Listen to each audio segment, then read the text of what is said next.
Well, good afternoon. The committee will come to order.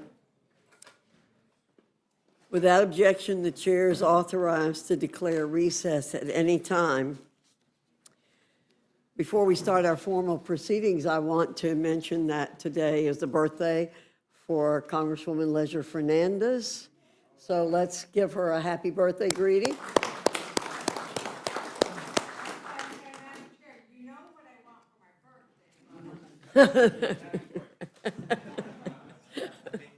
Well, first you got to get that cake with the candles and blow them all out, right? So we're not going to sing the Boehner song to you. Today, the Rules Committee is convening to consider a single measure, the Senate amendment to H.R. 1, the One Big Beautiful Bill Act. With the Senate having completed its respective process, H.R. 1 has returned to the People's House for final consideration. And while I don't often think that the other body improves our legislation, it's important to recognize that much of what the House included in H.R. 1 when we initially passed it is still included. And I'm sure that our committee chairman will bring attention to that. Things like tax relief for working families, reducing waste, fraud, and abuse in government programs so they remain focused on those who truly need the programs, a historic investment designed to strengthen our armed forces, protect our borders, and keep Americans safe.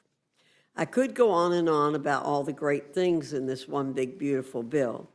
However, I think it's important to recognize that when this passes, it will go directly to the president's desk so that he may sign it into law and deliver a long line of massive wins for the American people. Indeed, this process has been long, and the thoughtful deliberations and efforts on part of committees, members, and staff is highly commendable. And while those diligent efforts have been undertaken by many, we have still heard the same doomsayers yelling to the rafters week after week about this legislation.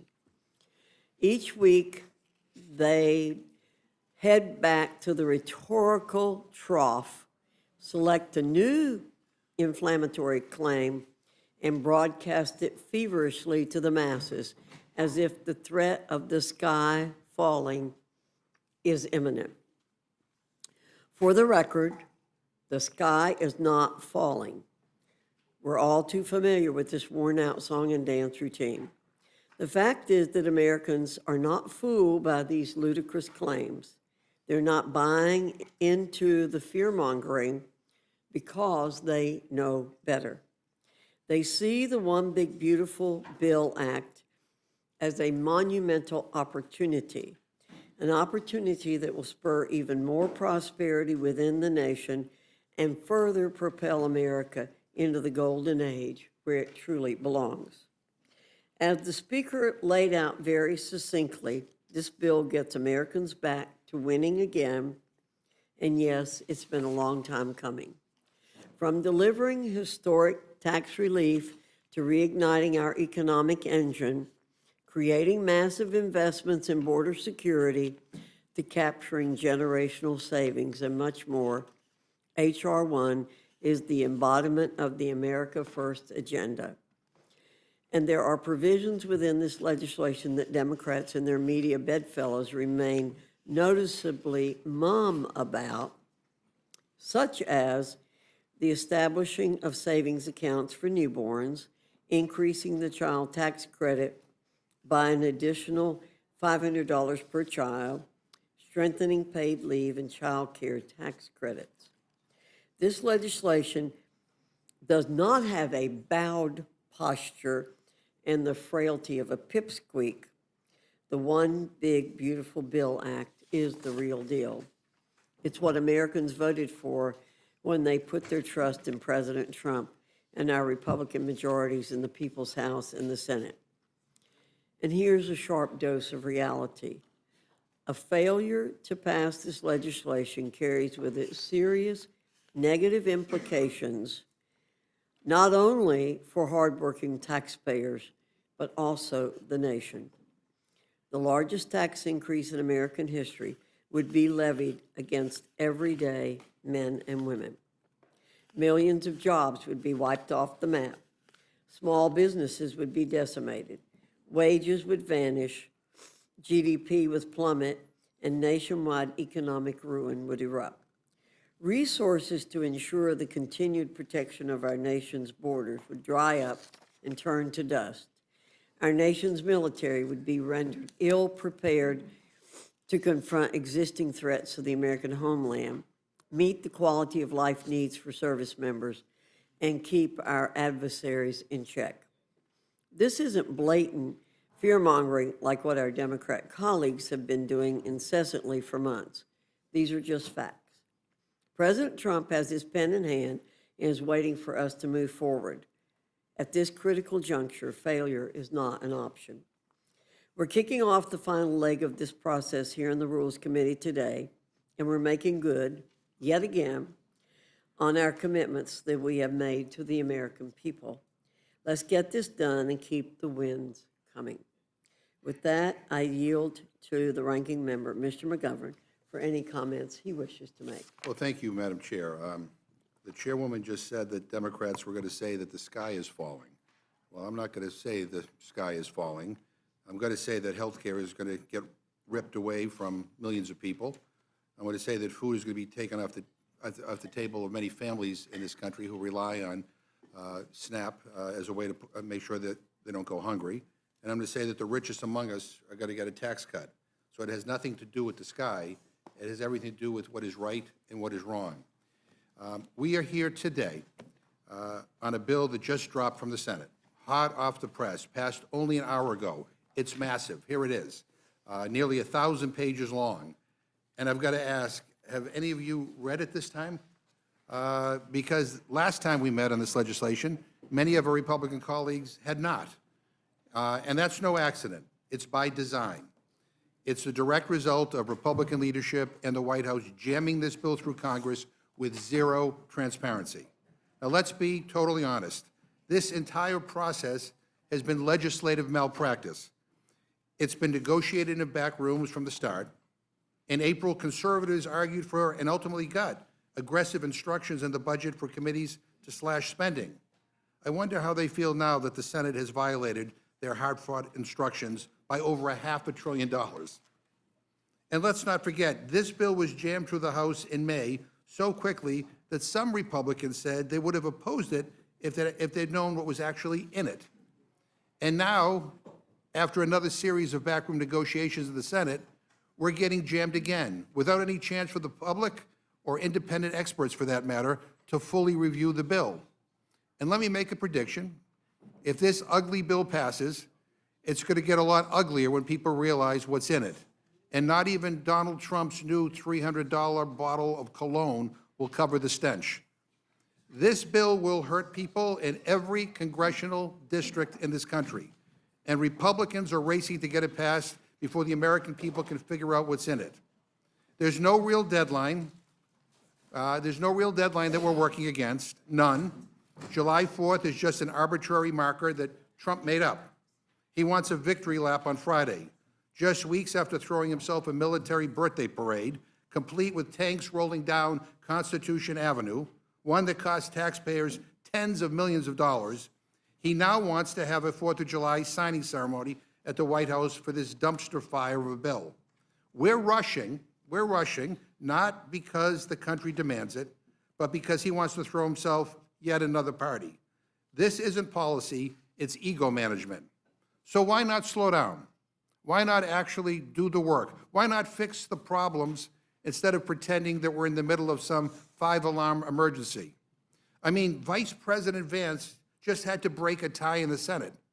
Many of the Republicans who voted for this bill acknowledge that it is that in its current form, it is seriously flawed.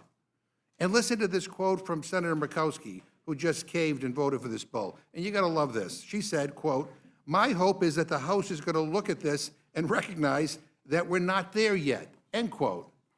I mean, my question to her is, if you really believe that, then why the hell did you vote for this bill? It doesn't make any sense. It's a dereliction of your duty as a United States Senator and as a representative for the people in Alaska. I mean, when was the last time this current House of Representatives has fixed or solved anything? I mean, where have you been, Senator Murkowski? This Republican House is dysfunction on steroids. And let me say to my Republican friends, I understand that the Senate just jammed you, but you don't have to be complicit. I get it. I know the Republican leadership and Trump don't want scrutiny. They don't want the American people to understand what's really happening here. This bill is a middle finger to millions of Americans. It isn't just a bad bill, it is the most dangerous piece of legislation in modern history. Dangerous because of the very real damage it will do to real people, sick people, hungry kids, families just scraping by. If this is Republicans' top legislative priority this Congress, it tells us everything about where your values lie. And it's not with working families, not with struggling communities, but with mega corporations, billionaires, and Donald Trump. Madam Chair, I know that once I'm done, you will say, as you did at the beginning, that I'm fear-mongering, that Democrats, nonpartisan scorekeepers, analysts, experts in industry, doctors, children's hospitals, food banks, utilities, organized labor, and journalists, all what they say about this bill, every legitimate critique that we have heard about this bill, you will say that it is hyperbole. But just because you say that, it doesn't make it so. Facts still do matter, and the facts say that this bill is terrible. Now, we know Republicans are about to gut Medicaid and cut Medicare. That's a fact. That's not an opinion. This bill rips health coverage away from roughly 17 million people. Of those, 11.8 million will lose health care due to the Medicaid and Affordable Care Act cuts. Another 5 million will lose their health care because Republicans are allowing premium assistance to expire for those who qualify for help with paying for health insurance on the ACA exchanges. Now, that's not my opinion. That's the conclusion of the CBO and every single other credible budget expert across the country. The Joint Committee on Taxation, Penn-Wharton Budget Model, Yale Budget Lab, Tax Policy Center, and even right-leaning organizations like the Tax Foundation and researchers at the American Enterprise Institute. This bill will devastate rural hospitals, shut down nursing homes, hammer community health centers. It will punish people we ought to protect, the elderly, the disabled, low-income kids, and working families just trying to survive. It will end nutrition assistance for millions. We are the richest country on earth, and you will be taking away food from our own children. Why? To shovel tax breaks to billionaires and corporate executives? I mean, give me a break. This bill will kill thousands of clean energy jobs and raise Americans' energy rates while rewarding big oil with billions in subsidies. Because Republicans think welfare is okay if you're ExxonMobil, but not if you're a family struggling to pay your skyrocketing power bill, or a grandma who stays in assisted living, or our parents struggling to put food on the table. It gives $150 billion more to the Pentagon, not for peace or security, but to line the pockets of defense contractors. This is on top of record levels of defense spending that we already provide the Pentagon in our annual spending bills. For all you budget hawks out there, let me ask you, when was the last time the Pentagon passed an audit? The answer is never. You're worried about someone on SNAP who gets an average of $2 per meal, might get $2.75 per meal, but you couldn't care less when millions of dollars are wasted by defense contractors and cost overruns. There is $900 billion for giant corporations, corporations that are known to lay off hundreds of workers as they stash their inflated checks in offshore tax havens like in the Cayman Islands. And this bill showers the wealthiest Americans with tax cuts. Get this, a family making less than $50,000 per year, they'd get less than $1 a day in tax cuts. I mean, you can't buy a damn cup of coffee with that. But those making $1 million a year or more, well, they'll get more than $250 a day in tax breaks, or $96,000 tax breaks on average in a single year. I mean, that's even worse than the original House bill. That's how rigged this bill is to benefit the wealthy. The average millionaire gets more in tax cuts than most families earn in an entire year. And to be clear, there is deep support on the Democratic side for extending the middle-class tax cuts and passing no tax on tips. We'd be happy to work with you on something that delivers just that. But Republicans are holding bipartisan initiatives hostage to provide handouts to billionaires and gut Medicaid and SNAP. Now, meanwhile, the new standards for the child tax credit leaves 1 in every 3 eligible children behind. Because this bill doesn't invest in children, it abandons them. All this, and Republicans are adding more than $3 trillion to the national debt. You hear that? Over $3 trillion. Now, I know some of the Republicans on this committee consider themselves real fiscal hawks. Well, you cannot, with a straight face, say that you care about deficits and the debt if you vote for this bill, whether that's out of this committee or on the House floor. This bill even raises the debt ceiling by $5 trillion because Republicans know the policies in here will explode our debt. I mean, you can't make this stuff up. This is the biggest transfer of wealth in American history, stealing from the poor to give to the rich. This is Republicans' let them eat cake moment. It robs from the most vulnerable to pay off the already powerful. It tells every kid without wealth, this government has nothing for you, that the American dream is only for trust fund babies. And here's what baffles me. You all know the truth. You all know the truth. You know this bill is cruel. You know that it will hurt millions of Americans. But Trump wants you to fold. And the sad fact is that many of you will fold in a nanosecond. You'll vote for this even though you know it's bad for your own constituents. You're absolutely terrified that the guy in the White House will get mad and try to find someone to run against you in a primary. Like one of our Republican colleagues said this weekend on CNN, and I quote, "Everyone in the House knows the peril they're in if they vote no on this thing. They know that their jobs are at risk," end quote. You're terror-stricken that what happened over the weekend to Senator Tom Tillis will happen to you. Well, Senator Tillis did the right thing, speaking truth to power. You should listen to him when he says that the Senate's version of this bill betrays President Trump's promise not to take Medicaid away from its rightful recipients. He decided to retire because he wanted to put his constituents first, and quite frankly, I think he's tired of dealing with the relentless MAGA threats and BS. Truly, I've never seen anything like this in my life, the kind of petrified fealty we're seeing on the right, scared by a man who called voting against this bill the ultimate betrayal.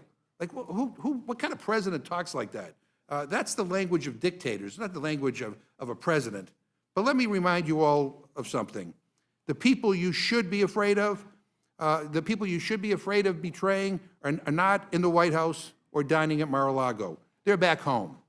The people in Boone, North Carolina, in Moorhead, Minnesota, in Rock Hill, South Carolina, in Austin, Texas, in Salem, Indiana, in Jamestown, New York, in Tifton, Georgia, in Abington, Virginia, in Noonan, Georgia. They're the ones who hired you. And if you vote for this bill, you're voting to screw them over, plain and simple. When their kids go hungry, when their health care is gone, when their energy bills skyrocket, when they watch big oil rake in profits while they get pink slips, when they realize that billionaires like Jeff Bezos are getting 40 times the tax breaks that they're getting, when they watch the wealthy get richer and they're left behind, they are going to feel the pain that you brought on them. And I think you're going to see that reflected in the next election. The American people are watching. They deserve better than this. They deserve certainly better than this cowardice, better than this cruelty, better than this betrayal. So I'm asking all of you to have a spine, find your moral compass, vote no on this bill, and come up with something better. There's still time. Work with us on tax relief for people who are not making millions and billions of dollars. Let's go back to the drawing board. We can come up with a bipartisan consensus. And so, Madam Chair, for a million reasons, from process to substance, and quite frankly, to give Republican members a chance to read their own bill, I move that the committee do now adjourn. I thank the gentleman. The question is on the motion to adjourn. All those in favor say aye. Aye. All those opposed say no. No. In the opinion of the chair, the noes have it. Ask for a roll call, Madam Chair. The gentleman asked for a roll call. The clerk will call the roll. Mrs. Fishbach? No. Mrs. Fishbach, no. Mr. Norman? No. Mr. Norman, no. Mr. Roy? Mr. Roy, no. Mrs. Houchin?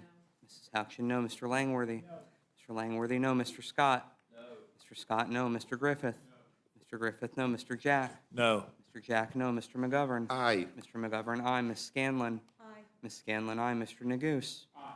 Mr. Neguse, aye. Ms. Leger-Fernandez? Aye. Ms. Leger-Fernandez, aye. Madam Chair? No. Madam Chair, no. The clerk will report the total. 4 yeas, 9 nays. The noes have it. The motion to adjourn is not agreed to. Without objection, any prepared statements that our witnesses may have will be included in the record.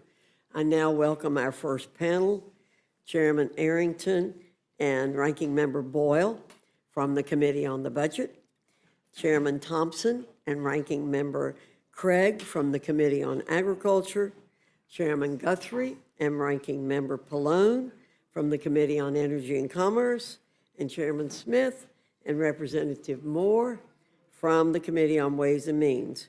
Your full statement will be submitted for the record, and we ask you summarize your statement in 5 minutes. Chairman Arrington, I welcome your testimony. Well, the ranking member knows how to get me off topic here. I've got a prepared set of remarks, but I'm just going to speak from my heart. And I appreciate the opportunity to be back before this committee, a little like Groundhog Day, because we've been covering this subject matter, which is important to pour over for the American people. But I got to say that the people from West Texas sent me here, and especially in this last Congress, to reverse the curse of the last 4 years.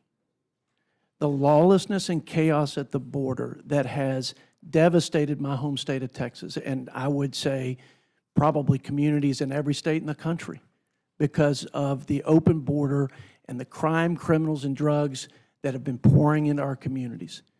It is the most imminent national security threat to the country.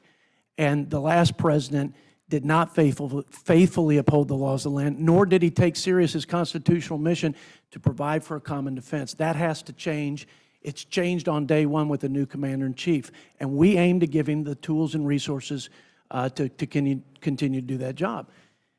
Secondly, they all suffered from the 21%, roughly, regressive inflation tax. Why? Because of Democrats' failed policies and their wild, unbridled $8 trillion in deficit spending. I'm sure we'll have some good back and forth, but let me be clear. The American people and our great economy has suffered as a result of paying people not to work, of taxing and regulating small businesses, and then, of course, spinning us into 40-year high inflation. That hasn't gone over well for the people in West Texas. So they sent me here to make America stronger, safer, and more prosperous. And that's the mandate they gave our president. That's the mission I'm on. And I'm going to work every day to that end. I believe this bill gets us closer to that vision. I believe that the most important thing we can do is equip our sons and daughters to be safe and successful in providing a common defense. We're long overdue to invest in military readiness vis-a-vis our adversaries. There are lots of things that go into unleashing economic prosperity, but a centerpiece of that is pro-growth tax policy. We had the highest levels of investment, job creation, repatriation of capital after the Tax Cuts and Jobs Act, not to mention the lowest poverty rates and unemployment rates on record.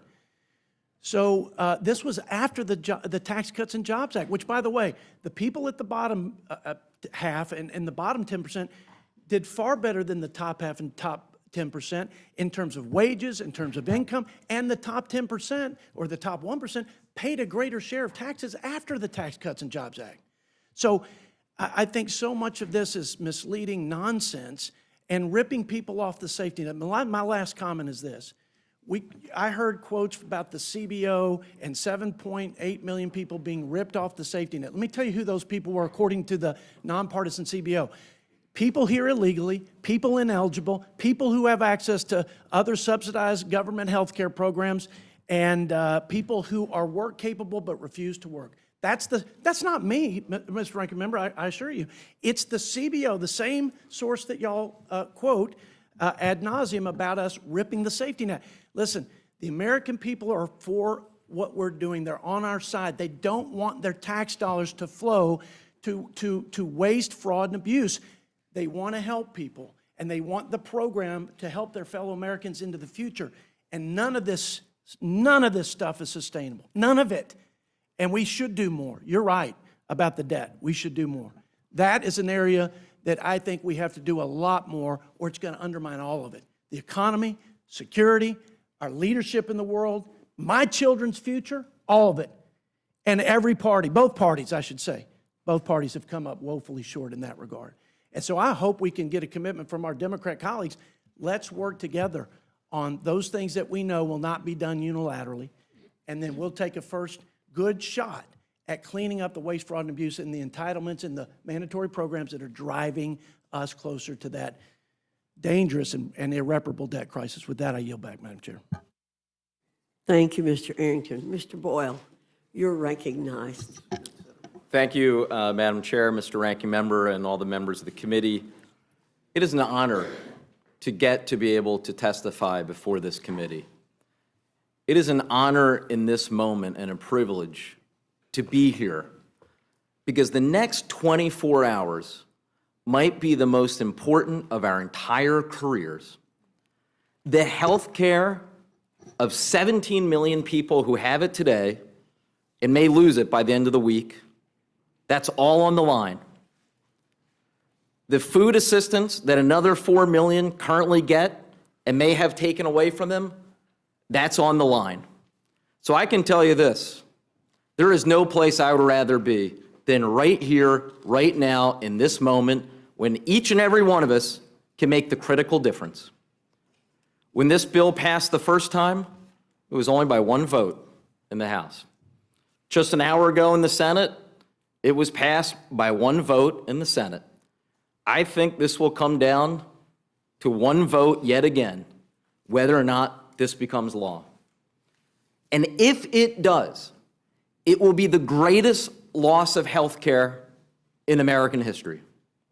Nonpartisan Congressional Budget Office has confirmed 17 million Americans. And let me explain how they arrive at that number. Roughly half of that is due to the largest Medicaid cuts in American history. But another half of it is due to changes and allowing certain tax credits and provisions to expire in the Affordable Care Act, or Obamacare. I give the other side credit. They have been working like hell for 15 years to do away with Obamacare. This is the closest that they've ever come. Millions and millions today currently on Obamacare will lose it if this becomes law. And that's not all.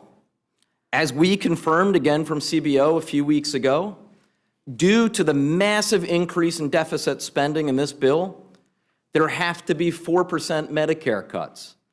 That's over $500 billion worth of cuts to Medicare.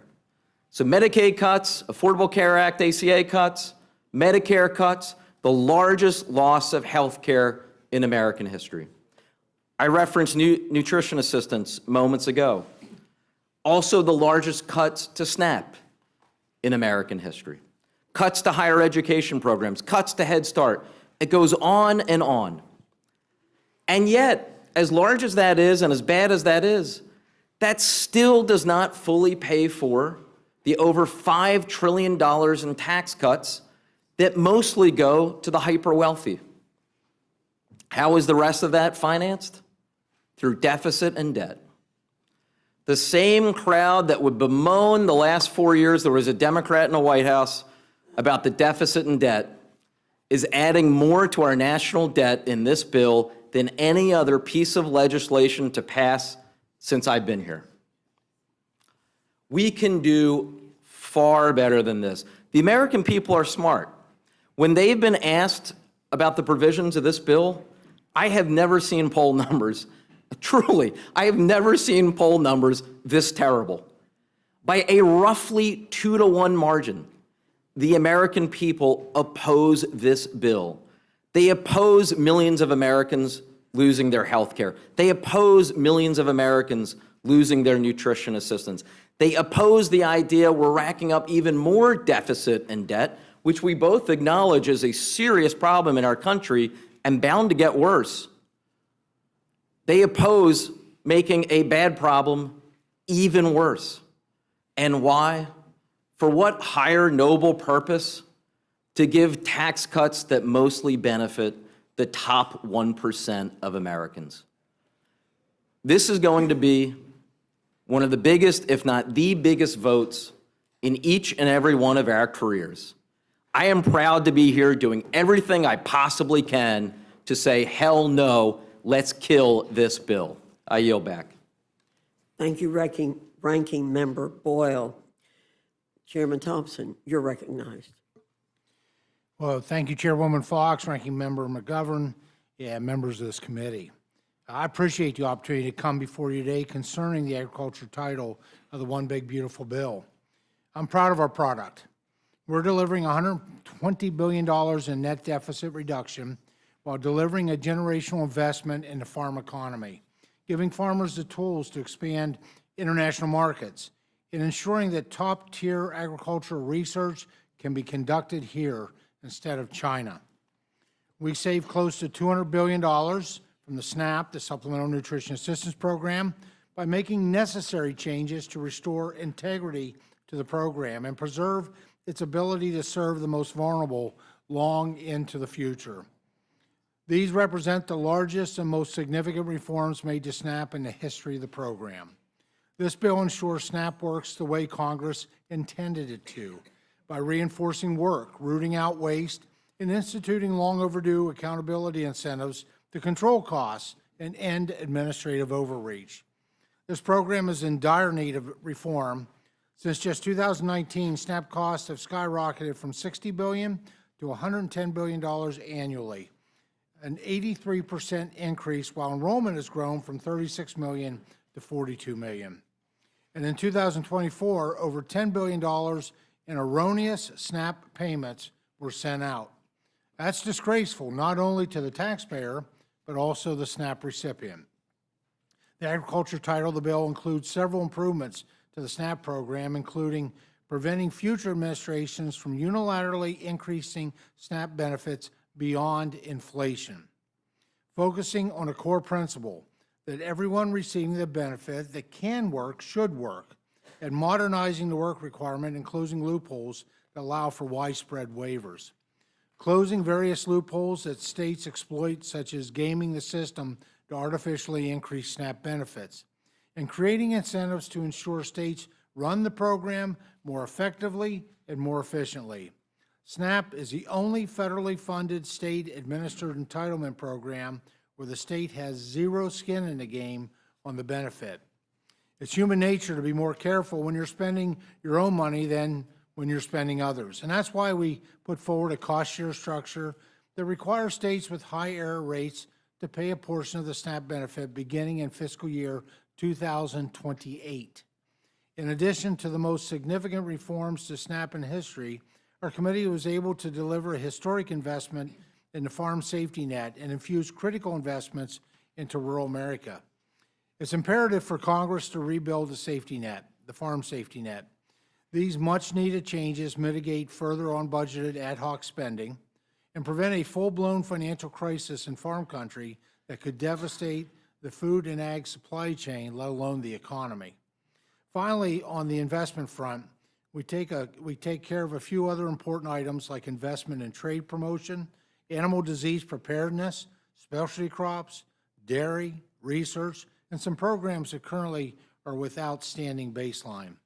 In closing, I'm proud to deliver a historic amount of savings to the taxpayer and to do so in a way that will ultimately have positive outcomes for low-income individuals who get back into the workforce while also standing by our farmers, our ranchers, and our rural communities. This is a win-win. I have great respect for the chairwoman, the ranking member, and the members of this committee. And I thank you once again for the opportunity to come before you today, and I yield back. Thank you, Mr. Thompson. Ranking Member Craig, you're recognized. Thank you so much, Chairwoman Fox and Ranking Member McGovern. The more the American people learn about this big, ugly bill, and it's nearly $200 billion in cuts to food assistance, the less they like it. I honestly don't know how a single one of my colleagues could vote for this bill. 17 million Americans lose their health insurance or lose their health care. Millions and millions of people across our country are going to lose access to food assistance. You know, most Americans don't even know this yet in our country, but I promise you they will. A recent Fox News poll found that 59% of voters oppose this bill. The American people are not buying what the Republicans are selling, even on Fox News. The American people, like House Democrats, want to reduce waste, fraud, and abuse. This bill doesn't reduce waste, fraud, or abuse. It gives government-sponsored tax breaks to the wealthiest among us, and you pay for it by taking food and health care away from seniors, children, veterans, and people with disabilities. And it isn't even paid for. It adds nearly $4 trillion to the national debt. So much for fiscal responsibility here. The American people, including Minnesotans, know the cost of living is too high. This bill does not lower the cost of living. It makes meeting the basic needs like groceries and accessing medical care more expensive. I promise you this bill will raise health care costs for everyone. The American people want efficient and effective governance. This bill doesn't do anything to improve good governance. It makes it worse by pushing billions in new expenses onto state and county governments, forcing our state and local governments into a position where they have to decide between taking food away from their friends and neighbors or slashing other local services or raising taxes. And I mean that in 10 states across this country. Folks are going to have to look at raising county taxes in order to pay for the administration and perhaps even the benefit of cutting food assistance. In Minnesota alone, where the burden for SNAP cuts will fall to the counties, the Association of Minnesota Counties projects they'll have to raise property taxes by an average of more than 5% to pay for it, and by even more in some counties. Many of you sitting here today do not even know the effect that this bill will have on your counties. Republicans have managed to do almost the impossible. Miraculously, you've created a bill that takes food and health care away from millions of Americans in a way that does not save taxpayer dollars, but instead adds trillions of dollars to the national debt. Minnesotans and Americans in every corner of this country are asking, how is any of this actually possible? It's simple. You've picked tax breaks for large corporations and ultra-wealthy people in our country over hardworking families. Republicans are selling the American people down the river. This bill sells out our farmers and the families they feed. Of course, we need all the elements of a farm bill. Mr. Chairman talked about the elements in this bill. We should be doing this in a farm bill, a full 5-year farm bill with 12 bipartisan titles. It sells out the hopes and dreams of millions of Americans struggling to keep food on the table. It sells out more than 300 rural hospitals that are at risk of closing due to Medicaid cuts. It also cuts hundreds of billions of dollars from SNAP, our most effective anti-hunger program, by taking $6 a day out of the pockets of vulnerable seniors, veterans, children, and people with disabilities, and putting that money back into the pockets of billionaires. Taking food away from the people who need it forces seniors to choose between having a meal and paying for medicine. And let me just say this, because we were in committee for over 20 hours, and over I heard my Republican colleagues talking about that this activity would not cut access to veterans' nutrition benefits. This is exactly what the Senate version does, and many of you don't even know what this version says. We had 1 hour to come into this room. Many veterans, as we know, suffer from behavioral or physical health issues connected to their service. 1 in 3 working-age veterans with disabilities aren't sure where their next meal will come from.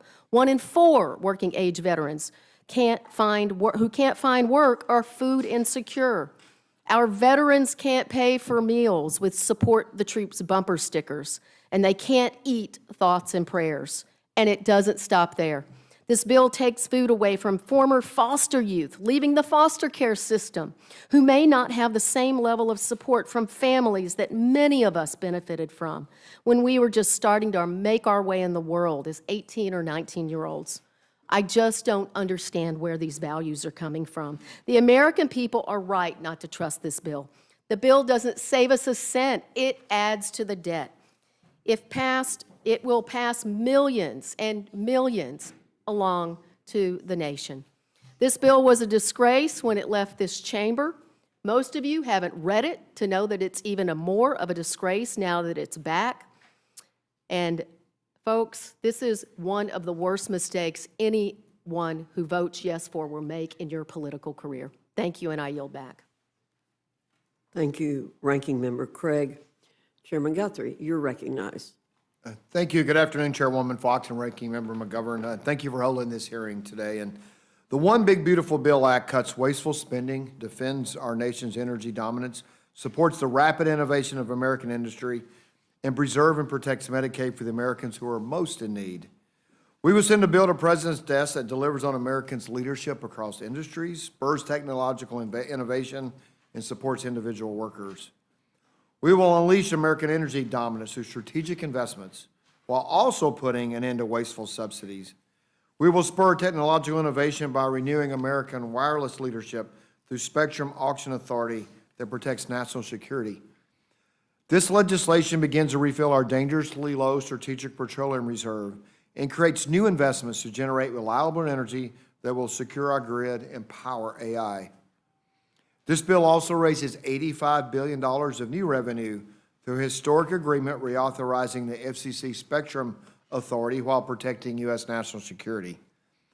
Our priority has been to strengthen, secure, and sustain Medicaid for expectant mothers, children, people with disability, and elderly. Our legislation stops billions of dollars in waste, fraud, and abuse in the Medicaid program by beginning to close loopholes, ensuring states have the flexibility to remove ineligible recipients from their rolls and removing beneficiaries who are enrolled in multiple states.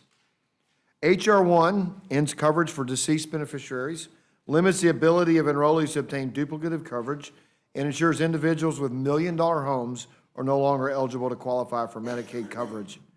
These are all common-sense policies that will return taxpayer dollars to middle-class Americans and families. Republicans seek to return the core intent of the Medicaid program, which was created to protect health care for Americans who otherwise could not support themselves. Democrats expanded the program far beyond this core mission, allowing spending to grow into trillions if not addressed. Our common sense work requirements and community engagement policies for able-bodied adults who choose not to work encourage individuals to re-enter the workforce and regain their independence. This provision speaks to Republicans' commitment to strengthening Medicaid to ensure it is available for those who need it most, and this is an issue that resonates favorably with the majority of Americans across the board. H.R. 1 fulfills President Trump's promise of generational growth, prosperity, and health for the American people. It fulfills our commitment to lowering taxes for working families, unleashes American energy, and safeguards Medicaid for patients that need it the most, and supports the rapid innovation of American technology. It's time to pass this vital legislation and see it signed into law, and thank you, and I will yield back. Thank you very much. Ranking Member Pallone, you're recognized. Thank you, Madam Chair. I respect you a lot, but when I heard you in the beginning talk about Democrats fear-mongering, I just want to assure you that when I went home on Friday and this short weekend that we had, I was not fear-mongering, and I was actually shocked because I live in my district. A lot of it is at the Jersey Shore. It's almost July 4th. People were out at the beach in their bathing suits, having a good time. I thought, oh, I'm not going to hear much about this bill. But in reality, it was the opposite. I couldn't go anywhere without people talking to me about this bill. First day, Friday, I found out that the county commissioners in my home county, which is a Republican county, consistently votes Republican, had passed a resolution unanimously opposing the bill, all Republicans. Then I went to church, I guess, on Sunday. It was a church, I have to be honest with you, that is, most of the people there are Republican. There aren't too many Democrats in the church. And literally some of the trustees came up to me and said, I'm so glad that you're voting against this bill. Please continue the fight against it. I went to a concert. This wasn't a rock concert. This was the Ocean Grove Camp Meeting Association. Maybe the name will give you an idea. Methodist Camp Meeting Association. And it was a classical concert. I couldn't even get out of the room without the hall without people coming up to me and saying, you know, this is a terrible bill. I hope you can stop it.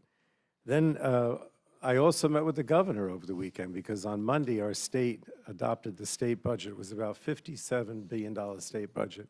And he and the health commissioner said to me that we're not going to be able to deal with this. We don't know what's going to happen. They estimate about $3.5 billion cut for the state of New Jersey out of a budget next year that, as I said, was just adopted Monday, $57 billion. What is that, about 6%? They don't think we can survive. So, you know, in all honesty, you know, you said, well, we're fear-mongering, we're, you know, same as doomsday, destroying the healthcare system. But that's what people are saying to us. That's not what we're saying to them. That's what they're saying to us, because they realize that hospitals will close. They'll realize the shortfall in funding for nursing homes. They realize that the deficit spending not only is going to lead to sequestration of Medicare by 4% across the board, but that it's going to hurt the economy, and the economy could actually go into recession because of the level of deficit. So I just want to assure you, this is what Democrats are hearing from our constituents. It's not what we're necessarily saying, it's what they're saying to us. Now, the other thing I want to stress is that, look, the reality is that every time this bill moves forward, more and more people lose their health insurance. I think when it was before our committee, the CBO figures, Mr. Chairman, were like 13.5 million people would lose their health insurance. Then when it passed the floor, it was like 14, 15. Now the CBO is saying that the Senate bill is almost 17 million people that will lose their health insurance. So it becomes crueler. I don't want to say ugly. I'm going to say cruel, more cruel, as we proceed. And I don't know, you know, whether we read the bill or not. This is what whether you read the bill or not. The CBO is saying that we're talking now about almost 17 million Americans that are going to lose their health insurance. And what does that mean? It basically means that the hospitals, the nursing homes, community health centers are not going to get the third-party payment that comes from people who have health insurance. And so much of this is now uncompensated care, which means people will go to the emergency room at the hospital, they can't afford to pay it, and it becomes uncompensated care. And then the hospital, what do? They either raise prices, which means that insurance premiums and co-pays go up for people that have insurance. You know, we still know the majority of Americans get health insurance for their job. So those policies are going to be more expensive. The co-pays are going to be more expensive. And people, all these people that don't have insurance are going to go to the emergency room and they don't get care. They don't see a doctor on a regular basis. They get sicker. And the consequences of the healthcare system really are devastating. Now, the other thing I wanted to say, too, is that one of the things that got significantly worse in the Senate bill is the provider tax. In other words, in the House bill, it was bad enough that the level of direct payments that states could make to failing hospitals or nursing homes was cut. But now it's made even worse in the Senate bill. The provider tax limitations in the House bill made it so that whatever your provider tax revenue was, it couldn't grow, right, or it couldn't change. But what they did in the Senate is to basically cut back on it. So over the next few years, the amount of money that states can raise through provider tax actually decreases. It's not the status quo, it decreases. And that means because of what happens with that provider tax and it going back to the hospitals and nursing homes, that they're going to have even less money to deal with and more likely to close, more likely to have cutbacks in services. So look, in my opinion, this is an extreme bill, and it's not about waste, fraud, and abuse. It's not about whether you work or not. Instead, the Republicans are taking away health care from some of the poorest Americans so they can give these big tax breaks to the billionaires, to the large corporations, and they're putting all kinds of paperwork, burdensome paperwork, time-consuming roadblocks in the way people who are trying to get by, people who are working, or people who can't work because they're disabled. And now, all these barriers are being put in the way of their being able to get Medicaid or the ACA. If you're not eligible for Medicaid because of these roadblocks, then you're also not eligible for the ACA because of these same roadblocks. Now, let me just talk a little bit beyond healthcare, because we're mostly talking about healthcare and SNAP today, but our committee, as you know, deals with a lot of other things. So I think I need to also stress before I conclude that this bill is going to raise energy costs. It's going to prioritize corporate polluters over people. It's going to undermine our efforts to fight the climate crisis, which people care about as well. When we passed the Inflation Reduction Act 3 years ago, Congress took a massive step forward towards lowering energy bills for American families. However, that progress is reversed in this bill by rescinding a lot of those programs that were lowering energy costs and helping to build clean energy manufacturing here in the United States. It's a disaster for the environment. I know I'm using these tough words, Madam Chair, but I have to. It's a disaster for the environment because it guts critical environmental protections or programs that were in the IRA. It rescinds the unobligated funds for virtually every environmental protection agency program that was put into the Inflation Reduction Act. It repeals the Greenhouse Gas Reduction Fund. It also undermines the landmark methane reduction bill and the fee that holds polluters accountable and just gives another leg up to the fossil fuel industry while eliminating clean energy initiatives. I believe in all the above. I believe we need fossil fuels, we need nuclear, we need clean energy. What you're doing in this bill is eliminating the clean energy portion and saying that the rest is okay. But that's not the way it works. We need to move forward with clean energy as well. And then the last thing I think, because my chairman mentioned it, about spectrum. He was very proud of, I think, from what you said about the spectrum. But the bottom line is you're taking $80 million from a spectrum auction, which traditionally we have used to help, expand options for the public. Like we funded grants with spectrum for next generation 9/11, or to make high-speed internet more affordable for American families. That's what spectrum auction should be used for. It shouldn't be used to give tax cuts for billionaires and large corporations. So I know I've heard you guys say this is the big, beautiful bill. I've heard our guys say this is the big, ugly bill. I think it's a big, cruel bill because American families are really going to suffer, and they shouldn't have to suffer in the ways that I described today. We should be trying to help them with affordability, with making their lives better. This bill is going to be the opposite. So it's really the big, cruel bill, in my opinion, Madam Chair, and I yield back. Thank you, Mr. Pallone. Chairman Smith, you're recognized. Thank you, Chair Fox and Ranking Member McGovern, for this opportunity to testify on how the one big, beautiful bill is delivering on historic tax relief for blue-collar workers, middle-class families, farmers, and small businesses. We're at the point now that both the House and the Senate have had their voices heard. And while some of the bill has changed, its promises have not. We are delivering an American economy that prioritizes the working class and the families that make up the heart of this great nation. We embrace policies that were cheered by the small businesses, the farmers, the moms and dads that appeared before the Ways and Means Committee in field hearings and in tax team meetings throughout the country over the course of more than 2 years. In fact, we visited more than 30 different states to hear to those small business owners, those working moms, those farmers. This disproves the Democrats' claim that this bill is rushed and was created behind closed doors. The American people know exactly what is in this bill. 77 million Americans voted for this bill. We should do the same. Democrats used one-party control of Washington to supercharge the IRS with more middle-class audits and more reporting requirements for gig workers and small businesses. They spent over $600 billion on handouts to the wealthy, well-connected, and the political class. The Republicans' one big beautiful bill not only ends Democrats' lavish green handouts and stops the threat of a $1,700 tax increase on working families, but because of a bigger child tax credit and increased standard deduction, Americans will get an immediate tax cut compared to what they would pay today. Households earning less than $100,000 get a 12% tax cut compared to what they are paying right now.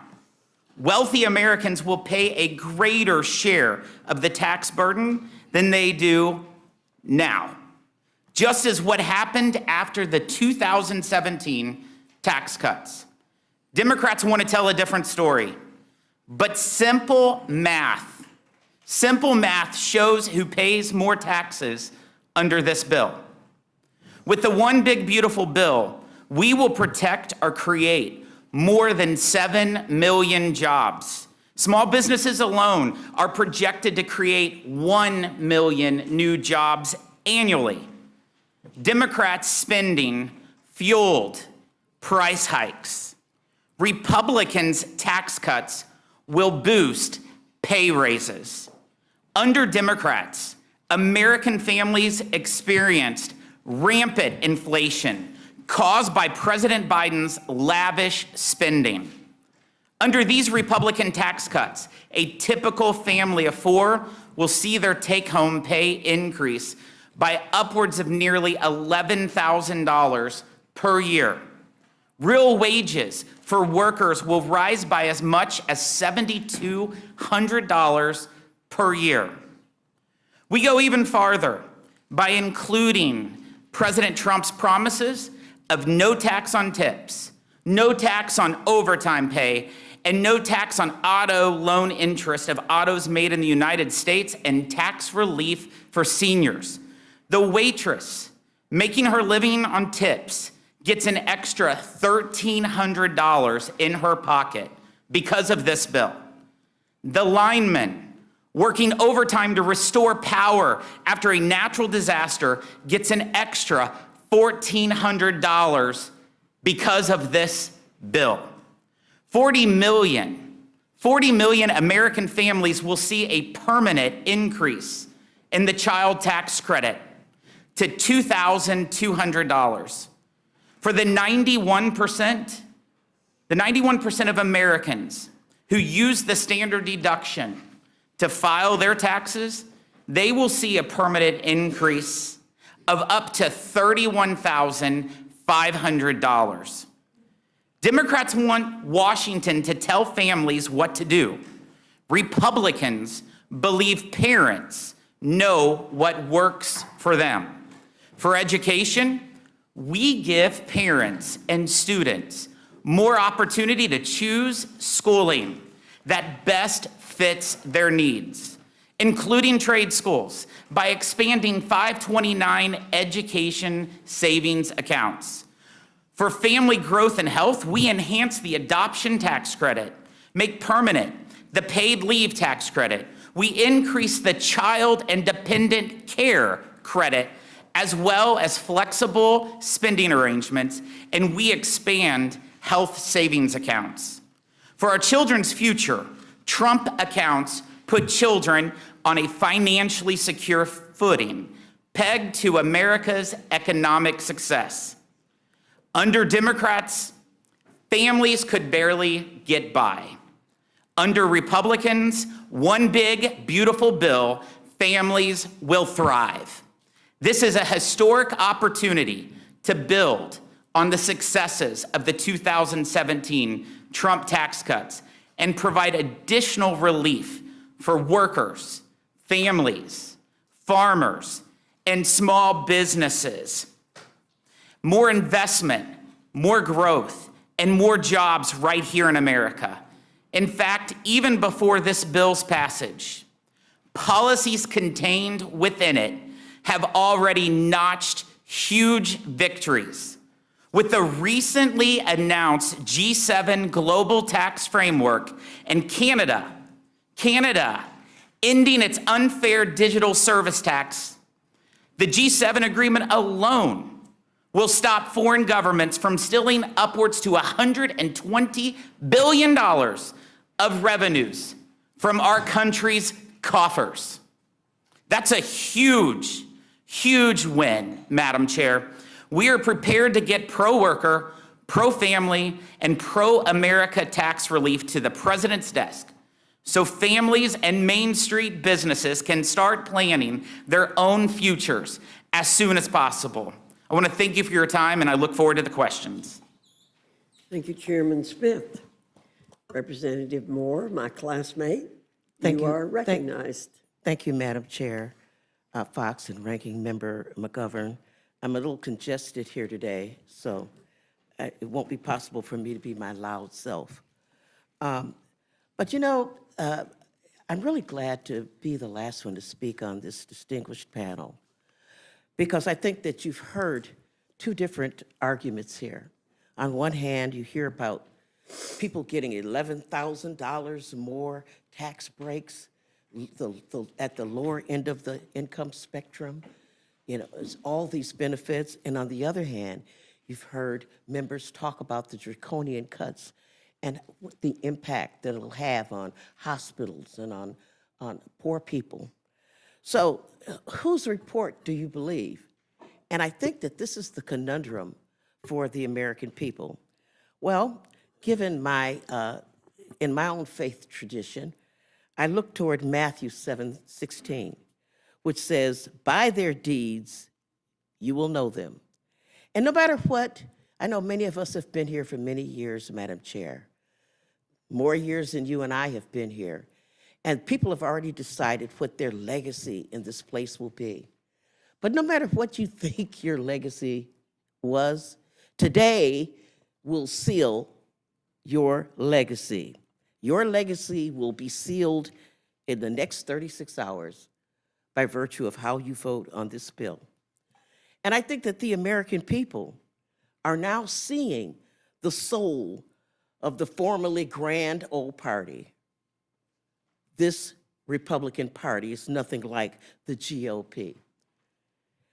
You know, the Committee on Ways and Means was asked to increase the U.S. debt by trillions of dollars. And boy, did we meet that mark with this bill. We done good with regard to meeting that mark. And what did the American people buy with the $4 trillion in debt? Massive tax goodies for billionaires at the cost of 17 million Americans losing health care coverage and more hungry school children.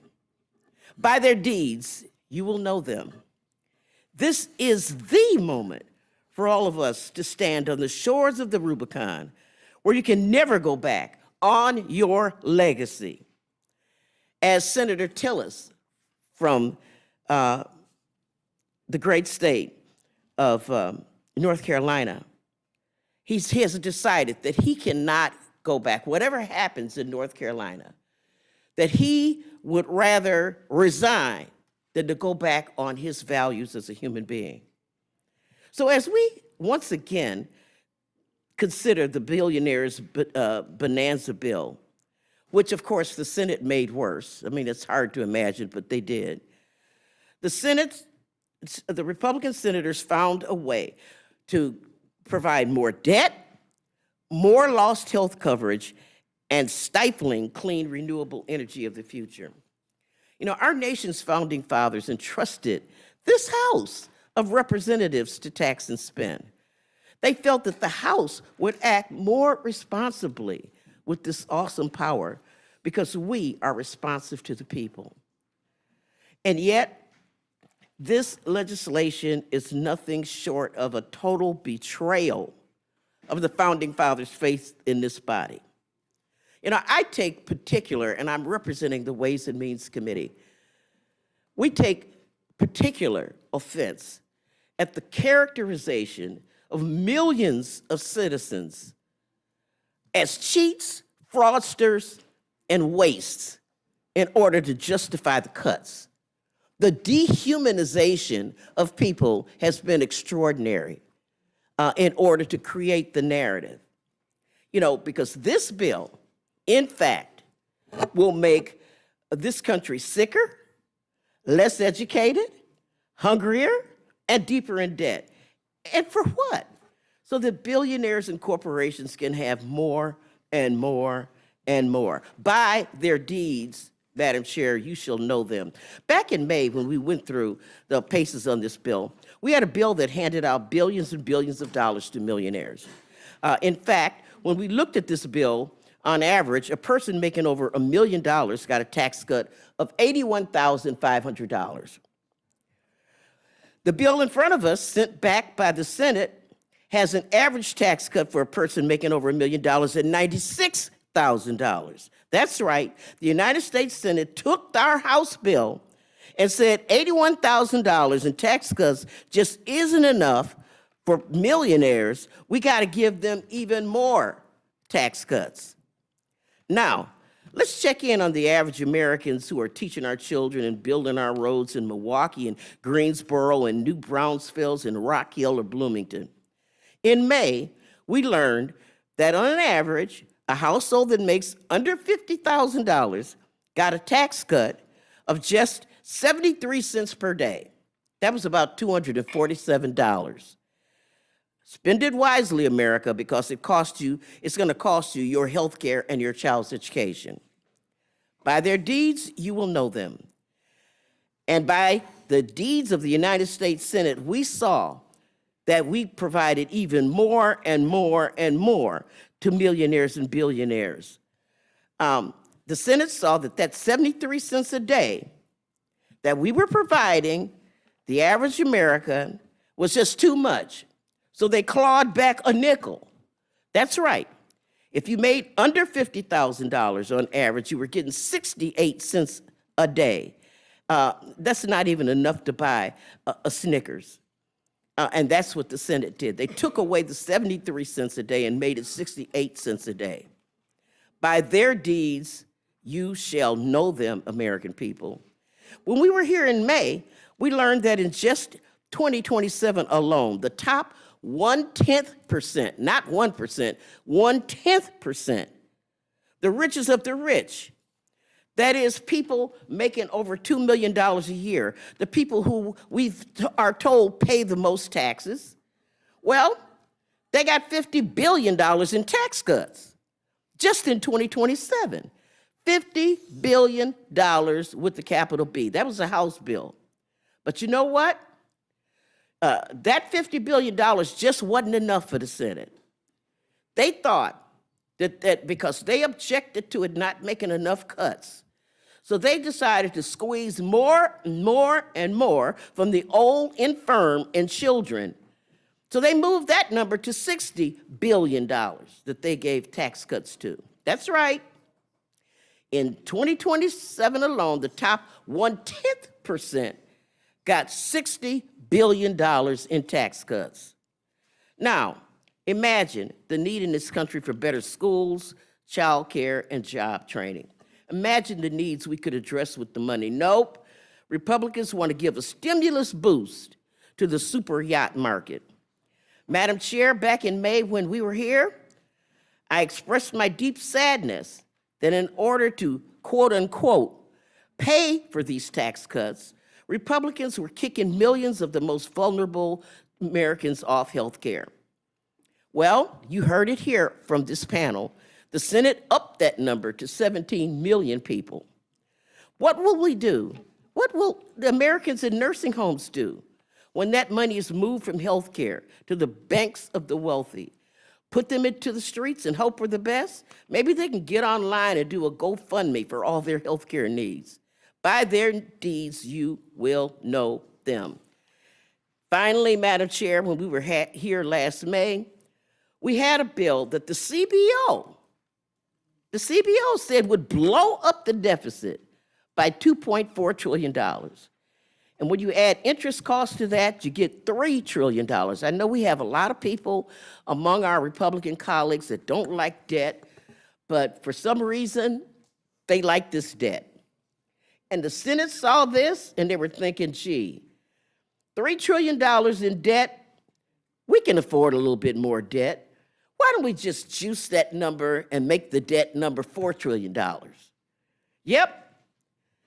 So I don't know what it means to be a fiscal hawk, because if you vote for this bill, you're adding $4 trillion to the debt.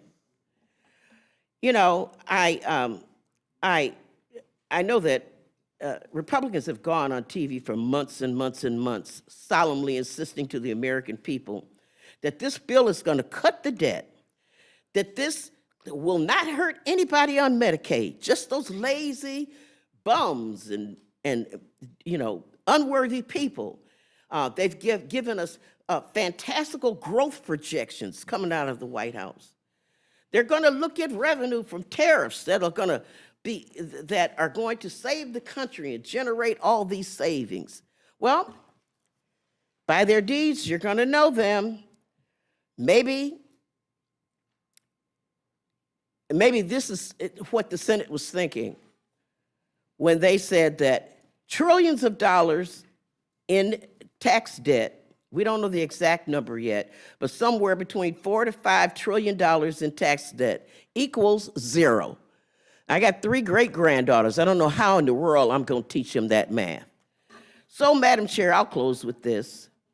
I know that sometimes here we're prone to exaggerations. I've heard a lot of exaggerations here today about how, you know, people are going to get $7,200 more in income and all these tax breaks. I don't know, a lot of drama around here. But I'm not being dramatic when I say that this lipstick on the pig is the worst bill I've seen since I've been in Congress. Showering millions on millionaires and billionaires with tax cuts they don't need, sticking our grandkids with the tab, kicking 17 million people off health care, cutting the neediest off of SNAP benefits, cutting off our energy, clean energy future. The moral failings of this building are just too many to count. And yet, rather than step back and ask ourselves, is this really what we want to do? We're barreling toward an arbitrary deadline. And I'll tell you, the American people will not be celebrating on the 4th of July. They'll be looking at us, and when they ask me, what's the difference between Democrats and Republicans? I will refer them to H.R. 1, the Senate amendment to H.R. 1, and say, by their deeds, you will know them. And I yield back. Thank you very much, Ms. Moore. Chairman Smith, Chairman Arrington, I've heard hyperbole before, but to say this is the most dangerous piece of legislation in modern history really is the beyond hyperbole, I believe. But we're hearing this constant refrain that this bill benefits no one and harms everyone. Can you expand on how this bill benefits low and middle income Americans? I'll start with you, Chairman Smith, and then come to you, Chairman Arrington. Thank you, Madam Chair. Let's first say, if you vote against this bill, you're voting against the child tax credit being at $2,200 per child. At the end of this year, it will drop to $1,000. That makes a huge impact to 40 million hardworking Americans. And it's simply, when they vote no, they're voting against a $2,200 child tax credit, and they're okay with $1,000. They're also voting against no taxes on tips. There's a lot of millionaires and billionaires that gets tips. No, there's not. But if you listen to the Democrats here, they said this is all about billionaires and millionaires. No tax on tips. No tax on overtime work. How many millionaires and billionaires, Madam Chair, works by the hour? I don't think there's one. So by saying that this bill is for the billionaires and millionaires, it's just completely false. Because no taxes on overtime, no taxes on tips, tax relief for seniors. This affects real Americans. You have permanency for paid family and medical leave tax credit, helping workers balance family and careers. Partial refundability of the adoption tax credit. Numerous items could go on, but they'll try to say that this is all about the millionaires and billionaires. But let me tell you, in addition to stopping a $1,700 tax increase, we're stopping a $1,700 tax increase by passing this bill. Working families making between $15,000 to $30,000 will have their taxes cut by 21%, the largest of any income group in the distribution title. The largest. And that's a fact from CBO. As a result, the one big beautiful bill, the top 1% will pay more in federal taxes. They did before TCJA, over 40% of all federal taxes. And so it's important to know that 66% of the one big beautiful bill's tax cuts benefits American families making less than $500,000 a year. That's a tax cut for real Americans, and it counters the false narratives that we have heard this day. Thank you, Chairman Smith. Chairman Arrington. Madam Chair, I agree with Chairman Smith. I can't imagine working families sustaining a tax hike after the inflation tax, which, as I mentioned, was 21%. These good people from everyone's district have suffered a cost of living crisis, the likes of which we haven't endured or experienced in 40 years. So I agree with the Chairman Smith. I mean, let's start with do no harm. Let's not have a 22% hike on top of the 21% hike, which is thousands of dollars from these families' pocketbooks. But I think the best way to predict the future is past performance. And if you look at what happened after TCJA was passed, I would say, coupled with deregulation and other good economic policies, but we had the highest wage increase in a quarter of a century. $5,000 for the median household. The people on the lower end of the spectrum did better than those at the top in terms of the value of the tax cut. And wages grew 2 times as fast in the bottom 10% as the top 10%. The bottom 50 income grew. The bottom 50% of income earners grew 3 times that of the top 1%. And as the Chairman Smith said, the top 1% actually paid a greater share of their taxes. So not to mention small businesses that support working families and family farms, and so the list goes on. But I would say for those lowest income earners and those that need the safety net, I think this helps them by not allowing illegal immigrants and folks who are otherwise ineligible from siphoning money off and jeopardizing the sustainability of these programs into the future. And in fact, Numbers USA says that it's $9,000 in social services, taxpayer funded, for people here illegally. That's more than we spend per American citizen on Medicaid. So to Ms. Moore, who's a friend, to her comment about we will be known by our deeds, how about the Democrats in the Senate, all except 4, who voted against the prohibition of illegal immigrants getting taxpayer-funded health care? When we can't sustain 51% increase over the last 4 or 5 years, 400 to 600 billion roughly on Medicaid, it will be $1 trillion in the next, over this next budget window. It's not sustainable. So, Madam Chair, this couldn't be a better time or better policies to strengthen working families. Thank you very much. Chairman Guthrie, out of all the fear-mongering we've heard, the most ridiculous is the claim that people will die if this bill is passed. The health care provisions in this bill target waste, fraud, and abuse in our Medicaid program to ensure it's sustainable for future generations and can continue to provide for our most vulnerable populations, such as women and children for whom the program was intended to serve. Is that correct? That is correct. Thank you very much. Mr. McGovern.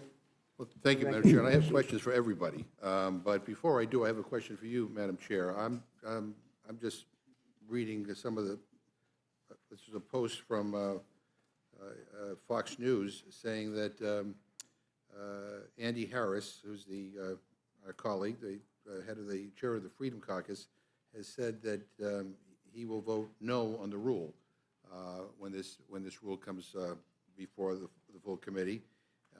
He said that he'll vote no on the rule for the big, beautiful bill. He said that I don't think it's going to be in the next couple of days, but it's going to have to be a compromise between the House and the Senate, basically saying we're not there yet. I guess if the head of the Freedom Caucus is now publicly announcing he's against not the bill but the rule, then what the hell are we doing here? Because if you lose 3 or 4 members, then we're spinning our wheels here. So do you have any information on how many Republicans are going to vote no on the rule? Because I can assure you every Democrat is voting no on the rule. No, sir, and as you know, we are the Speaker's Committee, and it's our task to hold this hearing on the bill, and we'll continue until we're given directions that there is no chance that the rule or the bill will pass. Okay, I just wanted my colleagues to know that, and I'll keep announcing as people on the Republican side announce that they're voting against the rule, because I think that's relevant information. But Thank you, Mr. McGovern.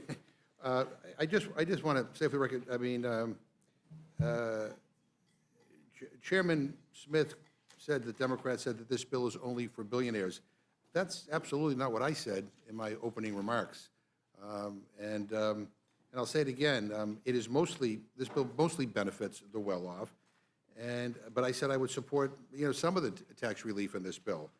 The bottom line is that I support extending the tax benefits for the middle class. Told you I supported tax relief for, on tips.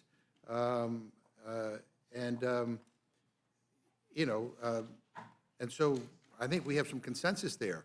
Where there is disagreement, I think on the tax stuff, is the millionaires and billionaires.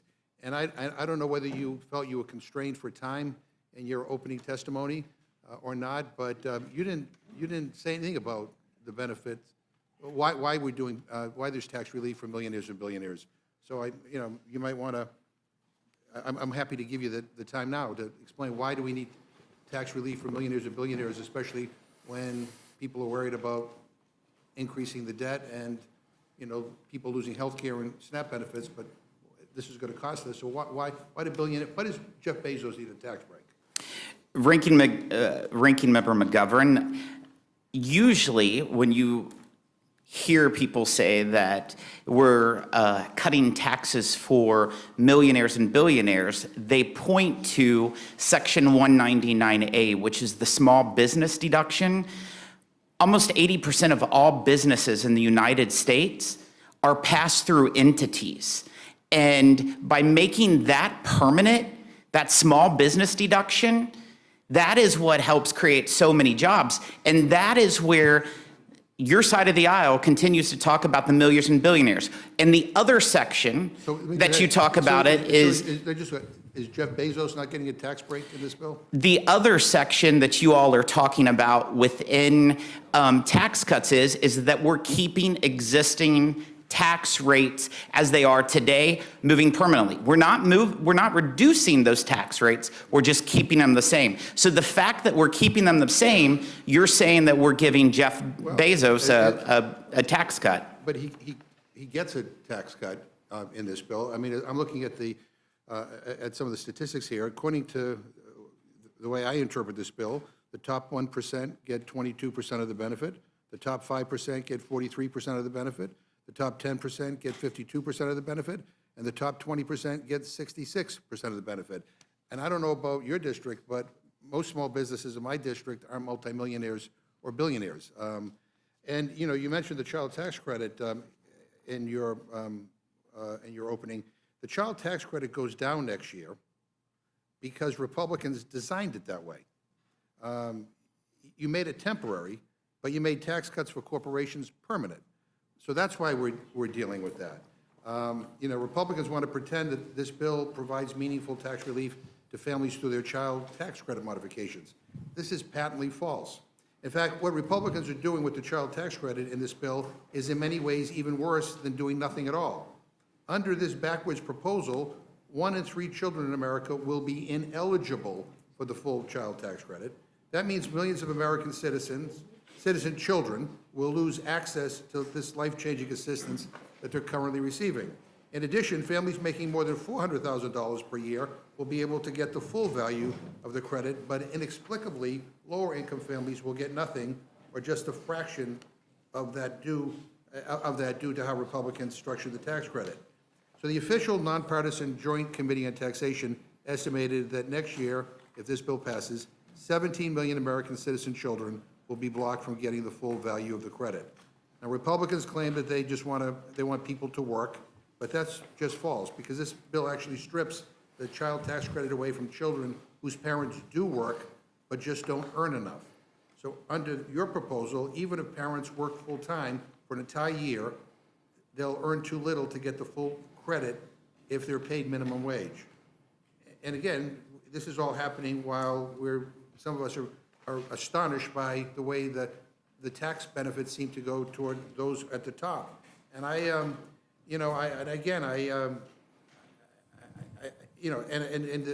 people who are, this is not just me or Democrats on the Ways and Means Committee expressing concern about that. I mean, the Children's Hospital Association put out a statement opposing this bill, saying the new version of the budget reconciliation bill is a crisis for children's health care, hospitals, and providers nationwide, and we ask Congress to oppose it, as an act to support America's children.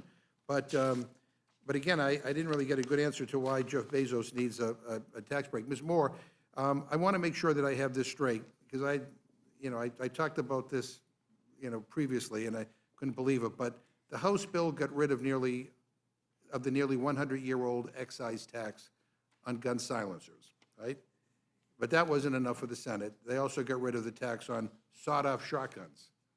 I mean, I got to admit, I'm not much of a gun enthusiast, as some of my colleagues here might be, but I would imagine that it's easier to conceal a sawed-off shotgun or rifle, under your clothes. So Republicans are basically doubling down on what I call the hitman handout. Congresswoman Moore, am I right about that? How much would the hitman handout cost taxpayers? And can you talk about any other special interest giveaways in this bill? Well, thank you for that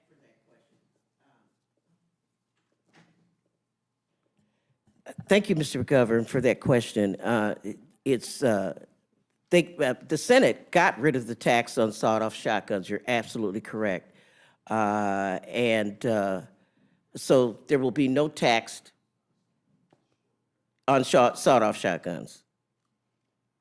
Are there any other little giveaways that we know about, or are we going to have to wait for a few days before we we find out if there are other. Well, I think that some other things that we're seeing is that while we're cutting educational opportunity for millions of people, we do provide a tax credit for the so-called choice program that will provide tax credits to those investors that invest in non-public education.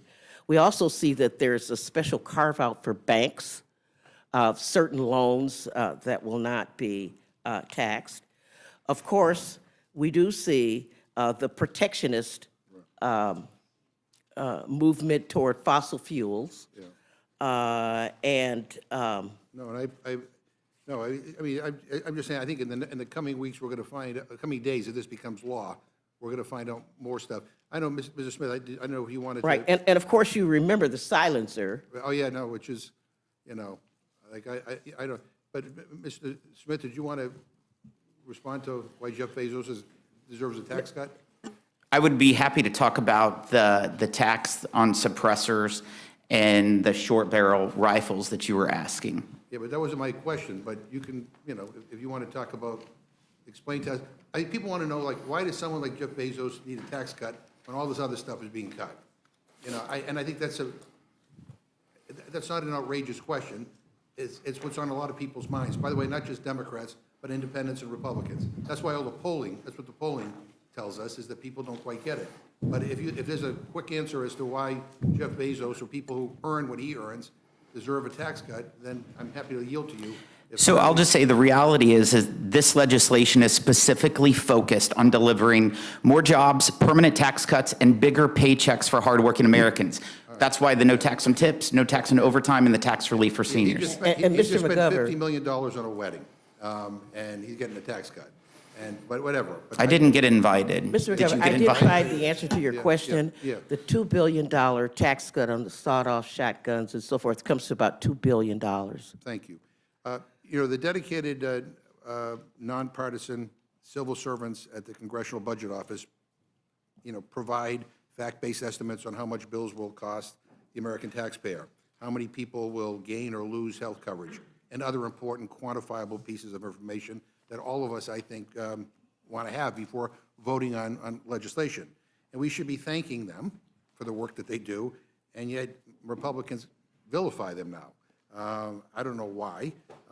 Maybe because Republicans may be threatened by the facts, but I think the facts are important. We need to know how many people are going to lose their health care. We need to know how many people are going to lose their nutrition assistance. We need to know how much it's going to add to the debt. Chairman Arrington, do you agree with CBO's analysis that this bill will add $3.3 trillion to the deficit? Yes or no? No. Okay. As the current chair of the Budget Committee, do you agree with President Trump that CBO is, quote, run by Democrats? I think they are mostly Democrats, and most likely they're biased in that regard Right. Well, philosophically. in fact, the current director of the CBO is a Republican. Yeah. And that's according to a recent interview he gave with the Wall Street Journal. That's And true. do you know what you said about the current CBO director when he was reappointed to his position 2 years ago? Probably something good, I Yeah, you hope. did. You said he has the two key ingredients to faithfully execute the role as our nation's budget scorekeeper, objectivity and integrity. And then now we hear a whole different version because, Republicans don't like the numbers. And it's not just CBO saying that your bill will cost trillions. It's every budget modeling organization with any credibility. Do you agree with the Yale Budget Lab that your bill will add trillions of dollars to the deficit, even when accounting for growth? Yes or no? I probably disagree with most of what's coming out of Yale Do you University. agree with the including that. Penn-Wharton budget model that your bill will add trillions of dollars to the deficit, even when accounting for growth? I disagree. Do you agree with the right-leaning tax foundation that your tax cuts will add trillions of dollars to the deficit, even when accounting for growth? I disagree with every organization you've mentioned because of a growth rate assumption. And they account for growth. Do you agree with the right-leaning American Enterprise Institute that your bill will add trillions of dollars to the deficit, even when accounting for growth? May I make a clarification? Yeah. I mean, you're running through a pretty good list, but I I'm think almost done with it. I think I'll let you finish. Do you agree with the Tax Policy Center that your tax cuts will No, add sir. trillions of dollars to the deficit? I don't. And what about the House Freedom Caucus? That these tax cuts will, they have a lower estimate, but will add over $1 trillion to the deficit and is way more expensive than the House passed bill. Here's my position. I don't think Democrats or Republicans have gotten serious about addressing the cumulative deficits into the future. And even when President Trump, before he put his hand on the Bible and took his oath for his second term, CBO projected $20 trillion.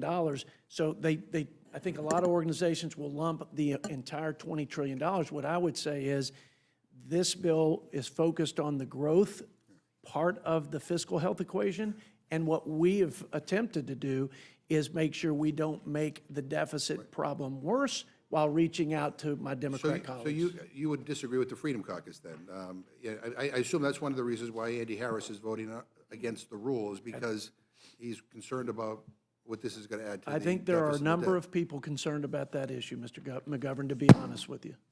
Yeah, in March, you said, and I quote, "If the Senate is simply using current policy to get tax cuts permanent while avoiding or skirting the responsibility to bring down spending commensurately, then that is a non-starter." That's end quote. Yeah. Then in our April hearing on the budget, when I asked you if you were here supporting a non-starter, you told me I opposed the notion that in the final reconciliation bill that we would have a deficit increase on the watch of a party that claims fiscal responsibility as a core principle. And as recently as June 10th, you signed a letter that said, and I quote, "We remain unequivocal in our position that any additional tax cuts must be matched dollar by real enforceable spending reductions. That union is the cornerstone of the House framework adopted in Section 4001 of H. Con. Res. 14, and it's the minimum standard for our support," end quote. So you've been very consistent in your demands, and so I have to ask you, did the Senate follow the House's reconciliation restrictions? They did not. All right, I mean, according to the latest analysis from the Committee on Responsible Federal Budget, the Senate violated the House's instructions by over $500 billion, and the final bill will add $4 trillion to the national debt, including interest. So here we are with a final bill that does something that you called a non-starter, that violates your core principles, and it doesn't meet what you called the minimum standard for your support. Have your core principles changed since April? I mean, No, sir. I mean, do words minimum and non-starter not mean what I think that they mean? Like, I don't understand, like, why, I mean, if I were on the right of this, I mean, I don't know why, you know, you wouldn't take this opportunity maybe to follow Lisa Murkowski's advice to, you know, maybe have a conference with the Senate and try to work something out. You know, it seems that everything that You everybody. may be onto something. Yeah, well, it's it. Well, and again, if that's the case, then I don't know why we're here in the Rules Committee taking up your time. But Ranking Member Boyle, it seems to me to be the prevailing view of literally every credible budget expert across the country that the Republicans' proposal will blow a multi-trillion-dollar hole in our debt. Even Republicans can't seem to get their stories straight. The Trump White House claims that the bill will reduce the deficit by trillions using magic math. Senate Republicans are opting to pretend that $4 trillion in tax cuts don't count as new tax cuts. And a select few House Republicans, like Congressman Massey, and I hate to add to his misery, Congressman Roy, actually admit that the bill will raise the deficit. Ranking Member Boyle, can you explain in very simple terms what Republicans are doing here by ignoring current law and using an alternative way to estimate the cost of their bill? And is it true that the new version of the bill adds hundreds of billions more to the deficit than what the House Republicans passed earlier this year? Yes, thank you, Ranking Member McGovern. I have to give Republicans credit for this. They have been able to get left-leaning groups and right-leaning groups both on the same side, saying exactly the same thing, that this bill adds trillions of dollars to our deficit and debt. To be specific, $4 trillion. Now, one of the ways, process-wise, that the Senate Republicans achieved this is actually truly historic. Ever since 1974, we have operated under the Budget and Impoundment Control Act. That's what created House Budget Committee, Senate Budget Committee. It's what gave birth to the Congressional Budget Office. It was to ensure that all members would have accurate numbers. The official scorekeepers, the Congressional Budget Office, would initiate 10-year projections. And within the process known as reconciliation that was created, these numbers needed to add up. If you were going to have new spending, it needed to be paid for. If you were going to give out tax cuts, that also needed to be accounted for, either through cuts or additional revenue elsewhere. Ever since 1974, we have used something called the current law baseline. So for example, with these tax cuts, the original 2017 TCJA tax cuts, they're set to expire midnight December 31st of this year. If you want to extend them the following day, the following month, the following year, following decade, so be it, you have to pay for it. Now, because of this legislation, for the first time in 51 years, that will be violated by switching to something that's called current policy baseline. It is an intellectually bankrupt concept. Current policy baseline is jargon for essentially this concept. I bought a donut this morning. I paid for that donut. Now tomorrow and the next day and every day for the rest of my life, that donut will cost me nothing. According to current policy baseline, that is true. This bill uses, make no mistake about it, current policy baseline. And again, because I'm being magnanimous, I want to give Republicans credit. You have just solved Democrats' problem and come up with the way Democrats will pay for Medicare for all. You have actually solved it by using current policy baseline. This is a new precedent that has been set, and when this bill becomes law, if it, God forbid, does become law, this will be the new standard that the Democratic side of the aisle will absolutely follow from now on. Well, I thank you for that. Chairman Thompson, I want to go to something that Ranking Member Craig mentioned in her opening, because I think this is important. When our committee marked up this big, ugly bill in May, I recall you saying that your bill protects veterans. In fact, you actually took credit for the exemptions from work requirements for veterans, former foster youth, and homeless people that were signed into law as part of the Fiscal Responsibility Act.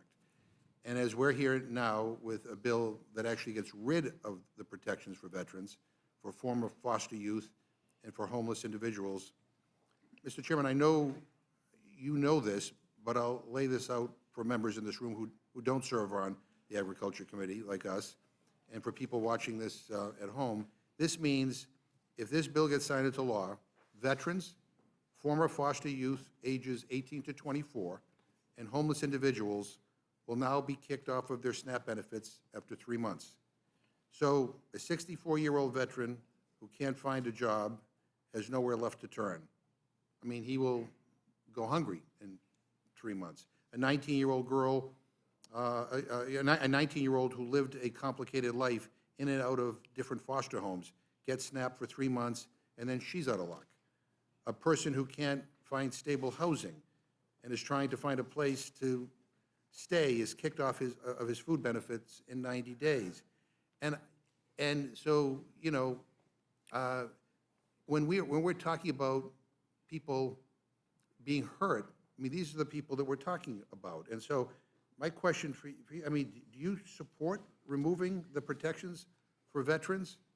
Well, Mr. McGovern, I'm hesitant to correct you, but my statement was President Biden was the one that was pushing those three populations of having them exempt.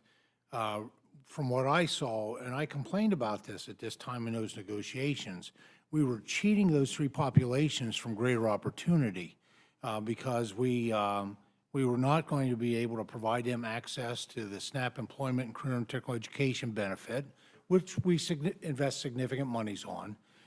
If they can't work, as you know, being on the committee as long as what you have been, and being a champion for nutrition, which I appreciate your passion, that there's two other alternatives: is an average of 80 hours a week working, or 80 hours of volunteer work a month. I'm sorry, 80 hours a month, yeah, of working, volunteering, or engaged in, and quite frankly, it's my favorite. I'll be honest with you. It's engaged in 80 hours of SNAP employment and career and technical education.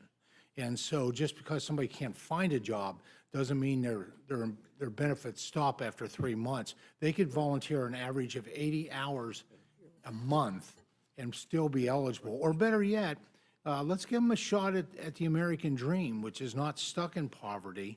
It's having access to that ladder of opportunity. Well, I want to make sure that I'm not misquoting you here, because this was from 5/14/25, when you said, quote, "This committee, Mark, continues to exempt veterans.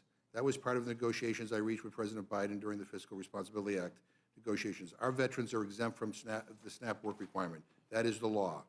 We are not proposing to change the law." Well, those you said it. negotiations So now are, you cha- you- you negotiations are give and take. That was Yeah. not my position. I Okay. thought we were cheating those three populations. And the House version did leave them intact, given the fact that they would naturally expire on their own after just a few And years. with respect that somehow we're cheating them of opportunities, I mean, Well, look. if we're leaving them let me- stuck let me- in let me say- poverty, we're cheating Yeah, them. Most states operate voluntary programs and can assign people who are interested in SNAP E&T to the program regardless of work status. These programs are severely limited. That's right, and Due they to were a history of exempt under- underfunding by both the state and the federal government.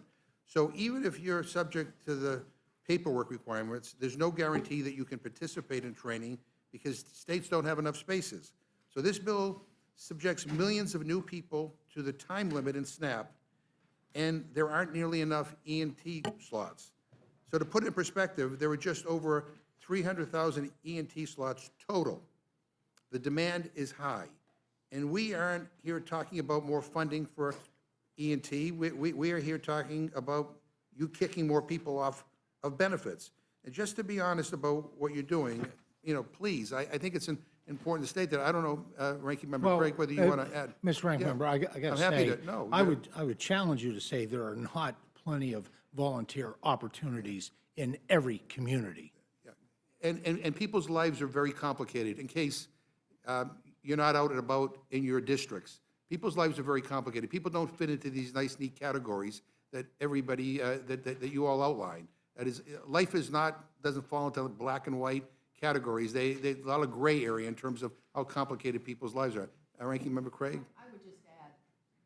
I would just add, Ranking Member, that these are people who've served this nation in our military, and we each know them. We know homeless veterans, we know those who are suffering with mental illness, and the idea that we are going to take food away from them in their time of need because they can't work 80 hours a month, to me, it's un-American.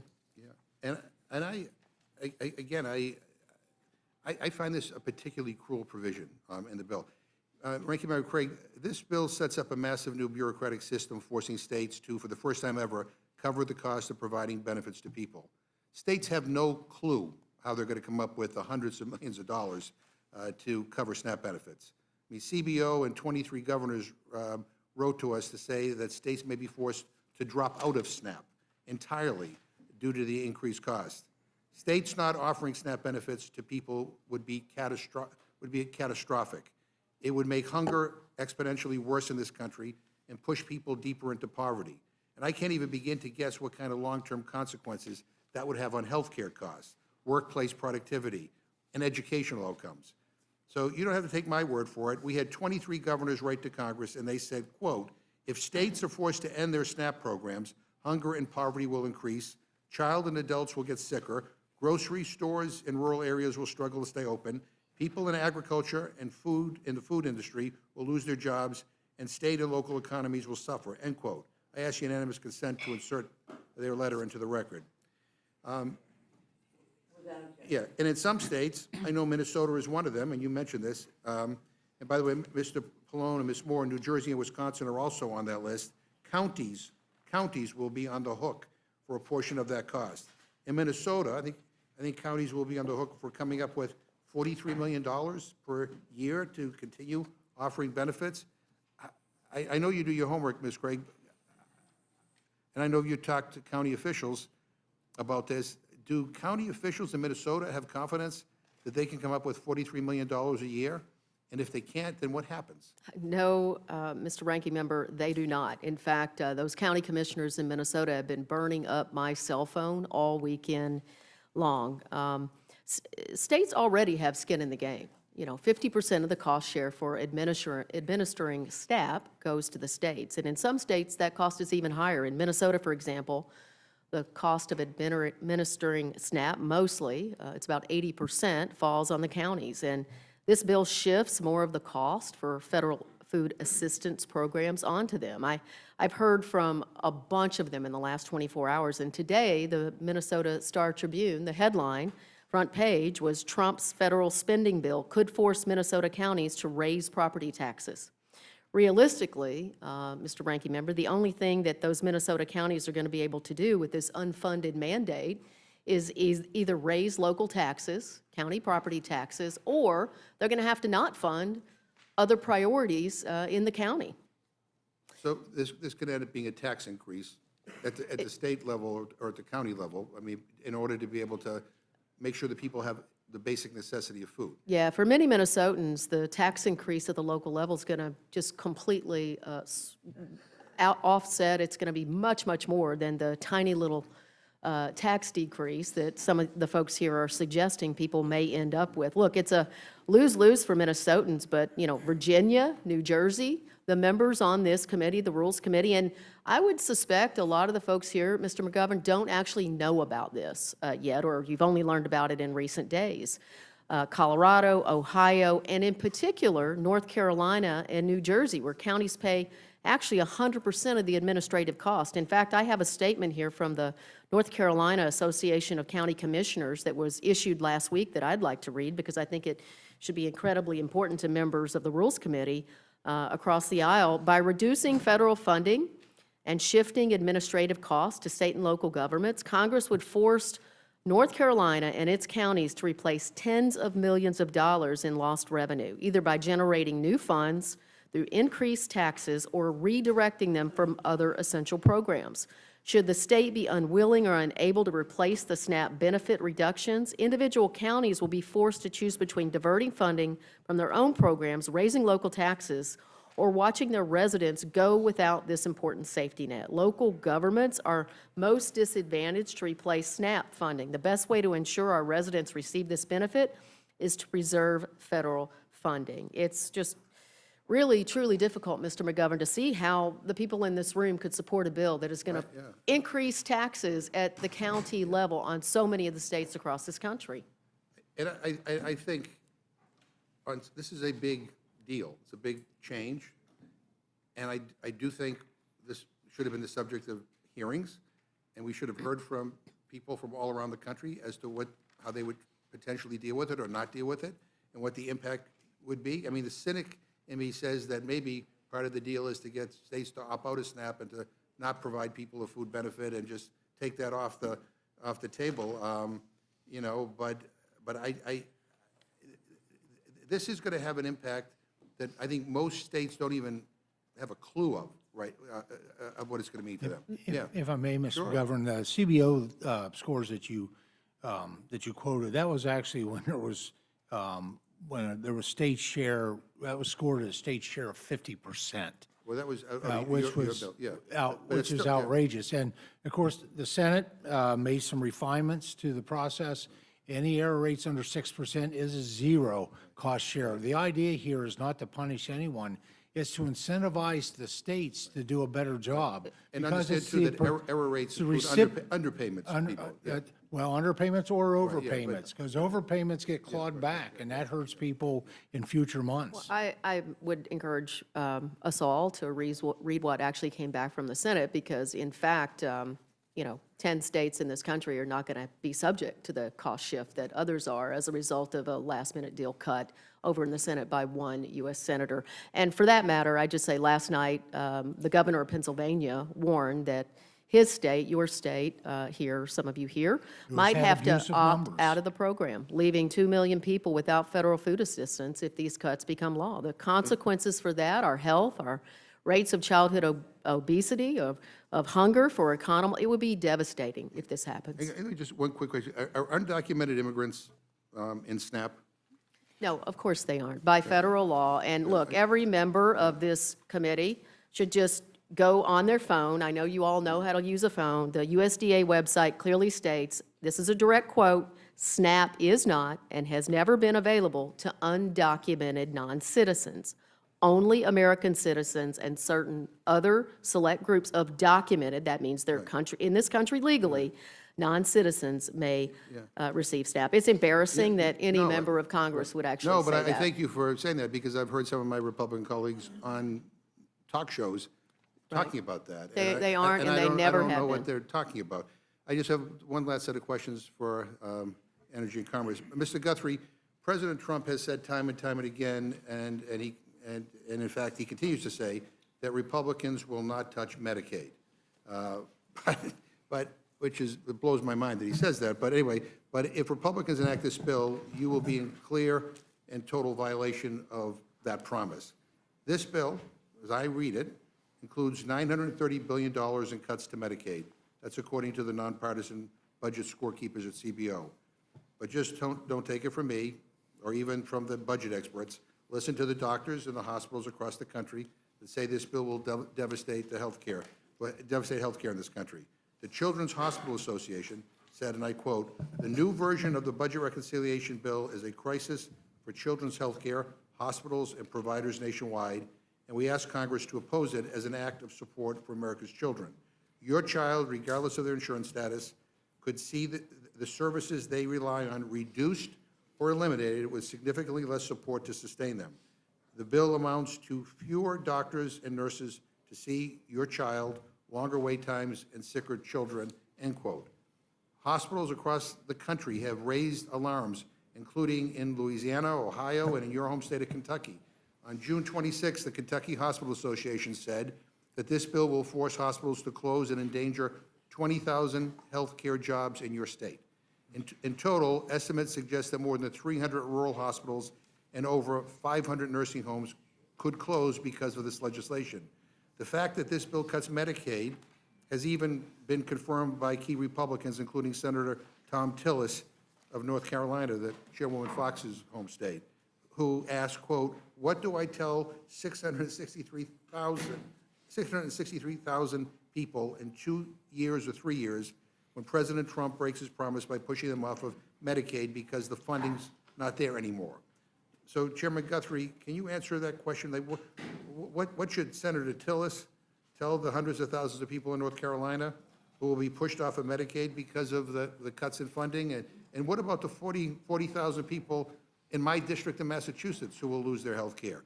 I mean, I think, you think that they deserve to know why cutting these benefits is such a priority, and especially because the offsets are being used, again, not to reduce the deficit or the debt, but to pay for tax cuts for very wealthy people. Yeah, let me start with, as we were here before, the people who were losing their health insurance on the Medicaid side of it, the people who were most affected, one, were illegal. There are people that are illegal that receive Medicaid benefits through states that choose to do that. Yeah, That not was, federal- that not was, that was federal birded out of the bill, so that's not part of it. So you got the most. But never federal Medicaid. Well, there's two ways to do it. One is they use the federal office that's 90/10, whatever you want to call it, to administer it. So that's what we were looking at, is the administration costs. The other thing is you don't have to verify legal status until 90 days into being on Medicaid. So there's people technically be on Medicaid, and it's scored, so there's no, that it happens with CBO.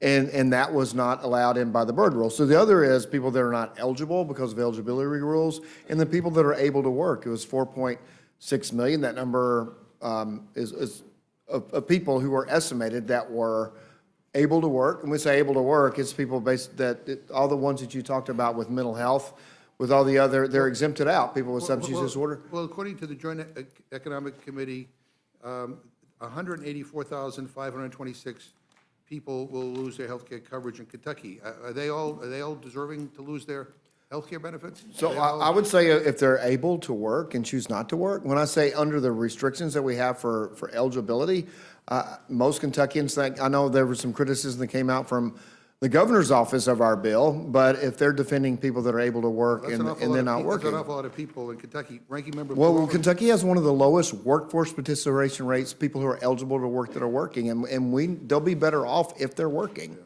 Yeah, I want to make just one statement before I go to Mr. Colon.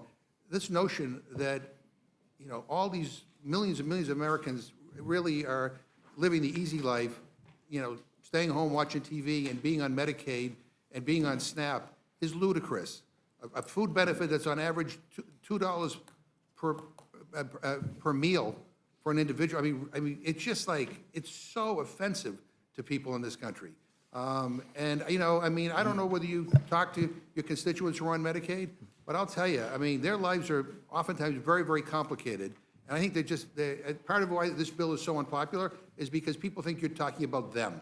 I agree that people have complicated lives. Not everybody you said it, not everybody fits into a neat category. But it doesn't make sense to let people there are a substantial number, according to studies, of people that are receiving Medicaid that could otherwise be working. That's why we were very careful to sculpt provisions where people that are on substance use disorder, Right. people that are mental health, they're all exempted. People with Look, dependent child at home. Living through the last 24 hours and watching the machinations of the United States Senate trying to add things, take things out, move things around, using the words "very careful" don't seem to apply here. And I'm willing to bet you anything that if this thing becomes law, you know, you'll find out in a few days that there's something in here that none of us knew was in there, or that has an adverse impact on something that we care about, and it's going to be too late to do anything about it. So I'm just telling you, this was not a very careful process. We don't know all of the implications about what is coming before us Well, the today. eligibility requirements from the House have stood, and those were very carefully drafted because of the points you made. So Ranking Member Pallone, Republicans continue to falsely claim that the only people who will lose health insurance will be undocumented people or people who sit at home watching TV all day. Can you address this point and discuss who will lose health care under this bill, who is actually losing health coverage, and why do they need Medicaid and the ACA? Well, let me divide the answer in two parts. One is about the people that lose their health insurance, and the second is about the cuts to providers and the children's hospitals and the other things you mentioned. First of all, the Republicans have to stop, I know they won't, but they have to stop saying that the only thing they're doing here is work requirements or you know, paperwork. The bottom line is that if you talk about the $1 trillion that's going to be cut here, or the 17 million people that are going to lose their health insurance, there's probably only a third of that $1 trillion that's related to the paperwork. Now, that's significant because the bottom line is that, you know, it's not fair. Use the Georgia example I've used a million times, where they estimated there were 300,000 or 400,000 people that were eligible for Medicaid expansion, and only 4,500 of those actually got Medicaid because of the paperwork requirements, meaning, you know, you've got to file every month. You have to show that if you're not working, it's, you know, because of a level of disability that's impossible to reach. You know, that's maybe a third of it. The rest of it is all the other cuts, right? So, for example, with regard to the ACA, the subsidies, the enhanced subsidies are gone. So if your health insurance costs you, you know, is valued at, say, $5,200 a year, and you're paying $100 a month, you're now going to have to pay an extra $4,000 that would have been subsidized, and you can't afford it, so therefore you don't get health insurance, right? So this is not primarily about paperwork requirements, although those paperwork requirements are so awful that a lot of people will lose their health insurance. The other thing I was going to say too is that you're talking about the Children's Hospital. You know, this is what the Senate did that made this so much more onerous. We don't talk about CHIP, right? Much. You haven't heard much about that. But what's been done collectively between the House and the Senate with CHIP is devastating, right? So now there are lifetime and annual limits on how much can be spent for a child on CHIP.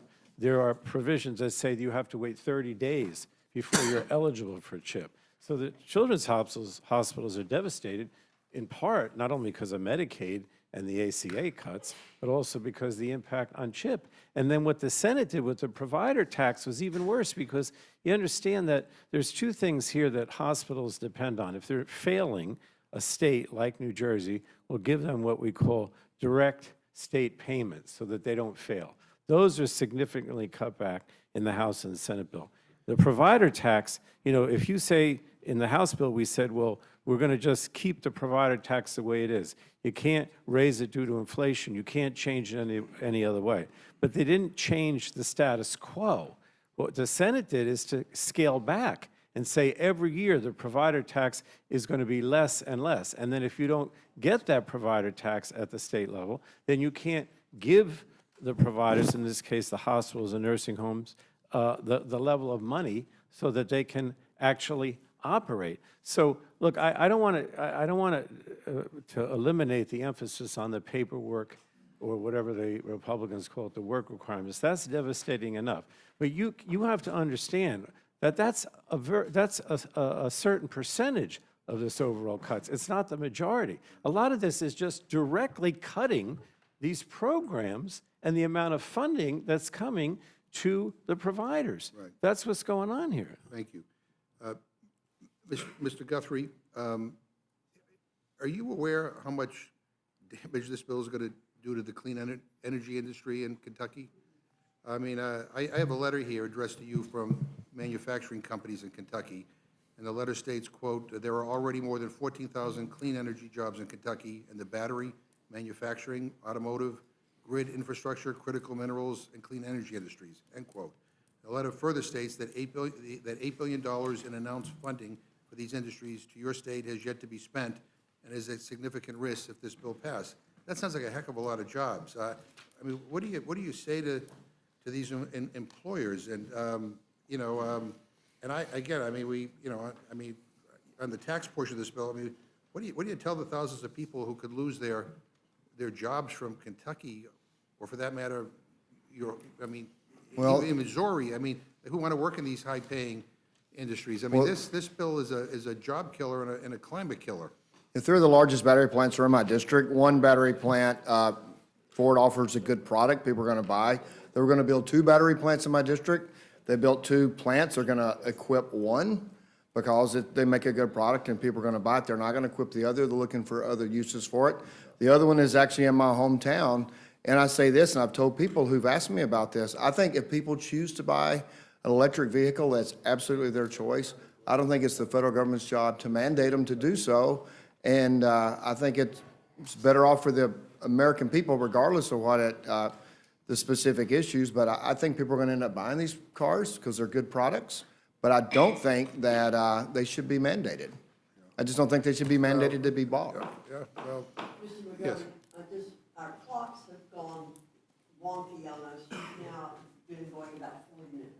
no, and I And I think that's really testing. No, and I appreciate the chairwoman's admonition, but with all due respect to everybody who's here, I mean, this is a big deal, and we don't even have time to read everything in this bill, and for many of us who have looked at the House bill and tried to follow what's going on in the Senate, we are really worried about how it's going to impact our constituents, and so I get it, but we have no other opportunity to be able to ask these questions and get these answers. And so, again, I apologize to the panel, but this is important, and I will. Can I finish my thought, though? Oh, yeah, But- yeah, okay. But if I was a business and my member of Congress was not going to mandate that people buy my product, But they're not I might mandating- send them a letter as well. We're not mandating you to buy a product. Well, they're mandating No, you have we're to not. buy We're- electric. We're actually trying to get an industry off the ground and maybe provide a little help in combating climate change and actually being good to this planet. Yeah, and, so anyway, I think people would rather that than tax cuts for Jeff Bezos. I yield back. Thank you very much. I want to take 5 seconds. We've heard mention of people who are on SNAP and on welfare having complicated lives. Let me tell you, the most complicated lives of the people in this country who are working 40-plus hours a week to pay their taxes and deal with their children and health care and other things. I don't hear too many people defending those people. Madam Chair, with all due respect, the majority of able-bodied adults on SNAP work for a living. And the majority of people on the program are children and they're senior citizens. So let's not leave the misimpression that, that program is just for people who don't work. Mr. Norman? I want to thank all the committee heads, Chairman, for what you've done. The first bill that we put out, each of you worked hard to get. Each of you had things and were part of the process. Our Democrat colleagues, no one voted for our bill that the House sent over. No one agrees with giving money back to the taxpayer that they earned. And to have my good friend, Mr. McGovern, question whether they were really people who are able-bodied, and it's not that many of them, you hadn't been in the real world. You go to that restaurant, you go to that electrician, you go to that tire manufacturer, every day, the number one concern is getting people who are willing to do hot work. It's not there. You've been in government too long. And all I would say is that the founders and the 56 signers of the Declaration of Independence would be astounded that we're sitting here talking about something that we hadn't read fully. We hadn't got a copy of it. Now, Mr. McGovern, I do agree with you on that, the fact that we should have it in hand. I think the founders and the 56 signers of the Declaration of Independence would be astounded that we're adding debt to our children and grandchildren who are defenseless. Debt is a curse. And Jody, you were right. We got to reverse the curse. And what the Senate did is unconscionable. What they did to our bill was unconscionable. And that's why, I will be, unlike my Democrat colleagues, they will not support anything their new leader in New York, Mandani, government-run stores, government-run gas stations, government-run apartments. I wonder how many U-Haulers are now leaving New York, and the socialist theory just does not work. So, yeah, I'm against this because of what the Senate did. I'll vote against it here, and I'll vote against it on the floor until we get it right. And the fact is, the good news, we're going to pass the tax cuts. The tax cuts don't expire until the December of this year. We're going to pass the tax cuts. And I think we're going to go back to the drawing table. It is my hope we'll go back to the drawing table and get very close to what we sent the Senate, because instead of each individual senator getting a goodie bag and sacrificing the health of this country is an abomination to, again, the founders and the 56 signers of the Declaration of Independence. So I do think that hopefully we'll get to that. We're not there yet, but I think hopefully we will be, and the American people will be better off for it. I yield back. Thank you, Mr. Norman. Ms. Scanlon, you're recognized. Yes, I'd first yield to Mr. McGovern. No, the gentleman just took a swipe at me. Let me return a swipe by saying I think he spent too much time at Mar-a-Lago and with people who are well-off and well-connected. He needs to spend a little bit more time talking to people who are struggling in this country. And by the way, I think we just have another announcement of somebody who's opposed to the bill. Are you opposed to the rule, too? Yes, I'm going to vote against the rule, and I'm going to vote against. So that's three. If we get one more, then then we're done for today, and you can go and work out something different. So I don't know why we're here if we already know three people who are going to vote against the rule. We're not even get this thing to the floor unless you cave, which has become a kind of a pattern around here. But I yield back. Thank you, Ranking Member. Yeah, it's interesting how many qualms we're hearing from across the aisle, whether the Senate or the senators. Yes, it is. Whether it's senators or members of the House who don't think this bill is ready to go. I couldn't agree more. I think it's the most expensive bill in the history of our nation. I had a town hall this weekend. My constituents have questions about it. I've got a lot of questions about it. All the reports we're seeing come out have that it's the biggest wealth transfer in our nation's history. It's the largest effort to kick people off their health care in history. It's a sweeping assault on nutrition assistance that's going to have kids going hungry and also without health care. So I think it's a monstrosity. I don't think it's defensible either morally or economically. It's supposed to reduce the national debt, and it adds trillions to the national debt. That's because the real purpose is not debt reduction. I think it's pretty clear. The real purpose is to give tax cuts to billionaires and big business in service to this failed economic theory of trickle-down economics, which has proven over half a century to never spur the kind of economic growth to make up for the deficits that tax cuts for billionaires create. If Republicans run through these tax cuts, our economy will not magically overperform to make up the lost revenue. It just doesn't work that way. But we will see even more income inequality as the rich, the Musks, the Bezos, the Mar-a-Lago millionaires get richer and everybody else gets left behind. Some of our colleagues say they hate this bill or they don't like parts of it, but at the end of the day, they have lacked the guts to stand up for the American people, and they have voted for this travesty of a bill over and over again because the head of their party wants it. Time and again, we've seen the only Republicans willing to stand up for their constituents in the country are those who are on their way out the door.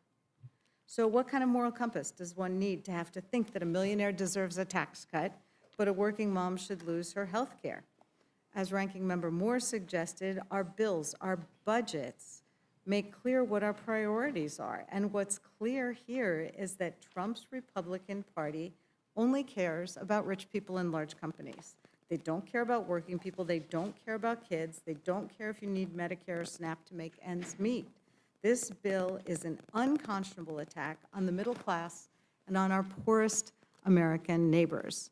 It's a 940-page testament to Republican values, and those values are grim. It's really shocking to see the supporters of this bill trying to justify taking away health care from 17 million people, kicking 5 million people off SNAP, causing the closure of hundreds of nursing homes, community health centers, and hospitals across the country, allowing mining and oil drilling on our public lands and in our public forests, raising energy costs for consumers across the country, while adding nearly $4 trillion to the national debt so that the mega rich can get mega richer. Who in their right minds thinks this is a good deal for the American people? For every millionaire that gets a tax cut, 19 people will be kicked off their health care and 6 people will lose their food assistance. I don't think these measures reflect the values of the hardworking families that I represent in Pennsylvania's 5th. And I don't think it's what most Americans want now that we have the details in writing. And that's why I think this hearing is particularly important, as this bill has been constructed over the weekend with last-minute additions, in, they're out. We all need to be reading this bill and not after taking the votes. This bill puts the government's weight entirely on the side of the wealthy and well-connected. It values caviar over kids. It values hedge funds over health care, and it values Mar-a-Lago over the middle class. The health care cuts alone in this bill are breathtaking. Medicaid, a program that ensures over 90 million Americans, including almost half of all the births in this country, is on the chopping block. The bill slashes state funding, imposing work requirements and paperwork traps, and repealing incentives to expand Medicaid altogether. And the Republican justification for these Medicaid cuts is bull. As we have heard, as anyone who's looked at it knows, federal Medicaid does not cover undocumented immigrants. But it does cover millions of children, including 99% of all foster kids, which I know is a particular concern for Rep. Moore, almost half the births in this country, and 1/3 of all kids with cancer. And that's whose health care coverage is being threatened by this bill. The work requirements are a particularly cruel hoax. They don't increase employment, they just increase the red tape. And I thought our Republican colleagues were against bureaucracy and red tape. When Arkansas tried similar work requirements, over 18,000 people lost coverage, and there was no increase in employment. This bill mandates similar complicated paperwork requirements so that a Medicaid recipient has to prove they're doing 80 hours a month of work or community engagement, even though the vast majority of folks on Medicaid are already working, in school, or caring for a family member. So even though most Medicaid recipients are working, if they forget to file a form, if they miss a verification deadline, if their employer fails to respond, or if their state agency makes a mistake, they get kicked off Medicaid. It's not that they're not eligible, it's that the paperwork gets them kicked off. It's a cruel bureaucratic paperwork trap, not a work incentive. And that's why the CBO found that these policies won't increase employment, but they will cause millions to lose their coverage. When people lose coverage, their illnesses don't disappear, their needs don't go away. They go to the emergency room, they delay care until it becomes catastrophic, they miss bills, they lose their homes. to pay for treatment. Ultimately, people will die due to the loss of coverage. That's the real-world impact of this bill. But many of our Republican colleagues don't seem to get that. Mitch McConnell said people will get over it. Joni Ernst said, and I quote, "We're all going to die." And today, in this meeting, we're hearing statements that show an unfathomable callousness towards the American people who are going to lose their coverage. I had at my town hall meeting this weekend parents of kids with disabilities who overwhelmingly rely on this coverage. And the idea that they could navigate caps on coverage for their kids is simply astonishing. Plus, we're hearing from every corner that the Medicaid cuts are going to cost hundreds of nursing homes. We've got a list now of 537 nursing homes that are at risk of closing. One's in my district, 2 are adjoining. This is going to cause nursing homes, hospitals, and community health centers to close. It is really mind-boggling. We know that more than 60% of long-term care residents rely on Medicaid. But this bill cuts that funding while simultaneously eliminating staffing requirements at our long-term care facilities. So people aren't going to be able to afford the care, and the care they get isn't going to be as good as it is now. That's a recipe for disaster. We're going to see facilities shutting down and horror stories of abuse, neglect, and poor conditions. Then there's the gutting of food assistance. The bill imposes harsh new work requirements for SNAP that would kick millions off the program, including, as we've heard, families, seniors, veterans, and foster youth. It turns LIHEAP assistance into countable income. And for many of our communities, like Chairman Thompson's community, mine, LIHEAP is absolutely essential for people trying to get through the winter. It bans using internet bills in utility and allowances, and that's an especially egregious cut in the 21st century. On top of that, states are going to have to start footing part of the SNAP bill for the first time ever. This is a backdoor cut, and I know my state, as well as I assume many of the others, are not prepared to take that hit to their budgets. Like so many provisions in this bill, the SNAP provisions would shift billions of dollars in cost to the states, in addition to all the paperwork and personnel costs that this bill would add. For example, when you no longer have automatic registration for school lunches because you have untied it from SNAP, all of a sudden, all of our local school districts are going to have to re-engage with an arduous process to make sure that kids are eligible for school lunches. We had a roundtable with our local school districts a couple weeks ago, and they are terrified about this at a time when school budgets are under so much stress. All of a sudden, we're going to require them to hire dozens of new people to make sure kids can get lunches and be able to study while they're at school because their stomachs aren't growling. Multiple analyses have shown that any minimal benefit that we might get from this tax structure for lower-income Americans is going to get eaten up by Trump's tariff wars. According to a new economic analysis put out yesterday by the Yale Budget Lab, this bill is actually going to reduce income for the bottom 40% of earners. A massive chunk of the middle class will actually see their incomes drop as a result of this bill. Meanwhile, people at the top 1% are going to get a $30,000 tax cut, and the top 0.01%, will get a $100,000 handout. So again, every responsible study that is looking at this is showing that we're going to see a wealth transfer from low-income Americans to the wealthiest among us. And all of this is going to be paid for with borrowed money. The bill adds nearly $4 trillion to the debt. That's not me saying it. It's Moody's, the Wall Street Journal, the Committee for a Responsible Federal Budget.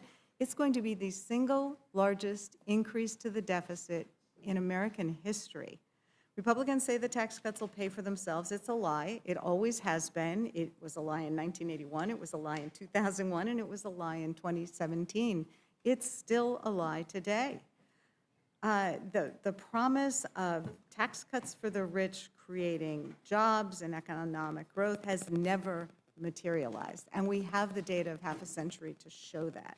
What we have witnessed is a massive increase in income inequality an acceleration of corporate concentration, stagnant wages for workers, jobs shipped overseas, and an economy that doesn't revolve around Main Street, but around shareholders, Wall Street, and CEOs.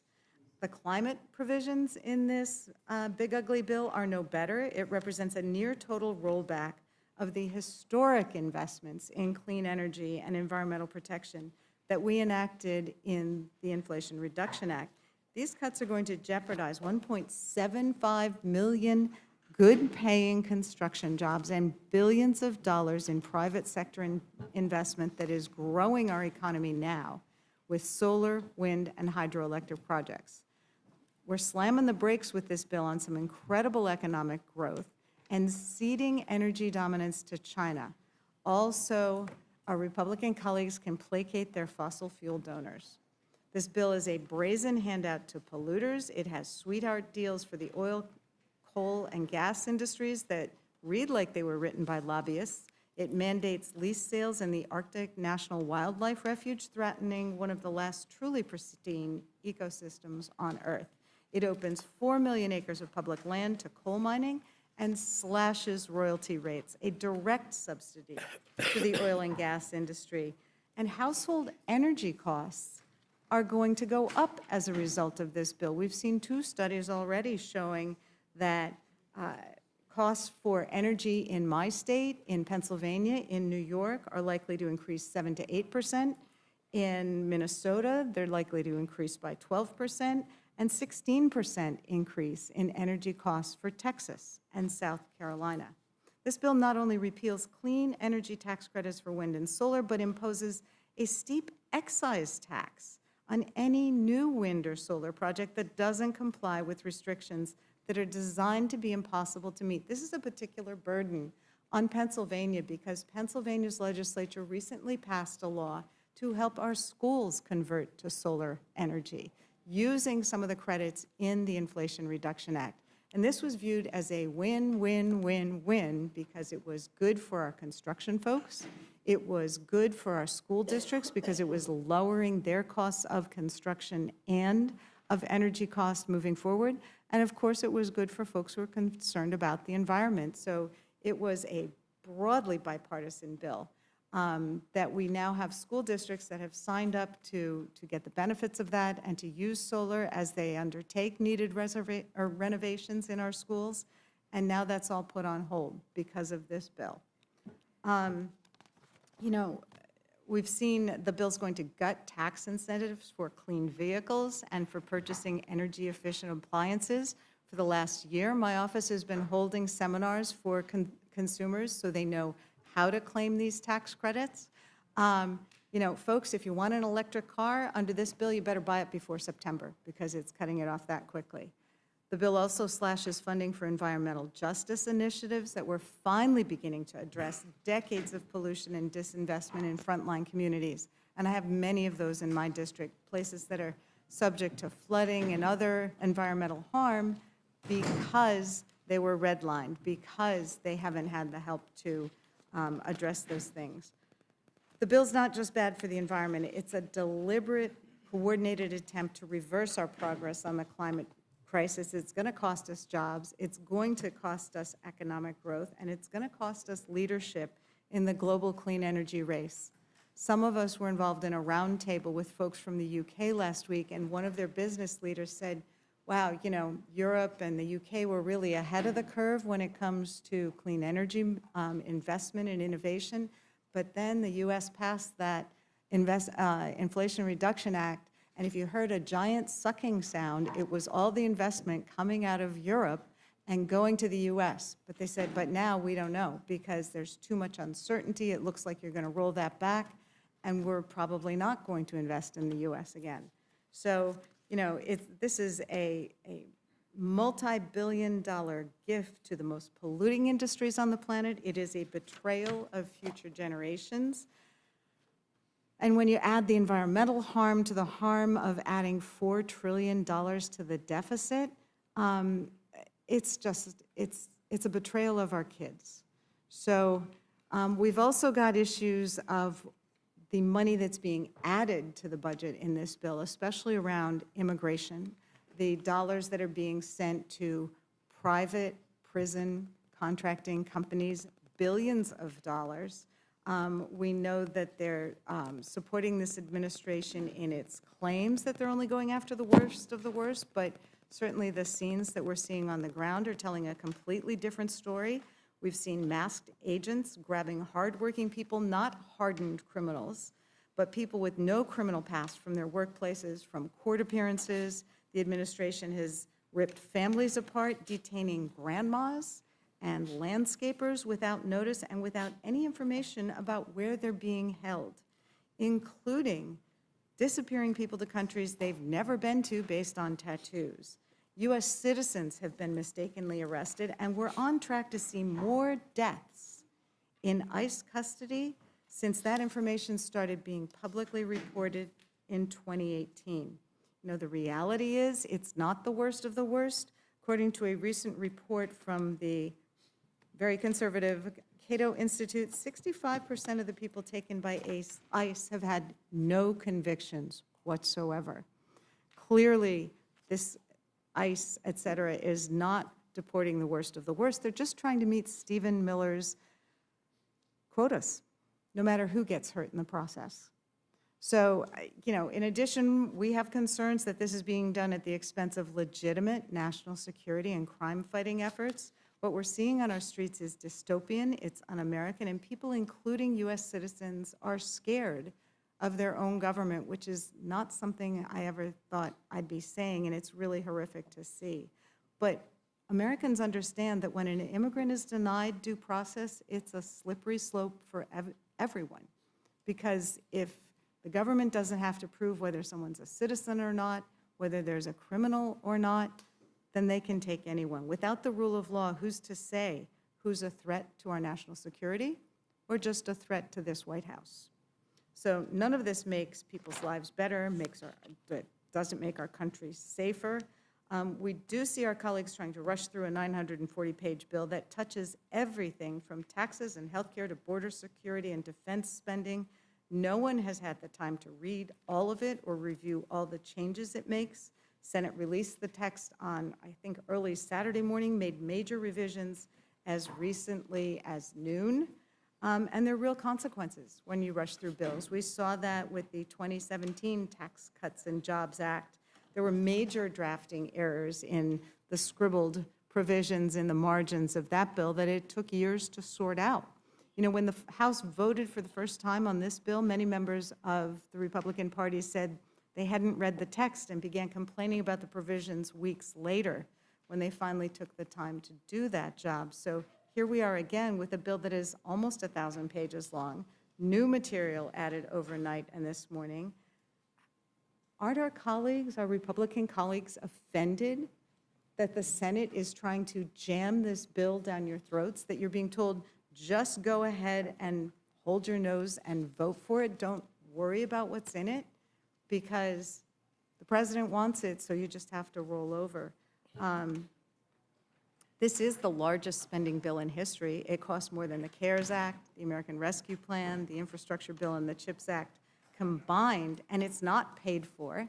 Republicans are going to make the country borrow another $4 trillion, not for clean energy, not to promote health care, not to promote housing, but to pay for tax cuts. It doesn't sit well with my constituents. It shouldn't sit well with yours either.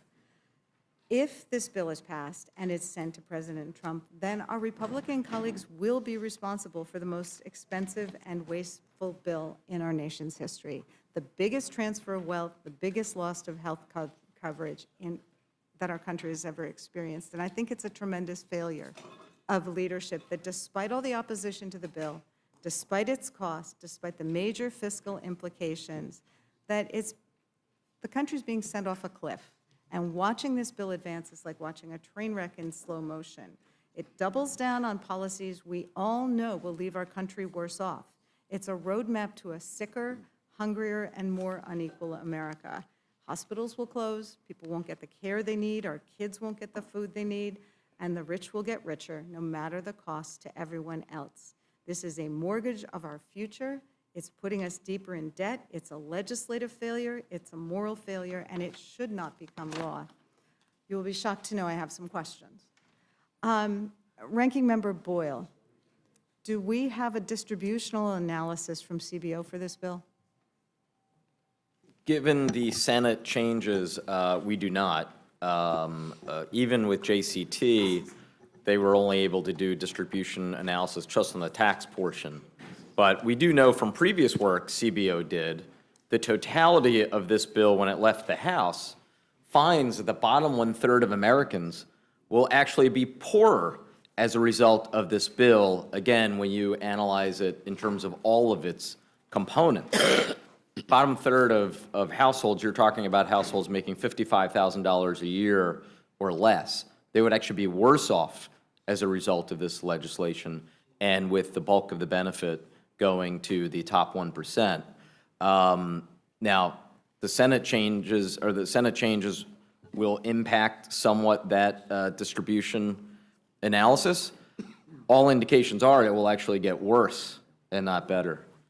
I know we've seen a new budget analysis from the Yale Budget Lab, which in the pale pink is the House version of the bill, and the redder one is the Senate version, and it shows that the bottom 20% of American earners are going to have a household income that is almost 3% less than it is now, while the wealthiest among us are going to be about 2% wealthier. Everybody's getting more if they start with more. And I would seek unanimous consent to enter the Yale budget analysis in the record. Without objection. Thank you.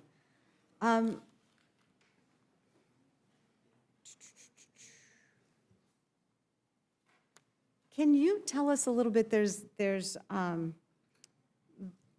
the carve-outs that were put in the bill for Alaska specifically. Can you speak to that, or is that something for Mr. Pallone? I can't say I'm an expert on Alaska and what may or may not have been inserted at the last second. You know, I remember there was a piece of legislation 15 years ago famous for the Cornhusker kickback. So this is perhaps the Eskimo kickback. But that would be the extent of my knowledge on this provision.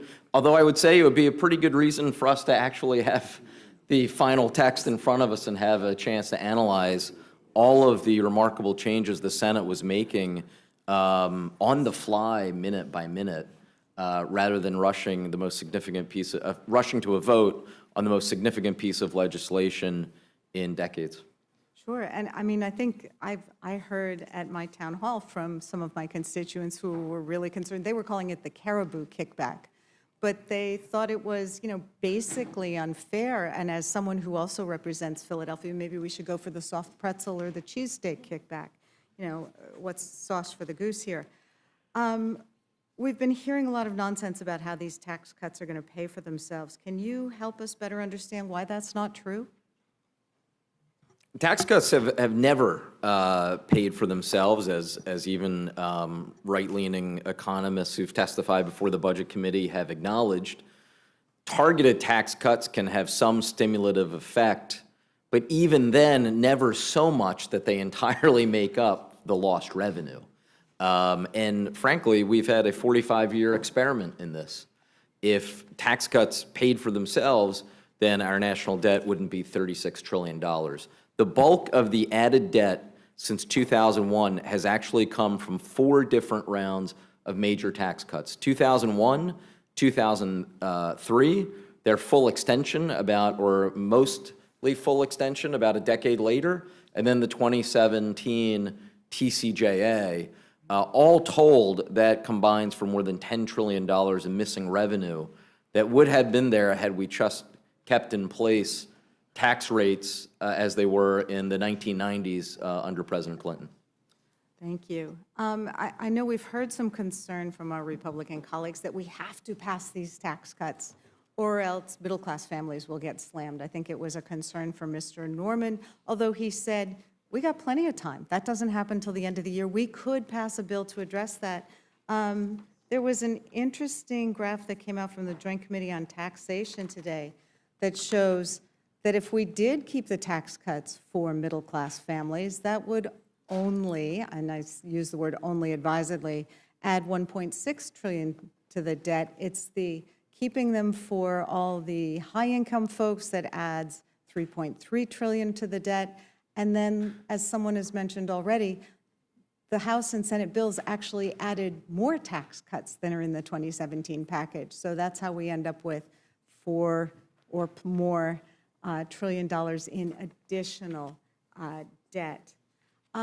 Ranking Member Moore, we heard a little bit about the child tax credit before, and I think it's important that, I'd like it if you could address a little bit. We had an expanded child tax credit during the COVID crisis, which actually did put more money in the pockets of those who need it most. And it was shown to reduce childhood poverty in this country by something like 40%. That's not what we're talking about in this bill, is it? I know there's some changes to the child tax credit in this bill, but that doesn't reach the same people, or it's not likely to have the same effect, is it? No, ma'am. No, Ms. Scanlon. This is not the same old child tax credit that reduced poverty among children by 40%. And indeed, it's a child tax credit that is more stingy as it left the Senate than what was produced in the House. And what it will do, it's not refundable, which means even if a married couple, both working at minimum wage, worked full-time, they probably would not meet the $30,000 threshold to get the full child tax credit. So it's not about laziness or not working. This child tax credit would inure to the benefit of wealthier people. If you're making $400,000 and your income, you get your income from dividends, you'd be eligible for the child tax credit, whereas there'll be 17 million children whose parents don't earn enough money or any money that will be left behind. So you think of a child tax credit as something that we ought to, that's an admirable thing to add to a bill when we think about the cost of children, the added expense. The group called the True Cost of Living says that when you have a child, that automatically adds $19,000 worth of costs to your family. So certainly those families at the lower end of the income spectrum who could use it will not receive it. That it seems to be a theme with this bill, that in every instance where there's a choice to be made, the haves get more. So with the child tax credit, it's going to give more benefits to people who already have some means. With this SALT tax deduction that we've heard so much about, we're not talking about people who get the standard deduction. It's only people who have enough real estate that they're paying a lot of taxes who benefit from that. That the rich get more tax cuts and more benefits. So it just feels like it's an overriding theme throughout this. I wanted, yes. I just want to point out the clock is working correctly. You've now gone for 30 minutes, I think 26 minutes. Okay. Soliloquy. So I'd like you to please. I will keep moving along. Okay. Okay, sure. I did have another question for Reps Moore and Pallone. We've heard so much about the work requirements in this bill for Medicaid or SNAP, but particularly Medicaid, being necessary to address fraud. But I was doing a lot of research this weekend, and every time we hear about a big Medicaid fraud case, it's not the people who are the recipients of Medicaid who are the ones committing the fraud. It's the insurance companies, it's the medical providers, it's the doctors, it's the healthcare systems that are committing billions worth of fraud. How will work requirements on recipients address the bulk of Medicaid fraud? Well, the report that came out that talked about fraud, as you said, I think it was from CMS, and it basically was talking about the insurance companies. It wasn't the people themselves, so that's obviously clear. To put it in simplest terms, I think, what this paperwork does, right, is it makes you file as much as once a month to keep getting your Medicaid and say that you're working, right? But you can, and, you know, the people that are actually working, it's a burden because they have to do it every month, and they may miss it, and then they're out, right? But I think the bigger problem is the fact that if you want an exception to that, because you're disabled, because you're pregnant, or the various categories they put in, those are extremely strict, right? So let's use an example, like if you're disabled and you want to get Social Security disability, right? That's a very stringent test, right? There are a lot of people who don't meet that test, but still are disabled and can't work or can't work enough, right? Those people, the way I see the definition, they're out, right? So what they've done is they put all this paperwork and burdens on people that even if you think you can qualify an exception, you're not going to be able to.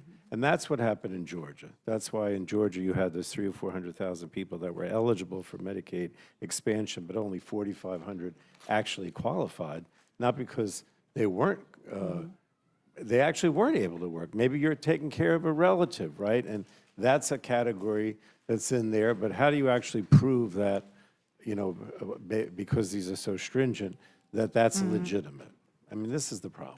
I agree with everything that he said, Ms. Scanlon. I would just add, we've had an example of this in our recent experience when we had an expansion of Medicaid during COVID, and people were told they had to re-up in order to be made eligible for Medicaid. 70% of the people who fell off of Medicaid were people that fell off because they didn't keep up with the paperwork. They didn't notice and they were eligible. And so I think that this bill, very cynically, is really claiming $1 trillion worth of savings just by frustrating people who may otherwise be eligible by having them on this treadmill of eligibility. Well, it does seem like an area for reduction of regulations that maybe our colleagues could agree with us about.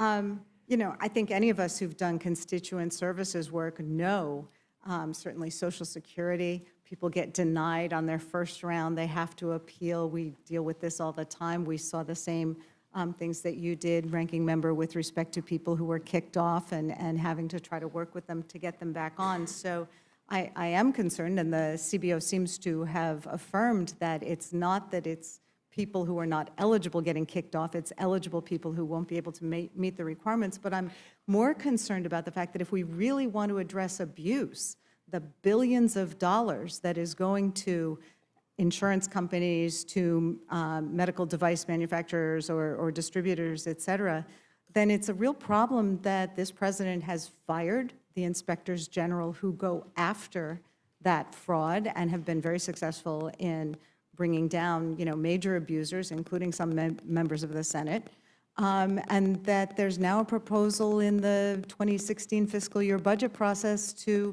slash funding for the General Accounting Office, which also works on cutting that kind of fraud and abuse.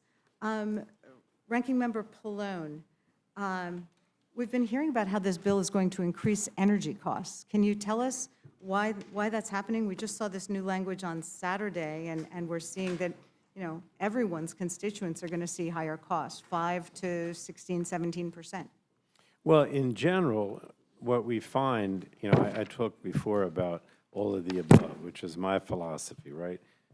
You want to do fossil fuels, you want to have nuclear, you want to have clean energy, you know, so be it. You can ask Chairman Guthrie, I've never been opposed to any of those, right? But the problem is if you cut off the clean energy, which is, you know, the wind, the solar, whatever, then inevitably, and you put the burden more on fossil fuels, right? Well, right now, those things are more expensive, right? I mean, particularly coal, for example, which everything the Republicans have done in the committee in the last 6 months has been to try to encourage coal. Right now, that's more costly, right? So just in general, by cutting your clean energy arm off, which is essentially what this does, you're raising prices in general, right? In addition to that, as you mentioned, you know, and again, you know, part of this is, my understanding is a lot of these things were in that last I don't know what you call it, I'll call it the manager's amendment at the end, which, I hope I know what was in it, because frankly, it's been difficult. At 12 o'clock, we got them, so I don't think they call it the manager's amendment in the Senate, but whatever they call wraparound. it, right? That, from what I understand, just wiped out almost all of the credits, if you will, for any kind of clean energy, right? And they did, I think, have a tax on clean energy, which they got rid of, thank God. So we went from encouraging clean energy to actually taxing clean energy, which now the tax is gone. But I mean, all these things, and we did so many things to try to help people pay their energy bills too, a lot of that, So it's just an across-the-board increased costs, in my opinion, primarily because they've eliminated any help or any movement towards clean energy and moved in the opposite direction. just in It general. certainly doesn't seem like something that looks towards the future. We have heard quite a bit with respect to the Medicaid cuts about senators being so concerned about the impact of those Medicaid cuts on rural hospitals that they added a fund to try to prop up rural hospitals. I don't have rural hospitals, but I have urban hospitals that are frontline hospitals and have been really challenged. We've lost several in recent years. So can you talk about the impact of these Medicaid cuts on urban frontline hospitals? Well, first of all, this rural hospital fund is not going to be adequate, right? I mean, it's paltry, right? In terms of the actual monies available. So when you make it, there's so many more people who are on Medicaid lose their Medicaid, or people that are on the Affordable Care Act, lose their health insurance. Now you have these hospitals, a lot of them in rural areas, but now you're talking about urban areas, just as maybe even more dependent on Medicaid, ACA, in those cases, by making those people now uninsured, they have to absorb all the costs of the uncompensated care. And some of these hospitals, disproportionate care hospitals, safety net hospitals, are overwhelmingly dependent on, Medicaid, exchange policies, whatever, as opposed to, insurance that you get on the job. And so what do? Right? They don't have the money. Well, this is all third-party payments that they've now lost. Well, they either raise costs, which means the burden goes on people that have insurance on the job with increased premiums or increased co-pays. But more likely not. More likely, they just don't have the funding, right? Yeah. And so what states have done is many states give them direct payments, like in my state, to help some of those hospitals that could fail, right? Or they also depend on the provider tax. The Senate devastated the provider tax because the provider tax, at least in the House, was made at the current rate. You couldn't increase it because of inflation. That was bad enough. But in the Senate bill, they actually decrease the provider tax even if you already had it. So if you're charging 6% now, and they're going to make it, I don't have the actual number again, it'll go down to 5, it'll go down to 4, it'll go down to 3, to the point where it doesn't even exist anymore. And even though you say, well, okay, you don't have to pay the tax, the bottom line is the way that formula distributed, as you reduce the provider tax, they get less money in the hospitals back. And that's what's devastating. But any kind of safety net hospital, whether it's rural or urban. Ranking Member Craig, I had a couple questions for you. Yeah. I'm finishing with the last one. Yes. Understood. I'm really concerned about the impact of this on our schools, especially coming as it did after the administration impounded funding for the local food purchase programs. Can you talk about the impact on both schools, kids who may be hungry, and our farmers who are now not getting the payments they were expecting? Yeah, it's going to be devastating on top of the administration and DOGE pushing back on some of the appropriated funding for those farm-to-school programs across the country. This is an added layer because the truth is that most people who rely on SNAP as a supplemental way of putting food on the table are folks who are already working and folks with children. And so our children are going to be hungrier, and as we know, the impact on learning when kids are hungry is very substantial. You also asked a few minutes ago about the contours of the agreement that came back from the Senate. We're all still learning that framework, but as it relates to the cost shift to states, my understanding is because the carve-out that was attempted for the state of Alaska could not pass muster with the Senate parliamentarian, they had to go back to the drawing board. And I think about just how ridiculous the policy sounds of now we're going to let D.C., Florida, Georgia, Maryland, Massachusetts, New Jersey, New Mexico, New York, and Oregon, including Alaska, because one state didn't pass muster, we're going to let them all get 2 bites at the apple of delaying implementation of the cost shift because they are the states with the highest error rates in our country. If I were on the other side of the aisle and this came back to me from my Republican colleagues in the Senate, I'd be calling every single one of them saying, what the hell are you thinking? Well, I think I may have to renew my request with Ranking Member Boyle that we go for the cheesesteak carve-out, because clearly the policies just aren't passing muster here. So appreciate all of your testimony, and I will yield back. Very much. Ms. Fishbach, you're recognized. Madam Chair, I yield back. Thank you. Mr. Neguse, you're recognized. I thank the chairwoman and the ranking member, and of course, welcome back to all of the chairs and ranking members, and thank you for your testimony today. I, of course, oppose this bill for all of the reasons that my colleagues, Ranking Member McGovern and Representative Scanlon, articulated. I think it is a terrible bill. I think it's cruel. I think it'll have devastating consequences, certainly for the people of Colorado that I represent, but ultimately for millions of Americans across our country. But I will also just say this before I jump into a few questions that I have for the members that are here today. I think that the process has been abysmal.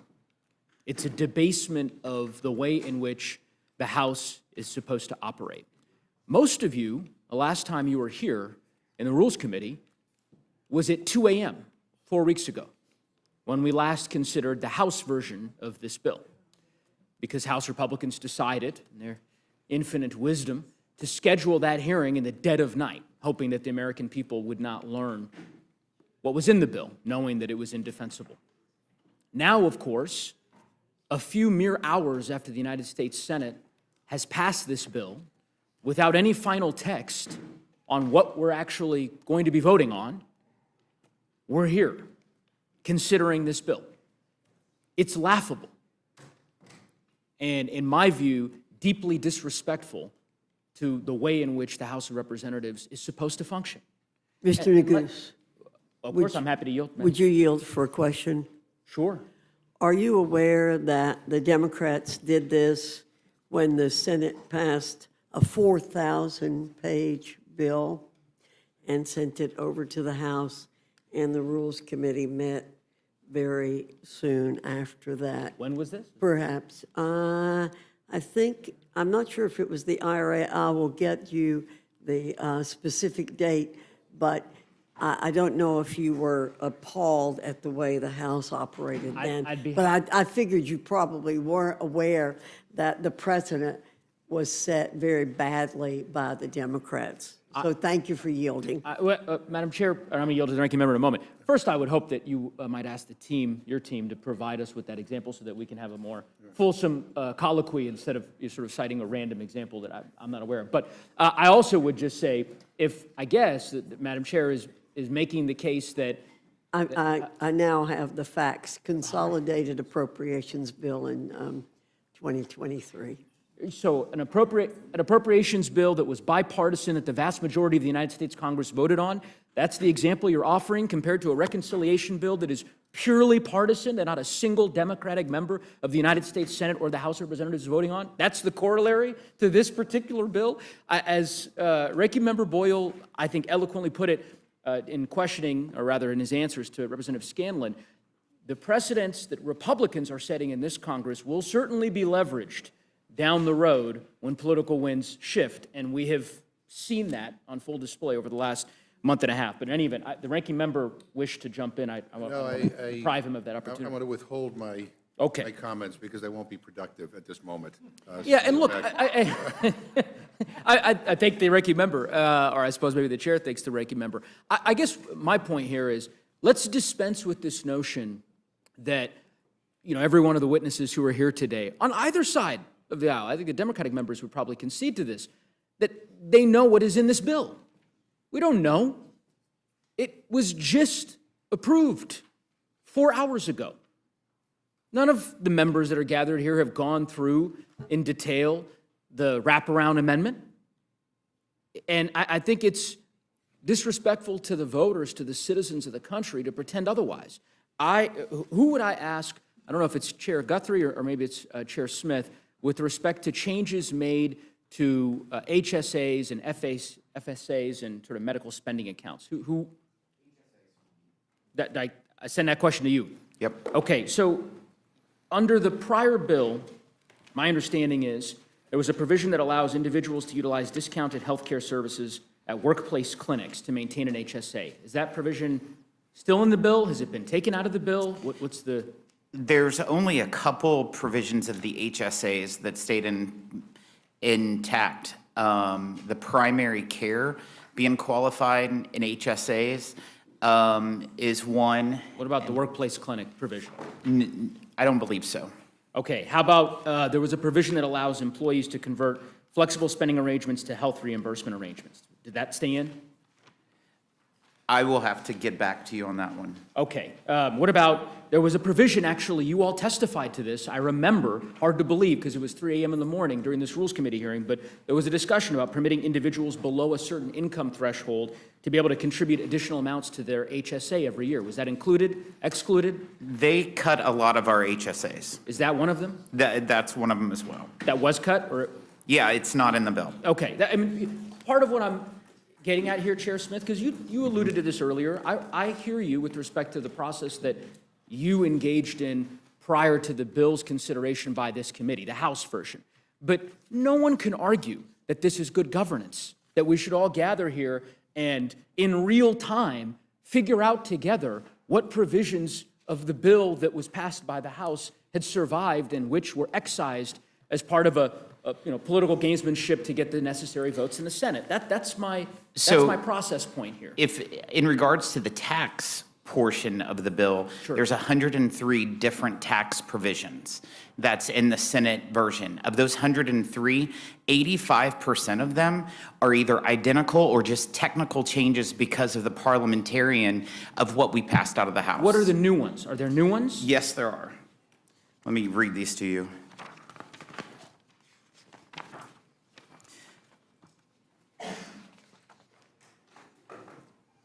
So the new ones that they added was the dyed fuels, which is Ms. Moore's provision that she likes. New markets was included, made permanent, the new markets tax credit program. They eliminated the deduction on sports teams owners that was in there. They eliminated the SALT workaround that was within the House bill. I'm trying to just do tax through here. Sure. The increase in excise tax on private foundations was eliminated, which we had in the House bill. They also lowered the rates on the endowment taxes. We had a 21% rate. They kept the same brackets, but their highest is 8%. They did a child care boost to the CDC, TC, and FSAs. The CHIPS and Science Act tax credit was adjusted in this bill, and also the charitable deduction. I think you're missing one. Which one is that? Whalers. What's that? A new tax break for whalers, right? Am I? Are you talking about allowing someone who uses a harpin to deduct the cost of that harpin? Correct. That's included. It's a business expense. It's a new tax break, It's right? a business expense that was capped at $10,000, and now they can deduct it. Up to $50,000, right?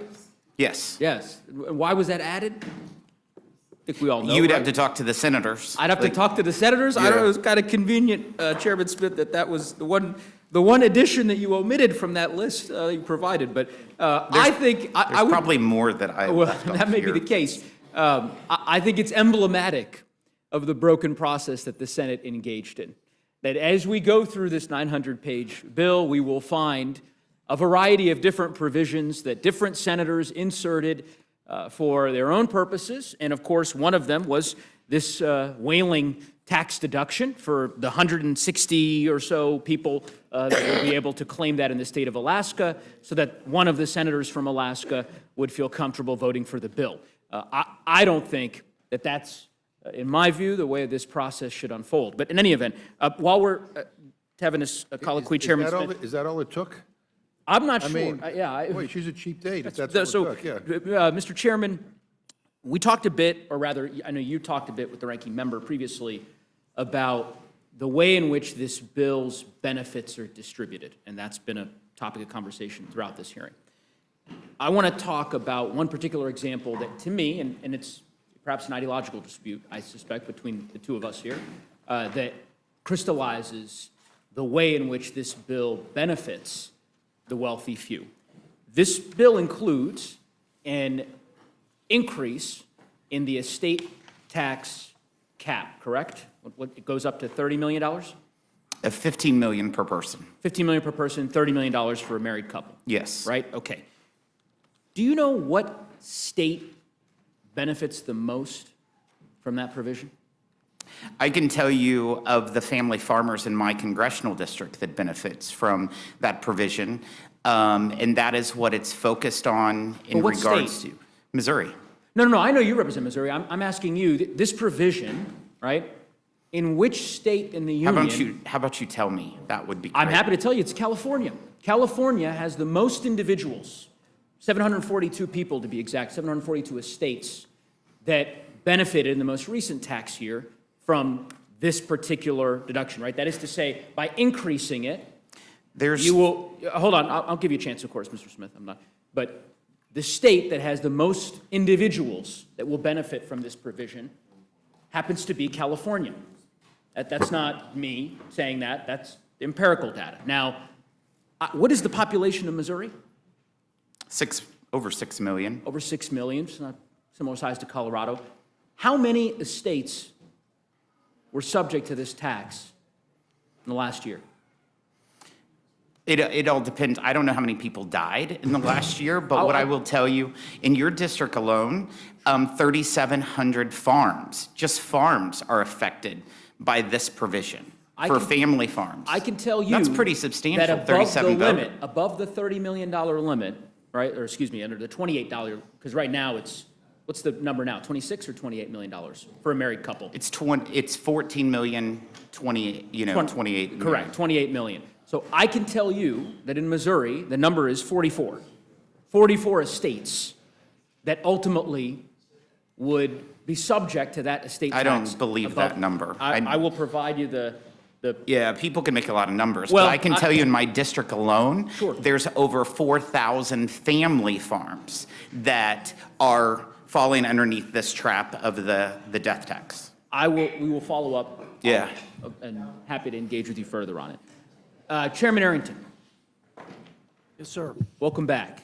Good to be back. So this is your third time testifying in the last month and a half. And the third time's the charm. I think I'm going to convince you to support this bill. Here's where I'm struggling, Chairman Arrington, is that the first time you came on the budget resolution, right?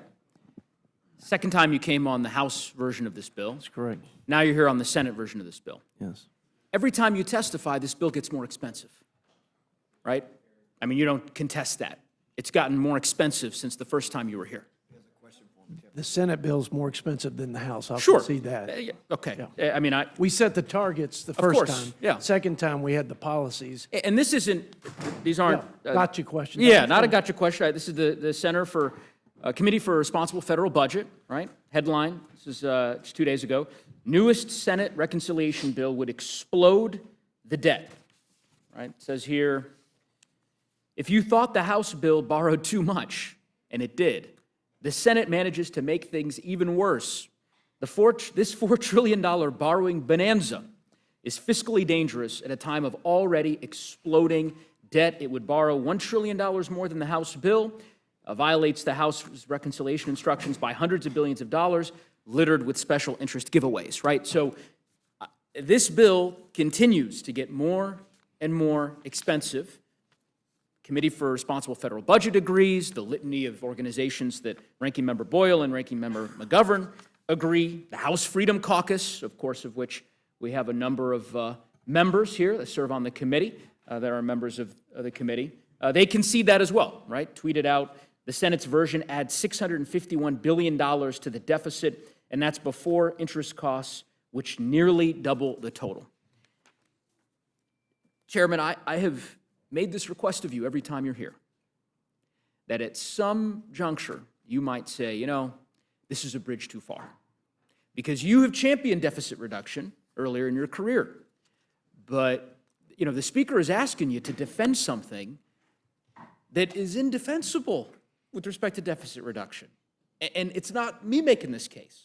So I just, and I'm going to give you an opportunity to respond here, but what do you say to the House Freedom Caucus? What do you say to the Committee for a Responsible Federal Budget? Why not engage in a conference? Why accept what the Senate has sent you at face value? You're the chairman of the Budget Committee.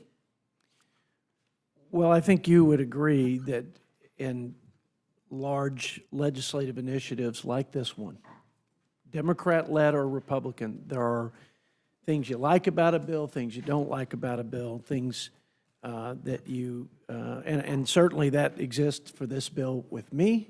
I have my policy preferences, and I'm certain that my colleagues do as well. I'm concerned that neither party has been serious in addressing this unsustainable debt trajectory that we're on and a debt crisis that looms large for the country. I'm concerned that neither party has.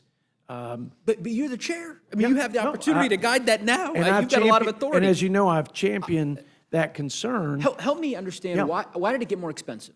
So here, maybe that's a sort of I too think simplistic of a question. What happened in the Senate? Why did this bill get more expensive? Yeah. What did they add that increased the cost? Well, the savings in the, on the SNAP side, or in the ag jurisdiction, I think it's about $100 billion loss in savings on the Senate side versus the House side.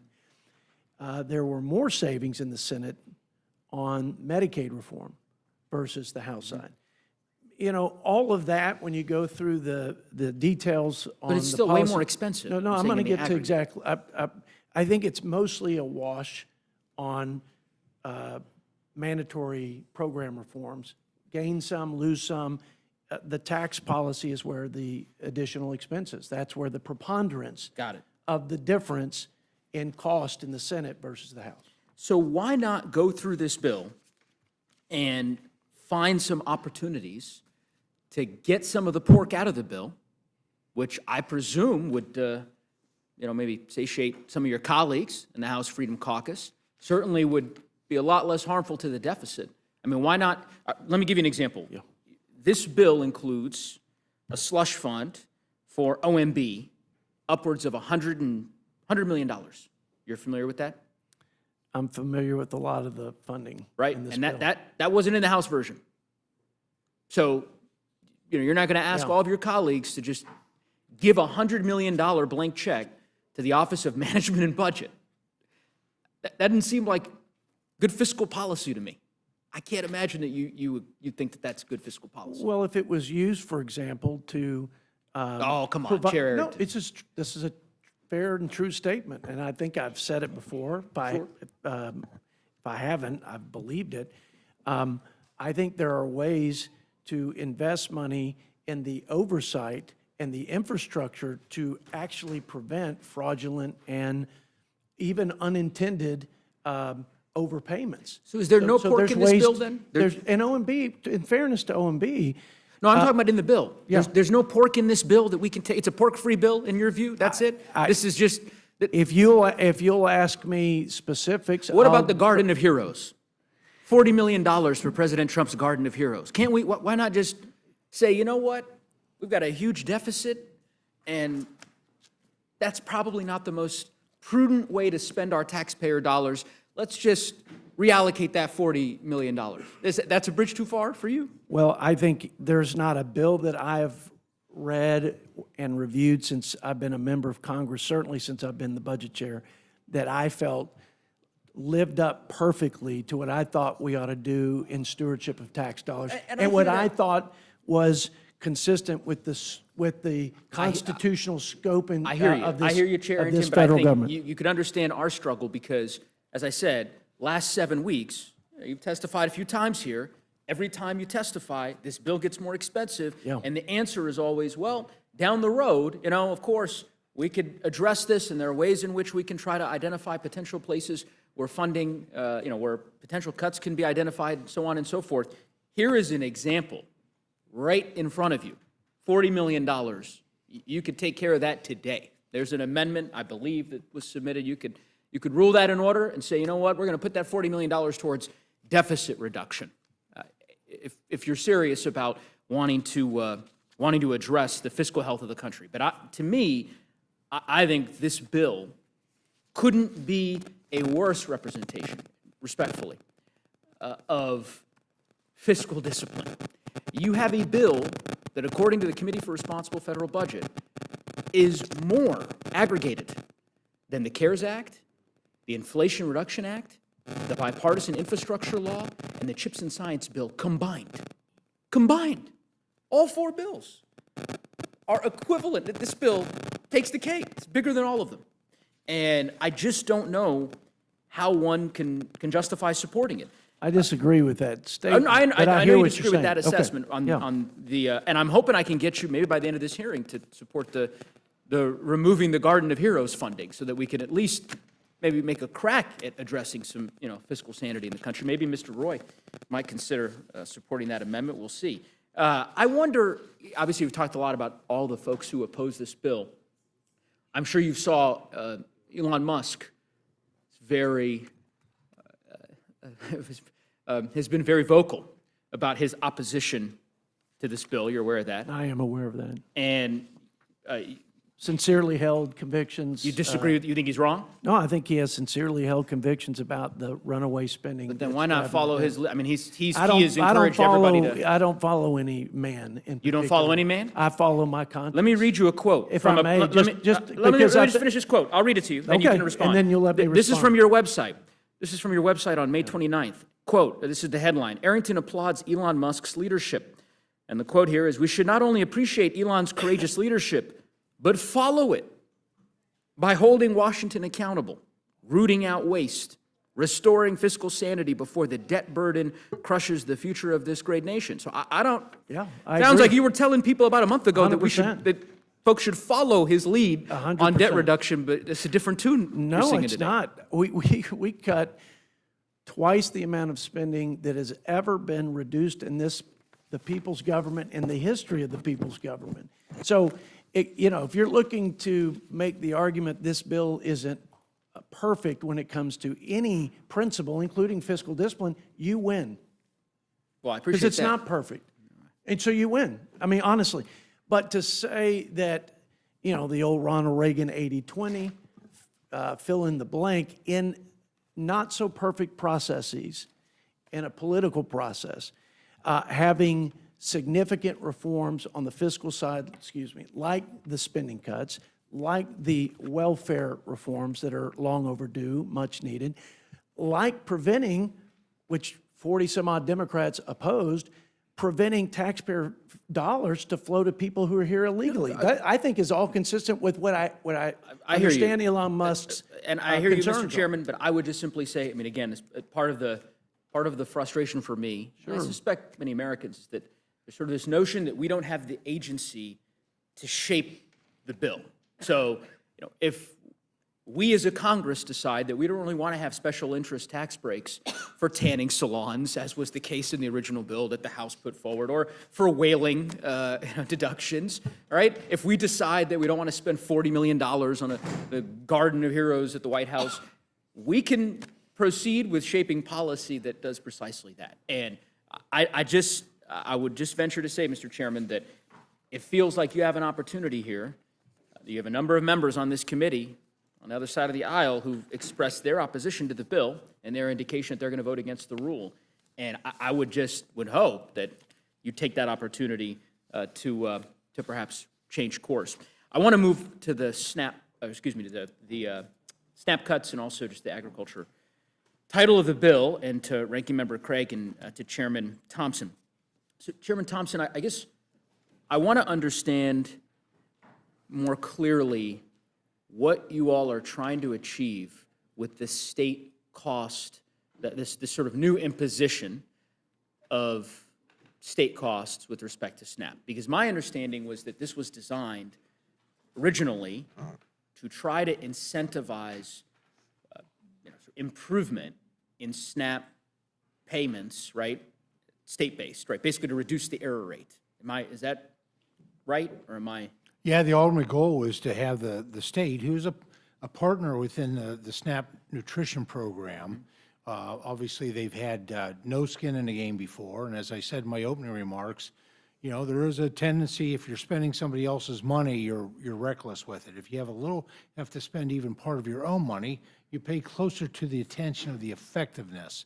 And we have been, the error rates have been. It's a real problem. It's been a real problem. My own state of Pennsylvania, under Governor Shapiro, it was at 17%. I'm glad they got it down to 11% as of the data that came out yesterday, but that's still unacceptable.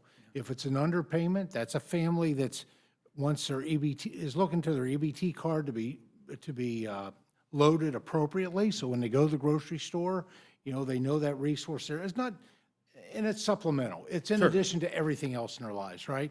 But still, if it's an underpayment, it hurts those family members.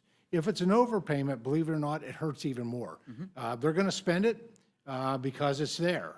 But then the states will come back, whether it's 2 months or 6 months, and they'll claw all that back. And all of a sudden, these families find that they have no money in a given month. And so these error rates have been absolutely The bottom line, we got to get the error rates down. Absolutely. So this is meant to be an incentive. Exactly. And I Here's the question. Yep. Under the bill as it's drafted now, the higher your error rate, the more likely you are to get a waiver not to have to pay anything as a state. Well, but it's short term. It's for a number of years. But why give states? Well, you know what? You'd have to sit down with the senators to figure out why they did that. Alaska's one of them, I think. But does that make sense to the gentlelady you? from Pennsylvania named the states that wound up on that. I mean, Correct, the 10 states, Oregon, New Jersey. It was a Senate amendment, delay implementation of state, and it's a delayed implementation of state cost share. It But doesn't. why does that, I guess what I'm trying to understand, and you may not. Why did they do it? Well, Well, we're all in politics. We know why they did it in the Senate, in order to get certain votes from certain and states if that to is be the able case, to pass this. does that not violate the very objective that you all were trying to achieve? Let me explain why, and I'll give you a chance. Doesn't long-term, because Okay. it does result in a state share. let's say it this just way. gives them more time Sure. to be able to get there. Let me say it this way. The gentleman from Texas, Mr. Roy's here. Texas has an error rate that hovers around 6%. So right now, under the bill, as it is proposed, Texas wouldn't necessarily, if it stays below that 6%, doesn't have to pay a state portion-based cost for SNAP. If it gets above 6%, say it jumps up to 6.5%. For the next several years, Texas, the state of Texas, and Texas taxpayers have to foot the bill of a state pro rata cost. That's correct. Hold on, I'm not asking a question. Mr. They've Thompson, never had a payment yet. I'm not asking a question. Texas has Please to do do. so. I will. Texas has to do so. Oregon right now, which has one of the highest error rates in the country, does not have to pay a single taxpayer dollar towards this program. You have designed a program in which you are incentivizing states to have a higher error rate. If you're a state, Ranking Member Craig, maybe no, I'm asking Ranking Member Craig It's a question. transition plan. She can answer if she'd like. If you are a state with an error rate of 10% or 11% or 12%, if you can get your error rate higher, That's right. then under this bill, you won't have to pay a dime. And you get, under this bill that came back today from the Senate, in fact, you get 2 bites at the apple over 2 years to get your error rate up so that you can not have to pay the cost shift for a period of time. It's insanity. It's So insanity. a state like Colorado or Missouri or Texas, the states that are trying to keep their error rates down and are doing a good job of it, they get penalized. Meanwhile, New Jersey, Oregon, Alaska, states with a high error rate benefit. Insanity. I don't, and maybe there's another Republican here, Chairman, and I know this is not outside of your respective departments. So, but if Chair Guthrie or Chair Arrington or Chair Smith want to jump in to defend that particular provision, I don't, and by the way, I mean, before I give that opportunity, I don't know, we'll see if this bill passes in the House. But I can assure you that if it doesn't pass, if there are enough Republican members who say, you know what, this is a bridge too far, this provision is not surviving. It's not going to survive the sunlight of the next 48 hours. There's no way. I am calling it now. I cannot imagine that Republicans are going to say, yeah, we're fine with Portland paying not a dime for a state portion of SNAP. We're going to instead just make sure that we impose these costs on the states that are actually doing a good job. And you do realize that none of the states will Are pay doing it now, for correct. the immediate future. Zero course. states, because it is an implementation Yes, but you've plan. delayed it even further for the worst offenders. So this, basically, if you're a state, you are incentivized to get that error rate up. Get it up to 18%. That way you can delay having to comply with this mandate as long as possible. Ranking Member Craig? Mr. Neguse, excuse me, I just want to say I may never have another chance in my entire career here to say that I agree with Chip Roy. So I'd like to get that on the record here in my testimony today. And secondly, beyond the Republicans in this room agreeing that this is a good policy, try going home to your own constituents in a state with a low error rate and explaining to your county commissioners why they, in 10 states across this country, are actually going to have to increase taxes at the local level so that these 10 states, the other 10 states with high error rates, don't have to pay their fair share of taxes. Again, I've just never seen anything as ridiculous as what we've seen come over from the Senate. And I wish my colleagues on the other side of the aisle could stand up and say, no, we need more time, we need to fix this. Yeah, I certainly agree with you, Ranking Member Craig. I think you articulated it well. As I said, whaling taxes, tanning salons, all the pork and nonsense that has been included in this bill, this provision it really is the most nonsensical. And Chair Arrington? If I may. Maybe you might, go ahead, Yeah, of if I course. may. Yeah. You know what the cost share is today of states that have an error rate of, let's just use Alaska since it's a subject of Yeah. conversation, 60%. 60%, 60 cents on the dollar error rate. You know what the policy is today and under the last 4 years of the Democrat administration and the leadership of my colleagues on the other side of the aisle? Yes, Zero. no cost. Yeah, Zero. correct. Zero. So I believe you to be a fair person. I'm sure that the indignation that you have over not phasing this in as quickly as maybe we all would want, I certainly would be one to say we should implement it effective immediately, but it hasn't even existed, and I think you would agree. But why give that special break to New Jersey? Over Texas. I don't know that I can answer that, but I can tell you that having 4 years when you all had total control over this process, when you jammed a partisan bill, it was a tax and spending bill called the Inflation Reduction Act, this wasn't addressed then. I would say kudos to Republicans. It's not perfect, once again, but we're going to phase in accountability for states who have a 60 cents on the dollar error rate. If we could get that implemented today, I'd take it. If we can get it in 2 years, that's better than what it was. I indulge you, Okay. Chairman. I would just simply say, I think that's going to be a hell of an argument to make to the people in West Texas 2 years from now to say, look, I get it. I know y'all are paying more now for SNAP, by virtue of this new mandate, but just rest assured, the people in Oregon and the people in New Jersey who are, or rather the state governments there, who are doing a far worse job with respect to the error rate, don't worry, they're not paying a dime. That doesn't seem like an argument that I would think Republicans want to make to their constituents, but I'm not a Republican. So, Ranking Member Craig? Yeah, I just like to, certainly want to make sure all my Republican colleagues know this, but high error rates actually are subject to sanctions. And in fact, USDA fined Alaska $12 million last year for failing to ensure SNAP recipients are eligible. Pennsylvania was fined as well over the last couple of years. So there is a penalty for high error rates in this country. Thank you. But Last now there's a question. reward for them. Last question I have for Chair Guthrie. Couldn't of course, didn't want you to feel neglected here. I want to talk about the hospital fee, the provider fees.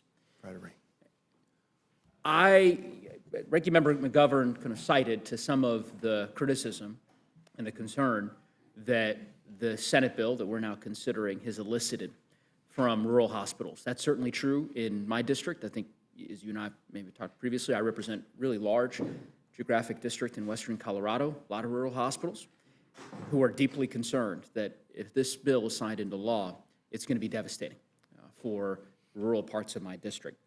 And I have read similar refrains from folks in Kentucky, right? So the article that Ranking Member McGovern quoted, the title is Kentucky Hospitals Leader warns Senate mega bill would devastate health care and the economy. And I'll just quote to you 2 sentences. The advocacy group for Kentucky hospitals is sounding the alarm about a massive bill that's near passage in the U.S. Senate, saying its cuts to Medicaid could cause the closure of hospitals and loss of 20,000 jobs. The Kentucky Hospital Association has changed its tune on the bill since May, when it supported a version that passed the House, making it an outlier among state and national healthcare groups. So the point here, right, Chairman, is that even those organizations that maybe had a different worldview than mine about the House bill are now ringing the alarm very loudly, saying there will be rural hospitals that could potentially close in Kentucky and in Colorado. And I make the same request of you that I made of Chair Arrington. Why not conference with the Senate and say, you know what, this is untenable. I'm not going to allow Owensboro Health Twin Lakes Medical Hospital, right, which is one of the hospitals in your district, right, that just said recently, while we don't know the direct impact any potential changes would have, we are certain the proposed cuts to Medicaid will harm access to health care not only in western Kentucky but across the country. I mean, clearly, this is going to have an impact. I just don't think that anyone can argue in good faith that it's not going to. So if we all discuss this, and we discuss it in the House, and if you look at provider taxes, it goes back to President Obama. So the Senate version takes it to 3.5% for states that didn't expand, or that did expand. Kentucky's an expansion state. President Obama had that number for a safe harbor for provider taxes within his 2014 budget. President Biden called it a scam. I've never called it a scam. It's a loophole. The provider tax is a loophole. And I would understand hospitals and others that if they can take their money, come up, match federal money, and bring it back down to the state. So we knew that it needed to be addressed. We chose in the House version to do it with a freeze so that people would have what they had this year for next year. The Senate has chosen, and we're debating, and we're going to be debating, I'm sure, after we get through this rules meeting, about where we go with it. But if you look at Medicaid policy, a lot of the issues has been that particularly now that it's 90-10 for expansion states, that when it was first designed in the 1960s and through most of the time, states run the policy. It's an open-ended checkbook on the federal government, but the discipline has always been that the states have to put their money in as well. But now they're able to tax the healthcare entities that receive the money. Some states are actually taxing the managed care, Medicaid managed care organizations that receive the money. And so it's just become almost an open-ended checkbook on the federal government. So we're going to debate it and see which way we go. But I will tell you that it needs to be addressed, and we intend to address it, and we'll see where we go. Well, I will stop. Yeah, I see that my time is running along here, so I appreciate the chairwoman's indulgence. I'll simply say there are a lot of rural hospitals that will close if this bill becomes law. Well, that assumes, because I had some people from Kentucky come to me since you brought Kentucky up and say, y'all need to make this a priority. When we were debating whether it was going to cut back, y'all need to make this a priority. It's people from Kentucky government. And so that says, well, and then my answer back to him, why don't you make it a priority? Because So the 3.5% is Chair, where the state takes the money to I hear you. match. And so they don't have to put any money in their general fund. So they're wanting us to make it a priority, which I do make it a priority. I want my hospitals to be successful, but the state also has to pay their share as well. And I would just simply say, similar to the point that I articulated in my colloquy with Chair Arrington, I think it's going to be awfully tough. It's going to be awfully tough for your members to make the argument that you just made. I hear what you're saying. I understand you're saying, well, the state needs to step up to the plate and so on and so forth, and state legislatures will have to. That's an argument that you're obviously entitled to make, but there's a reason that the House bill didn't include the cut that the Senate bill has now proposed with respect to the rate, to the hospital rate fee, and so, or excuse me, to the hospital provider rate. And in my view, I think it's a mistake, and I think it's going to have devastating consequences for rural America. I yield back. Thank you, Mr. Neguse. Mr. Roy, you're recognized. I thank the chairwoman. It is rare indeed that I have too many reasons to agree in this room, but I do have to go ahead and start with the absurdity of that provision that was added by the Senate. In fairness to our chairman, it was not added on the House side. It was, in fact, the Senate side. It was clearly a mistake and shouldn't have been done. Let's just go ahead and state what it is. It's just an absurd policy. Why would you penalize a state for having a lower error rate and encourage them to have a higher error rate, which I can read the provision to do nothing else. So let's just call balls and strikes here. That was a ball, and it wasn't even close. A couple things here, just to level set for the American people. If I can just go down the line real quick. And none of this is just level setting. We're all here just reacting to what we're reacting to, okay? There's not trying to put anybody on the hot seat or anything else. Can you just tell me whether you've been able to read the Senate bill as it came over from the Senate before testifying here today? Can we just go down the line? Yourself, have you been able to read the Senate bill? Just within the scope of the agriculture title. So the changes that were made there, You're able to read the changes to the bill. the summaries of them, the items that they made. Ranking member, No. chairman, I am reading through it as we speak. you're reading the I bill. have not read through the entirety of it. So you have not read it. You're reading through the bill while we're here. Correct. Right. We continue. Ranking member, Yeah, actually, my answer is exactly the same as Jody's. chairman. We're reading the wraparound, reading the wraparound amendment that affected our area. Briefly, not word for word, to get familiar with the changes before we came here, and we'll be reading it tonight. Ranking member. My reaction is the same as Chairman Guthrie. We tried as quickly as possible to get through it, but we only had like an hour before we had to come here. So no, I've not been able to read the whole thing or Chairman Smith. Just to read summaries, particularly relating to our jurisdiction on Ways and Means. Thank you, Ranking Member. Chairman Smith. The tax provisions we've been following throughout the whole process. The bill that was, the language was dropped on Saturday. I'm very well aware of everything that's in that. The wraparound amendment that was a couple hours ago, I know the details of it, but I know the tax provisions. I appreciate that. I don't intend to take a whole lot of time for all of our benefit. It's fairly well documented that I've got strong concerns and reservations about the bill. I do think a couple of questions merit observation. And so I'm going to ask, again, in a non-pointed, as a matter of fact as I possibly can way, to my friend from Texas, if it is our understanding that at least as we accept the CBO analysis, even on a dynamic basis, assuming the Budget Committee's assumption of 2.6% growth and therefore 2.5 or 6 trillion of additional revenue created from that growth, that it would still leave us about $651 billion in additional deficit spending, still accounting for the defense and border plus up. Is that roughly accurate? That's accurate.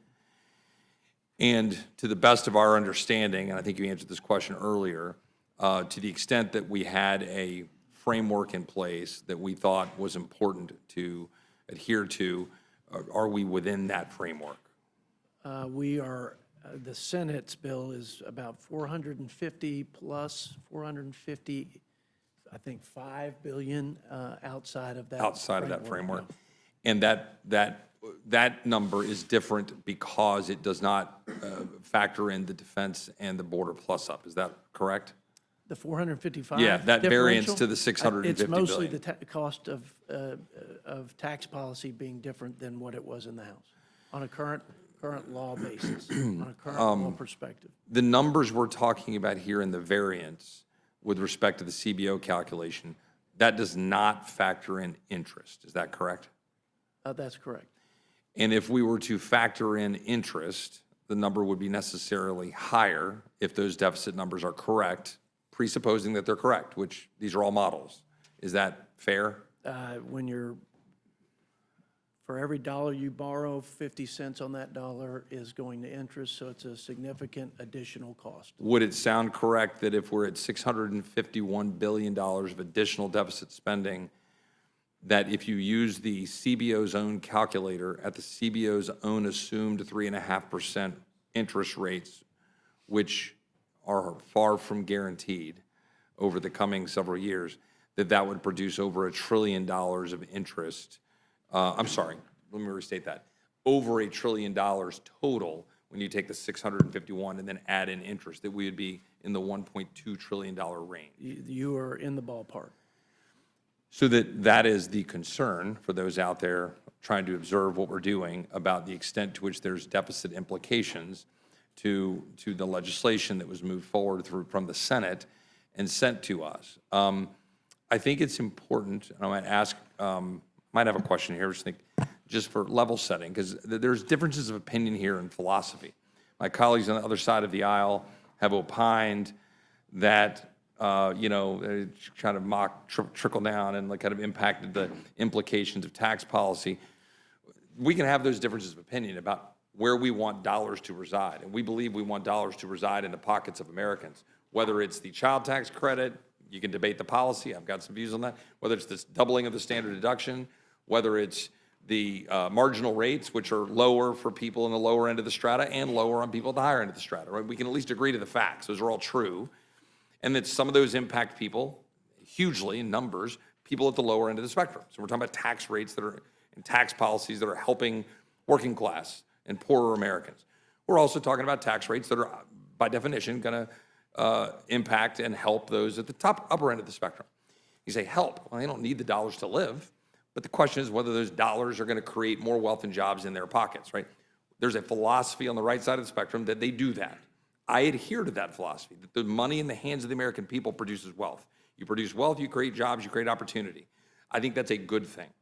Where I think I've got a problem is that the Senate wanted to embrace that part in full. They wanted to go whole hog on that. And they want to go, fine, we'll make tax cuts permanent over 10 years. Great, God bless them. I'd love to do that. I'd love to have rates that don't change and they're permanent and they're low. But by doing that, they're exposing the problem. And that problem is just simple arithmetic. And that is, if you do that, then you're going to have an issue with respect to revenue and with respect to spending. And the last point that I'll address, rather than in the form of a question, is the policy baseline. The policy baseline is a dangerous gambit. It is a dangerous gambit for either side of the aisle. Because to my colleagues on this side of the aisle, please come explain to me, when my colleagues on that side of the aisle are talking about what's going to happen with the Affordable Care Act subsidies, what's going to happen in future policymaking when it comes to things we disagree with, when you just assume what is current policy rather than having us vote on said policy. I've seen a lot of messaging and rhetoric coming from very good friends of mine talking about how it's somehow anathema or accepting leftist dogma to say and to ask the question about a policy baseline about whether or not that is foregoing our responsibility to do the math. You can believe that the current tax rates that are X, whether it's for the lowest bracket or the highest, should stay the same. And I take on face value that many of my colleagues, the administration, and myself included, would like them to stay at that level or even lower. That's my preference. But if you do that, you have to do math. What will be the impact then on revenue? And my colleagues, I think, in the Senate in particular, because God bless the House, at least we created a framework by which we were trying to do dollar for dollar. And I realize my colleagues on the other side of the aisle disagreed with that. But I want to give credit to the Budget Committee chairman for trying to hold a line of saying that there ought to at least be a connection, that we ought to at least say, if we're going to do the tax policy, at least do the spending policy. Have the courage and the fortitude to do what you campaign on when you're talking about balancing the dang budget. Don't just talk about it. Don't talk about balanced budget amendments and then go home and say, look at me. I got a balanced budget amendment vote. Did it fail? Did it? Yeah. No, it failed, yeah. Is it law? No. Right? But man, I got you your tax cuts. But ignore that inflation that is a result of $37 trillion of debt. My colleagues in the Senate failed us. My colleagues in the Senate failed us. They sent us a bill knowingly, using a policy baseline gimmick. They sent it knowingly. And they sent it knowing that it was going to have increased deficits. Last question, I'm sorry, it's for my good friend from Texas, who I don't really want to put on the spot here in a way that's beyond, I think, the core question, but this matters. Regardless of what one thinks about these policies and wanting to be able to have the economic growth, I want the tax cuts to be permanent, I want all this stuff. But is it fair to say that the lion's share of the deficits will be in the first 5 years of the 10-year budget window? Is that fair to say? Yes, that's fair. Is that relatively irrefutably fair to say? It's irrefutable to my knowledge. The only way to refute the idea that in the first 4 to 5 years of the budget window, that we will have significant deficits to the tune of probably close to $2 trillion, $1.8 trillion, even on a dynamic basis, assuming the Budget Committee's numbers, that you have to make up for it in the tail, in the last 5 years of the budget window. The only way to do that, to the best of my knowledge, is to assume more revenue for tariffs and assume higher growth rates. So I think you have to assume, I haven't done the exact math, 3 to 3.5% growth over 10 years, which I hope we have, and we should aspire to get, and tariff revenue at the rate that we currently are bringing it in or more, which CBO has scored, to CBO's math, 2.8 trillion? I just did that from memory. Something like that. So it'd be about $280 billion a year. So you have to assume that tariff revenue and assume, call it 3.5% roughly growth. Then you start to kind of wash out what we're doing in Congress by our choice. Everything we just said, we're leaving essentially the administration to go carry out. If I'm characterizing anything incorrectly, does anybody want to challenge what I just said mathematically? With that, I will yield back. Thank you, Mr. Roy. Ms. Leisure-Fernandez, you're recognized. Thank you very much, Madam Chair, and hello to all of our panelists. It is nice to be here when I believe the sun is still out, right? And we haven't had to have 10 cups of coffee just to make it here. So thank you for being here. It is sad to be here yet again to review a proposed bill that will do so much harm. And the reality is, across America, we are hearing loud and clear that this bill represents the Republican Party's moral failure. And I use the word moral failure because we have had faith leaders use that word. We have had your own Republican colleagues use that word. And indeed, this bill, it's shameful. It's a betrayal of your voters because the Americans haven't asked for it. In fact, they've told you they don't want it. It's hugely unpopular among Republican and independent voters. And it's cruel.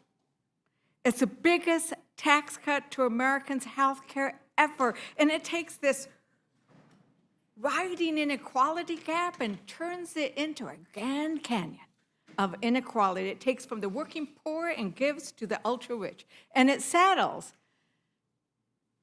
as Representative Roy is pointing out, all of us in this room, and importantly, our grandchildren and our children with debt. And nobody can refute that. And this is strange when we are indeed agreeing with Representative Roy. It happens, as they say, a broken clock is right 2 times a day, and we are agreeing with him. We think the numbers are higher than what he has pointed out, but it is debt and deficit.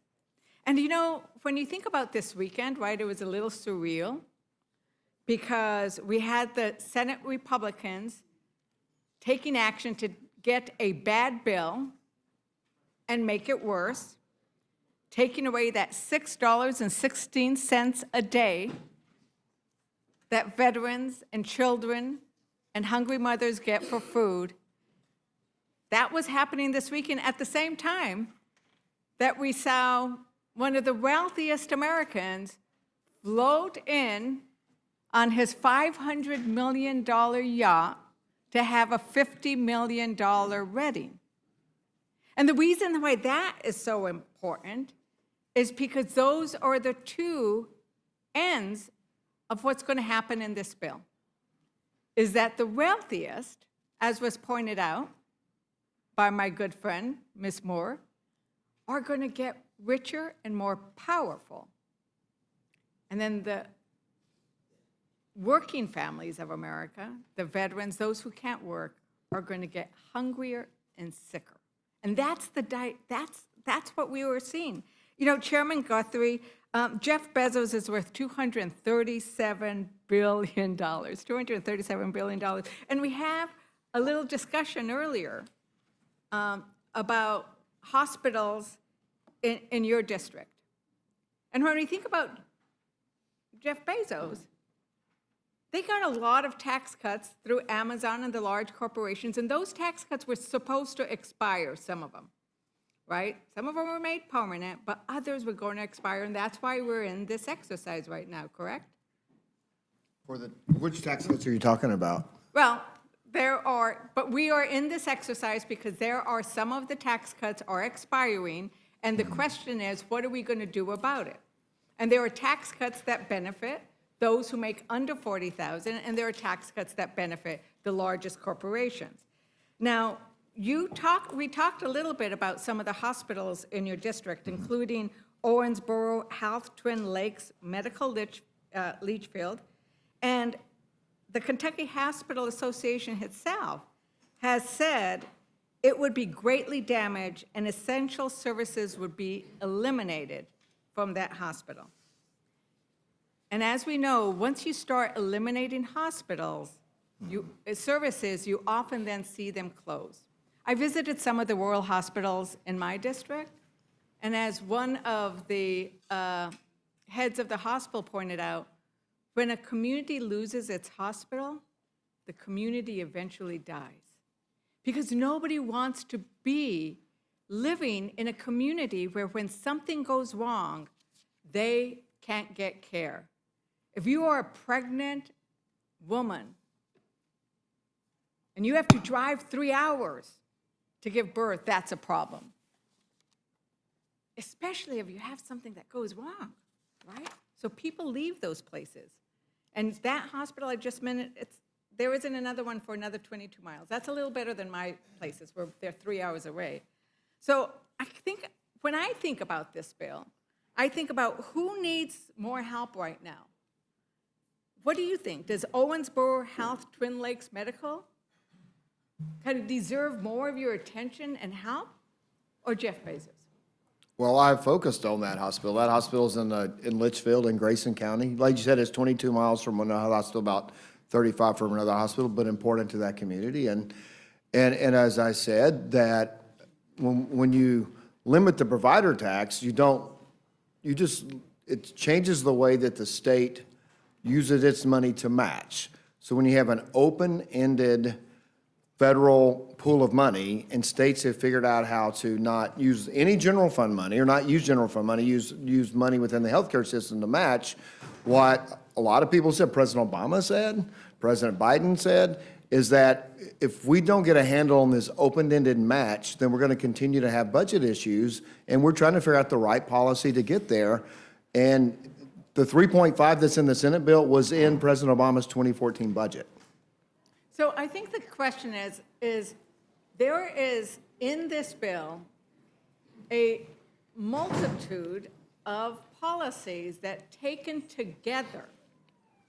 So what the hospital associations are telling us is you add together the provider tax, you add together the cuts to who is eligible, you add together all of the different pieces, and that's what leads to the hospital closures. And I think that that's what's really important. And the question that you're asked to do is where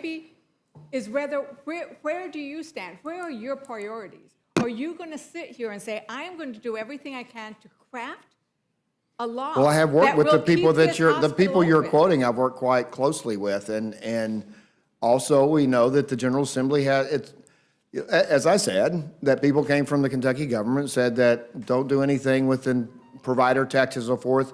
You need to, and said it to me, you need to make this a priority. And when the state budget, folks working in the state, I said, well, does that mean you're not making it a priority as well? I mean, and so your argument that you're making is if the federal government doesn't come in and do everything, then the states aren't responsible. And that's the problem. Medicaid has spent $700 billion this year. We're expected in 10 years to spend $1.4 trillion. It's going to double.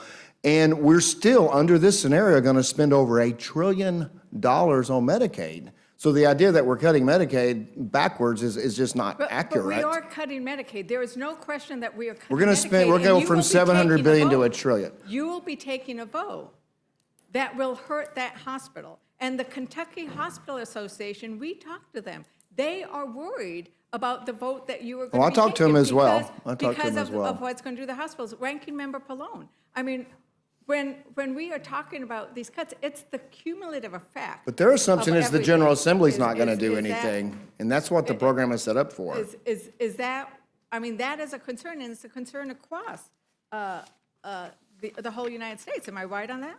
Yeah, I mean, I think you're really, stressing the point too, which I made before, I think, which is that, when we talk about this $1 trillion in cuts to healthcare and these 17 billion Americans who are going to lose their health insurance, it's not just, the paperwork requirements, that we've talked about that makes people lose their health insurance.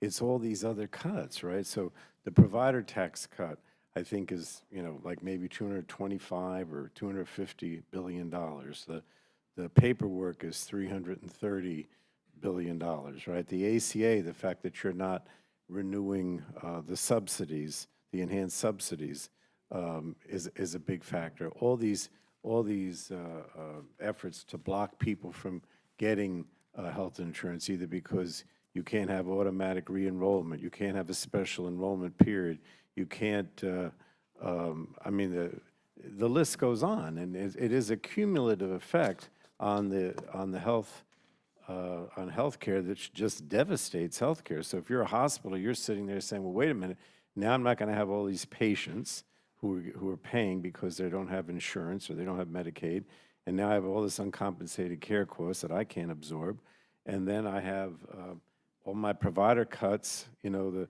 fact that I can't get the money, the reimbursement rate anymore because you're reducing the provider tax. How am I going to stay open? And the states can't do it. I mean, I talked to the governor over the weekend. You're talking about a $3.5 billion cut to health care in New Jersey. Our budget is that they adopted Monday was 57. You're talking about 6 or 7%. How are you going to make that up? Right. There's no way to do it. I think that that's the problem, is that in each of these states and in every Republican sitting in this room, or those who are not sitting here, their states are going to have significant loss of people being able to show up at those hospitals, because in Kentucky, it's 184,000 people. In Missouri, 265,000 people will lose health insurance, Medicaid or ACA or Medicare. And this is where this idea of moral clarity and moral decisions come in, as was pointed out earlier. And it seems that, in order to have some of that moral clarity, you might need to decide to not run for reelection because you're going to get attacked. But we're hearing it from everywhere. Republican Senator Tom Tillis, what do I tell 660,000 people in 2 years or 3 years when President Trump breaks his promise by pushing them off Medicaid because the funding's not there anymore, guys? Because this is a decision. It's a decision you're making. Republican Senator Hawley, he ended up saying this, tweeting it, writing a New York Times article. We can't be cutting health care for working people and for poor people in order to constantly give special tax treatment to corporations. And then further, that argument is both morally wrong and politically suicidal. The moral test of a nation is how it treats those most in need of support. In our view, this legislation will harm the poor and vulnerable in our nation to the detriment of the common good. Its passage would be a moral failure for American society as a whole. The faith leaders, which included Jews, Lutherans, Catholics, Episcopalians, imams, it's seen by everybody. And then the Archbishop of the U.S. Archdiocese for the Military Services, because he sees the military who serve us. There's the responsibility of politicians to promote and protect the common good, including by working to overcome wealth inequality.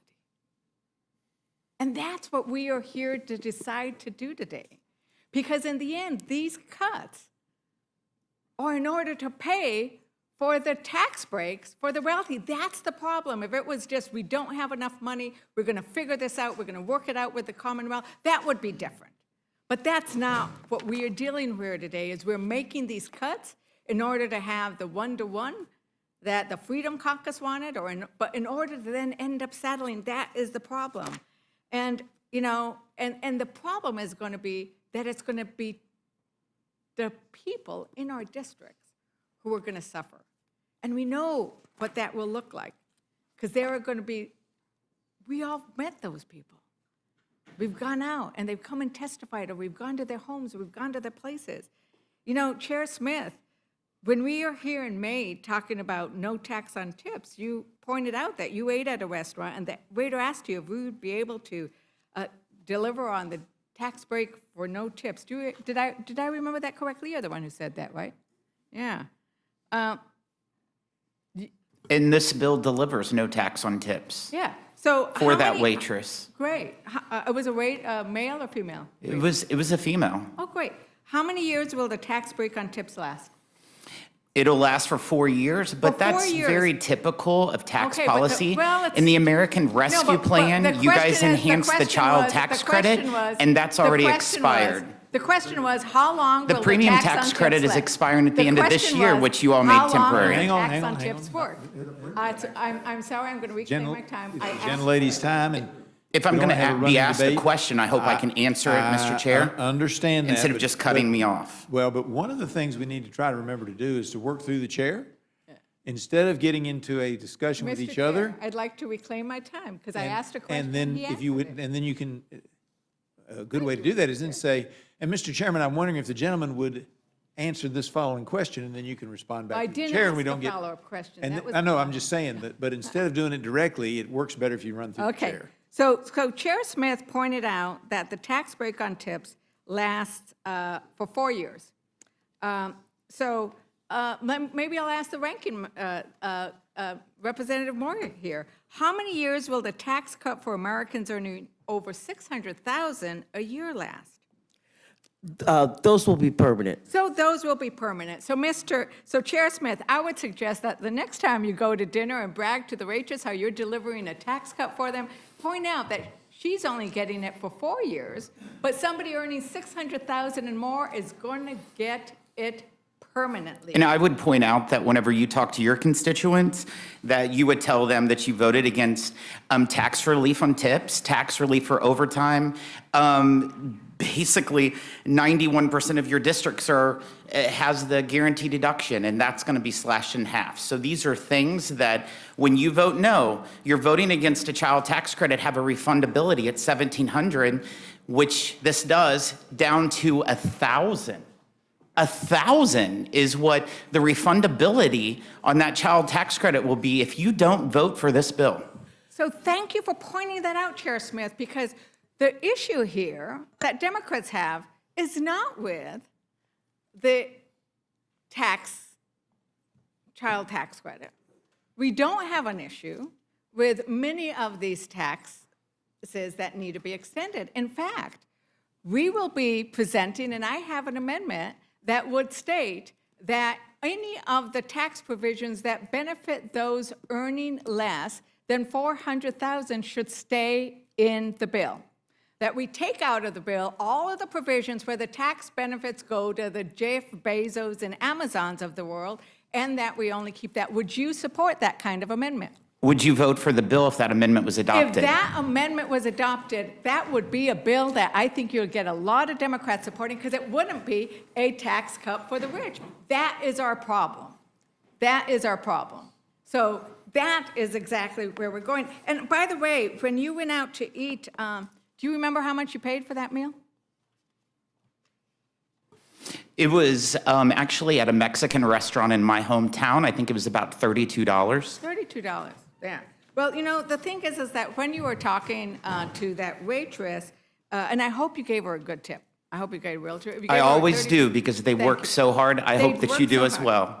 They work so hard, and so you gave her a tip. Hopefully it was more than 20%, but it was about $6 a day, which gets us to about what you get.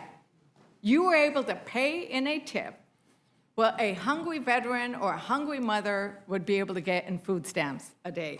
But I don't know, you probably didn't have a conversation with your waiter about whether she had health insurance, because the reality, if you had, you might have mentioned that, or you might have noticed, I mean, most of our waiters and waitresses are service members. I think it's 2 in 5 tipped workers are on Medicaid or the marketplace on Obamacare, right? So the thing is that while you're giving a temporary 4-year tax break to your waiter, you can be taking away their Medicaid coverage, or maybe their ACA. Maybe the waiter earned too little money to get Medicaid, so he's getting his health care through the Affordable Care Act. If they're working, they're not going to lose their Medicaid. And that's energy and commerce, but that's the case. I don't know, Ranking, can we? Unless they're an illegal. I'm going to ask Gwen Moore if she would like to join the conversation. That's not true. Part of the problem is that they'll hit, there's marginal tax rates. So in my state, for example, you qualify for Medicaid or Badger Care if you're at or below 100% of the poverty level. So you could go to work for minimum wages, that would push you over the 100% of the poverty level. You know, if you made $16,000 a year, you would no longer be eligible for Medicaid. You'd be working yourself into poverty. You're working yourself into poverty, and we have heard over and over again from people who are working not 1 job or 2 jobs, we don't pay enough money, especially for states who have a federal minimum wage and don't have a living wage. But, you know, if that worker wasn't getting Medicaid and they were on the ACA, they're getting perhaps tax credits, the premium tax credits, right? Ranking Member Pallone. And if a waiter is earning around $39,000, right, and is getting Affordable Care Act premium tax credits, they would see their bronze plan premiums rise by over 500% in 16 states. In Nebraska, that waitress's premium would go up from about $190 to $2,200. So that's why when we look at this bill, you can't talk about this bill, thank you for smiling. Isn't it awful the way that happens, Mr. Chair? You can't talk about this bill as just the tax provisions sit in isolation of everything else. And that's why when we talk about this bill, who is losing out? And it's people below that 40% who are earning 40% or less, because they're going to be paying more for their ACA payments. They're going to lose their Medicaid. They might lose their SNAP. It's when you put it all together, and this is what we're talking about, values, right? Because the reality is Republicans are tossing some short-term tax benefits to raiders, and they're giving away diamonds that last forever to the wealthy. So Chairman Thompson, I don't know if you've been out I don't know if you got to go to a wonderful Mexican restaurant, but you might not have. I just wanted to talk about what it would take, like when you went shopping this weekend, or if your wife does the shopping, were you able to have, what did you have? Were you able to go and buy some eggs, buy some steak, maybe some chicken, some avocados? You wanted to make your own tacos?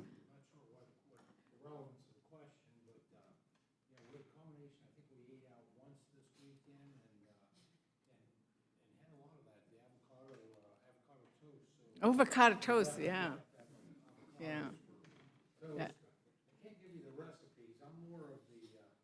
Sorry. I'm the secondary team when it comes to cooking. I'm the taster. But I can tell you, those avocados, if we sent somebody who was on SNAP benefits into a store to buy groceries for 3 meals a day, she would not be able to buy an avocado, and she would not be able to eat. And I'm sure you're aware why. In Mexico, where most of the avocados come from, we have a problem right now. A lot of the avocados are grown in the area that are heavily in presence of the cartels. And so USDA is trying to work on that to make sure that, there's adequate proper inspections within the grove. So that's really impacting the supply of avocados right now. Right, but they're expensive. Basically, the point is. They're more expensive than ever right now because of that. So much is Just more give me the expensive than reasons for ever. it. So much is more expensive than ever. In fact, we now have a tracker that tracks how things are more expensive than ever. People might want to check it out. But that's the problem, is that it's not just avocados. I went in Clayton, New Mexico, another one of my beautiful rural towns. Great grocery store. We have a problem with grocery stores in rural America because there aren't enough of them. This guy has a beautiful store. And then, Ranking Member Craig, you know what this would be like. If you go and try to buy food for 3 meals on $6.16, you're not going to be able to do it. And in fact, that's why these archbishops and these faith leaders have said that we cannot support this bill. And I know Chairman Thompson. I wish those faith leaders, and you named a few denominations, but I wish they were better informed. I wish they would be more discerning where they get their information. The fact is, everything we're proposing maintains inflationary adjustments, which would respond to what you're talking about, the inflated costs, whatever the reason that those inflated costs would be taken into consideration for determining SNAP benefits going forward in the future. Well, I think they're fairly informed. I want to give a shout out to my own Archbishop Rester, and I think where he's basing it on, and I know you, a man of great faith, and believe, and you know Matthew, right? You know Matthew. What does it say? When I was hungry, you gave me to eat. When I was thirsty, you gave me to drink. Right. You know it really well. Ranking Member. And I also know that Matthew is talking to the church and to the people, not to the Roman government. So I think it's important that if we're going to quote Scripture, to make sure that it's kept in context. Matthew 7:16, which was quoted earlier, was talking about false prophets, and quite frankly, so I think we have to be very careful with what we say in this room and other rooms, that we don't play the part of a false prophet. Well, in that instance, there's actually an exchange that's going on, where then the apostles say, but when have we ever seen that you haven't been hungry and you haven't been thirsty? And he says, but it's in the least of us. It's how we treat each other. And that's what it's asking. Am I understanding that? It's how we treat each other. And I think that we have an obligation because we are elected by the people we represent to bring those kinds of values and work on them. But Absolutely agree with that. If you're still addressing the question to me, absolutely agree with that. But keeping people, not providing a pathway to greater opportunity is violating that. Keeping people comfortable, stuck in poverty, making poverty a spider web where there's no chance for the American dream is just absolutely wrong. And, you know, and a lot of what we're working on in this bill actually is focused, the things I've worked on in this bill is, so I just speak for myself, is really focused at providing those ladders of opportunity, providing those encouragements, recognizing that there are different challenges and barriers sometimes that people run into. But we also, if you do a deep enough dive of some of these programs, like the SNAP program, you'll see that there's, the states have, you know, 8% waivers that they can offer because you can't anticipate everybody's life circumstances. You know, if you're. The gentlelady yield. Yes, excuse me, if you were done, I will yield Yeah, to. no, I just, so there's no misunderstanding here. The majority of people on SNAP are not expected to work because they're children or they're senior citizens or they're disabled. Of those who are able-bodied, the majority of them work. The problem with SNAP, I would tell you, is not that we're providing people too much. $2 per person per meal is really too little. And we want to talk about making America healthy again. They ought to be able to go to the store and they ought to be able to buy avocados. They ought to be able to buy healthier food. So I don't want there to be this misimpression out there that somehow, you know, the majority of people on the program are either expected to work or those who are able-bodied are working or not working. They are. And you know what? And you're working and you're still earning so little that you qualify for SNAP. There's something wrong with that. So it's not about lack of opportunity. People are out there doing their best, working as hard as they can, and they get this measly benefit that, quite frankly, is inadequate, and we're nickel and diming it. So I thank the gentlelady. I yield back. Yeah, and If I may- we may do want to just- hear what you're saying, so can you get closer to the microphone? Sure, Thank you. and just to qualify, the most recent data shows that basically 30% of able-bodied adults without dependent children are working. 30%, 70% of just, and we're just talking about the demographics of an able-bodied adult without a so they don't have a disability, that do not have dependent children. 70% are not working currently they're on the SNAP program. Ranking Member Craig, you wanted to join the Well, conversation. I'd just like to also offer some fiscal year '24 data. More than, almost 70% of SNAP participants are in families with children, and more than 37% are in families with members who are older adults or disabled. So, look, the ranking member said most able-bodied folks in America who can work, who are on SNAP, are already working, number of children. But I keep coming back to this concept that somehow the Senate sent us a bill, and we can't ignore it. Maybe it wasn't there when it went over to the Senate, but as a body, we have to now codify what they've sent back to us. And I just, this idea that our veterans, that former foster youth, and homeless are going to lose their access to nutrition benefits. Folks, every month in this country, 1.2 million veterans depend on SNAP to put food on their table. And no, it's not all of the food that's on their table. It's supplemental. That's the name of the damn program for a reason. That's because they aren't making enough to be able to afford a day or week's worth of groceries for themselves and their families. And this idea we keep saying that able-bodied adults, you cannot tell me, and look, I mean, don't even try to say that you can look a veteran who served this nation in war or served our country, signed up to serve our country, that somehow they're not willing to go to work. There are all kinds of circumstances in which we know our veterans face when they come home.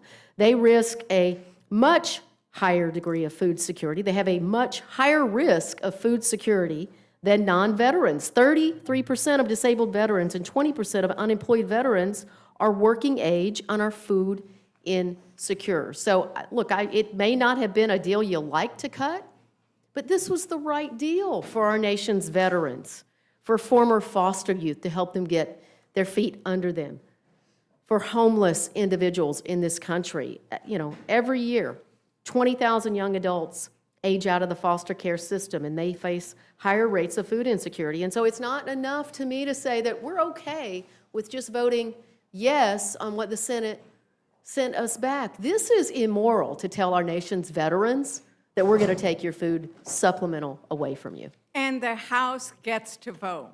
The Republicans control the vote, so it's going to be up to the Republicans to say this is not acceptable. And whether you're saying this is not acceptable because we don't like the budget numbers and the deficit numbers, and whether they're going to hold and not be Congress people who are caving again, or whether it's because it's wrong. But, you know, I want to go to the issue of rural communities and actually go back to the things about rural hospitals, because that is my community. And I've had Ranking Member Pallone actually meet with the rural hospitals, who, as you pointed out, Ranking Member Pallone, those are for the most part in the Republican areas of my district. You know, $1 trillion. It went over, it was bad, and it came back, and it's even worse, right? That $50 billion rural health fund as a solution, but that isn't a solution because it goes away after a while, and it's just not enough. Is that right, Ranking Member Pallone? Yeah, I mean, the rural members in the Senate, you know, went back and forth on this, but from what I saw in the numbers that were ultimately adopted, it's woefully inadequate. Right. And part of the theme that we see in Medicaid is the same theme about, oh, people aren't working, right? And the reality is that when I've gone to my schools, you know, Trump was trying to close Jobs Corps, where people are trying to get, you know, better trained so they could have better jobs, so they don't have to be on Medicaid, on SNAP, but they need it so they're not starving while they're in school. But we hear this again and again, that they're only kicking off people who don't deserve to be there, right? Well, you talk about the job, I mean, you know, that was June 30th, and they're done. Yeah. And in my district, you know, I've been there many times. It's the best program there is to get people to work, and now it's gone. Right. But what we have is this sort of trying to say that people who are on Medicaid, people who get SNAP are somehow fraudsters and lazy. It's just and don't want to work. And in fact, Senator Roger Marshall said, and I quote, "When they talk about people not being on Medicaid anymore, half of those people are on it because of fraud. Repeat it, half of those people are on it because of fraud or some type of abuse of the system. The other half is because they're unwilling to work 20 hours a week." Chairman Arrington, do you agree with that statement that half the people on Medicaid are basically committing fraud? I'm just looking at the CBO report. It's a letter in response to my requesting and Chairman Guthrie's about who those 7.8 million people that my Democrat colleagues have suggested are being ripped off the safety net. It's an honest, straightforward question to the rhetoric that I think has been quite predatory, really, because I think you're preying on the fears of people that have no reason to be afraid. And in that letter, and by all means, we can have this discussion.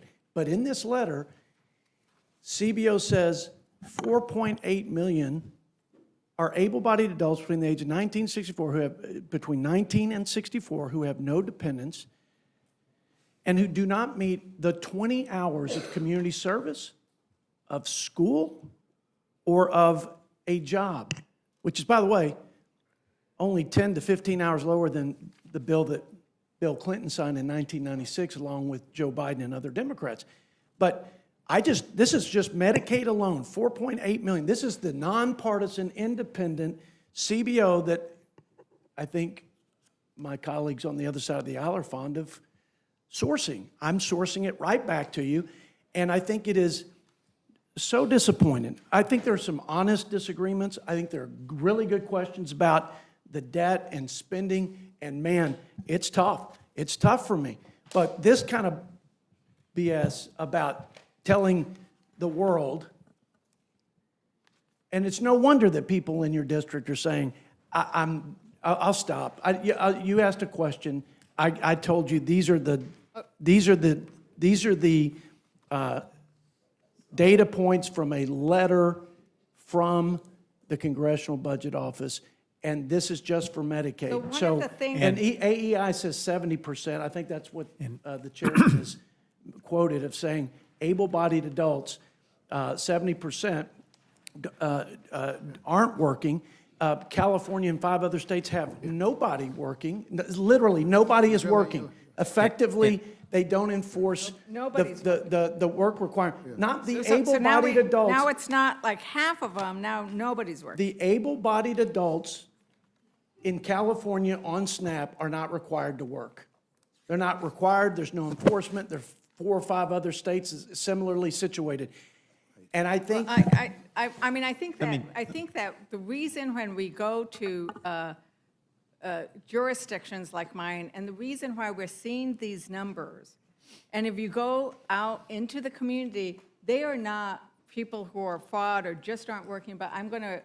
And if I could just remind folks that you've used about 37 minutes of time, and the chairwoman would be upset with me if I didn't point that out.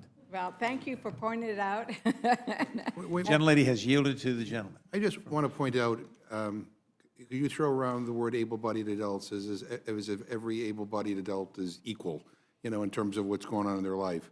But an able-bodied adult who might not be working might be taking care of a child at home, or might be taking care of an elderly mother, or might be in between jobs, or might not be able to get into a work training program. I might live in an area where they don't have access to transportation. And so that's the deal here. So this is not, we're not trying to be, this is the reality. The claim that only 30% of non-disabled adults without dependent children work while receiving SNAP. I mean, we know that 70% of SNAP participants are children, seniors, or people with a disability, all of whom are exempt from work reporting requirements for what I hope are for obvious reasons. Many of the working-age adults that participate in SNAP do so temporarily, often while between jobs or when their work hours are cut. It is exactly because they don't have work that they need to turn to the program oftentimes. And as a reminder, we give them only 3 months to find work again before they get kicked off the program for 3 years, thanks to SNAP's time limit. So that is, I mean, you may all find that to be humane and just. We don't. And so there's a difference in terms of values and in terms of what we believe is right.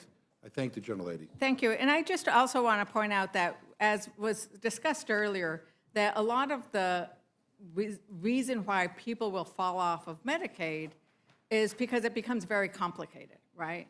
And we've had hearings where we've heard people talk in New Mexico. I mean, the SNAP application is like, the average SNAP application is 17 pages long, and in some places 21 pages. It's like Republicans who always talk about wanting to cut regulations, they don't mind putting more regulation and more paperwork and a mountain of paperwork on working people. But I would also point out that this is a crazy one, that the moratorium on simplified eligibility, so to try to make things easier, there was actually a rule that said, let's make the application sort of more streamlined, simplified, eligible, so it works.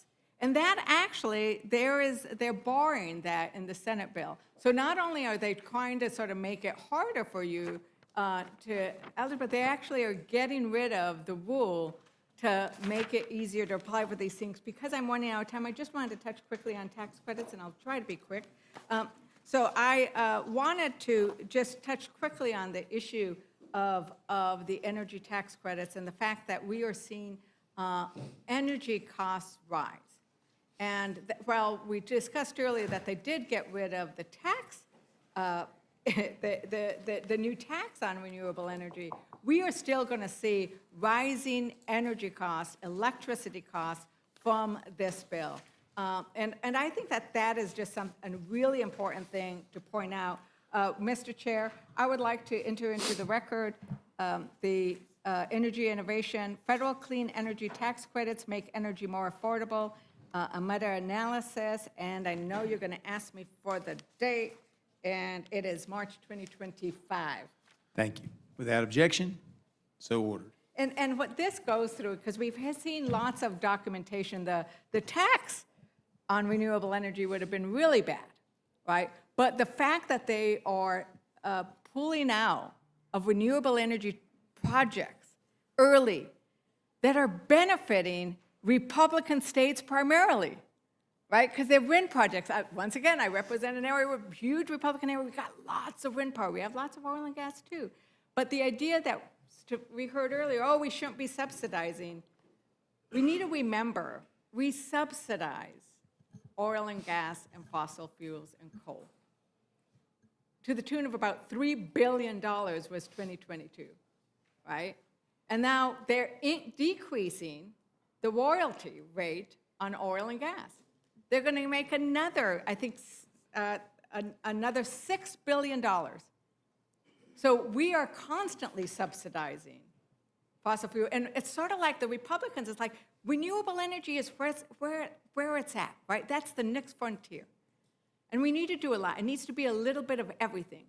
But what they want to do is say, oh, no, we don't really want to use electric lamps. We prefer the gas ones. We shouldn't really put any of our correspondence in email. We should send it all by paper post.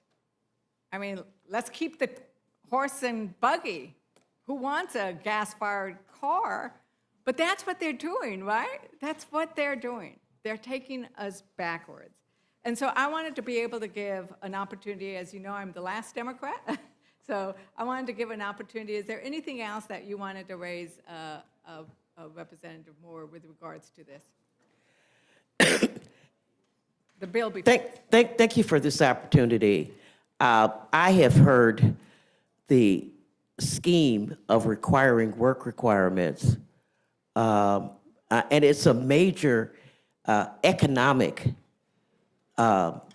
solution to raising the $4.5 trillion in tax cuts. And again, I have been very aggrieved, the committee is aggrieved, that we are characterizing our constituents as lazy and bums in order to do it. Let me just mention some other people who will be losing health care that we haven't talked about. We've also claimed that illegal immigrants have been receiving health care. And that's been a feature of these testimonies and these discussions. I just want to say that legal immigrants who were brought to this country because of asylum, people who have U visas or V visas because they're facing violence, were people who were going to be able to get Medicaid. These are people that will no longer be eligible for Medicaid.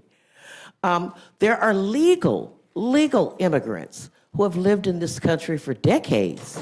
People, scientists, doctors, engineers, people have worked and paid into Medicare for 30, 40 years who will no longer be eligible for Medicare, even though they have paid into the system. Thank you, Representative Moore, and I'm going to try to move along, but I did want to make sure that Ranking Member Boyle, was there anything else you wanted to raise? I take it the Medicare issues, the regressive manner in which this is a transfer of wealth from the poor to the wealth. Did you want to add anything else? Because he's signaling me to stop. Yeah. To you, if there's anything else you wanted to add. No, I will just say briefly, is I know we've been here all afternoon, but given the importance of this piece of legislation, it is certainly warranted, and this might be our last bite at the apple. Let's not lose the forest through the trees. I come back to how I began this some 5 hours ago. The reality is that if this becomes law, 17 million Americans will lose their health care, millions more will lose their nutrition assistance, millions more will be impacted by these devastating cuts, all to help pay for tax cuts that are skewed toward the top 1%. That is the bottom line or the headline about what this bill is really about. There's a lot there, 1,000 pages. We're still figuring out some things that were added minute by minute on the Senate floor as horse trading was going on. Nothing can obscure that overriding reality. Millions of lives will be adversely affected by this legislation. I yield back. Thank you. And the last thing is, it's not just the skewing up to the wealthy, because there are some trees that are really problematic. And I think that it was discussed earlier, the elimination of a tax on firearm silencers and short barrel rifles and shotguns that would cost $1.7 billion. And that would be a lot of families that we could feed with the SNAP programs. 396,000 families could be fed with just what they're giving away for the silencers, right? The mafia tax, I don't know. Is there anything else you'd like to add, Ranking Member? I would just like to bring us back up to a high level on the Supplemental Nutrition Assistance Program. This is the most effective anti-hunger program that this country has ever seen. Every dollar we invest in this program returns $1.50 to our overall economy and about $1.80 in rural communities across our country. And when you cut $200 billion in SNAP benefits to this nation, you are literally taking around $25 billion directly out of the pocket of this nation's family farmers. But that's not all, because it affects the entire food supply chain. It's the truckers who drive the food to the grocery stores. It's the clerks that puts that food on the shelves. And of course, it's the hungry children and seniors and veterans that we are trying to support as a nation. So I want to say to all of my Republican colleagues, I hope that you will seriously reconsider, especially because at the end of the day, you are doing this for no other reason to give tax breaks to the already rich in our country. Thank you. Thank you very much. I hear often from the farmers, the small farmers. In my district, I have small farms, not the kind that need a $38 million estate tax benefit, but they are hurting because they sell the Double Up Bucks programs. I love the Double Up Buck program. They do too. It's how they make their living. Thank you for the indulgence, and Mr. Chairman, the last Democrat yields back. Yeah, gentlelady yields back. Now recognize Mr. Langworthy for any questions. Sorry. Apparently the list is. I am not going to ask any questions. I want to salute each of our committee chairs for the diligent work that has gone into the hundreds of hours of putting this together over the last 14 months into this reconciliation process. I really want to salute Chairman Guthrie for the work of the Energy and Commerce Committee. My colleague brought up the Clinton-era work reforms, and these are bringing accountability and fundamental fairness. And as I travel around to businesses and talk to workers on factory floors, they are saluting the fact that the people, that can work and choose not to work will now have to work for benefits that they work hard to provide for their families every day. So I think that it's to take a lesson from a Democratic president and bring it into the future is something that is going to help us bring fundamental fairness and equity across the program. So thank you, and I yield back. Gentleman yields back. Now recognize Mr. Scott for his time for question. Thank you, Mr. Chairman. There's been a lot of long-winded discussion here today. I thought I might read for the general public just from the bill. Modifications to SNAP work requirements for able-bodied adults. Now, regardless of what you've heard from other people, this is what the bill says. Exception 6(o) of the Food and Nutrition Act of 2008 is amended by striking paragraph 3 and inserting the following. Exceptions, paragraph 2, shall not apply to an individual if the individual is under 18 or over the age of 65. So if you're under 18 or over the age of 65, none of the SNAP changes impact you. That's what's written in the bill. Medically certified as physically or mentally unfit for employment. So all of the discussions that you've heard from the Dems about us kicking disabled people off SNAP benefits, they're just not true. This is what's actually written in the legislation. A parent or other member of a household with responsibility for a dependent child under 14 years of age, otherwise exempt under Section D2, a pregnant woman, and it goes on from there. So anybody under 18, anybody over 65, anybody who is medically certified as physically or mentally unfit for employment is exempt from any of the changes. So all of this talk that we're kicking disabled veterans and all off of SNAP, it's just a flat-out lie. Now, with regard to the matching funds, what we have said here is that if you have an error rate of less than 6%, the federal share of the cost of the allotment described in paragraph 1 for that state in a fiscal year shall be 100%, and the state shall be 0%.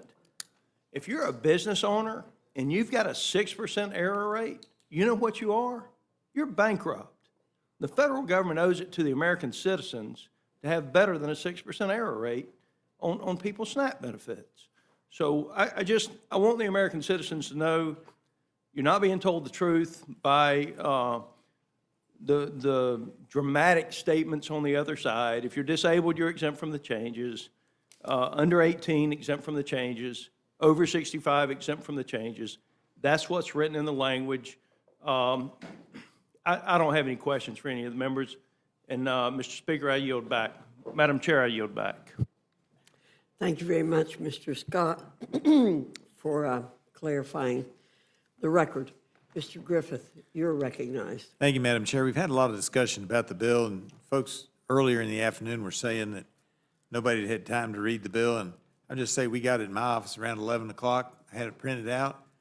I had 245 pages read before I got here, and I finished up the rest of it while Ms. Scanlon was talking. So a lot of folks have had an opportunity, and when we get to the floor, everybody will have had an opportunity to read it.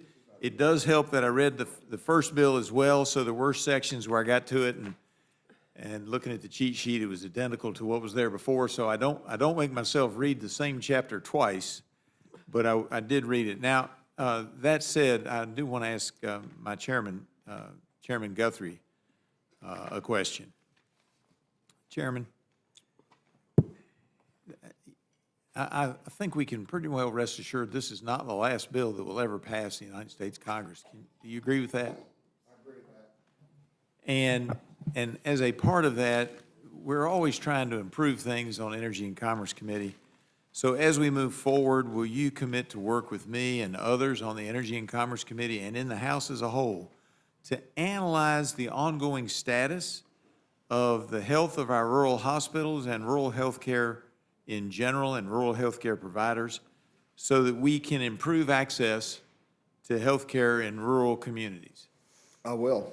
And I suspected those would be the answers to the questions, but I just want to underline for everybody that even when we disagree, we're all trying to move things forward. And sometimes when we disagree, things don't work out exactly the way people intend. And I know that in my district, as a result of some of the policies in the Affordable Care Act, we had 2 hospitals that closed down. One of them has since reopened. And but we're all working towards this goal, and I appreciate you, Chairman Guthrie, agreeing that at least in the Energy and Commerce Committee, and I think all the others as well, that we're going to continue to move the United States forward. And as we see opportunities to improve, whether it be telehealth, which you and I have talked about a number of times, or other ways that we can improve healthcare in rural communities, we're going to do it. Isn't that correct? That's correct. All right. I yield back, Madam Chair. Thank you. Thank you very much, Mr. Griffith. Mr. Jack, you're recognized. Thank you, Madam Chair, and I'll be brief in closing. You know, to really wrap up all the testimony we've heard today, and I think we're all grateful for everyone's testimony. This bill is a codification of President Trump's agenda, and in large part, many of us and many of our colleagues were elected on an identical platform when we ran for Congress. And That platform was embraced by 77 million Americans. It earned an 86 electoral vote margin in the 2024 presidential election. So I'd love to start with my good friend Chairman Smith. If you'd just like to, again, wrap everything up in your testimony today, how is this codifying President Trump's agenda? So I would totally agree, Representative, that this is following the priorities that the president laid out when he was running for office and 77 million Americans supported. We're delivering on no tax on tips. No tax on tips, 70% of Americans support that. We're delivering on tax relief for seniors. 83% of Americans support that. We're delivering on no tax on overtime. 71% of Americans support that. And we're also making permanent the expiring provisions of the 2017 successful Trump tax cuts. And 62% of Americans support that. This is the largest tax cut in U.S. history. It is also the largest cut of mandatory spending in U.S. history. That's phenomenal. And it is also the largest investment in securing our borders in U.S. history, creating the Golden Dome. All these things that the president campaigned on, it is in this bill. It is absolutely in this bill. And I know people were talking about suppressors earlier, and I think it's really important. The reason why that's became an issue is because of pistol braces. The Biden administration put pistol braces under the short barrel shotguns, which they shouldn't be. And it did. And for the first time in a century, we eliminated a tax on the Second Amendment. I think that's a huge win. For the first time in history, parents are going to be able to have school choice. And I think that's super important. So this is a bill that is delivering on what members of the House campaigned on, members of the Senate campaigned on, and clearly what the president campaigned on. Very well said. Chairman Guthrie, same question to you. How is this bill, in closing, a codification of President Trump's campaign? Well, that gets to all the above in energy dominance. There's a provision in here for making sure that we invest in critical minerals, we invest in delivery of energy. And President Trump was very strong. This said that America was going to be energy dominant, and it's important that we are, given what's going on in the Middle East, and this bill delivers. Thank you, Chairman. Chairman Arrington, same question to you, my friend.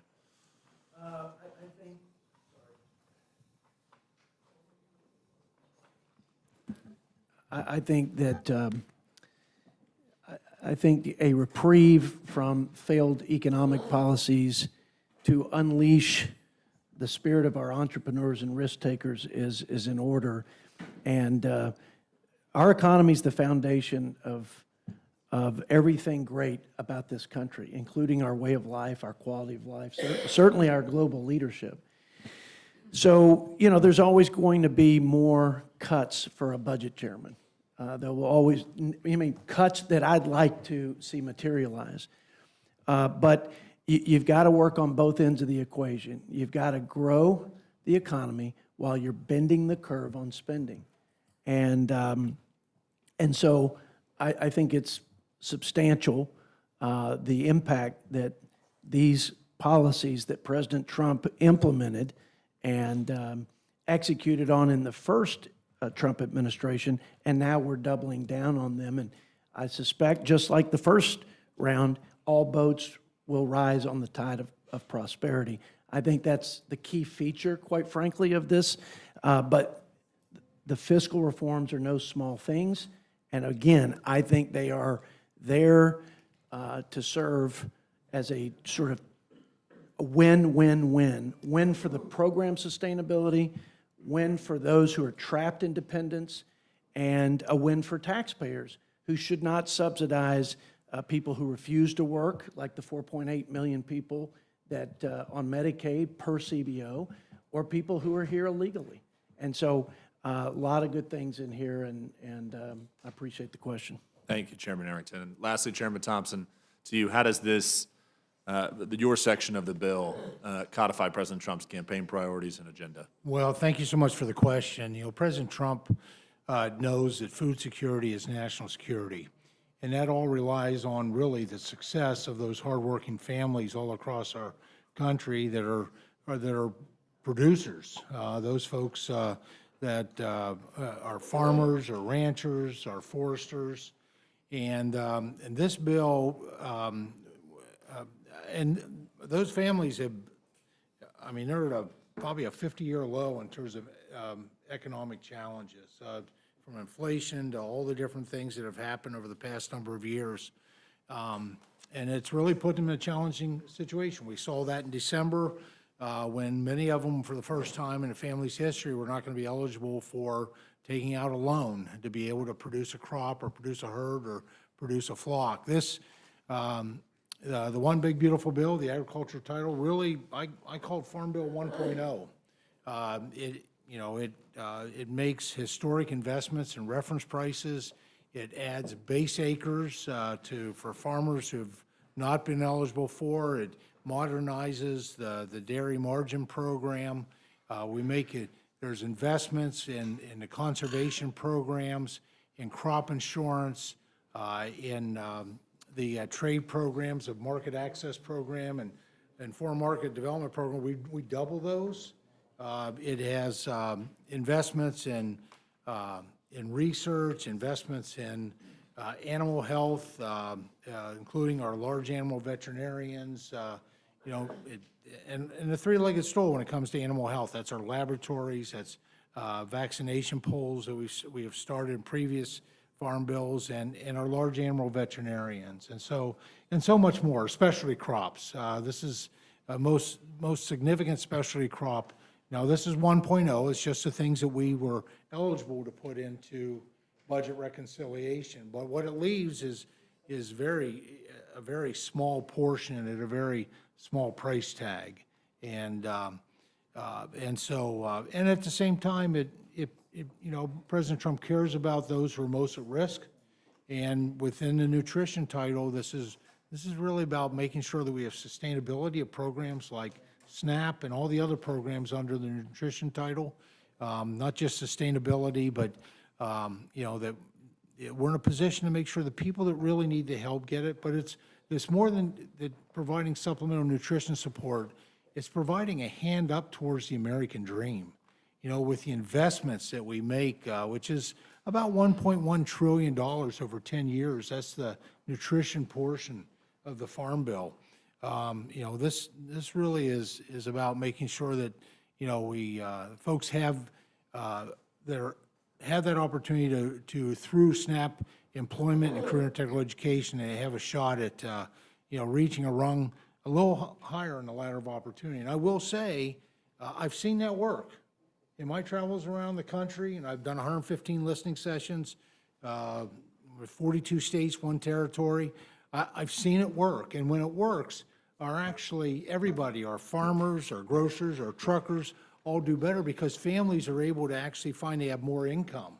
And at the end of the day, they're able to buy, they're not limited by what they're able to afford because we've given them a shot at the American dream, which comes through the dignity of work. Thank you very much, Chairman. I appreciate it. To our ranking members, thank you for your testimony. And Madam Chair, I yield back to you. Madam Chair, I just have a technical question. Yes, sir.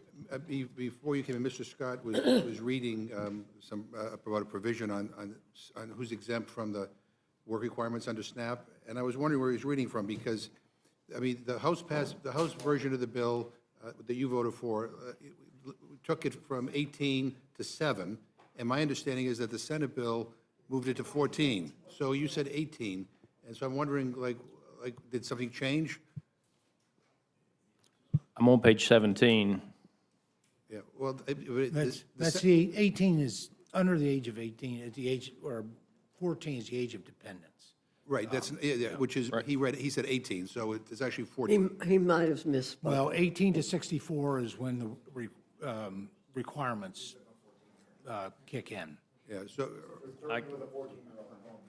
Right, if you're 30, if you have a 14-year-old at home, you have to work, right? 14 or under, you're exempt.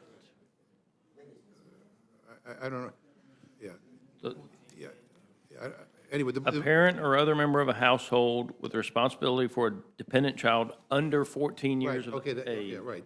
I thought you said 18, I'm sorry. No, so it's 14. Okay, 14, yeah.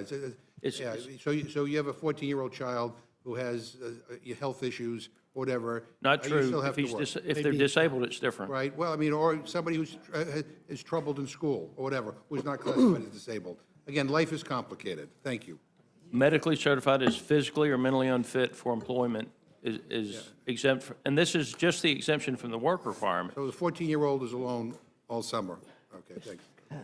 That's- Well, you're that's working, not- yeah. Make a clarification. Well, and as I pointed out, there are many people who work full-time because they have to, and they choose not to be dependent on other people. They have 14-year-olds sometimes at home all summer long, too. And there are people who work full-time who still are eligible for SNAP.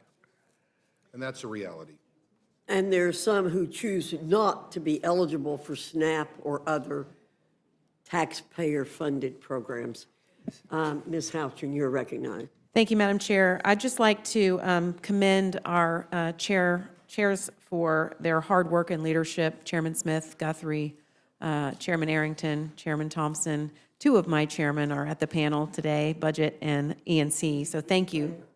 What? Pick your favorite? I can't. I like you. I like all my children. No, I'm just kidding. But I do want to note that this is a bill, the One Big Beautiful Bill is a bill for hard-working Americans. It's a bill that will still protect our most vulnerable. There's been a lot of rhetoric from the other side about this bill that I want to just allow a couple of our panelists to respond to. One is on coverage loss. The Democrats keep throwing around numbers, exaggerating coverage loss numbers. In fact, the number of people that Democrats have said are going to lose access to health care, even when this bill was still in the House, went from anywhere from 13 million to 17 or 18 million. It was just a number that kept getting thrown around. But when I read the CBO analysis, that's not what I see. Chairman Arrington also pointed this out earlier. Chairman Guthrie, can you, and Chairman Smith, can you explain where those exaggerated numbers are coming from? And doesn't that include policies that the Democrats themselves have chosen to let expire that aren't even in this bill?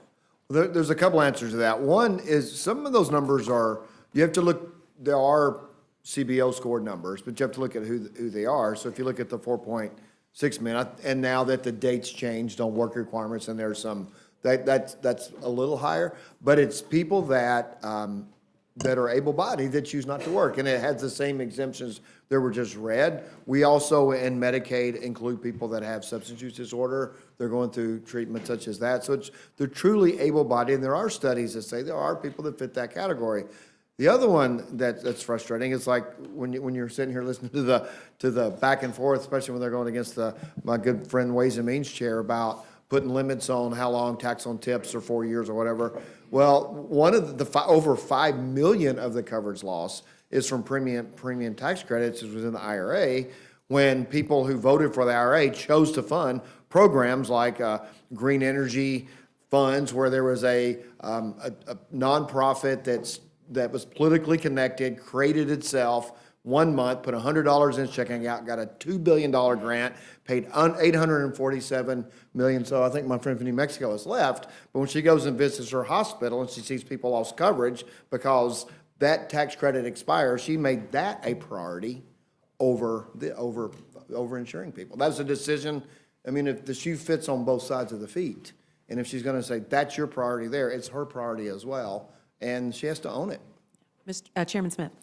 Yeah, I would follow up with Chairman Guthrie. According to CBO, the numbers that they provided, they said 4.8 million would lose their health insurance who are able-bodied adults who just choose not to work. And so that is what CBO showed in regards to that. But it also provided, CBO said that 1.4 million will lose it because they're illegal immigrants. And then 1.6 million will have access to other forms of subsidized health insurance, including the option to stay on Medicaid. And then 1.3 million are already ineligible for the program period, but they're on the system. And these are numbers from CBO, which I think is quite important. And if you look at people losing Obamacare in this bill, according to CBO, 1.8 million are illegal immigrants. Not legal immigrants, but illegal immigrants. And then 1.1 million are just simply fraudsters who don't submit common sense verification requirements, and that's according to CBO. Not according to us, but according to CBO. Ms. Houchin, would you yield for 1 second? Yes. Mr. Smith, I'd like to ask you to repeat those numbers because I think it is important that the American people hear the facts from CBO. I've had people writing me alleging what we've been hearing from the other side today. They allege it. And I say to them, please ask your sources to state the facts, not what they're being fed. So would you please read those numbers again? Absolutely. According to CBO estimates of those on Medicaid losing health insurance, 4.8 million are able-bodied adults without dependents who choose to not meet modest work or community engagement requirements. And then 1.4 million are illegal immigrants. And then 1.6 million will have access to other forms of subsidized health insurance, including the option to stay on Medicaid.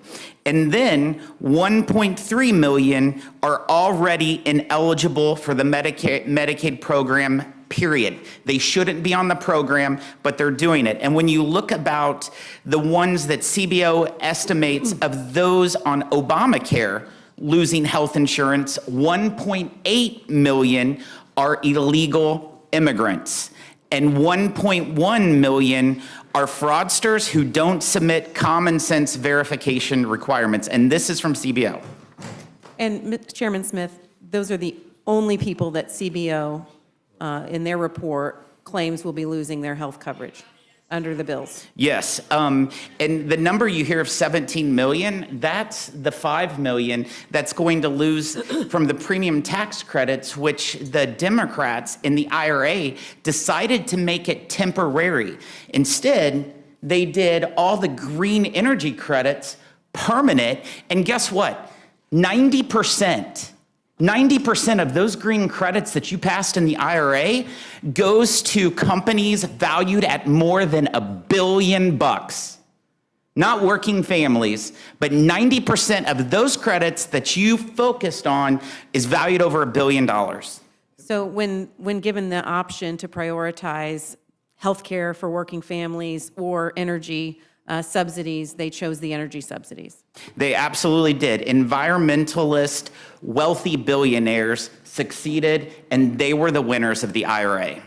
And just to be clear, Chairman Smith, if we're paying for healthcare for all of those people you just mentioned, able-bodied adults choosing not to work, people who are ineligible, people who are fraudulently accessing the program, illegal immigrants, if we are funding healthcare for those people, does it not reduce the amount of money we have available to take care of vulnerable families? Absolutely. So why would we want to continue funding healthcare for those groups of people that you've just mentioned when it creates less resources for vulnerable families? Republicans' priorities are for U.S. citizens, not illegals. Despite the rhetoric from the Democrats, they could have raised the top tax bracket when they had full control of the White House, the House, and the Senate. There's been a lot of talk about how the Republican bill favors the wealthy and that we should increase taxes on the wealthy.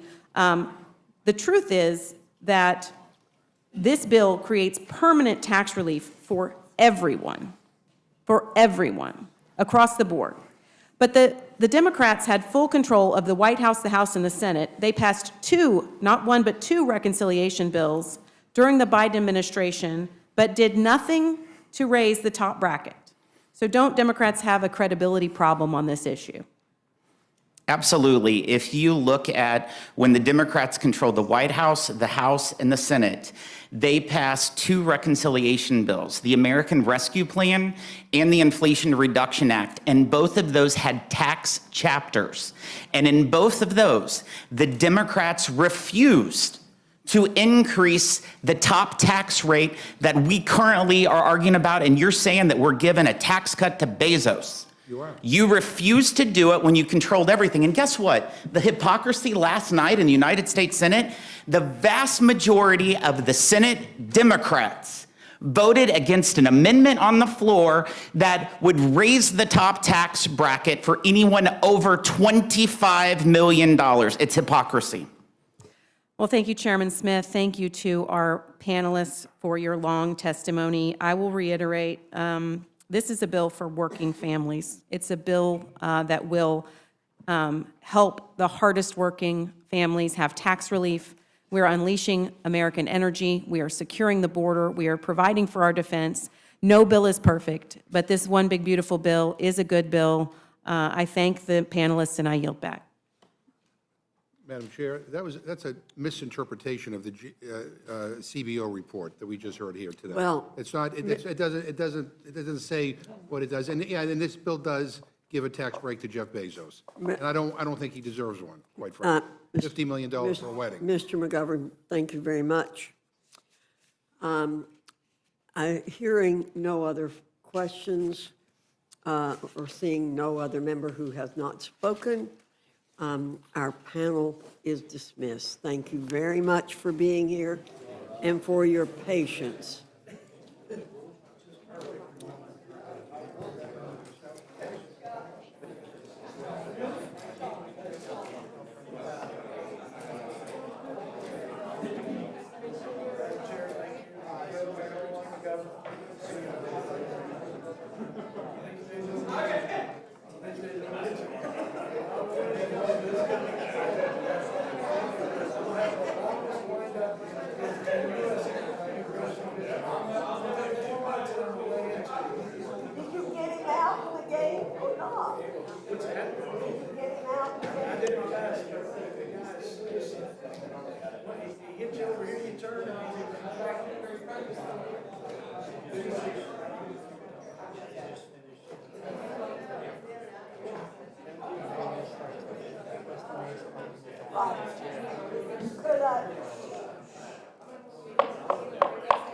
I need to call out some names.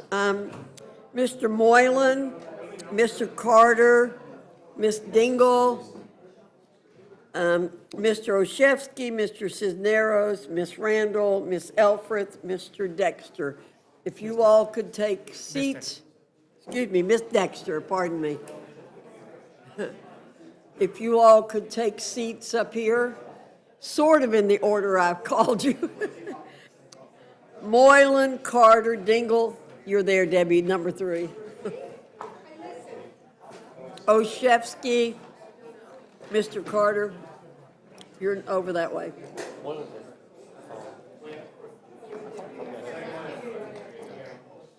Mr. Cisneros right there. Miss Randall. Miss Elfreth, Miss Dexter. Fine, point on 5.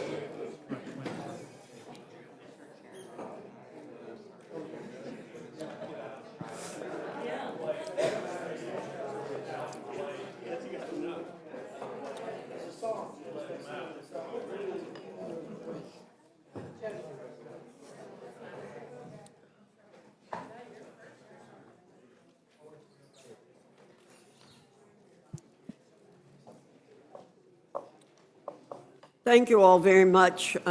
While we wait for Ms. Dingle to have a seat, I want to point out that I asked for 2 random pages of the bill that came from the Senate, and there are approximately 125 words per page. Just so you know, in case people are concerned about how many pages you can read, there are approximately 125 words per page. I just counted 2 pages at random.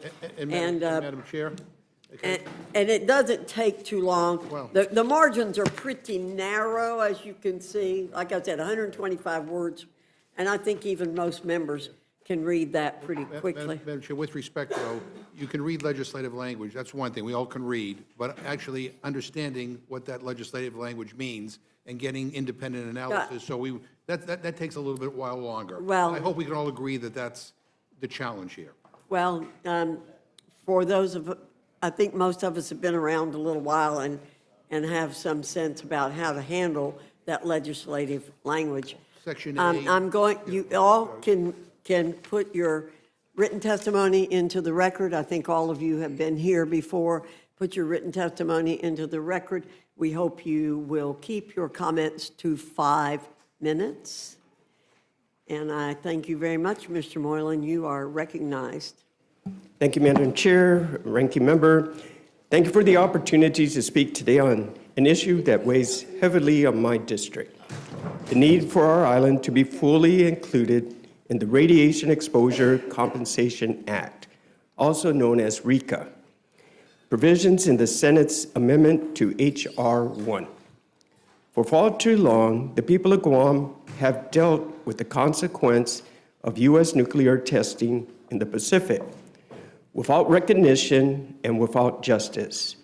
Between 1946 and 1962, 67 nuclear weapons were detonated in the Marshall Islands, just 1,200 miles from our shores. The fallout from those tests did not stop at international borders. It did not discriminate based on island or person. It carried through the wind, into our environment, and into the very lives of our people. The fallout wasn't just physical. It left in its trail lasting emotional and generational scars that are still carried to this day. I speak today not just as a member of Congress, but as a son of Guam. I speak for the survivors, the widows, the caregivers, and the families who have waited decades for Congress to act. I speak for those who are no longer here to share their stories because they died waiting for someone thousands of miles away to acknowledge what happened. Guam has become a forgotten casualty of the nuclear era. Federal agencies have confirmed that our island received measurable radiation exposure as a result of U.S. nuclear testing in the Pacific. And yet, despite this clear evidence, Guam remains excluded from RECA, a program that was designed specifically to address the harm caused by our nation's own policies. Guam is not asking for a special treatment. We are asking to be treated with dignity equal for the same recognition afforded to other downwind communities across our nation. My constituents are dying from cancers linked to radiation exposure. Families are left with questions that were never answered. Veterans and civilians alike suffer the consequences of decisions made without their consent and far beyond their control. Including Guam and RECA is not just a matter of eligibility. It's a matter of moral responsibility. It is about recognizing the hidden cost of national security and ensuring that those who shoulder that burden are not left behind. Today, we have an opportunity to right this wrong. If Guam is not included now, we risk losing a critical chance to provide long overdue justice to the people of Guam. I urge this committee and this Congress to act with urgency and include Guam and RECA. Don't let Guam be forgotten once again. Let our people know that their government sees them, hears them, and stands with them. It's time to deliver the justice that has been long denied to radiation survivors.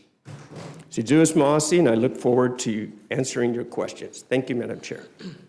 Thank you very much, Mr. Moylan.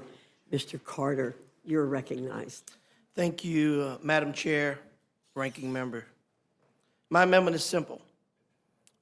It states that 100% of any reduction in state expenditures resulting from reduced enrollment must be reinvested back into Medicaid. That means that this money will go directly into helping children, mothers, people with disabilities, and seniors instead of going toward tax cuts for the richest of the rich, billionaires, and corporations. My Republican colleagues say that they want to help the most vulnerable populations and get rid of waste, fraud, and abuse. Everyone here, Republicans and Democrats, are in favor of curbing waste, fraud, and abuse. We all know that that's not what this is about. Republicans are ripping health care away from the very people they say Medicaid was, quote, intended for, just to pay the biggest dividends for billionaires, tax scams in the history of our country. No matter how they try to spin it, the reality is this. This big, ugly bill will shutter nursing homes, will close hundreds of hospitals, including rural hospitals in red districts, and blow up state budgets. This is unacceptable. Medicaid is a safety net for millions of Americans and a pillar in our healthcare system. These cuts will disproportionately affect states, especially red states like mine in Louisiana, that rely on Medicaid funding.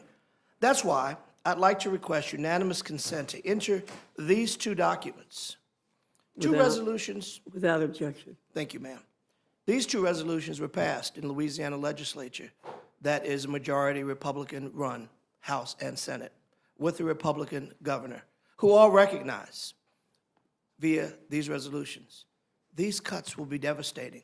They will hurt Louisiana. They will hurt Louisianians. They will make this an unlivable proposition. House Resolution 369, a bipartisan resolution passed by the Louisiana Senate representatives last month, urging Congress to prevent any cuts to Medicaid that would adversely affect Louisiana's hospitals and communities they serve. Senate Resolution number 32, a Republican-led concurrent resolution that passed in Louisiana State Senate last month, urging Congress to avoid cuts to Medicaid. State legislators in Louisiana, Republicans and Democrats alike, agree that this big, ugly bill is a disaster. These cuts won't just hurt Medicaid patients. No one is safe. If you have private insurance or Medicare, these cuts will also affect you. Less federal Medicaid funding means states will raise taxes for everyone or be forced to cut public services to offset loss in revenues. It means longer wait times in the emergency rooms, especially in rural areas. As uninsured people turn to hospital emergency rooms for health care, it means higher premiums and less coverage for everyone. It means hiring freezes and layoffs at a time when we're already experiencing health force shortages. It is indeed a crisis. It is essential that we continue to support and strengthen this program, not make it harder for people to access and keep their health care. Republicans know that cuts to Medicaid are shameful and will put the most vulnerable at risk. That's why they're pushing false narratives about waste, fraud, and abuse, so they can cover up their billionaire tax scam. If Republicans really care about making a better Medicaid program and improving healthcare systems by getting rid of waste, fraud, and abuse, then I see no reason why they wouldn't support my amendment, which simply says these funds must be reinvested into the program to build a stronger Medicaid for all those who deserve it.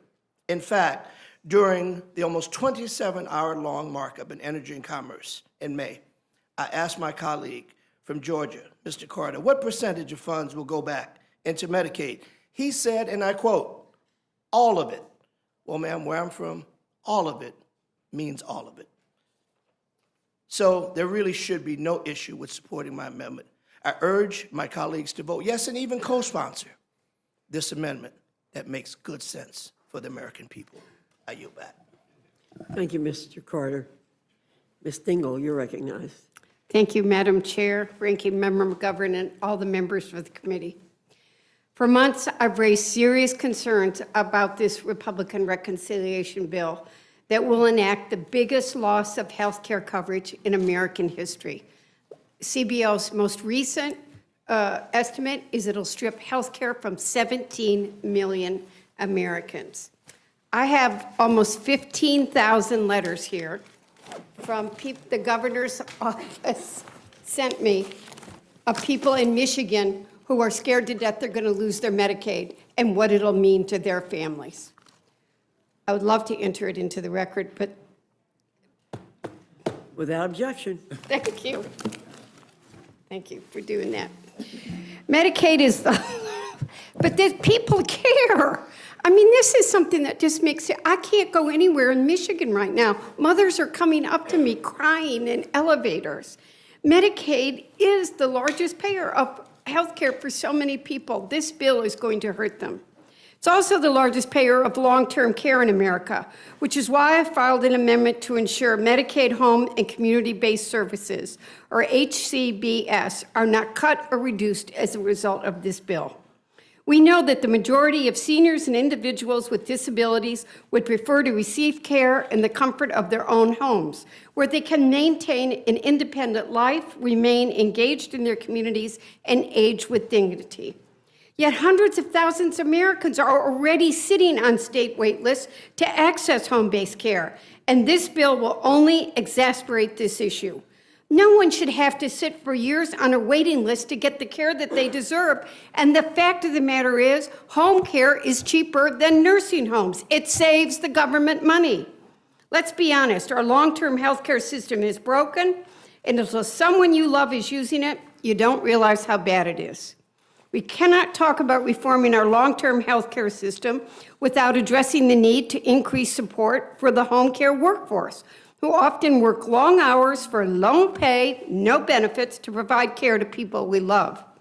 And that's why I'm strongly opposed to a provision that would prohibit independent provider home care workers providing HCBS services from being able to make deductions from their pay for health insurance, skills training, and other employment benefits, despite the fact that this does not impact Medicaid spending and has consistently been deemed legitimate by the Centers for Medicare and Medicaid Services.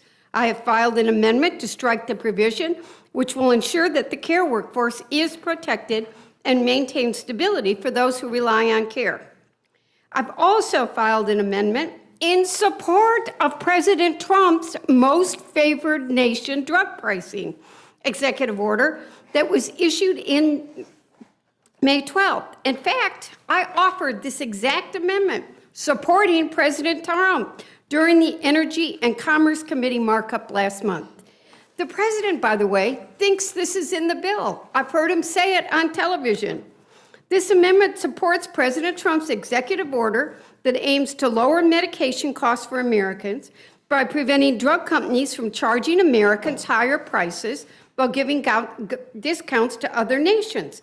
No one in America should have to pay higher prices for medications than patients in other nations, which is why I was shocked when every Republican in Energy and Commerce voted against this amendment that supports the president's own prescription plan.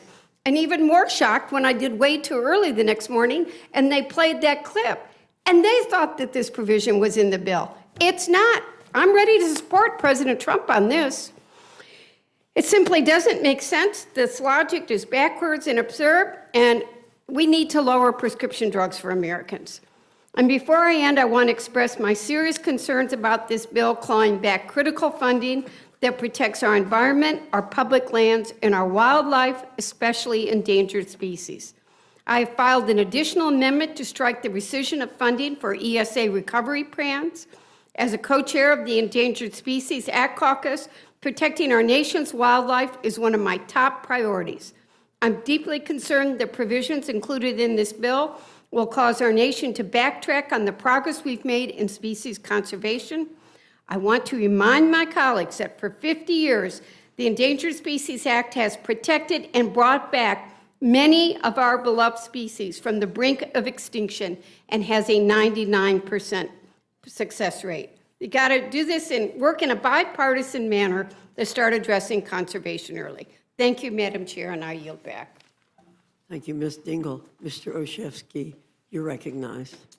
Thank you, Chairwoman Fox, Ranking Member McGovern, members of the Rules Committee.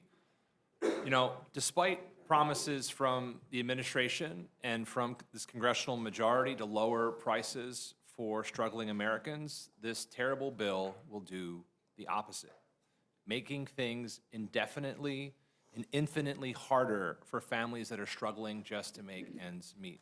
Just one awful and cruel example. $300 billion in SNAP cuts for 42 million households who rely on the program to put food on the table each and every day. 20,000 of those families live in my district. 80% of these households include a child, a senior, a disabled person, or a veteran. Let that sink in.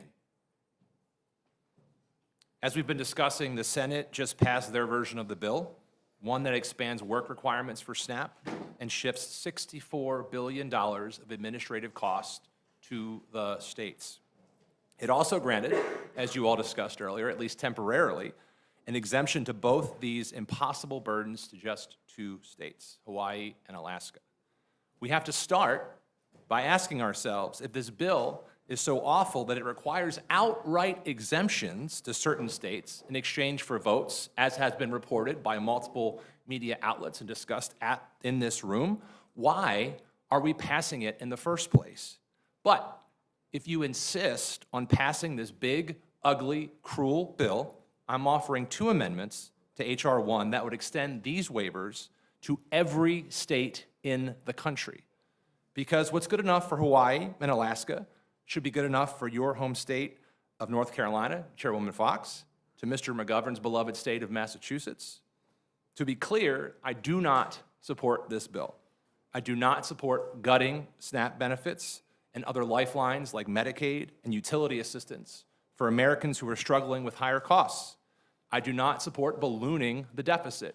I do not support lining the pockets of billionaires. But fair is fair.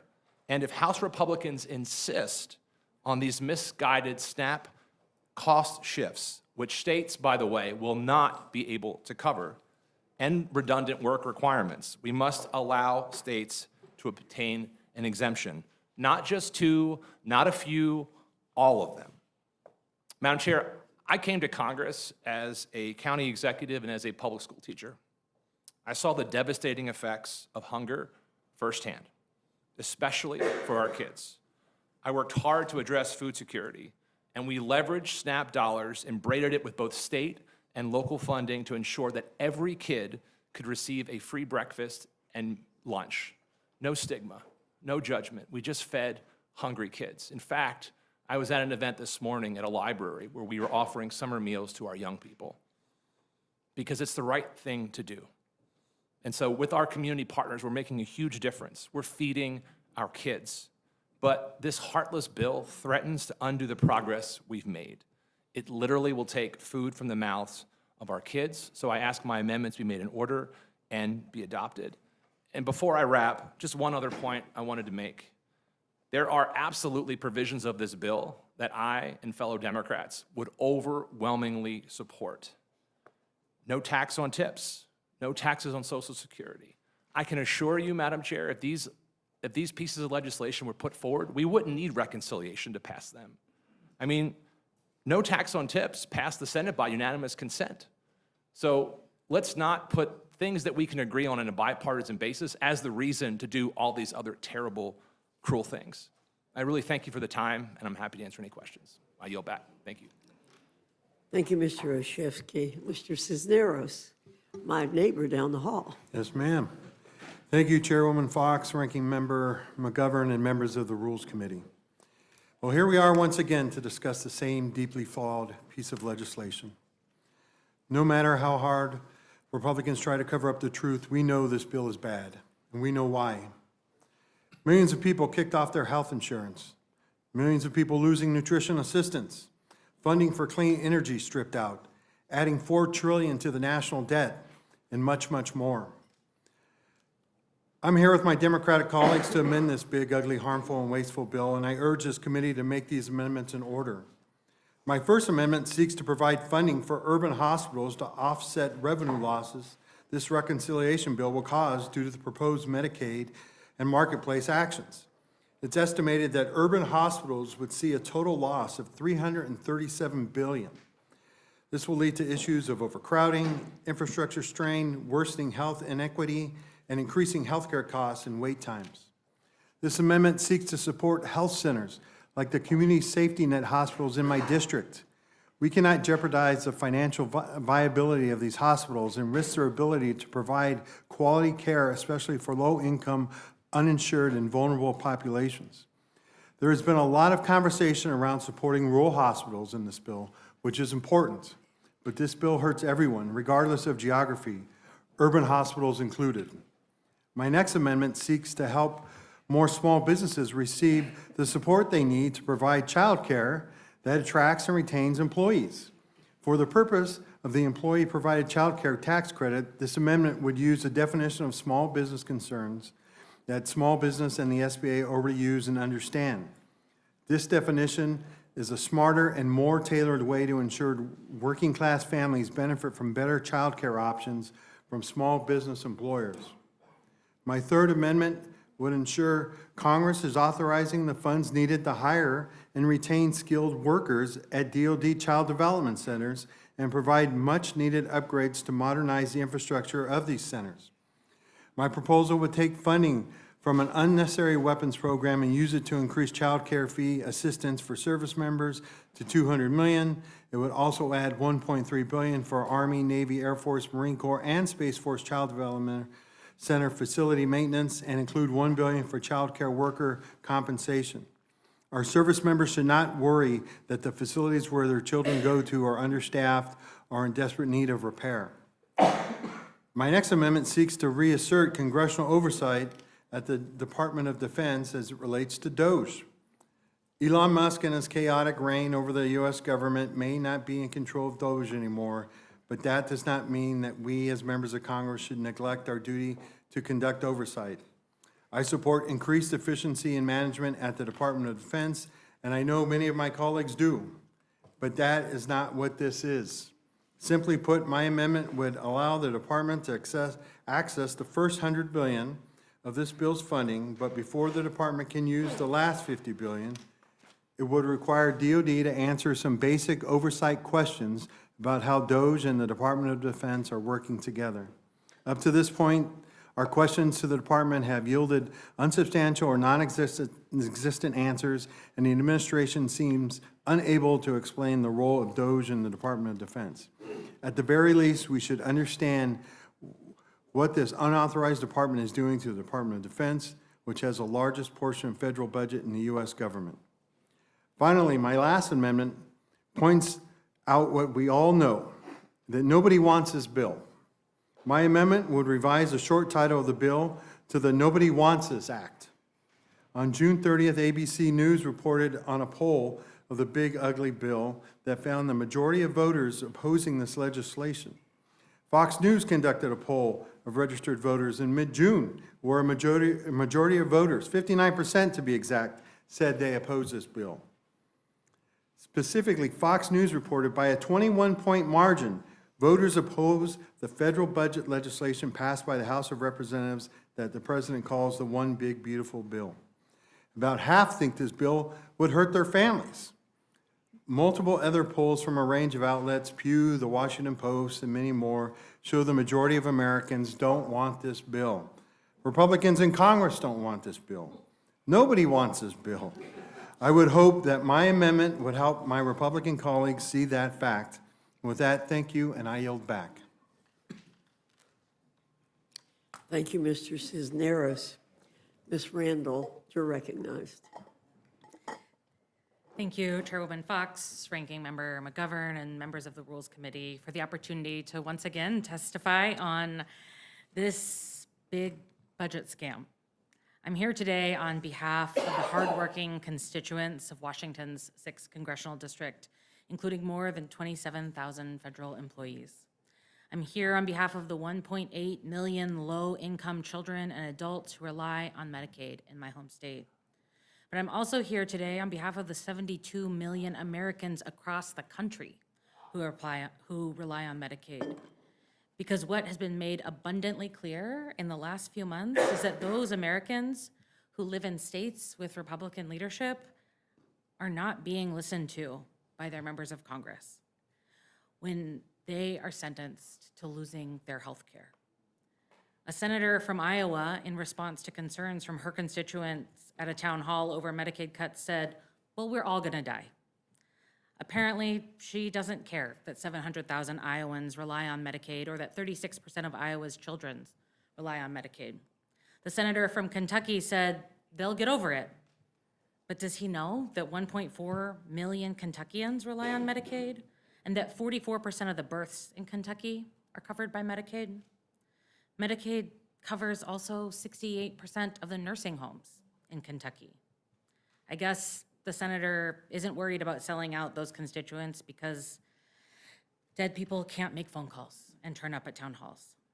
The senator from South Carolina, as recently as this week, said, "We aren't cutting Medicaid," which is an outright lie.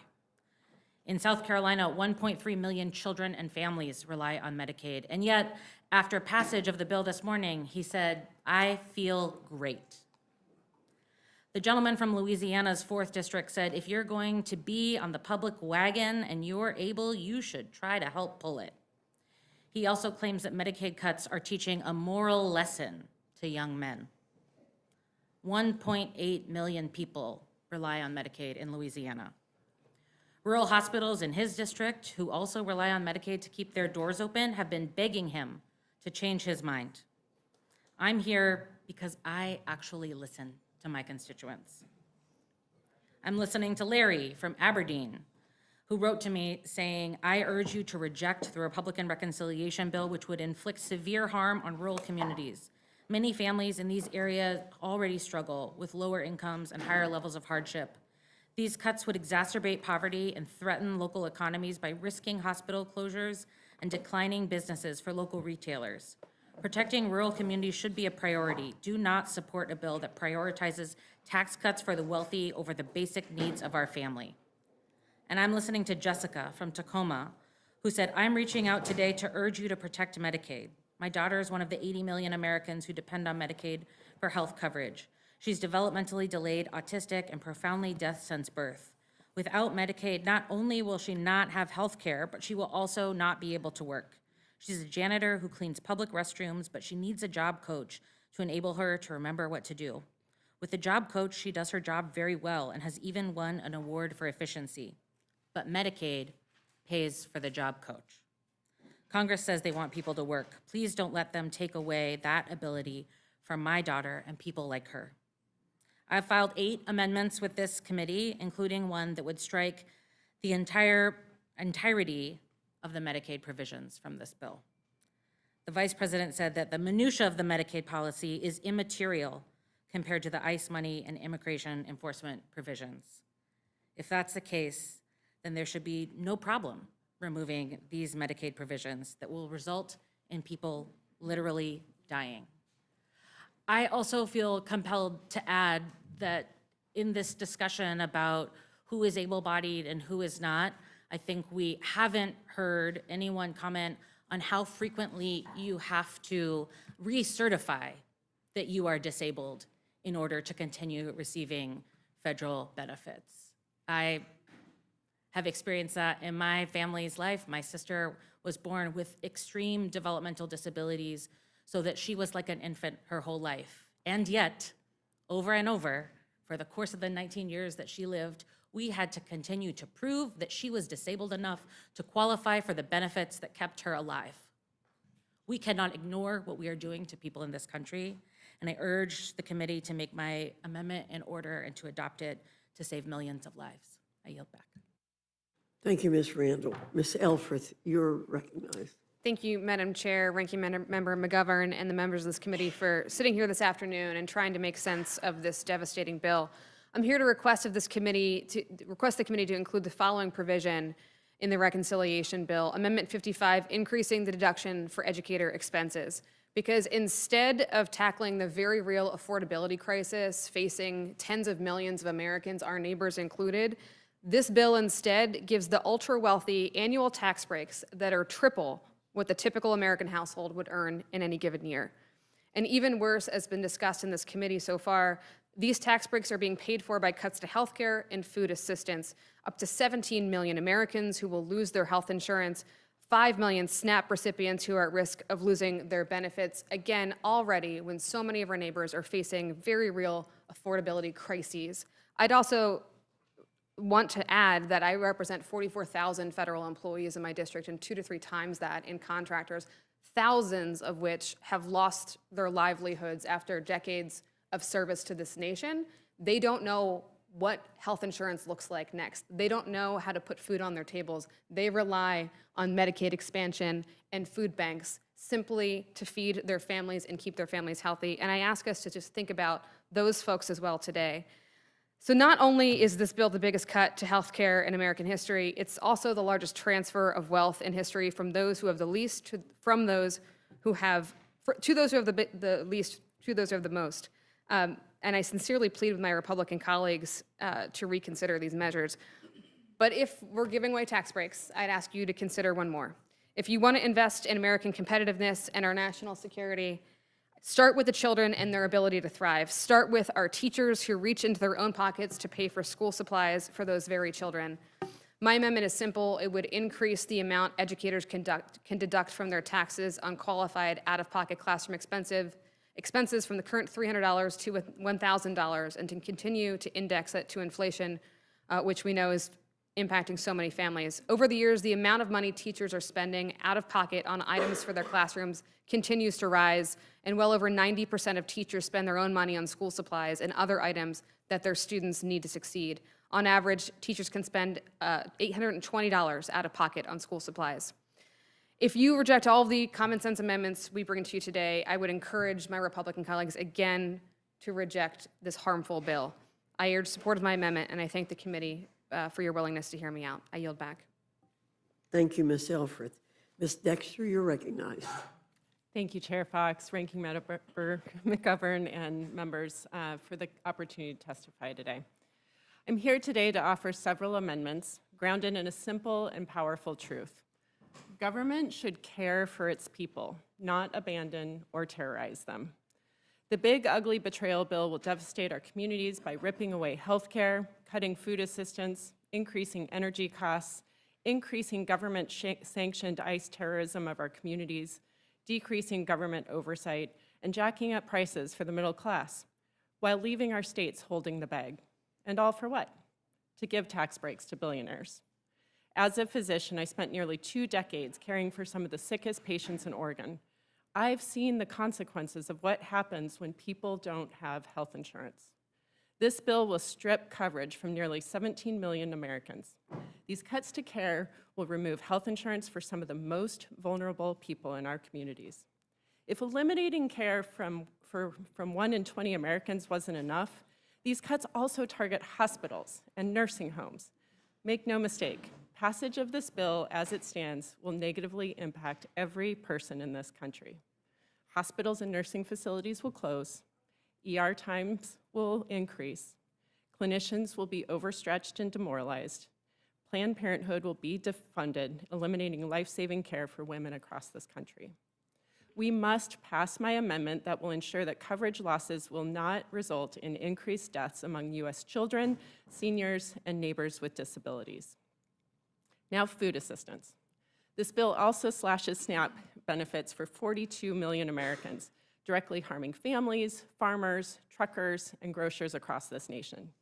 Deanne, a 78-year-old in Estacada, Oregon, now spends 90% of her income on rent after her roommate died. SNAP is how she eats. The next amendment I offer today is for all the people in this country like Deanne. It would stop this bill from proceeding until we are certain that no child, no senior, and no veteran will go hungry because of it. I am floored that I have to offer an amendment like this, but I hope my colleagues will show courage and join me in accepting this incredibly common sense measure. My third amendment, offered alongside my colleague Congresswoman Crockett, requires ICE agents to clearly identify themselves and not wear face coverings while conducting their official duties. ICE agents, if legally and responsibly conducting their duties, should have nothing to hide. People in this country should not have to wonder whether the person handcuffing them is a government agent or an imposter. Our constituents, especially our immigrant neighbors, deserve to know who is stopping them and why. Anything less continues our descent into authoritarianism. If these horrific provisions weren't enough, this massive misguided handout to billionaires will also hike electricity costs for households, increase power outages, and devastate America's clean energy economy.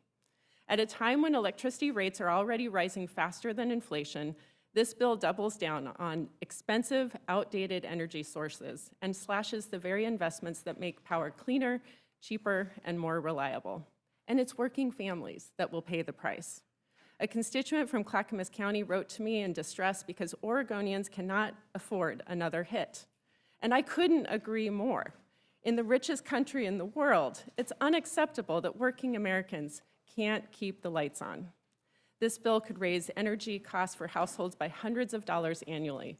And according to experts, we'd lose more than half of all new grid capacity planned over the next 10 years, an extinction-level event for the clean energy jobs of tomorrow. My amendment puts a stop to these disastrous rollbacks. We cannot allow this all-out assault on America's middle class to go forward. Before coming to here today, I answered calls from constituents imploring me to fight this bill, some in tears about what this bill will do to their family. Our constituents are living paycheck to paycheck and are working tirelessly just to survive. Our job is to fight for them, not billionaires. I urge my colleagues to support these common sense amendments. And with that, Madam Chair, I yield back. Thank you very much. I'm going to defer asking any questions for the time being. Mr. Scott, do you have any questions? You have none. Mr. McGovern. Yeah, well, first of all, thank you all for being here. I think this is important. I think it's important for people to see that their representatives are demanding better from this institution. Mr. Mullen, I think you have a good idea, and I don't think it's going to make it in this package, but I'd like to work with you on that. And to everybody else, thanks for coming here to defend people's health care and people's, food benefits and their basic rights. I think you mentioned the nobody likes this bill. But I like that. Let me read you a quote. I wonder if you could guess where this came from. Quote, "I don't like cuts, and we're going to have to see the final version." Any guesses who that was? That was Donald Trump today about his big, beautiful bill. That was him being questioned by press before he went to Florida for his press conference. He has no clue what the hell is in this bill, right? And he certainly doesn't. He says he's against the Medicaid cuts. I mean, this is like the biggest hit to Medicaid in history.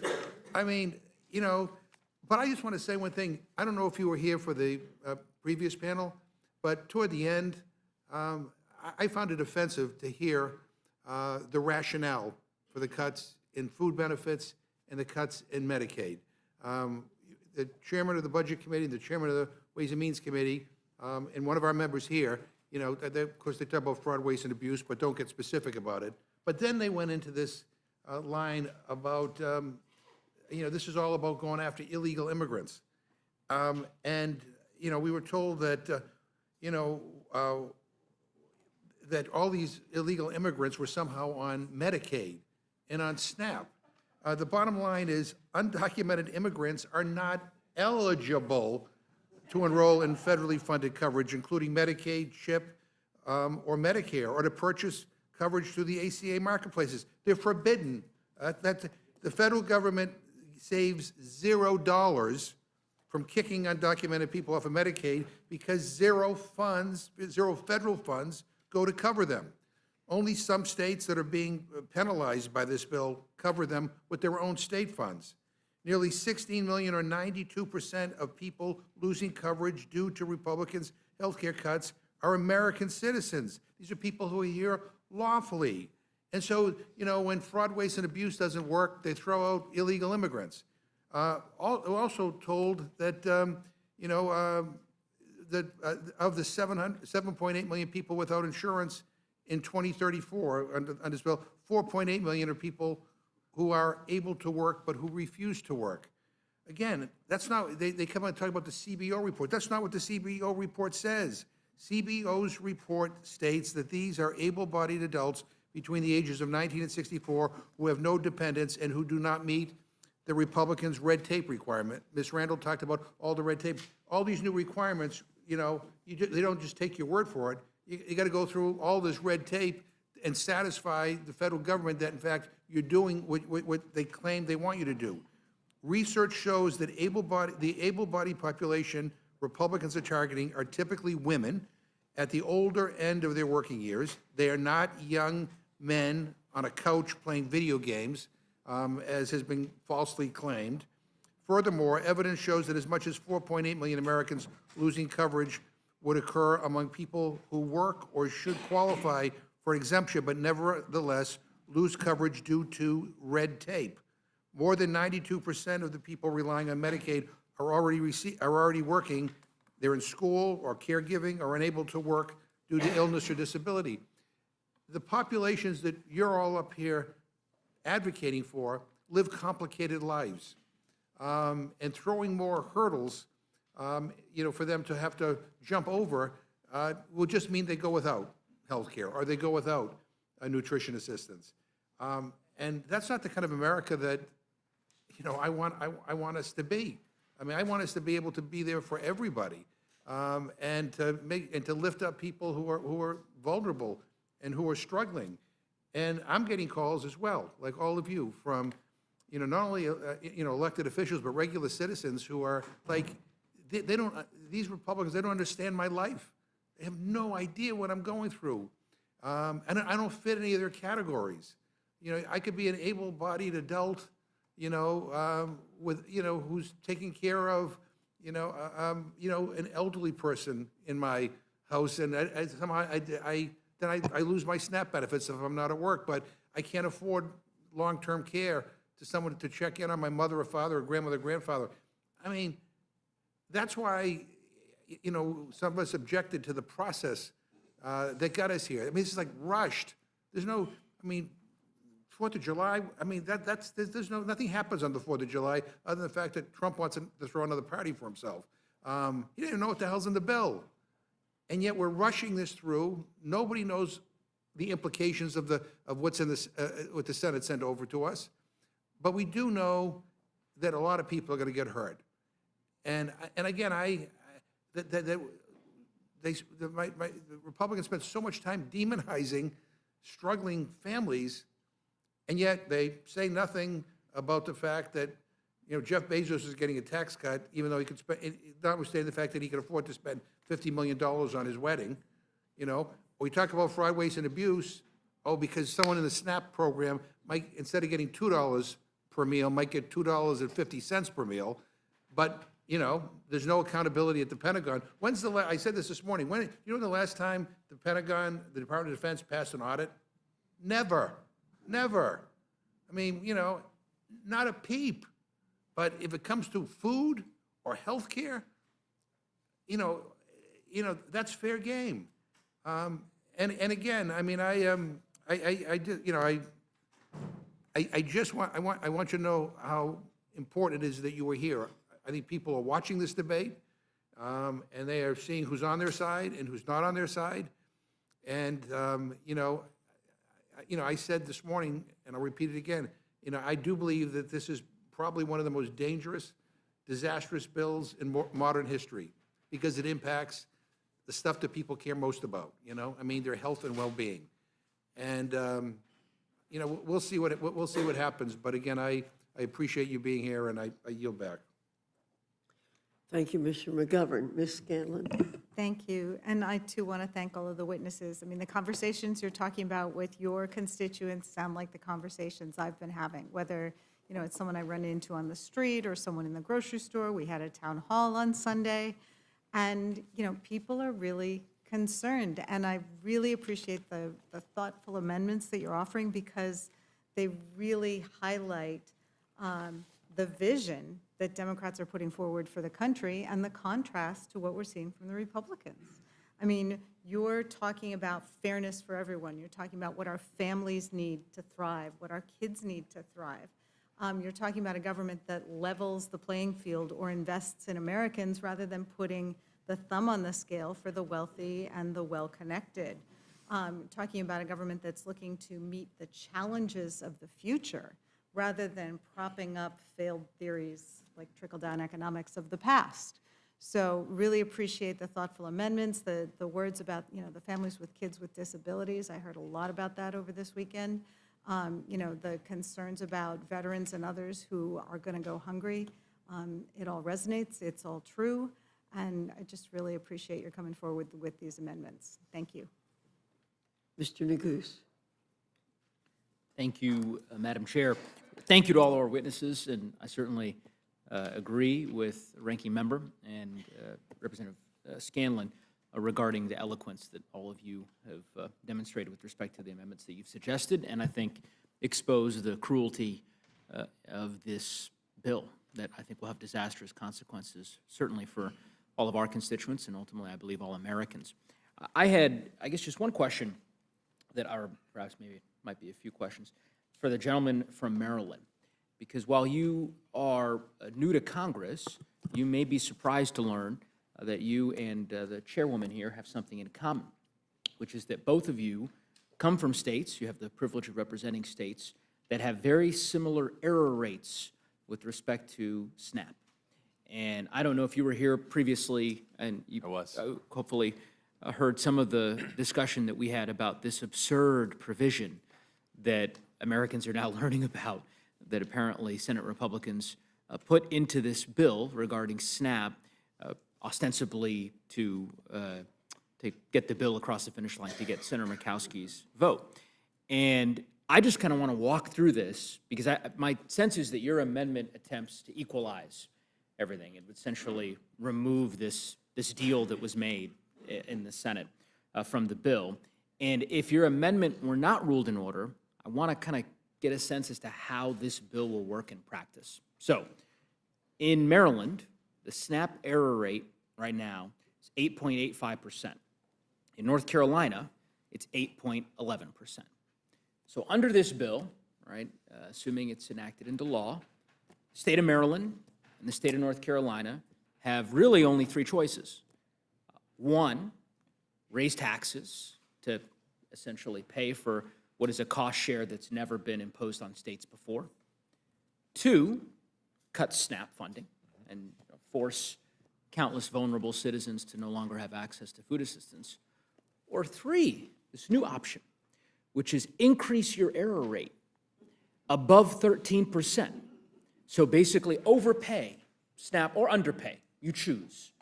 But make sure that your program is not working appropriately. And if you can get to 13%, you can join the 10 states that have such poor error rates that they're exempted from any kind of cost share for 4 years, including the state of Georgia, Mr. Scott. Actually, only a Democrat state would actually intentionally increase their error rates. A Republican state would work to reduce them. And well, that's fascinating. If that's the case, well, if that's the case, and I didn't yield to the gentleman, but in any event. But you did forget that one. I hear you. I will simply say this. If that's the case, then you could just remove them entirely.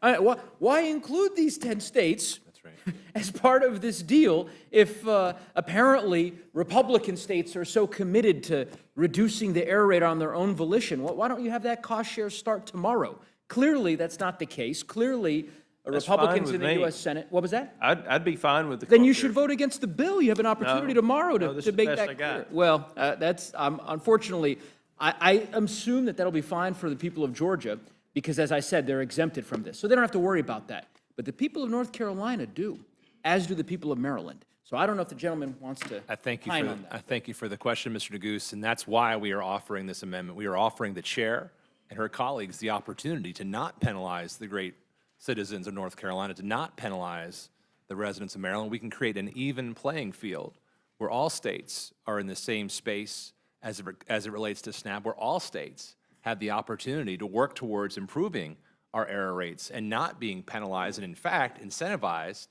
to go in the opposite direction.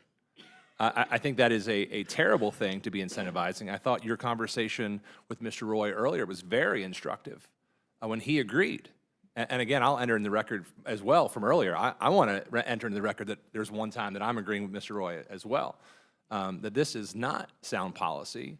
This will hurt our states. And so I would encourage this committee to both vote for the amendments. I don't know how you rule it in order if you're advancing a bill that already has these requirements in it. So I would encourage this committee to rule the amendments in order, adopt the amendments, and then tank this bill, because it will take away those benefits for hungry kids. Hear, hear. Couldn't have said it better myself. I yield back. Thank you. Thank you, Mr. Neguse. Ms. Leisure Fernandez, you're recognized. I too want to thank each of you, because what we are engaged in right now is an effort to make sure that the American public knows that this time around, House Republicans are stealing Americans' health care in the light of day. They are brazen about it and unashamed about it. Now, they are fighting among themselves about it, but there are only a few that are willing to have the courage of their convictions to vote no. We saw a no vote and then a retirement in the Senate, right? The question is, what will they do in the House? Because we know that all of you have been approached by Republican colleagues who don't like some aspect of this bill. Some have told us today, Representative Norman does not like the increased deficit. And he said, I'm going to vote no on the rule. I'm going to vote no on the bill. We'll see if he's one of those congressmen who are not caving again. Hopefully, you'll stick to his word. I wish we would hear from those moderates who say, I'm going to vote against it, because it's going to kill the rural hospitals. And so thank you for bringing that. I wanted to ask a couple, and before I go to the questions, I think there's a real difference in your point about giving away things to one state for a vote, but not treating everybody the same. I think we have an obligation as legislators to see when our communities face similar hardships that we need to pass laws. It's the United States of America that benefit everybody equally.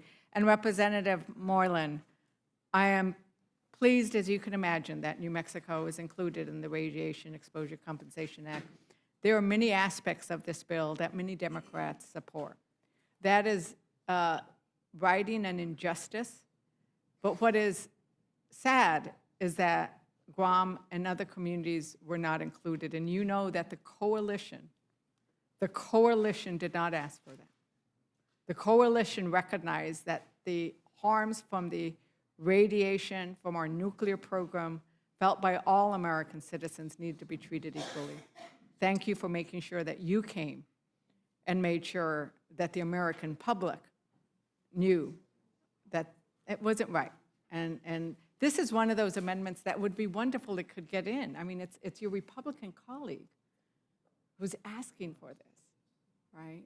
And in fact, most of the compensation for those victims of radiation are actually Republican states and Republican districts. New Mexico is one of the few that's not. But anyway, a special plea that his get in because it's the right thing to do. But I wanted to ask Representative Randall, you were pointing out some of the horrible things that have been said about people who receive Medicaid and people who receive SNAP, because they are working. And this is going on. I wanted to read you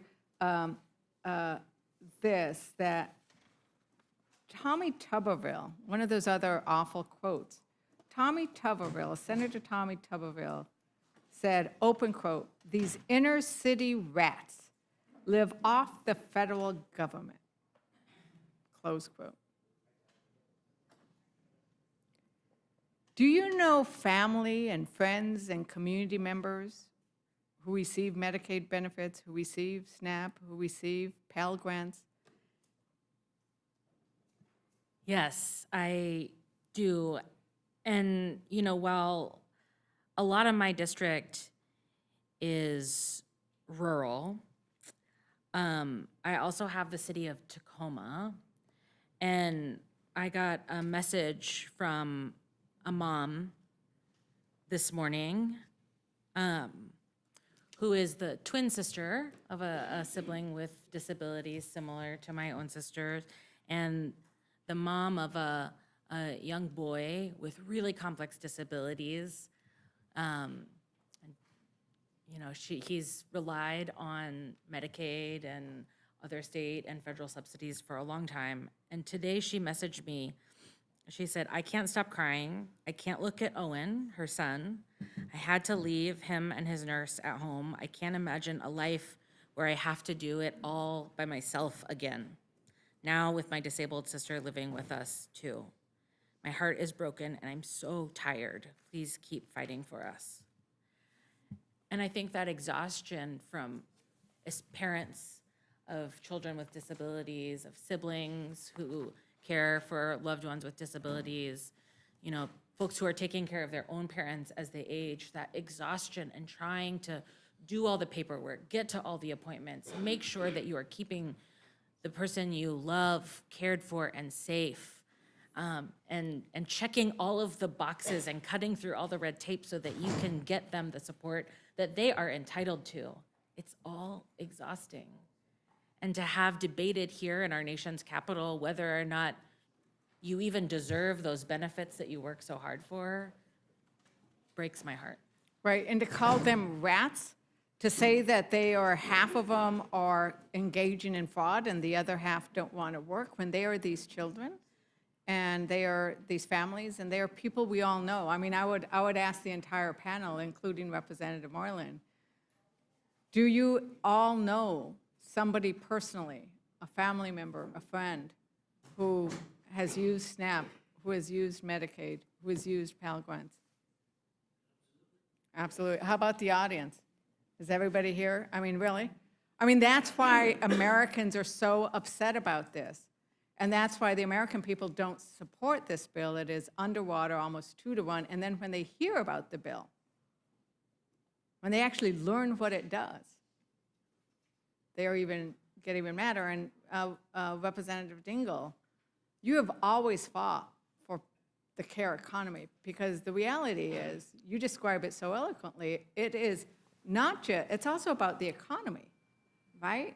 That's why we need to make sure that we have the ability to both take care of our children, and they get Medicaid, and they get care, and they get the nursing home, but also those in the nursing home. Because if it's not somebody in the nursing, who's going to drop out of the workforce and take care of these beloved family members of ours? First of all, the long-term care system is totally broken, both for seniors, and the whole caregiving system is totally broken, quite frankly. Caregivers don't get benefits. They will work 2, 3, 4 jobs and still be living below the poverty line. A senior came up to me and just started sobbing and said, are they going to kick my husband out of the nursing home and put him on the street? By the way, I had a mother got on the elevator at the University of Michigan Hospital to go to my asthma doctor, and she just burst into tears and said, you cannot, I won't be able to bring my son here. He'll die. Please tell me that's not going to happen. I mean, there's story after story after story like that. These are real people's lives. People say people aren't working. There's another couple. There's a young boy that was put on an artificial heart at the University of Michigan. He's going to get a heart transplant. Both of his parents work. They both have insurance. If he doesn't have that Medicaid, he will die. People are going to die because of this bill. Actually, and it has been estimated there would be 52,300 deaths that are policy deaths related to this bill. These are choices. So when you talk about being in favor of life, you could make policy choices. But let's talk about clean energy and renewable energy. Thank you for your amendments. Because it's not just, it's bringing the cost down of electricity, because they said they were going to bring the cost down and they haven't, right? I mean, although Trump thinks that gasoline is like, what did he say, $1 something? It's like, I don't know anybody's, once again, does anybody have gasoline worth $1 in theirs? No. You know, not a lot of truth comes out of that man. It's not $1.98. It's just not, right? But the other piece of that is we are giving away a competitive advantage to China, right? Like part of what you were trying to do with your amendment it's multifaceted, right? Like you're trying to both save jobs, lower costs, save the planet, and if we have a party on the other side that says they don't like China and they don't want to give everything away to China, what does their bill do to our competitive stance with regards to China? Yeah, thank you so much, Congresswoman, for that. The stipulation that any part that comes from China eliminates the project from being eligible, and that the projects have to be completed by 2027 if they're for renewable energy is just insanity, because even if they're in the middle of production right now, we know that delays in permitting and the supply chain and all these other things are going to disappear potentially because of the risk. People are going to stop investing in these energy projects because they're not going to have a sustained income or revenue from that.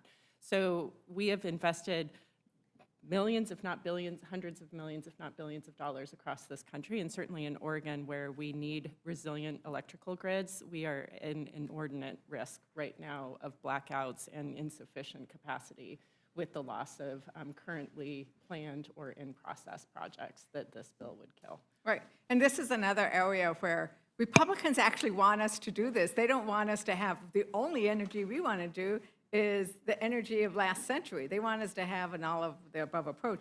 You know, I know that I'm going to get tagged for time, but very nicely, I'm sure, Madam Chair. I just wanted to, Representative Carter, Louisiana. I mean, I have here 267,550 people losing coverage, and this is just an estimate. Are you concerned that's actually worse than that? And we've seen the press reports about people in Louisiana begging the speaker not to move forward on this. As evidenced by the two resolutions that I entered into the record. These resolutions were passed by Republican-held House and Senate in my home state, demonstrating that these cuts will impact Republicans and Democrats, people throughout the state in every single one of our congressional districts, including the Speaker's District, where nearly 40% of the people in the Speaker's District are dependent on some way, shape, or form of Medicaid. You can't make this stuff up. How tone deaf can you possibly be to not see and hear? In our home paper today, we had an op-ed that was written by all of our hospital CEOs, from rural areas to all throughout the state, with real numbers, not numbers that came from Republicans or from Democrats, but numbers that are coming from those people who live the numbers. The administrators, the hospital operators, the people who pay the bills, who maintain the care for the individuals. They said this will be catastrophic. People will die. Hospitals will close. I was in the state Senate when we expanded Medicaid. Immediately, people got on the roads. Rural hospitals started opening. People started being healthier because they had access to health care. The reverse is also true. When you cut Medicaid, rural hospitals will close. Those precious minutes when you have a stroke and you need to get to a hospital, those moments will go away and people will die. When you have to drive 50, 60, 70 miles to get to a hospital, people will die. This is not just hyperbole. This is real. These are numbers that are not made up by Troy Carter. These are numbers that are well documented by noted experts. When we talk about limiting dollars for NIH, National Institute of Health, when I talked to Robert Kennedy Jr. last week, he said that we were going to stop funding research for HIV/AIDS because we hadn't come up with a cure yet. Oh, God. You can't make this stuff up. The question I ask is, what happened? What happened to you?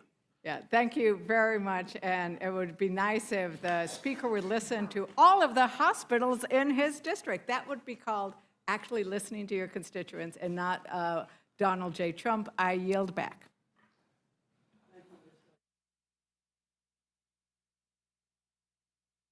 Thank you, Mike.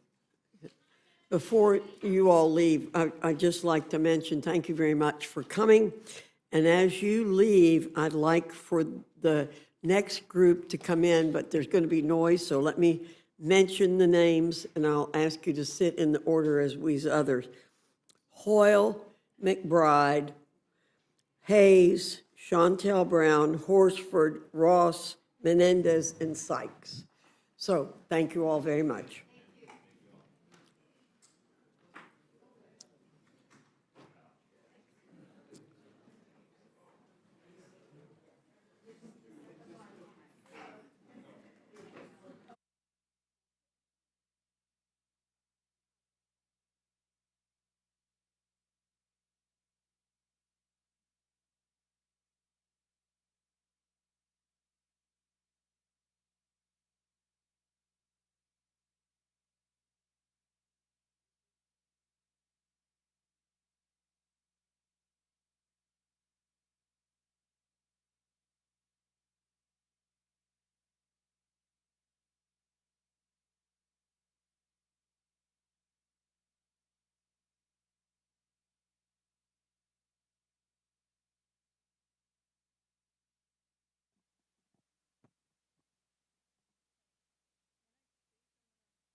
Thank you for being so orderly and cooperative. Representative Hoyle, you're recognized. Thank you, Madam Chair, Ranking Member McGovern, members of the committee. I rise today to offer a series of amendments in this big bogus bill that speak directly to what Oregonians and Americans across this country have been asking for: real support and not lip service. I represent a district in Oregon, district made up of working people, small business owners, students, and rural communities who are tired of just barely scraping by. So that's what I'm focused on. My first amendment would double the Pell Grant because the cost of higher education is crushing our children's future. A generation ago, when I went to college, a Pell Grant could cover most of a four-year public college education. And now, students are saddled with tens of thousands of dollars in debt before they even start a family or buy a home. And it's not just an education issue, it is a workforce issue, it's a kitchen table issue. We need to make good on our promise to the next generation. If you work hard and want to better yourself, you should have that opportunity. My second amendment would strike the changes to this bill to the Medicaid provider tax, a backdoor way to gut rural health care, and my communities cannot afford the consequences if this bill passes. The current version of the bill leaves an $8 billion shortfall in rural hospital funding. In places like Coos Bay, Roseburg, or Gold Beach, that's not a line item. That's the difference between having a hospital and not having one. Rural hospitals are already struggling. In Oregon, 11 of our 33 rural hospitals are at immediate risk of closure, and they can't afford another hit. The Medicaid provider tax is a tool states use to keep these hospitals open.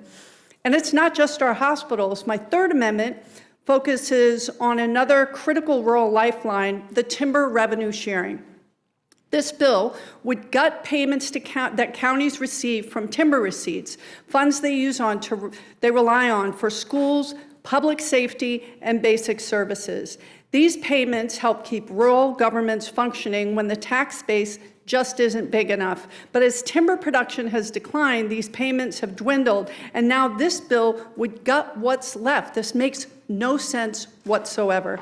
My amendment would stop that and restore these revenue streams. If you're serious about helping rural America, you don't slash their health care and defund their schools in the same breath.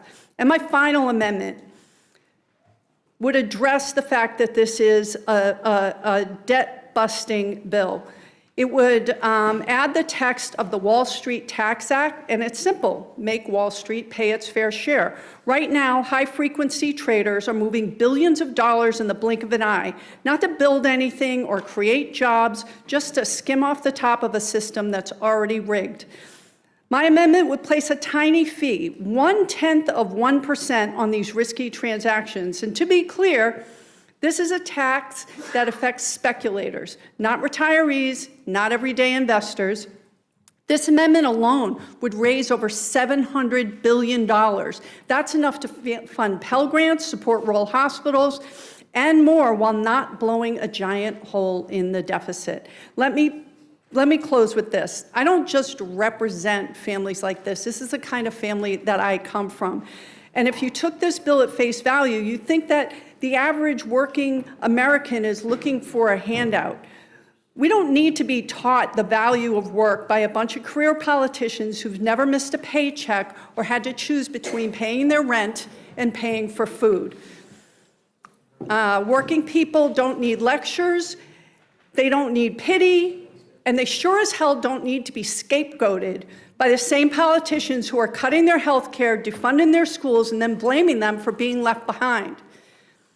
My constituents and the people across this country, they want work. They want to provide for their families, and they want a fair shake, and they don't want to be kicked while they're down. So pass the bill if you're gonna, but don't wrap yourselves in the stories of families like mine to justify it, because those are the people that are going to be hurt. My amendment offers a better way rooted in fairness and respect for the people that we represent, and I urge my colleagues to support them. Thank you so much. Thank you, Representative McBride. Thank you, Madam Chair, Ranking Member McGovern, and all of the members of this committee. Today, I join in defense of seniors, and specifically in defense of a CMS rule that makes coverage more affordable and accessible for seniors in Delaware and nationwide. The CMS rule helps lower-income seniors navigate the complicated web of eligibility rules and paperwork between Medicare and Medicaid. It streamlines enrollment in Medicare savings programs that help pay for Medicare premiums and out-of-pocket costs like deductibles and copays. In other words, this rule helps low-income seniors afford their Medicare benefits they've been promised after a lifetime of hard work. It streamlines eligibility and reduces paperwork. Today, I offer an amendment that is as simple as it is essential. If this budget is going to delay the implementation of that rule, then Congress should at least ensure that it won't make things worse for seniors. That's what my amendment does. It says this section of the bill cannot take effect unless the CBO certifies that it won't reduce access to medically necessary care or increase out-of-pocket costs for those who are eligible for Medicare and Medicaid. Right now, 16% of all Medicare beneficiaries are enrolled in a Medicare savings program. That's over 10 million Americans. Nearly 20% of all Medicare beneficiaries are dually eligible for Medicaid. In Delaware alone, that's more than 35,000 of my neighbors, mostly older, mostly low income, and all just trying to live out their retirement with some shred of dignity. The 2023 CMS rule is a common sense fix. It allows automatic enrollment when someone is already eligible. It reduces paperwork, and it's projected to help nearly 1 million more low-income seniors access coverage by 2029. Delaying this rule, as this budget does the opposite. It means more paperwork, more confusion, more delays, and more seniors falling through the cracks. This budget is designed to slash coverage for 17 million Americans and create red tape so thick that even those who are eligible for coverage will fall through the cracks. And for what? To make it look like costs are being cut when really you're just shifting the burden onto the backs of retirees. The majority claims they're not touching Medicare, but this provision is a Medicare cut. It's a backdoor attack on benefits seniors have earned and need. It punishes people not for breaking a rule, but for failing to navigate a maze of them. It's the worst kind of austerity, bureaucratic cruelty dressed up as budget reform. It's not fiscal responsibility. It's using red tape to do the majority party's dirty work.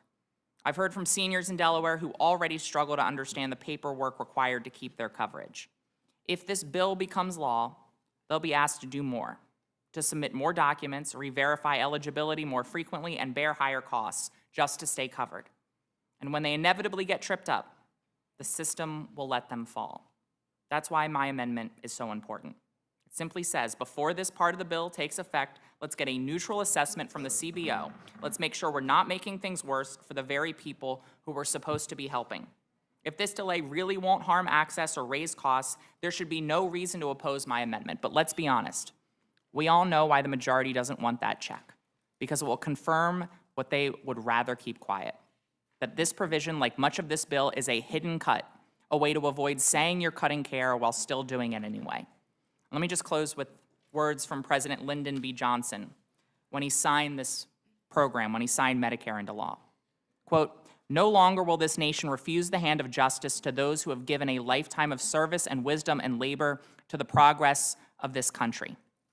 That was the promise, a promise of dignity in retirement, of security in aging, of care that doesn't depend on your income or how well you can navigate red tape. This bill breaks that promise.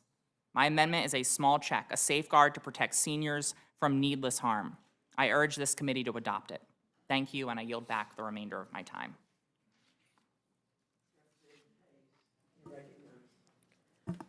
Thank you, and thank you to this committee for allowing me to come before you once again today on the same issue, SNAP and retaining nutrition benefits for the majority, for 42 million people in this country.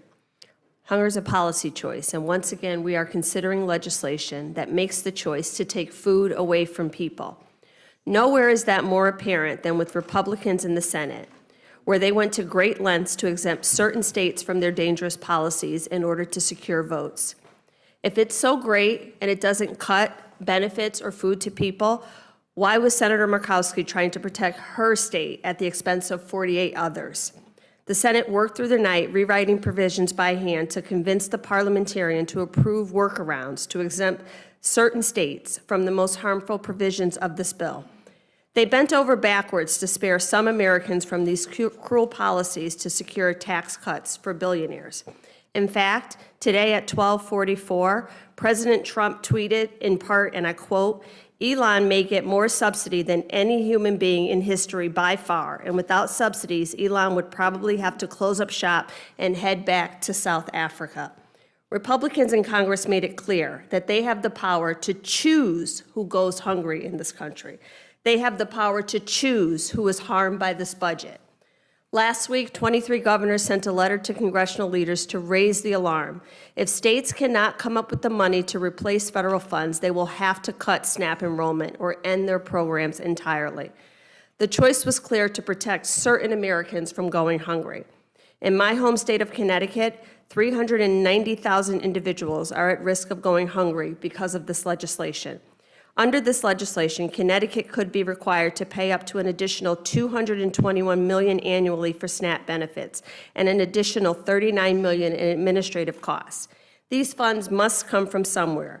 Connecticut, like many other states, will be forced to choose between feeding hungry people and using those funds for other critical services like housing, public health, education, or even public safety.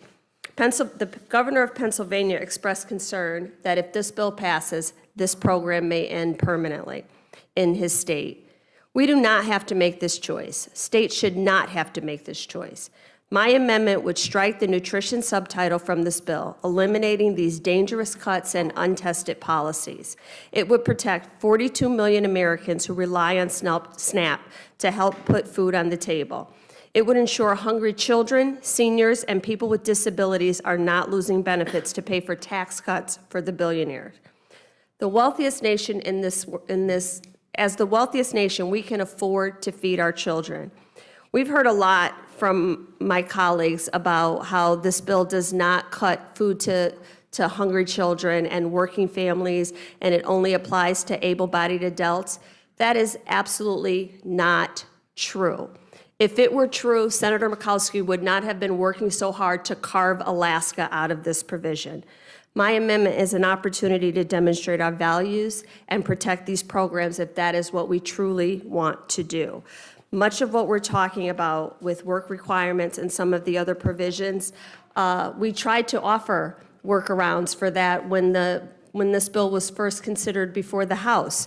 We offered amendment after amendment to try to make this bill better, and every single one of them was rejected. We should not be forcing Americans to go hungry so that billionaires could get another tax break. As Mr. McGovern said earlier, the Defense Department has never passed an audit. Elon Musk has more subsidies than any human being, according to Donald Trump, in the history of humanity. So why aren't we starting there? Why are we looking to take $2 per person per day from the most vulnerable individuals and not having any conversation about the wealthiest, the most well-connected, and some of these defense programs that are bloated and have never passed an audit? I urge this committee to support my amendment. I urge the American public to read this bill and look at these provisions and understand what it says and who will be affected. Because at the end of the day, it is our neighbors, it is our friends, it is our children, it is our church communities, it is all of the people that we represent. And with that, I yield back. Thank you, Representative Hayes. Representative Brown, you're recognized. Thank you, Madam Chair, for the opportunity to speak on this amendment. My amendment would strike one of the cruelest provisions in this bill, a provision that was already bad when the House first passed it, and then the Senate Republicans somehow made it even worse. The part of the big ugly bill rips food away from seniors, families with teenagers, veterans, homeless individuals, and those aging out of our foster care system, just to hand tax cuts to the wealthiest Americans who do not need them. I would like to ask my Republican colleagues on this panel the same question I did the last time I was here. How? How exactly does taking food away from struggling families, seniors, and veterans make this country safer, stronger, more secure, healthier, or dare I even say great? And once again, you all can't answer that question because there is no answer. No reason will justify kicking vulnerable people off a program that gives them $6 a day to spend on food. $6 a day. Let's talk about what this provision in the bill really means. It means telling seniors who spent decades working that now they're on their own. It means telling veterans who put on the uniform that their service doesn't matter. It means telling teenagers aging out of foster care, good luck, but figure it out yourself. It means punishing homeless Americans who are already fighting to survive. It means forcing parents with teenage kids to choose between caregiving and feeding their families. These are not faceless or nameless numbers. These are real people in your districts and in mine. Here are a few stories from Ohio and the people that I represent. Anthony visited the Greater Cleveland Food Bank just a few weeks ago. He is homeless, and he is doing everything he can to get back on his own 2 feet. SNAP isn't some line item on a budget to him. It is a lifeline that provides just enough to prevent him from going hungry as he searches for stability and work. And under this bill, Anthony would have 90 days, or he loses everything. Then there's Mary in her early 60s. She's battling serious health issues. She's worked her entire life. She's not on Medicare yet, not on full Social Security. She's caught in a dangerous gap, a gap that this bill targets. That's not reform. That's punishment. And then there's Mallory, who is caring full-time for her 99-year-old grandmother while raising a teenage daughter. Because her daughter is 14, not 13, not 12. Mallory would be forced to get a job or lose basic benefits for her entire household. We are literally telling caregivers like Mallory that if you are not punching a clock, then you don't matter. What kind of government does that? What does this say about who we are as Americans? So when they vote today, I hope my Republican colleagues remember their names. Anthony, Mary, Mallory. And let me set the record straight. SNAP is not a job program. Never has been and never will be. SNAP is a lifeline, not just a line item in a budget. SNAP is an anti-hunger program, and food should not be some sort of reward for productivity. It is a basic human right, and no amount of spin, talking points, or tax cuts for the rich will change that. And with that, Madam Chair, I yield back. Thank you. Representative Horsford, you're recognized. To the chair, to the ranking member, to the members of the committee, I'm Stephen Horsford, representing Nevada's 4th Congressional District. I want to thank all of my colleagues here today and those who have submitted 400 or more amendments to this one big ugly bill. And I'd ask the chair to make those amendments in order so that we can debate these issues on the floor in front of the American people, because they deserve to know who. Who are we here to fight for? I'm not here to fight for Donald Trump or Elon Musk. I'm not here to meet some deadline for the president. I'm here to represent the 750,000 people in Nevada who elected me to do a job, and that is to fight and to represent and to stand for the future of them and their families. And it's been months since my colleagues and I started sounding the alarm about how devastating the impacts of this bill would be. And guess what? The American people see it. They feel it. They know it, and they reject it. Just look at the polls from Fox News to Pew. The minute voters learn what's actually inside this bill, their answer is loud and clear. No way. No way to cutting 17 million Americans off their health care, the biggest health care cut in American history. No way to ripping food from the tables of women and children and veterans. No way to hiking household energy costs on working families. And no way to putting 3.5 million clean energy workers, folks who are building up America's future, out of a job, which would be the biggest job cut in history. And to do what? To line the pockets of billionaires and special interests. I don't work for them. Even Senator Lisa Murkowski said it. The House needs to recognize that we are not there yet. Well, Madam Chairwoman, let me make it plain. This bill will never be there. It's cruel, it's reckless, and it's wrong for the American people. That's why I'm offering common sense amendments to do what this bill refuses to do. Put the working people of this country first. A lot has been said about work and the dignity of work. I want to talk a little bit about no tax on tips and the tip workers. I represent the largest share of tip workers in the country. Right now, millions of restaurant workers and tip workers in America make $2.13 an hour, Madam Chair, $2.13 an hour. Yolanda, a fountain worker who I invited to come to hear the president talk during his State of the Union because I wanted her to hear directly after he made a campaign promise around no tax on tips. I wanted her to hear the details. You know what she feels now? No tax on tips has become some tax on tips. Because for tip workers, they cap it at $25,000. They don't do that for the billionaires. It's temporary for 4 years. They don't do that for the big corporations. Temporary relief doesn't pay permanent bills. So let's reward work and not wealth. So here's my ask. Make no tax on tips permanent, and let's do it right. No loopholes, and don't let your boss call wages a tip or let someone pass a birthday gift off as a tip. If we're serious about helping workers, you'd vote for my amendment. But let's zoom out. This bill doesn't just hurt workers, it devastates entire industries, like tourism.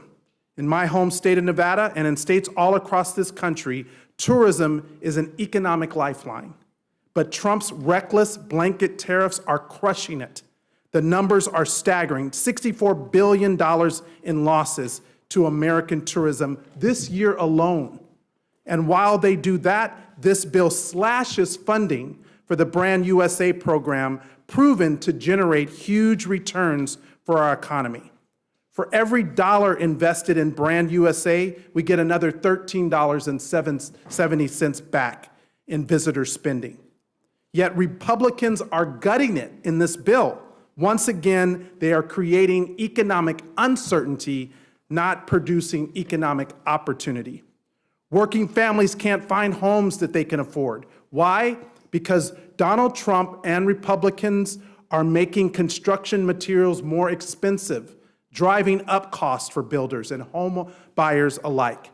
So I'm offering an amendment to help fix that, to support construction workers, reduce housing costs, and to make sure that first-time buyers actually have homes to buy. I know my time is over, but let me just say this. It's time that we reject this cruel, rigged, and reckless bill, that we put the American people first, that we stand and fight for their future and not for the billionaires like Elon Musk or Jeff Bezos. I yield back. Thank you. Representative Torres, you're recognized. Thank you. Good evening, Madam Chair and Ranking Member McGovern. I'm here to testify in opposition of this Republican reconciliation bill and in support of including amendments that would help address some of the many serious problems with this legislation. I did not think that it was possible, but the Senate version in many ways is worse than the House version. This bill is a disaster for the American people. It would throw nearly 17 million people off Medicaid, known as Medi-Cal in California.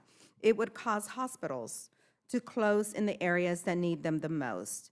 It means longer wait times in the ER and even fewer doctors and nurses, and people dying from preventable diseases. For California, this bill puts 3.4 million at risk of losing health coverage. It drives up health cost insurance for 2 million more and causes residents to drive farther and wait longer for the care that they need. In my congressional district, more than 330,000 people relied on Medicaid, and many will lose their health care coverage under this bill. Take, for example, the story of Mr. Houston. Mr. Houston from Chino in my district, his wife suffers from dementia and receives care through Medi-Cal's in-home supportive services program. My staff helped Mr. Houston and his wife secure this assistance. But if you strip away Medi-Cal, Mr. Houston will be forced to quit his job to care for his wife, as they cannot afford the care his wife needs without Medi-Cal. I asked my Republican colleagues, who in the heck are you to decide who gets to live or die, who gets the care or not? These cuts will affect families like Mr. Houston's, who work hard but still need Medicaid's critical support to maintain their livelihoods. However, this Republican big ugly bill goes even further than that. More than 31,500 constituents in my district rely on health care coverage under the Affordable Care Act. You remember the Affordable Care Act that you voted multiple times to try to kill. Well, thanks to this bill, those premiums will skyrocket. So maybe you will eventually win that battle of killing the Affordable Care Act. This legislation also cuts food assistance for more than 3 million Americans. The bill would put over 700,000 Californians at risk of losing their CalFresh benefits due to cuts in SNAP and make us lose 200,000 jobs. More than 110,000 of my constituents rely on SNAP to help make ends meet, and most of those are households with seniors or children or the working poor. The working poor who cannot reduce their work hours to go into an office in person to reapply for their benefits, buried under needless bureaucracy. That is what you're creating, more bureaucracy. And all of these cuts for what? So your billionaire donors and big corporations can get even more handouts. So everyone else pays higher health premiums and has less access to care they need. This is unacceptable and un-American. I submitted a number of amendments that would help address these attacks on working families. Amendment number 322 protects the health care of nearly 340,000 of my constituents by striking the nearly $1 trillion of Medicaid cuts contained in this bill. I also have an amendment to prevent hundreds of billions of cuts to food assistance programs like SNAP. I have submitted an amendment to lift the SALT deduction cap imposed by the 2017 Trump tax scam bill. The reality is that this simply shifts more federal taxes onto Californians, when our state already contributes $83 billion more in federal taxes than it receives in benefits. We are the donor state of America, but yet you're punishing us. If anyone deserves to have an exemption, I would say it would be the donor states of America that help lift the rest of your communities.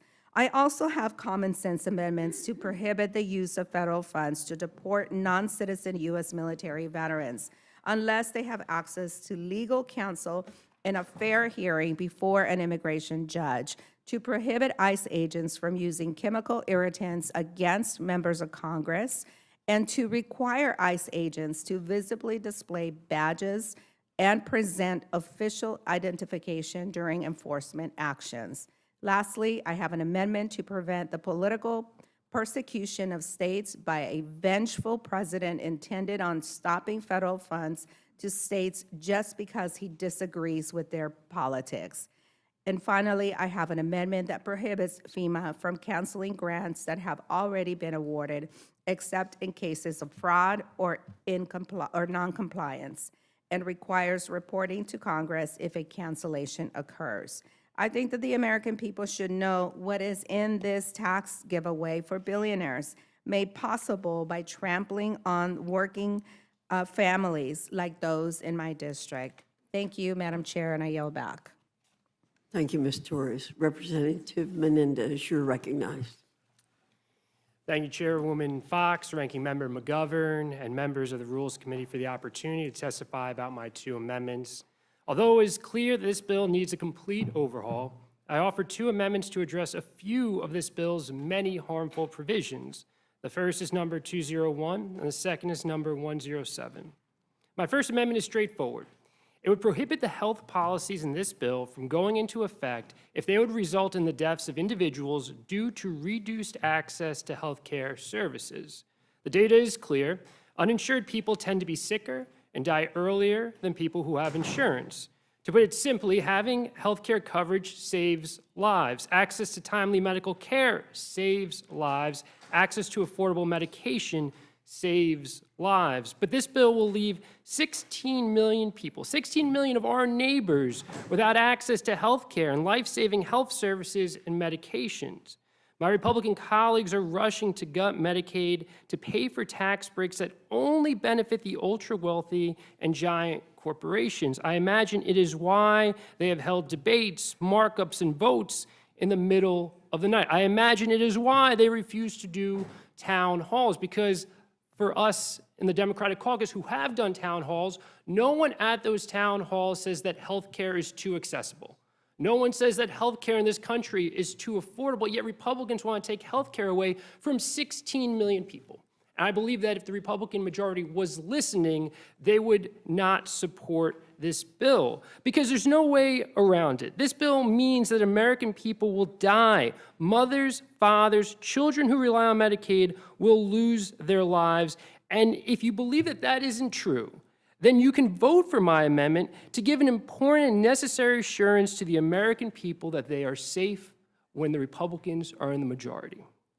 My second amendment would strike the section of this bill that rescinds funding for reducing air pollution at schools. And I have to say it again. It rescinds funding for reducing air pollution at schools. We know that indoor air pollutants pose serious health risks to children, and air pollution can affect educational outcomes. In a classroom of 30 children, 3 are likely to have asthma. One study found a decline in children's English and math test scores for every increase in particulate matter in their school's air.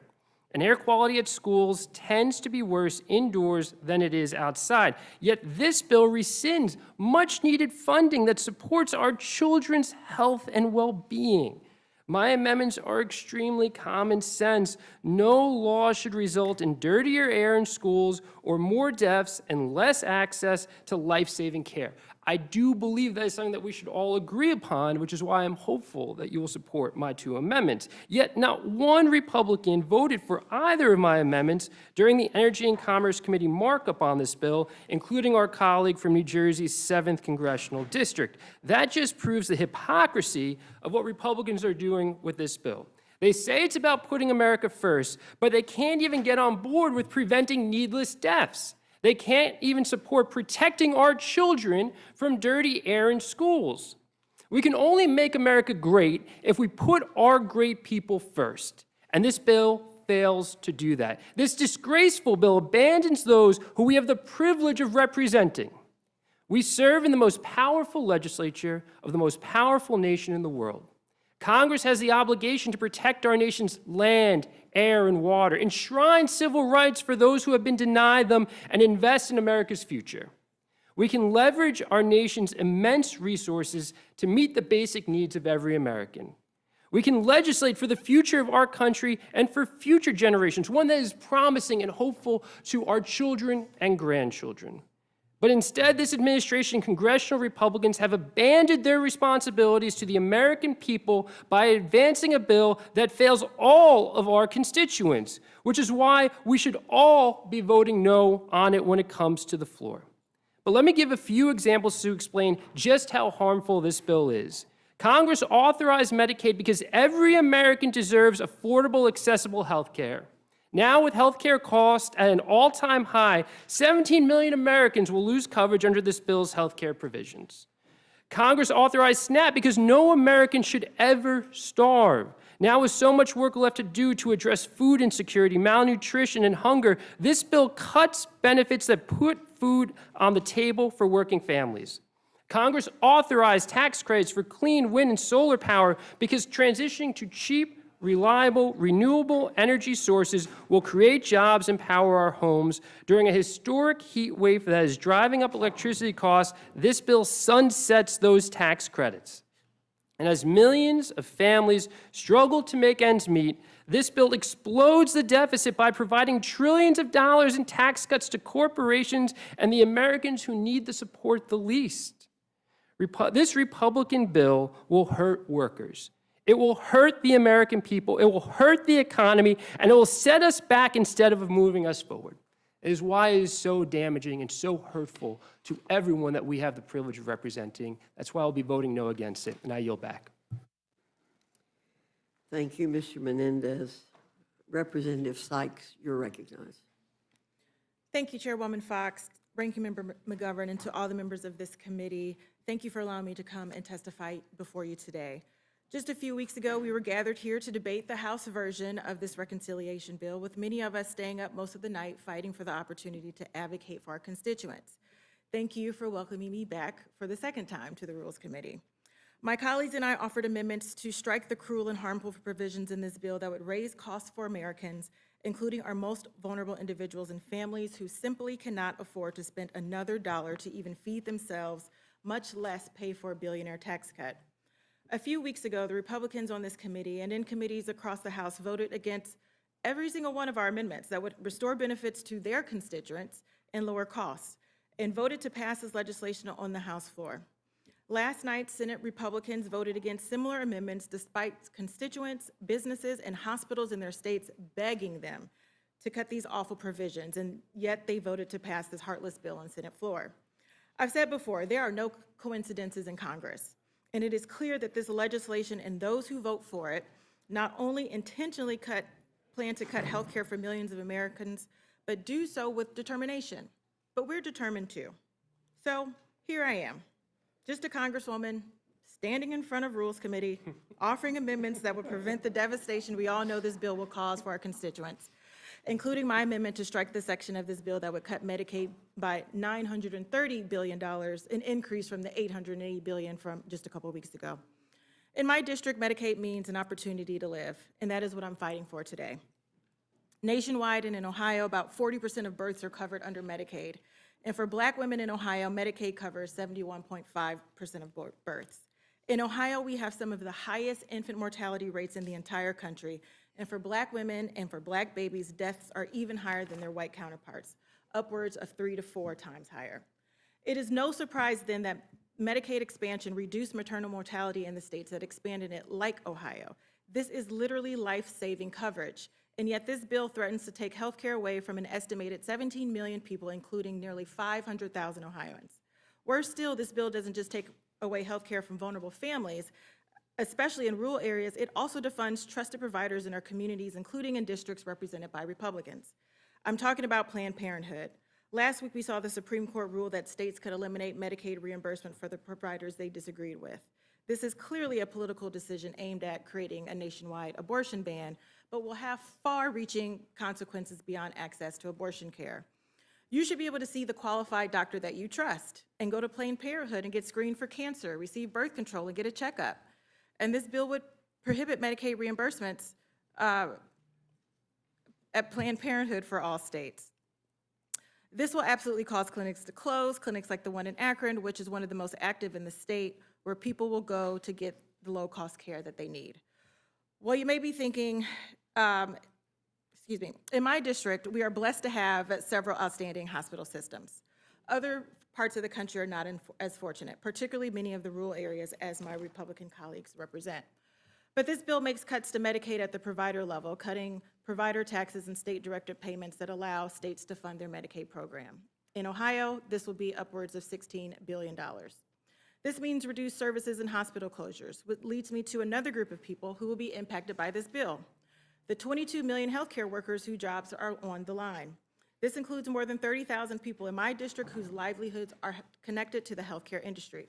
Our hospital systems are our largest employers. Our local economy would be decimated if significant population of healthcare providers are suddenly unemployed. And for what? A $930 billion cut to the healthcare system. Also, billionaires can get a $910 billion cut to their taxes. Again, heartless. Now, I'm sure there's someone running the math out there trying to figure out exactly how much this bill is going to cost our rural hospitals, but it doesn't take a genius to know that $50 billion added to the Senate bill is not enough. Madam Chair, our seniors rely on Medicaid, and many of them as their primary way in which they get long-term care. And I don't think that most people went into this election season thinking that the mandate was that their grandmothers would be kicked out of their nursing homes. Yet, it is estimated that this bill could cause 1 out of every 4 nursing homes to close. And so I'm mortified that this bill has passed the Senate and is poised to pass the House again. To stem this devastation, I'm offering an amendment to strike the entire section addressing Medicaid from this bill. Again, it does not have to be this way. We do not have to cut health care for millions. Hospitals do not need to close, and people do not need to lose their jobs.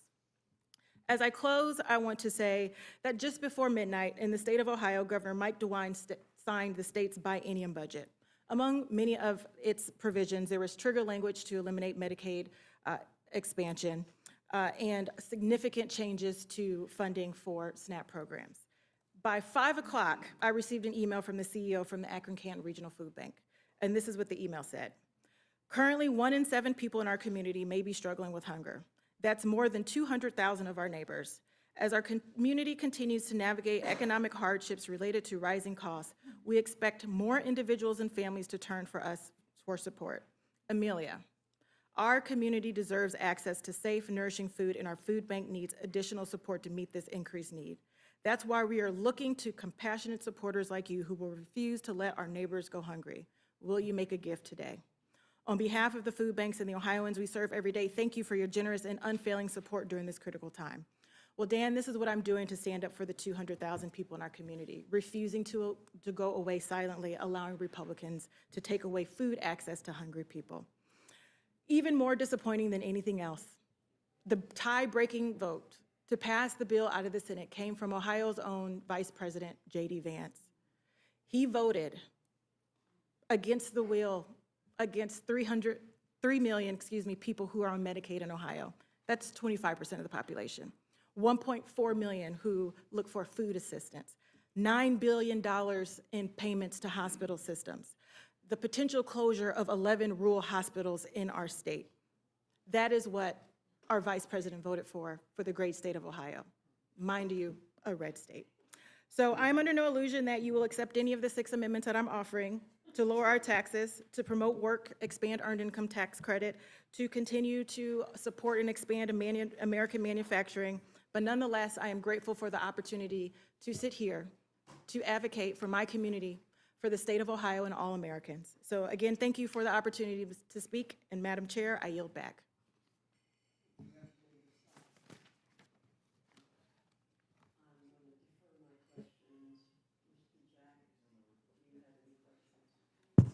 No questions, thank you.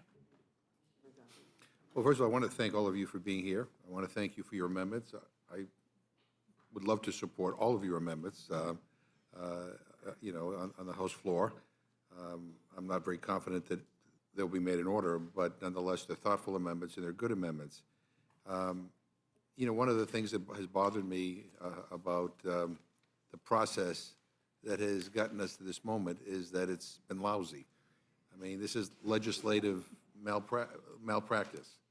I mean, you know, the chairman of the Agriculture Committee was here a little while ago, and Ms. Hayes and Ms. Brown serve on that committee along with me, and we were talking about the additional burden that states are going to have to assume under this bill, right? And all of the costs, and that some states won't be able to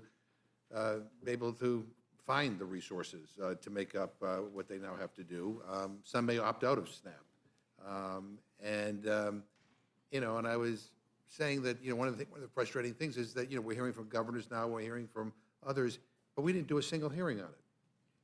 I mean, if we had done a hearing in the Agriculture Committee on this topic, we could have brought in everybody and had a thoughtful conversation. And I think it would have become much more clear to the chairman and to others why this is a really bad idea.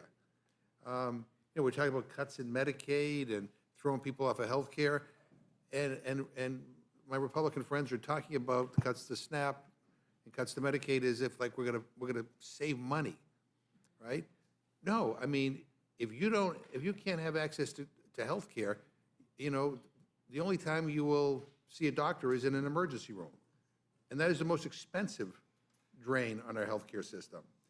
You know, if you are going without food on a regular basis, you know, if you're a kid, you're not going to learn in school. You know, if you're a senior citizen taking your medication on an empty stomach, you're going to end up in the emergency room. If you're a worker who's missing meals on a regular basis, you're not going to be productive in the workplace. There's no savings here. Would the gentleman I'm yield happy for to just yield a to the second? gentleman. I just want to add that we're dealing with a series of competing crises. It would be one thing if governors only had to worry about backfilling the cuts to SNAP, but they also have the cuts to Medicaid, the cuts to public safety, the grants that have been, the revision of the grants. So when I hear many of our Republican colleagues talk as if there is no state, not a single state, that could absorb the amount of cost sharing that will be put back on them. And even when we talk about, I mean, I talk about it ad nauseum, cuts to SNAP and how it will harm children. What many people don't understand is that when students lose their SNAP benefits, they are no longer automatically eligible for free or reduced lunch. So those school districts no longer get those CEP, community eligibility provision, the reimbursements that they get. So local districts will also have to absorb those costs. So it's not just one thing that governors and states have to worry about recovering funds for. It is all of these things at the same time, and I wish that there were some Republicans in the room to even listen, because even if they don't make it in order, even if they don't vote for it, I want them to go to bed tonight with that on their heart. But there's an additional issue that needs to be discussed in addition to the outright cuts, and that is the additional burdens that will be placed on people who are vulnerable and who are in need. Representative McBride talked about the red tape. There's a lot of new red tape here for people. And when you're talking about a program like SNAP, for example, which is $2 measly per person per meal. I mean, that's it. I mean, try to find a cup of coffee for $2 here in the Capitol. You won't be able to do it. But to have to fulfill all these new requirements and fill out all this new paperwork and all the additional red tape, a lot of people are going to just say, "To hell with it." It's not worth it. We should be talking about the fact that the benefit itself is inadequate. I mean, $2 per person per meal. I mean, I'm sorry, it's embarrassing that in the richest country in the history of the world, that is the SNAP benefit. And again, instead of worried about the fact that the Defense Department's never passed an audit and we're spending $10,000 for toilet seats, right? People here are more consumed with the fact that, oh, somebody on SNAP who might get $2.50 instead of $2 for their benefit, like it's the end of the world. People can't live on SNAP. A lot of people on SNAP are working full time, and they still can't put food on the table for their families. I mean, like, this is not some exorbitant benefit, and we're giving a tax cut to millionaires and billionaires. We're giving a tax cut to Jeff Bezos, who just spent $50 million at a wedding. I mean, we should have not seen this coming, because at Trump's inauguration, the people in the front row were Jeff Bezos and the richest people in the world, right? I mean, so they're getting what they want. And Elon Musk, yeah, it's okay to subsidize him. Oh, by the way, the president was asked whether Elon Musk should be deported, and he said he's open to it. That was today, because Elon Musk came out against this bill. But I mean, but I think there's something really cynical and sinister going on here. I think, in addition to the cuts, this red tape is aimed at trying to deny people who legitimately should be on these programs the ability to do it, right? I mean, and so they feel like they can, they can even cut even more, because people will not be able to comply with all the new burdens. And I'm just like, what the hell are we doing, Mr. Menendez? Yeah, thank you so much. I just want to touch on 2 points with respect to the healthcare provisions that you alluded to that we discussed on in Energy and Commerce. And one is, we obviously heard about the fraud, waste, and abuse in the Medicaid system, right? And all the savings that they're going to find. What I find so frustrating is, if they really believe that's the case, why would you not reinvest it into the program? Yeah. Why would you not reinvest it into Medicaid or other healthcare programs so we can have healthier outcomes for all Americans? To use those savings, which I frankly don't believe exist, but to use those cuts and the 16 million people that lose access to healthcare to pay for tax cuts for individuals who don't need it is just nonsensical and inhumane, in my opinion. 2, with red tape. Right? We've already seen in Georgia what these red tape requirements do. 1, it adds to administrative costs, so we're spending more money on administrative burden, less money on health care, and all it does is just knock people off of health care, in addition to them not being able to qualify for some of the expansion tax credits. The last thing I want to say is, you started with process, right? And you've seen how rushed this process has been on arbitrary deadlines. When we first voted on this bill, the day after, our colleague from Georgia said that if she had known there was a 10-year moratorium on AI, she wouldn't have voted for it. So how can there be any assurance that the folks who are pushing this harmful bill through have full awareness of everything that's in it, given the tight turnaround from when the Senate passed a much different version to when they're going to be voting on it on the House floor? It's too important to rush, and for that reason alone, we should take a deep breath and a deep pause, and they should really consider the harm that they're going to do to the American people. And the other, the final thing I'm going to say is, again, the people who are going to be hurt are the most vulnerable in our country, right? I mean, our seniors, our children, struggling families, and veterans. I mean, there was an exemption. I said to the chairman of the Agriculture Committee, they had an exemption for veterans from some of these new red tape work requirements.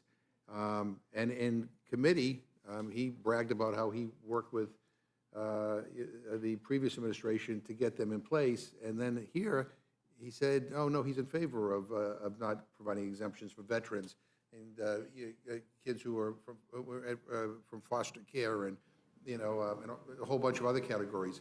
But, I read him his quote back, and he said, well, I may have said that. But the bottom line is that we're supposed to be about helping people, right? And so we're hurting people who, quite frankly, are looking for our help, and we're helping people who don't need our help. I mean, when you look at the tax benefits in this bill, I mean, it is, the top 1%. The top 1% get 22% of the benefit. The top 5% get 43% of the benefit. The top 10% get 52% of the benefit. The top 20% get 66% of the benefit. I mean, and that's fair? I mean, and people are saying that with a straight face, and again, the Lisa Murkowski, I mean, voted for this bill because she got some stuff that, quite frankly, most people don't know she got, but then said, I'm counting on the House to fix it. And I was like, have you been paying attention? I mean, the House of Representatives is like dysfunction on steroids. I mean, we don't fix things here, unfortunately. We don't solve problems. The idea that somehow this leadership here is going to come to the rescue, I mean, what should happen is that they should go back to the drawing board. There should be a conference. There's too much in this bill to just, take everybody, even I said earlier, Donald Trump doesn't even know what's in this bill. I mean, this morning he said he doesn't like cuts. Well, that's what this bill is, right? It's cuts and at the same time, and here's where kind of the people on the progressive side and the conservative side come together, and that is, after all of this, you are increasing the deficit and the debt by over $3 trillion. Like, I don't get it, but yeah. So thank you, and to add to that, talking about requirements as if they're very simple, it's just very simple. You just have to prove where you live, which is difficult if you're transient, right? If you're getting kicked out of your apartment. I know I have a family member who I help fill out her Social Security requirements because she's not able for it, and it is not easy. And so if you're going to add those requirements, and then say, well, if they make one mistake, they're then thrown off their safety net, whether it's food or Social Security or Medicaid. This is not a small thing. And then finally, because we have Medicaid expansion in Oregon, and we have managed to, before the Affordable Care Act, my county had a 21% uninsured rate. And a lot of those people that were uninsured were farmers and small business people. These were people that couldn't access health care, or they had previous conditions. And you know who ends up paying for that? We end up paying for that. Because then they end up in the hospital, they end up in the ER, and the fact of the matter is, this is going to break our system. But when we say these are very, very simple things that somebody could just fill out and just show us that they qualify, it's a trap. I'm not saying that we shouldn't have, we should absolutely have requirements for who qualifies for these benefits. But to say that we're just simply going to make sure that only deserving people, when you're throwing up barriers, that people who are struggling, or people who are cognitively impaired, or people who are under stress, or people like in my district who had their post office keys, they got stolen, and it's going to be a year before they can have a postal box near their house, so they can only go on Saturdays because they work full-time to get their mail. I am sorry. That is not easy. That is not simple. And I think we have to stop stop kidding ourselves. If you really want to make sure only people who qualify for these things get services or get benefits, then let's make it simple. And that is not part of this plan for a reason.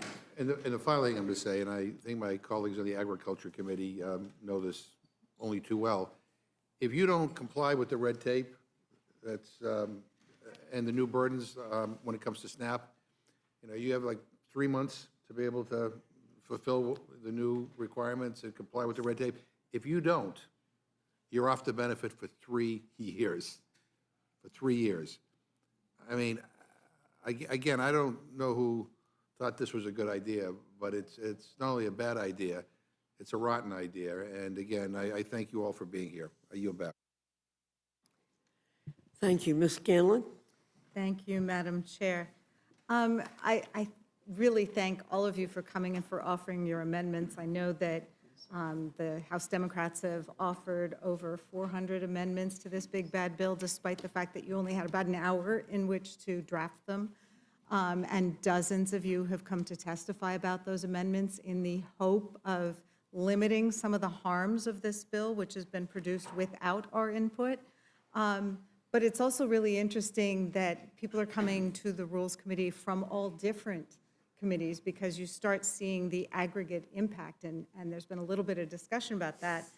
We talked about the fact that multiple groups, the Yale Budget Lab, the CBO, have talked about the fact that the aggregate impact of this sweeping bill is to take money away from the 20% of the lowest earners in our economy and give it to those who earn more, with the combination of tax cuts, benefit cuts, increased energy costs. That's something that's coming out of this. We're all going to see increased energy costs, the paperwork costs, and that's before we even get to the costs of the Trump tariff wars. So this has a huge impact, particularly on the most vulnerable people in our economy. And I was really grateful, speaking of aggregate impact, when Rep. Hayes started talking about what happens with SNAP and how the decoupling of SNAP and the student lunch program is going to impact our student lunches. But let's think about the other part. If people are losing their Medicaid coverage, and we're talking about kids with disabilities, can you talk a little bit about what it's going to mean when schools are not getting reimbursement for the health care that kids with disabilities need in order to access special education? Well, I think it's all of these things. I mean, all of these programs are intertwined. When you talk about families who receive Medicare or even SNAP benefits would qualify for LIHEAP heating services. In Connecticut, that's a big deal. But to your question, students with disabilities receive many services at school. Their occupational therapists, their speech pathologists, mental health services. Many of those funds are cut in this bill. So the idea that students don't receive any preventative care or any sustaining care, that they don't have the certified professional staff on site in schools to help not only identify these issues, but get them early supports and intervention so that they can stay in a classroom alongside their non-disabled peers where they can thrive. This bill cuts in so many different ways, so it's not just one thing. I think we operate on all of these different committees and everybody is focusing on the thing that applies to them, but there's an intersectionality between everything in this bill, and the common thread is that the most vulnerable people are affected. I just saw that the president has withheld billions of dollars in grants that were already awarded to local school districts for after-school program, for summer programs, for all of these things, money that has been allocated, appropriated by Congress, and they're stopping them with no explanation. So most school districts, by April, you're already planning your budgets for the next year. They don't have a July 1st deadline. You already have to plan ahead for the next year. Make sure you have enough teachers, make sure you have enough staff, make sure you have enough faculty. It's already too late for school districts. And I fear, and I think it is the intention, that many students with disabilities, with special needs, with exceptionalities who receive services at school to help them, just give them the accommodations to meet them where they are, because they're still capable of learning. All of those things are going to be stripped in this budget, and it's such a dangerous proposition, and it's personal for me because every time a Republican Congress and this president are at the bat, they target public schools, teachers. In the last Tax Cuts and Jobs Act, there was a $250 deduction that teachers used to be able to claim on their taxes for supplies that they paid for out of pocket. That was what they decided to strip. So as a classroom teacher, I was spending thousands of dollars in my classroom and used to be able to claim $250 on my taxes. They stripped that to give tax cuts to the wealthiest, and we're doing it the same thing, just throwing crumbs at the most vulnerable communities to give the most, as your chart said, to the top 10%. Thank you for that perspective, and I think it is important. I mean, I spent a decade on our local school board. I mean, local public school education is really kind of the heartbeat of our country. And I'm just adding these things up as we're talking about it. So you've got the loss of school lunch reimbursement for a lot of kids. You've got the fact that the schools are going to have to pay people to do the new paperwork, so that's more personnel costs. We've got the loss of Medicaid funding for some of those special needs students, the after-school The programs. physical upgrades that Rep. Menendez spoke about, many of Sure. those things we added in during COVID, because when we were talking about social distancing and putting kids back in school, most schools didn't even have functioning HVAC systems. Right. So we tried to address that with infrastructure, and much of what we did, all of those things rescinded once again. And just on the infrastructure point, Pennsylvania just passed a law to help schools invest in solar energy. And it was a broadly bipartisan bill because it helped the school districts reduce their energy costs. Labor liked it because it got them jobs. Folks who are concerned about the environment liked it because it was a transition to renewable energy. Those programs, they just started awarding those grants, and now they're all being gutted because of what's going to be in this bill to rescind all the solar tax credits. So, Can I, yes. one more thing? That bill with infrastructure, we replaced lead pipes that were bringing clean water to so many school-aged children. So many, like so many of our schools in urban areas are 100 years old with 100-year-old pipes. So we were intentional about addressing clean water for kids.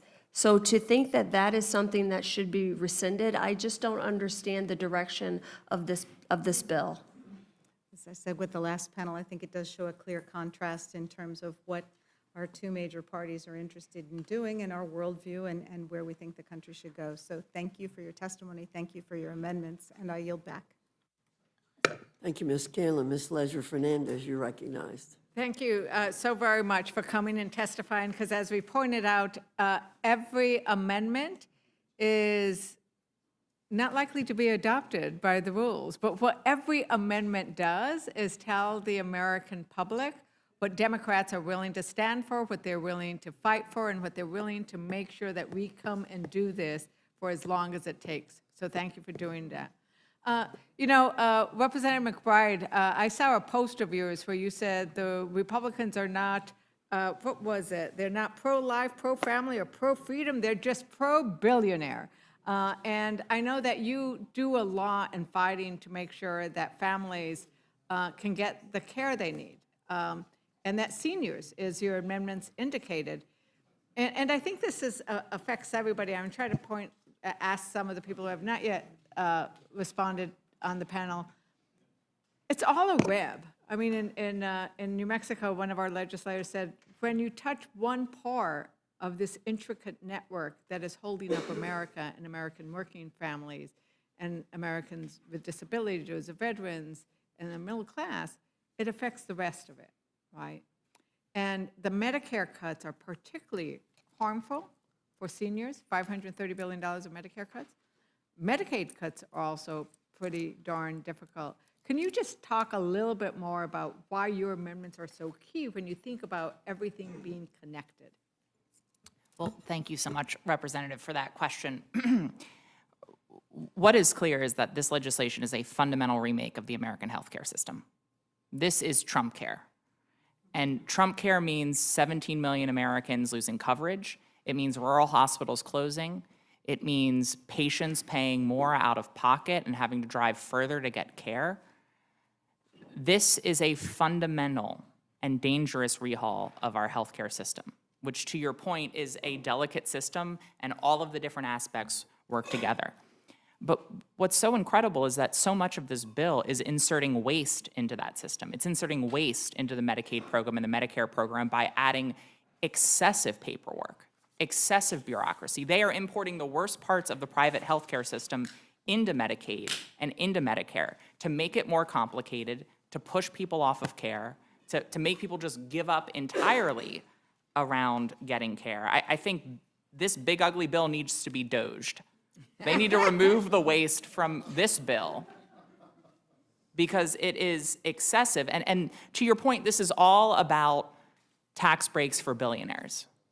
The entirety of this bill is about tax breaks for billionaires, and to just partially pay for it, they are handing the bill to Medicaid patients, they're handing the bill to Medicare patients, they're handing the bill to hungry families, they're handing the bill to state governments, they're handing the bill to healthcare providers, they're handing the bill to future generations.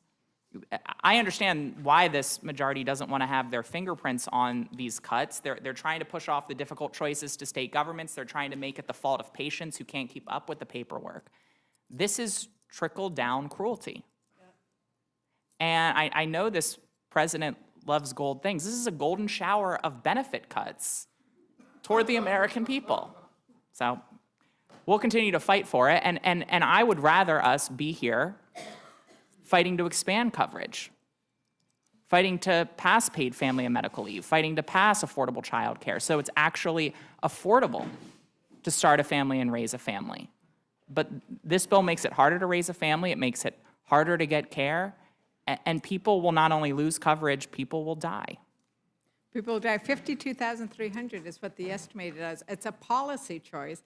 And then to your point, earlier this evening, we presented the fact that they have repealed the rule which was intended to simplify the application process because they don't want it to be easier. The purpose of the paperwork burdens is to kick people off, especially when we know that more than 92% of those who can work are already working on Medicaid, and that's why it is so unpopular. And the fact that in Ohio, people don't want to see this bill happen, right? You pointed that out very clearly about what people are worried about in Ohio, and what do you do when you have leaders like you do in Ohio?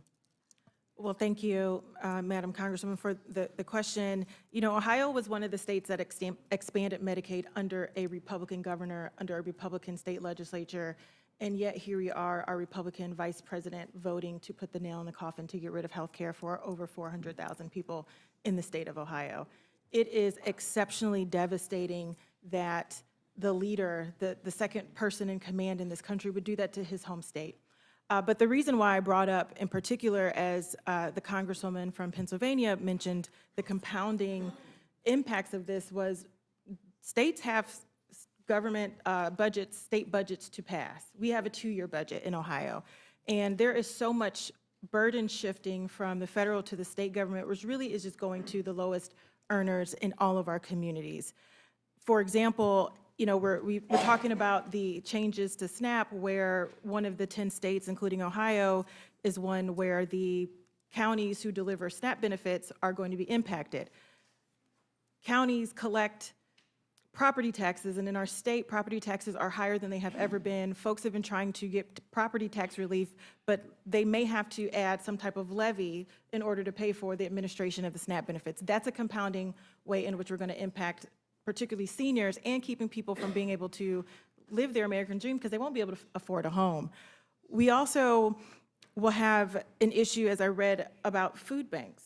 The state budget in Ohio cut 25% of the funding to food banks, plus on top of that, the food trucks that have not been delivered to our community food banks.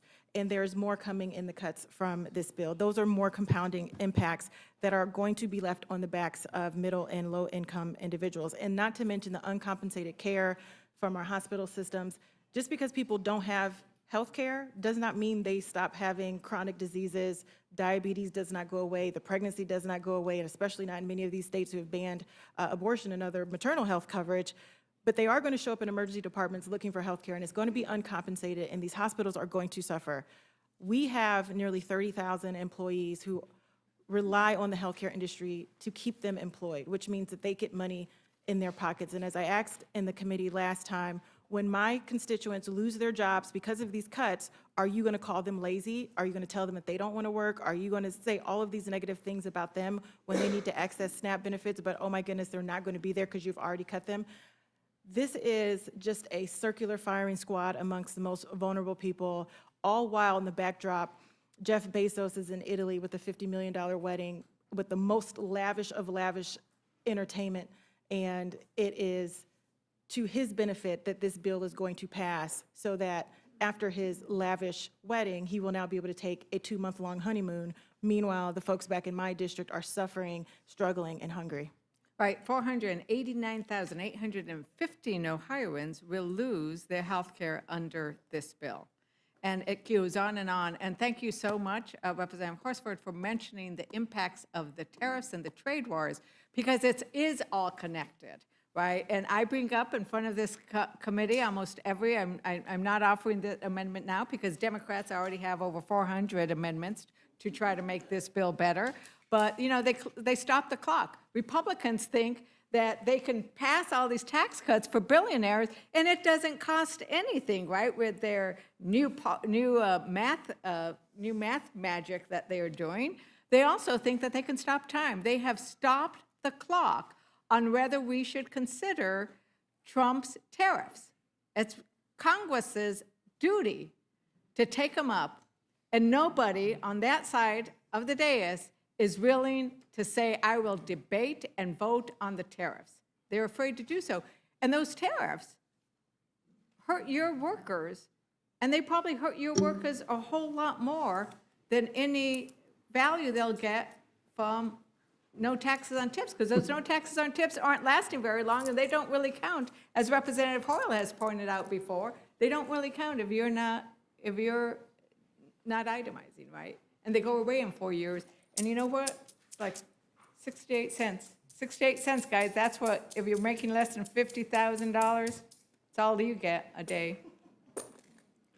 Will the gentlelady yield? I would just add, today is July 1st.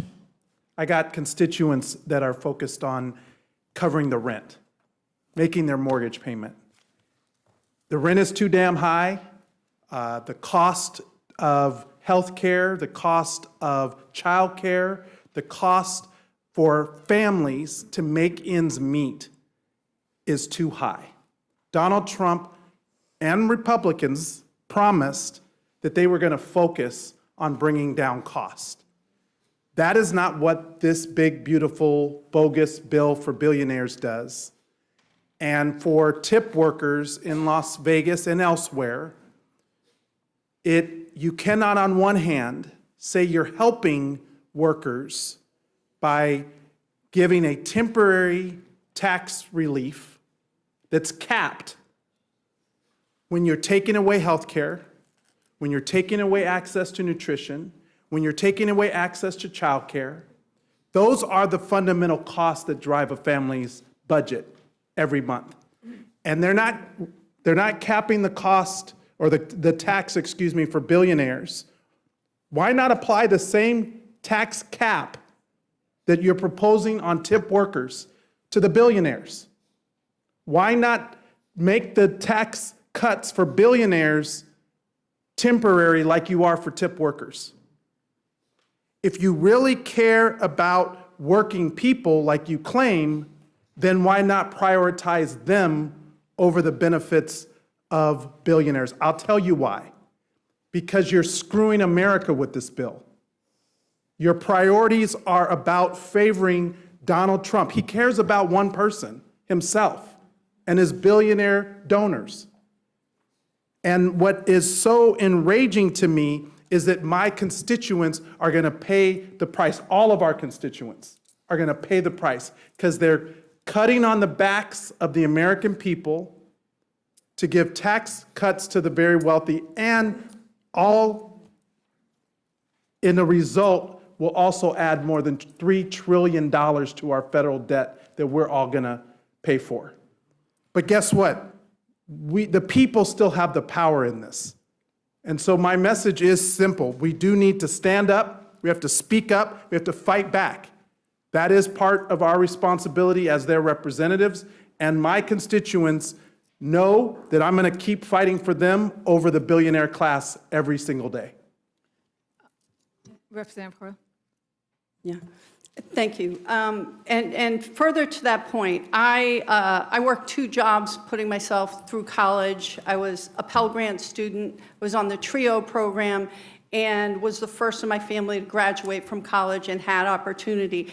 And I worked as a waitress before they raised the tipped wage to $2.13. And I can tell you, never once did I itemize my taxes. Because when you're making that kind of money, you don't itemize your taxes, you take the standard deduction. So all this no tax on tips, you know, it really doesn't work for normal people who use the standard deduction. So it's just a talking point. And my constituents, the constituents who are going to lose their jobs in my rural communities, who are working on the wind farms, who are working on the infrastructure projects that just got canceled, who work in tourism, because tourism has really gone downhill because of tariffs and because international visitors are afraid to come to the United States. So our tourism industry is being crushed. All of those people can't eat a talking point. They can't pay their rent with a talking point. They can't buy birthday presents for their kids with a talking point.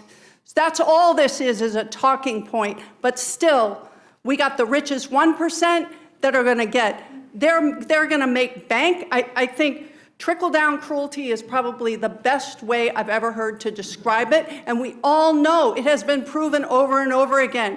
Trickle-down economics doesn't work for working people. So thank you so much for bringing that forward. Again, I think we have to make this clear. That is a talking point, and that's all it is. So, and Representative Chantel and Representative Torres, you also pointed out, and I know that from your very different perspectives in the communities you represent, why this doesn't make sense, and your amendments are needed to fix this bill, right? And what's interesting is Senator Murkowski wants us to fix, even though she could have voted no, and we'd be done and we'd be home, right? But no, she had to send it over to us. But so many of the representatives, when we sent it over there, they said, oh, would you fix it over there in the Senate? Well, they didn't fix it, they made it worse. So our amendments would fix it. And Representative Torres, Representative Chantel, I don't know if you wanted to add a little bit more to that discussion.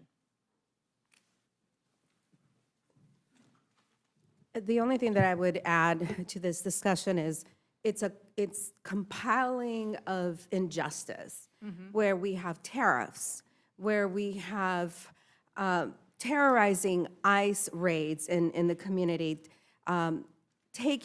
violently beating up hardworking people at their workplace, storming into work facilities. While all of that is happening, children that need to feel safe in their school don't feel safe in their school. Grants are being canceled to our local governments because of this hateful agenda against the state that pays for your constituents to have a meal on their table. Because California is a donor state. And while you cancel our grants, how do we respond to the need to have running water in school, to fill the potholes? Californians are not shy about taxing themselves. They pass local bonds, local taxes. It's not the state legislature that is passing these taxes. It's the citizens themselves that want to see better schools, that want to see better access to public libraries, that decide to tax themselves. And how does the federal government respond to that? You continue to punish the state by refusing to provide an exemption for state and local taxes, SALT. I mean, that is an assault on working families. Already, that our insurance, fire insurance rates have gone up so high. The cost of living has gone up so high. And on top of that, you can't even have an exemption for the local taxes that you're having to pay to fulfill the failure of the federal government fulfilling their promise to provide our grants and to return our money back to California. Representative Chantel? Thank you. I think when you talk about kicking families off and increasing their work requirements, when work requirements already exist, these are really more paperwork requirements, as we've talked about. And ultimately, at the end of the day, and I'll be very brief, this bill is going to make people poor, sicker, and increase their debt, period. That's what it is, and when California says it's a donor state, New Mexico is not a donor state, I will say, but it was $83 billion in 2022 that you sent that you did not receive.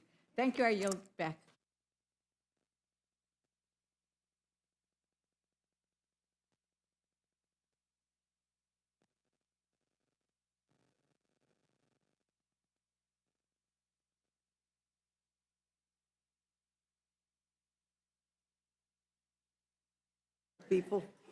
Tell people,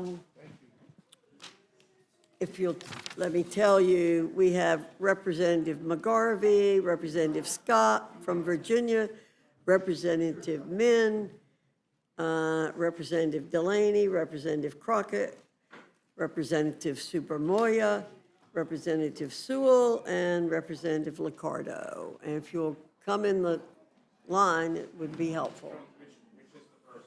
First seat over here.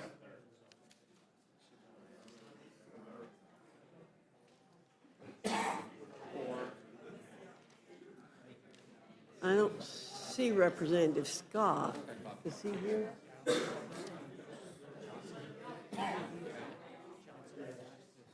don't see Bobby Scott. Yeah, I don't either. Should we get Mr. Johnson? Yeah. I don't see Bobby Scott, so I would announce Johnson, Mr. Johnson from Georgia. Johnson? From Georgia. Well, how about we do Suzanne? Wow. Yeah, no, okay. They gave you the list? Yeah. Okay. Johnson? Yes. Mr. Johnson of Georgia, would you come and take Mr. Scott's place?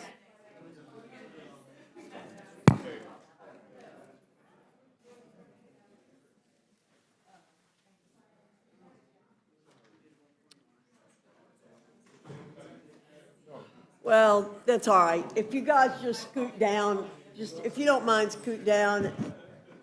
You got it? Oh, well, never mind.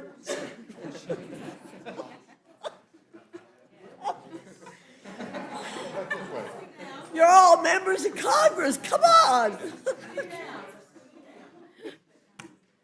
Whew.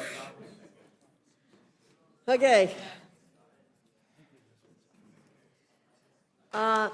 Most of you have been here. You know the drill. We ask that you submit your written comments for the record, and I ask that you keep your comments to 5 minutes. And if you get asked questions by the panel members, answer them in a short way. Thank you very much. We'll start with you, Mr. McGarvey. Thank you, Madam Chair. This budget hurts people. Kids, families, seniors, veterans, young and old, and for what? So that the richest 0.1% of Americans can pay less in taxes, and while they're driving our nation's debt up by $3.3 trillion to do so. It's wrong, it's cruel, and it's a choice. Republicans wrote it this way. That's why I'm offering 3 amendments. 1, to protect rural hospitals. 2, to keep our veterans from going hungry. And 3, to ensure our healthcare costs don't go up. This budget will hurt rural Americans everywhere, but it punishes the people in my state of Kentucky the most. If this bill passes, Over 133,000 rural Kentuckians will lose their health care, more than any state in the country. 35 rural hospitals will close, more than any state in the country. Kentucky will lose $10 billion in rural Medicaid reimbursements, more than any state in the country, all while losing over 20,000 healthcare jobs. And it's easy to picture what happens next. All of a sudden, when something goes wrong, you know this is going to happen. When your parent has a heart attack, when your kid is in an accident, when your wife goes into premature labor, when minutes matter, when driving an extra 30 minutes is literally the difference between life and death. It isn't just people on Medicaid. These cuts hurt all of us. They mean worse care, longer waits, and higher prices for everyone. They are cruel and they are wrong. My second amendment is simple. It keeps the Republicans from jacking up your healthcare costs. This bill actually forces states to impose copays and other out-of-pocket costs on you, the patient. How much more? A lot. People in Kentucky who get their care through Connect could pay an extra $542 a year. If you have chronic conditions, that could go up to $1,200 a year just to stay alive. Last night, I had a town hall in Louisville, Kentucky on Medicaid. I heard from people who were already stretched to the breaking point. A mom named Betsy told me a story about her adult son who has chronic conditions. He said, if this bill passes, is it easier for me to just die? I heard from other people who are skipping their meds, who are delaying care, who are scared to check the mail just for another medical bill. Now Republicans want to raise our health care costs even more, not for better care or more coverage, but to bankroll another tax break for the ultra-rich. It's disgusting. I offer my final amendment with this simple principle in mind, that our veterans should not have to fight one more battle, especially for food. Veterans don't just serve, they sacrifice. Time with their families, their health, potentially their lives. And when they come home, our obligations to them are not optional. This amendment ensures that no veteran will endure the Republicans' burdensome new red tape when they're hungry. Because for someone who's already served our country to have to prove themselves again in order to eat, that's not accountability. It's absurd. A budget is a moral document. It's not just a statement of what we value, it's a reflection of who we value. I value the people who are counting on hospitals in their rural community for care. I value people who can't afford higher copays. I value the people who put on a uniform to keep us safe and keeping them from going hungry. That's who I'm fighting for. Not the billionaires, not the ultra-rich who already have enough and are about to get an additional tax break, but for the Americans who truly make this country great. I urge my colleagues to vote yes on these common sense amendments, and I yield back. Representative Mann, you're recognized. Thank you, Madam Chair. Thank you, Ranking Member McGovern. I've sat and listened to a lot of this debate and heard a lot of the back and forth around the Medicaid cuts, the cuts to food banks. But, you know, as I step back and recall the origins of how this bill came to be, I remember back to January 20th, and it started with a discussion of waste, fraud, and abuse. It started with DOGE. And the reality is, if Elon Musk had found $2 trillion in cuts in waste, fraud, and abuse, we wouldn't be talking about cuts to Medicaid. We wouldn't be talking about cuts to food stamps or SNAP. The reality is we're talking about these massive cuts because the goal of this bill was never about waste, fraud, and abuse. It was never about putting able-bodied people on Medicaid. It has always been about an immoral tax giveaway to the richest people in the world. And I just want to note that the last TCJA in 2017 was estimated to give $350 billion to foreign investors. Not even American investors, foreign investors, because the way it was structured, giving benefits to pass-through entities like corporations and private equity funds. That is what we're talking about right now. We are talking about massive cuts. So when Republicans claim, oh, this is not going to kick anybody off Medicaid, I don't believe them because that was never their goal. They don't really care about what this does to Medicaid. They care about what this does as far as finding a pay for their giant tax cuts. And so when I talk to my hospitals, when I talk to my healthcare providers in my district, I have the same stories we've heard throughout. Our hospitals will close. Our pediatrics departments will close. Quality of care will go down.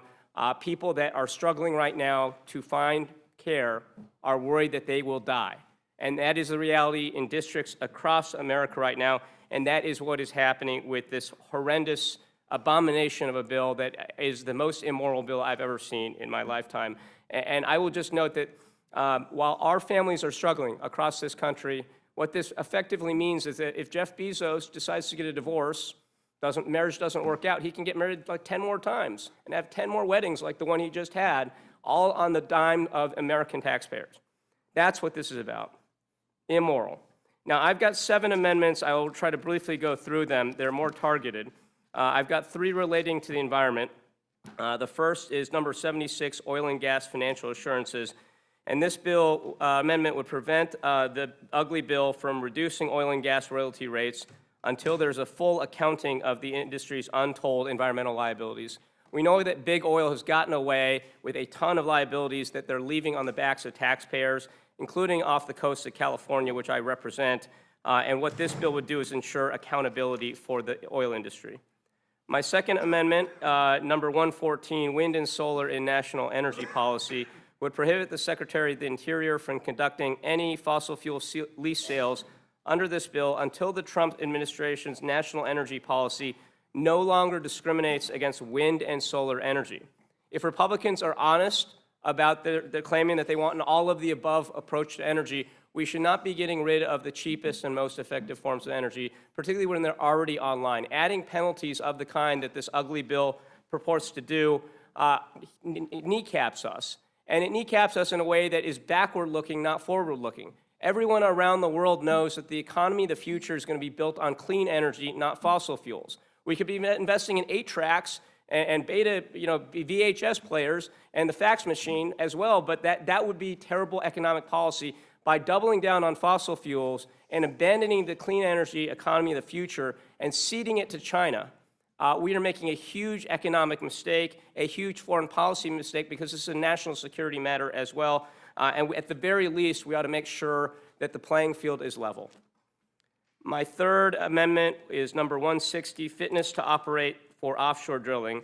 And this amendment would establish a fitness to operate standard and prohibit offshore oil and gas leases from being awarded to companies with outstanding environmental liabilities, previous noncompliance with federal laws and regulations, or those that lack the means to mitigate environmental risks.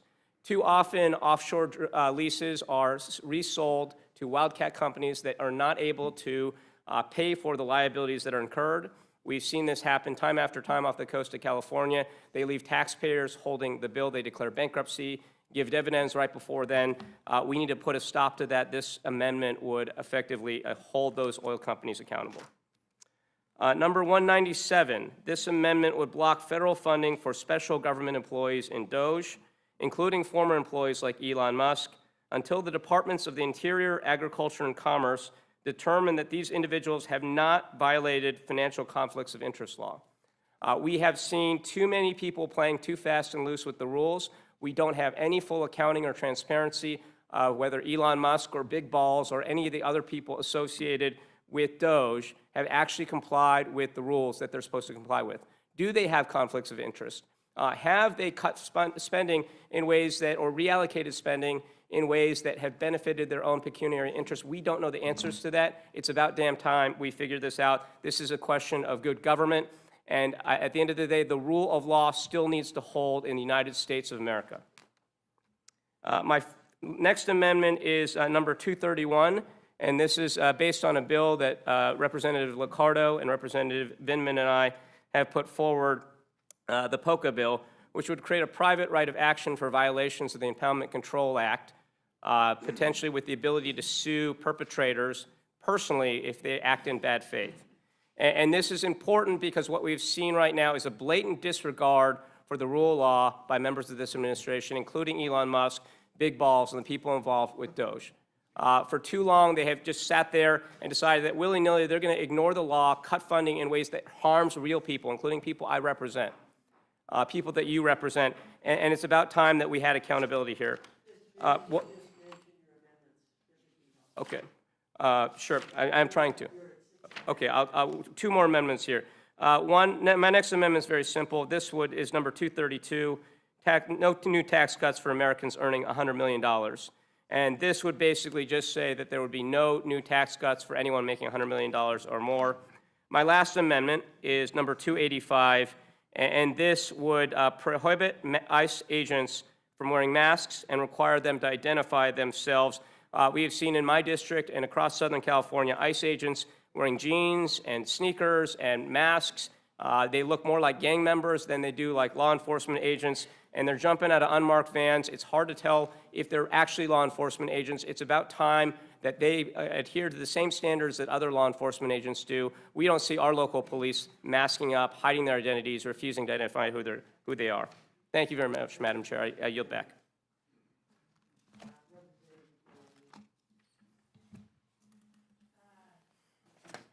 Thank you, Chairwoman Fox and Ranking Member McGovern. And I just have to say thank you, Congressman Min, and so many others around this table for the incredible thought leadership they have in all of these amendments and stepping forward to really make and fight for Americans across this country. Before I speak to the substance of my bills, I do have to again address and reiterate what many of my colleagues have said about the dangerous and immoral impact of the reconciliation package. To me and many of my constituents, it's just an abomination that this bill will make life worse and less affordable for working families, not only in the 6th District of Maryland, where I represent, but across the country. And again, it seems like it falls on deaf ears, but this bill will hurt Americans, and every district in America will feel its impact. Yesterday someone said, make America great. No, I think this is going to make America break. And I really think it is heartbreaking to see what's going to happen. Under this bill, more than 3 million people will lose access to food assistance, including over 2 million children. And again, this has fallen on deaf ears, and more than 17 million will be stripped, of course, of their health coverage for the next decade. And in the 6th District, many rural hospitals are really very fearful of closing. That 17 million people are denied life-saving care because of not what they've done or where they live or how little they earn, but it'll be because of what we do tomorrow in our votes. And to make matters worse, this bill represents a breathtaking act of fiscal hypocrisy. For decades, my Republican colleagues have raised the alarm of an increasing national debt and federal deficit, but they have tucked into this bill a $5 trillion debt ceiling hike with no offset, no pay for, and no common sense. This is not governing. It's a betrayal of public trust and a breach of our fiduciary duties to our constituents and to America. And don't just take my word for it. Let's listen to some of the Republican colleagues. Senator Tillis said that this would force states to consider eliminating Medicare coverage and cutting services for our most vulnerable. Senator Murkowski said we need more process and a better outcome for the American people about what this bill has to offer. And I joined Johnny Okowski on his amendment concerning that all states should be able to have some of these waivers or carve-outs, not the caribou carve-outs, but, let's figure out that there is something across this whole country that will protect us. And then rushing this means stripping health care and slashing services. And not one constituent in my district has wanted this to go forward. So I have several amendments, which I'm going to briefly go through. My first amendment is simple. It is Amendment 78, and it blocks any charges to nutrition policy under this bill unless there is a certification that no household with children under 18 will see their SNAP benefits cut. I shouldn't have to introduce this, but we are, because under this bill, over 2 million children will lose food assistance, and in my district, 1 in 9 households depend on SNAP, half of them with children. This isn't just about hunger. It's about dignity. It's about not going to school hungry and a right to live without worrying about where your next meal is from. The second, number 86, blocks the reckless cost-sharing of SNAP from the federal government to states. It requires the Food and Nutrition Service, the Economic Research Service, and every SNAP agency in each state to certify that the change won't reduce benefits, shrink eligibility, or force states to cut their vital services. In Maryland alone, the state would have to absorb $75 million per year because that money would be pulled from other critical programs for low-income families. And several of my colleagues have spoken to this, but really there is a layering and a tsunami of cuts that's coming for rural America. Medicare, Medicaid, cuts and potentially to Social Security as we look at our veteran services, but then with SNAP, and our states cannot handle it. And last, I'm going to say my amendment 993, I'm calling it the fiscal sanity circuit breaker. And that's what we need. It would block the bill from taking effect unless the Comptroller General certifies it will not increase the federal deficit by more than 2.5% per year. And it will look at economic impacts, including employment, investment, and GDP growth. Only by managing debt below the rate of long-term economic growth can the U.S. debt be sustainable. But the truth is, while Republicans talk tough about deficits, this bill easily adds over $3.3 trillion, and much more probably, and pairs deep cuts to food and health care with tax giveaways and a blank check $5 trillion debt ceiling hack. Mr. Norman, who I note is not here but is on the committee, tweeted, "It's not more spending and more if it's more spending and more deficit spending, it's a non-starter." Although I might not always align with my Republican colleagues, I appreciate that some of them on the other side are talking the talk and voting no, highlighting the need for fiscal responsibility. My fiscal sanity circuit breaker is common sense. If my colleagues truly believe in this bill, my amendment should not be a problem. And if they oppose them, then we should be honest about the harm that they are voting to inflict. To the parent wondering how they'll feed their child, to the state official staring at a financial cliff, and to the taxpayer tired of being misled by empty slogans and worried about our country's fiscal trajectory.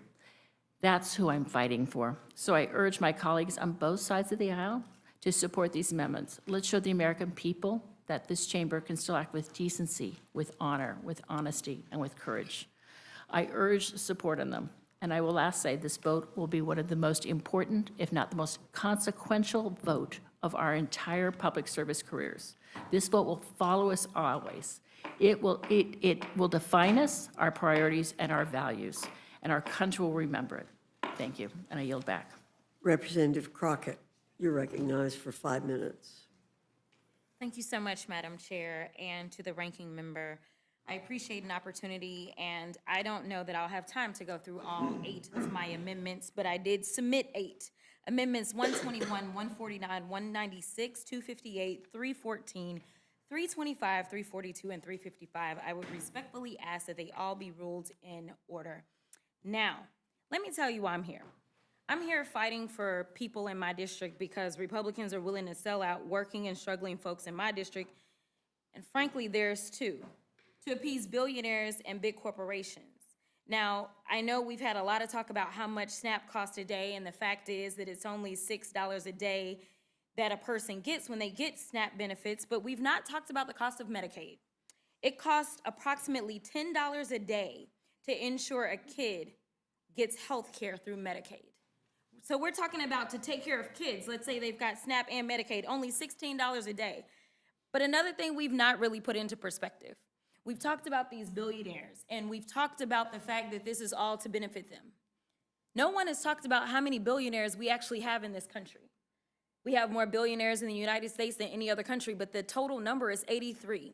Last time I checked, we have 435 members in the House, and we have 100 members in the Senate, yet somehow 83 people in this country have more representation than the hundreds of thousands that are about to lose their health care as well as their SNAP benefits. If I just started going through the Republicans that sit on this committee briefly, I would tell you that, Chairwoman, you have 112,000 people that are about to lose SNAP benefits just in your district. I would tell you that it is estimated in your state, as your senators stated, that roughly 651,982 would lose their health care, or I would tell Rep. Fishbach that 67,000 people on SNAP, and in the entire state of Minnesota, 173 would lose their health care. I could go on with these numbers, or I could tell you about the fact that even when we look at my state, and I know that Chip Roy sits on this committee, but he's not here right now, but we have 56,000 people that are on SNAP in his district, but in the entire state of Texas, we have 1.6 million people that may lose coverage. And somehow we have 83 billionaires. And somehow they have 535 people that are speaking up for them every single day to make sure that when they get married for a second or third or fourth time, that they can go ahead and have another $50 or $60 million wedding. Instead of protecting access to these programs, you're cutting them to help billionaires who pay less in taxes than some of the teachers in our country. You claim to want a tax system and budget that helps people, but that's impossible when you're subsidizing tax credits off of the folks who can't even afford to treat their kids or family to a nice meal because federal minimum wage hasn't gone up in 15 years. If y'all want to make a better system, then adopt my amendment number 314 that would require an increase in the federal minimum wage of $15 in order for corporate tax breaks to go into effect. Speaking of wages, this bill doesn't even give the same level of help to people living on tip wages and working overtime just to put food on this table as it does for Trump's billionaire buddies. In fact, the bill only allows no tax on tips and overtime until 2028, and we've talked about this. Listen, this is a joke.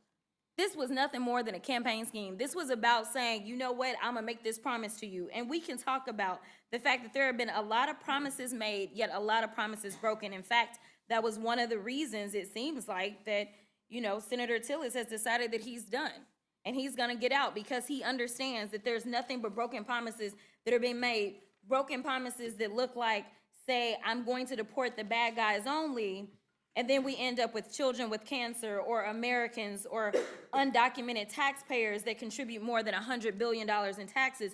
Those are the ones being thrown in cages and sent to other countries. Or we look at the fact that there was a promise made and broken that DOGE was supposed to be the magic trick. Now Elon is being threatened with deportation and the cancellation of his own contracts, which historically have been estimated at a whopping $38 billion after he decided that he was going to spill the tea about the Epstein files. And frankly, the truth is that we know that we could cut a lot of those contracts to Elon, but somehow that hasn't been done. Instead, we, the American people, have been left with the hefty tab of incompetence by DOGE and feeling extremely vulnerable. In fact, there was a DOGE employee who was fired, and I appreciate this man, but truly, transparency and truth has no place in this particular government. This former employee of DOGE says that during his short time embedded with the Department of Veteran Affairs, he did not find levels of waste, fraud, and abuse that he had expected, and it was pretty surprised, actually, at how efficient government was. I will wrap up by saying this. I don't really understand what it is that y'all plan to go back and tell your constituents. I'm glad that some of y'all decided to show up, but the reality is that you have sold your constituents out for 83 people in this country. And each of our districts should have approximately 766,000 people. How is it that you can explain that we still are running up the credit card and we have nothing to show for it except for the fact that we won't have food on the tables and we won't have health care? And with that, I will yield. Thank you. Representative Subramanian. Thank you, Madam recognized Chair. for 5 minutes. Thank you, Madam Chair. Thank you for having this hearing and staying late tonight, and thank you to all the members of the committee. I want to just talk about a couple of things. First of all, there's a lot of wasteful stuff in this bill. When you have a bill this big, you're going to end up with a lot of bad provisions that people may not hear about. And so a lot of my amendments are actually aimed at bad provisions or provisions that aren't there that should be there that are hurting Virginians, and especially my region. These are amendments 108, 113, 144, 235, and 269. And the first one is a real whopper. I mean, because the Texas delegation in the Senate wanted to have their vote bought and paid for, they decided that they would actually spend hundreds of millions of dollars in taxpayer money to take the space shuttle that's in Northern Virginia at the Air and Space Museum at the Smithsonian and move it all across country to the Space Center in Houston. Now, I actually grew up next to the Space Center in Houston, and they already have a full replica model of that space shuttle. They also have 6 other flight vehicles as well. So this isn't going to increase visits to the Space Center in Houston, where my family is. It's actually going to take away people's opportunity to, for free, see a space shuttle and show off American dominance in space for the past 50 years. And that's going to cost taxpayers hundreds of millions of dollars just to buy a couple of votes in Texas. Next, for some reason, and no one's been able to explain it to me, last year the Metropolitan Washington Airport Authority, which owns the assets at Dulles Airport and DCA, which many members of Congress fly out of, actually renegotiated their lease with the federal government at a rate where they could afford to make improvements to those airports and make sure that we can also make flights affordable and airlines be able to use those facilities. And what happened is in this bill, we're actually blowing up a lot of those agreements, and we're doubling, in some cases, the amount that they have to pay. And that's going to be passed on to anyone who flies in and out of DCA and Dulles, and that includes all of you, all members of Congress in this room as well. And so that's going to cost everyone money, and certainly in my region, where we all fly out of Dulles and DCA, it's going to cost us a lot of money. And we have a toll road that is meant to pay off some of those expenses, and those tolls are going to go up on every single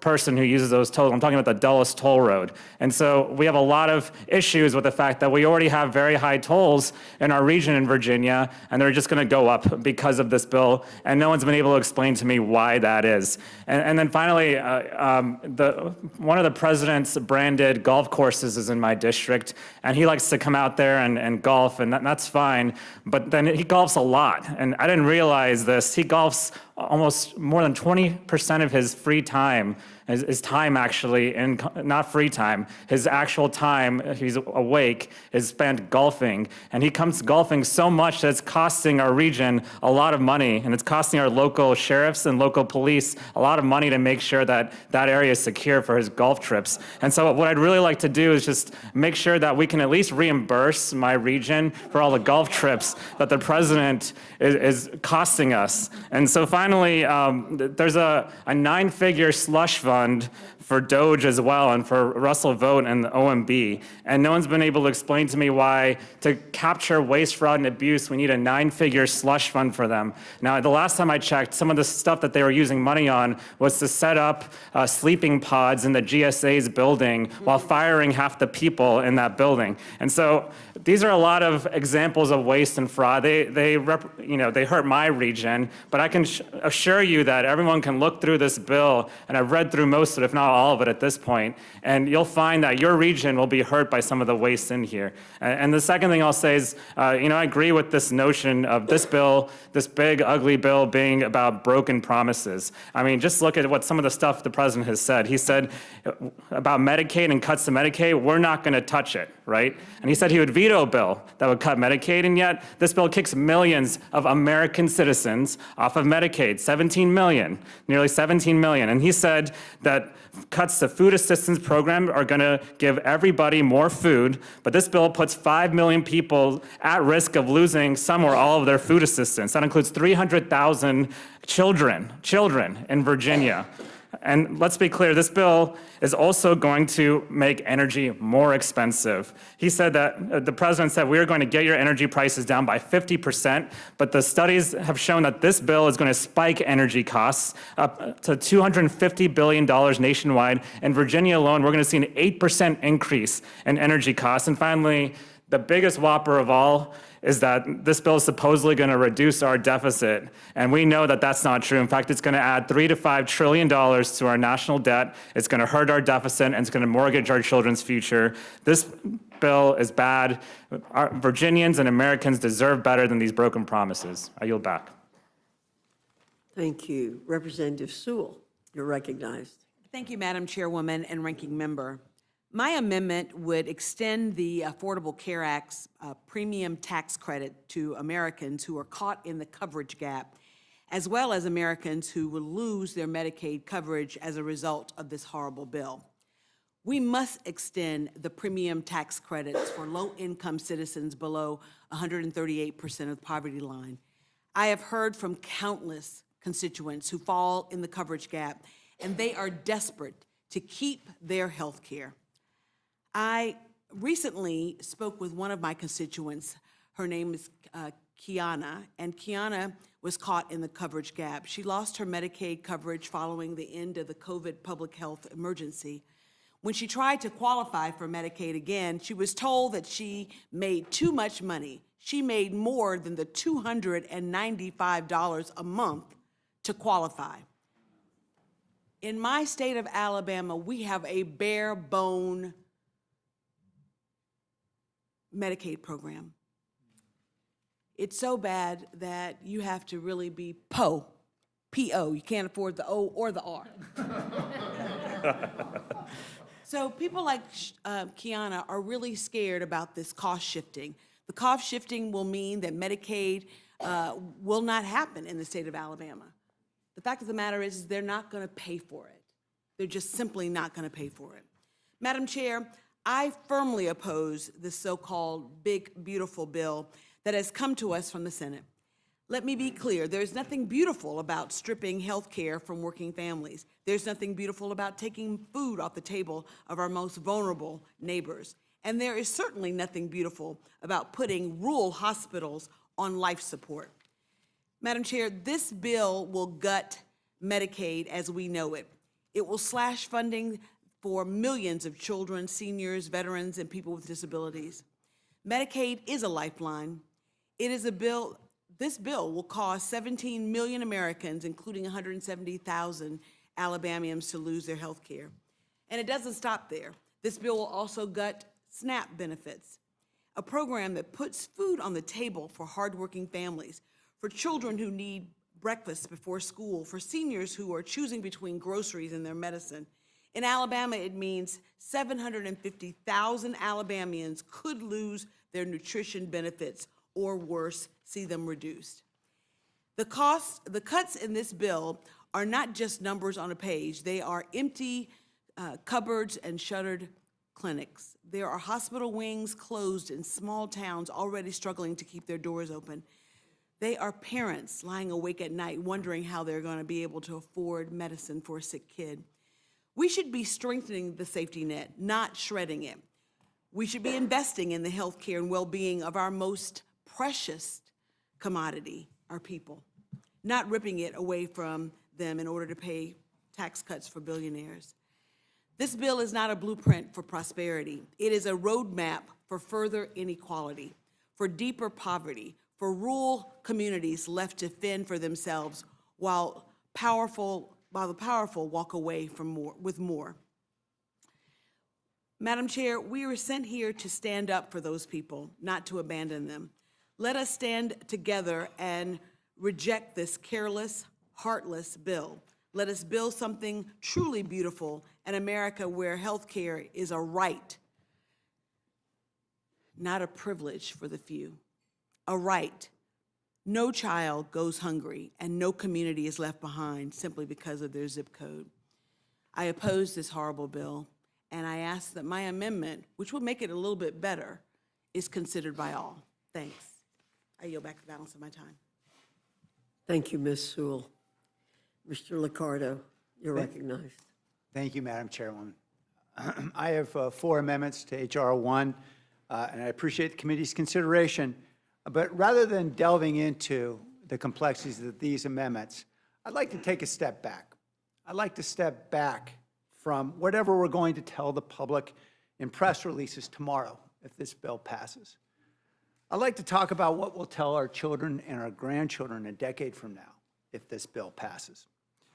The children who count on us, not just the ones in our homes, but all of America's children, will suffer immensely under this one big bloated borrowing bill. We are the grown-ups, but under this budget proposal, we're not governing like grown-ups. Grown-ups look out for kids. Grown-up governance recognizes the moral priority of our progeny. It emphasizes the imperative of taking the long view, of saving, of sacrificing, and investing today for our children's tomorrow. We have a fiduciary duty, indeed a sacred duty, to act in their best interest. You've heard from my colleagues how this bill cuts lifeline programs for our youth, from their health care and Medicaid to their school lunches and SNAP to their student aid and Pell Grants. But we're doing much worse than even that to our children. That is, we are spending their money and borrowing from their future to pay for our present. Now, many Americans could be forgiven for believing that with all these cuts, the GOP leadership must be proposing a budget that will actually reduce our monstrous $1.9 trillion deficit. But they would be wrong. The one big bloated borrowing bill will accelerate America's accumulation of debt by $3.9 trillion over the next decade if we include the interest payments according to the Nonpartisan Committee for Responsible Budgeting. Add another $1.4 trillion in new debt when Congress inevitably makes several of the temporary provisions of this bill permanent. Now, while congressional leaders may gaslight the public about the bill's true cost, nearly every independent expert, from the Nonpartisan Congressional Budget Office to the Conservative Tax Foundation, knows better. The bill also hasn't fooled the markets. After we passed the less costly House version of this bill, only weeks ago, Moody's downgraded U.S. bonds in view of what they called, quote, current fiscal proposals. Wary bond investors have pushed bonds yields higher, and you can expect more of that in the years ahead, as we all pay a hidden tax from this bloated budget through higher interest rates. Now, I feel bad for my Republican colleagues. I know that President Trump painted each of them and all of Congress into a corner by publicly promising $5 trillion in tax giveaways he had no idea how to pay for. An even bigger problem is that Congress has no idea how to pay for those promises either. That's why this bill leaves, at best, $3.9 trillion of additional debt on the credit card. Now, I know that grown-up budgeting is hard. When I came into office as mayor for the 1 million residents of the city of San Jose, I faced nearly $4 billion in employee retirement debts that were crippling our city's budget, courtesy of politicians who were happy to make promises that they had no idea how to pay for. For more than a year, we spent hundreds of hours in difficult negotiations, but we forged an agreement that helped us save billions, helped us reactivate fire stations and hire police, and I left my successor with a $30 million surplus. We, Republicans and Democrats, could similarly negotiate a much better budget than this. Let's doge this bill, let's sit down and let's negotiate. I'd like to help my Republican colleagues to do what they know is right. When he realized that the Senate just added another $670 billion to the House's already bloated budget bill, Speaker Mike Johnson today told the media that, quote, I'm not happy with what the Senate did to our product. He shouldn't be happy, nor should any Republican member of this House. Let's fix this bill to make Speaker Johnson happier. Let's fix this bill for Republican Senator Murkowski, who today publicly urged us to do so. Let's fix it for Marjorie Taylor Greene, who today called it a shit show. Above all, let's fix this bill for our children. Thank you. I yield. Thank you very much. Representative Johnson, you're recognized. Thank you, Madam Chair. What has been called a big and beautiful bill is as cruel and ominous a piece of legislation as I have ever seen in my many years on this earth. The big ugly bill cuts access to health care for 17 million Americans, so tens of thousands each year will die prematurely and will die preventable deaths because big shots in government want to give their multimillionaire and billionaire donors, like Jeff Bezos and those who attended his $50 million wedding in Venice, another huge tax cut. $3.8 billion in tax cuts, the lion's share going to folks like Elon Musk, Jeff Bezos, Mark Zuckerberg, and yes, the king of crypto, Donald Trump himself. While condemning the needy to preventable disability and premature death, this cruel legislation also cuts funding for food to feed the needy. I would be ashamed of myself if I ever voted for something like this. I would not be able to live with myself enjoying my $174,000 a year salary and government-subsidized health insurance, while 17 million of my brothers and sisters lose their access to medical care, and 3 million hungry children and senior citizens go without food just so that folks can buy another super yacht. I'm here this evening to speak up for the least of these. On my way here today, that phrase came to mind, the least of these, and so I Googled it when I sat down in here. It took me to Matthew chapter 25, verse 40 through 45. And to paraphrase verse 41, for I was hungry, and you gave me nothing to eat, and I was sick, and you did not come look after me. I'm here this evening to speak up for the least of these. I'm here this evening because I'm deeply troubled by the big ugly bill which weaponizes the social safety net against those who need it most. Among its gravest failures is the omission of support for unaccompanied minors who are forced to navigate complex immigration proceedings without legal counsel, leaving kids, children, infants alone, frightened and unprotected in court. My amendment directly addresses this moral injustice by providing critical funding for appointed counsel, ensuring that children's rights are respected, their dignity is preserved, and justice is truly served. Through the crafting of this harmful Trump-appeasing bill, the Republicans, MAGA Republicans, have deliberately undermined Medicaid, with one senator dismissively claiming that concerned Americans would simply get over it. Such remarks reveal that they fully recognize how dangerous this bill weakens essential health care protections and will result in the unnecessary deaths of 500,000 people over the next 10 years. 500,000 of our brothers and sisters will lose their lives because of what MAGA Republicans are trying to do just so that their donors can get another tax cut. Section 71-102 removes critical safeguards against coverage lockouts and annual and lifetime coverage limits, jeopardizing children's long-term health. Additionally, Section 71-119 imposes an unnecessary 80-hour work requirement that has consistently stripped coverage rather than promoting employment. You want sick, poor people living in rural America? I'll talk about rural America, not about those inner city rats that Senator Tuberville talked about.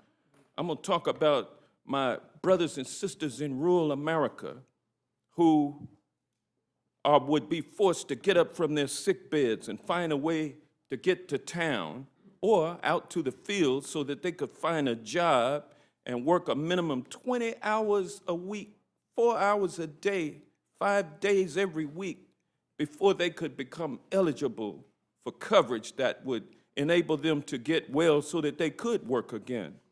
Healthcare should be a right and not a privilege in the wealthiest nation on earth, and access to a doctor must never be weaponized against the sickest of us. My amendments strike these harmful sections, restoring compassion, equity, and common sense to Medicaid. We watched as this bill rushed through under the cover of darkness, likely because it recklessly cuts critical funding without transparency. My amendment requires transparent public reporting, ensuring communities have visibility into how their resources are managed while protecting vital investments in climate resilience. Lastly, Madam Chair, whatever you did not do for one of the least of these, you did not do for me, is Matthew 25, verse 45. I think we should all keep that in mind as we go about our business today. And with that, I'll yield back. Thank you, Representative Johnson. I think most of us on our side of the aisle think about those verses and others every single day. Mr. Langworthy. Mr. McGovern. First, I request unanimous consent to insert a statement from Representative Houlihan in support of 4 amendments, number 8, 19, 28, and 37. Taken together, these amendments would make significant progress in ensuring that this legislation will not harm Americans across the country. Without objection. And I just want to thank all of the panelists for being here. I mean, I support all of your amendments.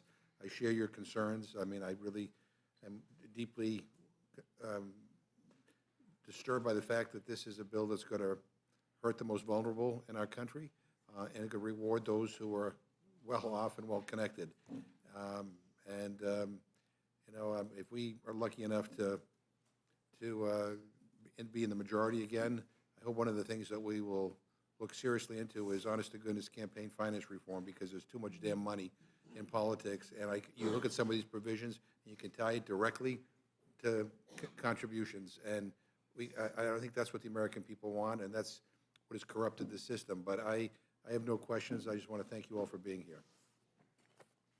Thank you, Mr. McGovern. Mr. Scott. My colleague from Georgia, those of us in rural Georgia would appreciate if y'all would stop cutting our forest lands down and maybe come get those solar panels off our farmland and take them back up there to Metro Atlanta. We'd be appreciative of that. Thank you. I yield back. Ms. Scanlon, you're recognized. Just want to thank all of the panel members for their thoughtful amendments, for their testimony, for their patience in waiting to testify tonight. I think collectively, you've told quite the story of both the harm to our communities that this ugly bill will inflict, as well as the real hypocrisy and the real underlying purposes for why these cuts are being made to justify giving to those who have the most rather than those who need the most. So thank you. Appreciate all of you. I yield back. Mr. Jack. No questions. Thank you. Thank you. Ms. Leisure Fernandez. Thank you very much to the panel once again. And I'm, ditto on everything that was said and everything you said. Something that we haven't talked a lot about, and we have a Ways and Means member here. And, Ways and Means, right? And the means or the ways is how do we get tax revenue? And I just wanted to ask a really quick question because it seems that the tax cuts are one thing, but we also, under Trump and this administration and the budgets, really seen an opening door for the tax cheats, right? And right now, it's the estimate that the cuts to the IRS are going to lead to $1 trillion in revenue loss, $1 trillion in revenue loss. There's already been a $500 billion shortfall in what we got from last year. Like, we don't have to cut Medicaid and SNAP and everything else if we would just make sure we made people pay their taxes. Madam Chair, I'd like to enter into the record Trump pardoned tax cheat after mother attended $1 million dinner from May 26, 2025. Without objection. And Representative Sewell, I think that this issue goes to the ranking members of there's way too much campaign money flowing in so that tax cheats can get away with stuff. I don't know if you have any thoughts on that.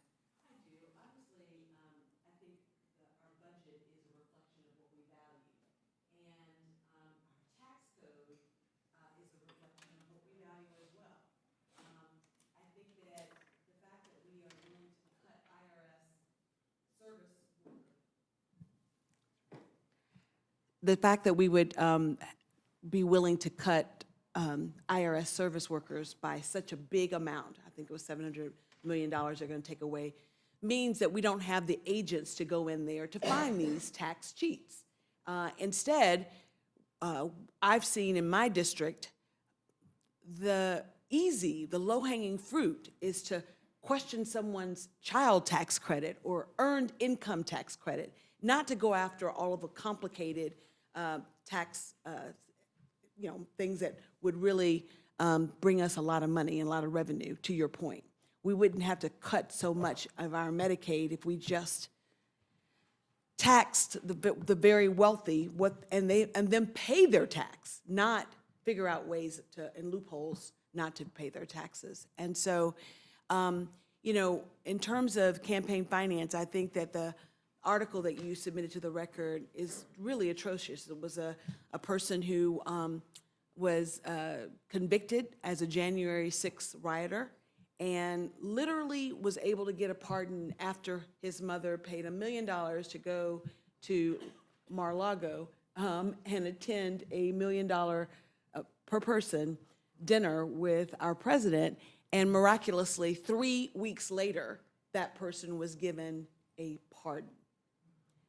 And this person not only was January 6th, but also defrauded the government, is what he did. He defrauded the government millions and millions of dollars. Medicaid, absolutely. So, look, I think that all of us here today have submitted amendments that we think will make this bill better, but the fact of the matter is it's a horrible bill. And the American people know it. Over 60% of them don't agree about the bill. And I think that we as lawmakers should really be putting the people first. And I think that the power of the people should be more important than the people with power. Thank you. I yield back. Thank you, and I yield back. Thank you, Ms. Leisure Fernandez. I thank our witnesses for being here, and I'm going to call up, you all are excused. Let's see if we can work this again. Mr. Takano, you're in the first seat. Mr. Amo, Congresswoman Morrison, Congresswoman Ansari, Congressman Espaillat, Williams, Bonamici, Goodlander. You're close, Suzanne.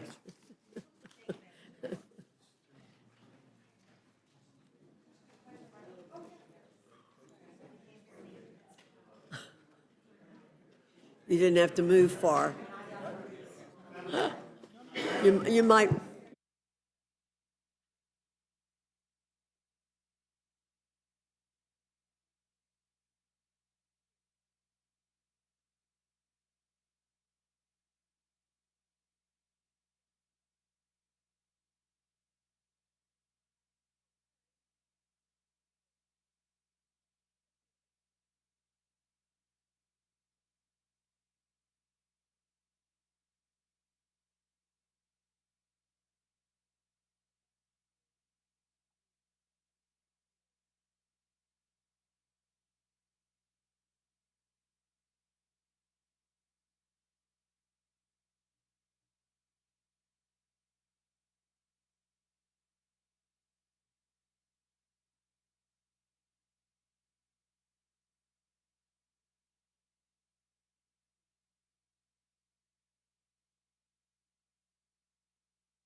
Thank you all for being here.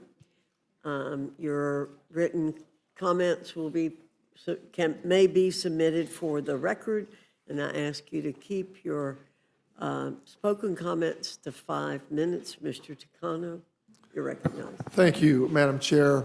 This 900-page bill is a travesty and a gut punch.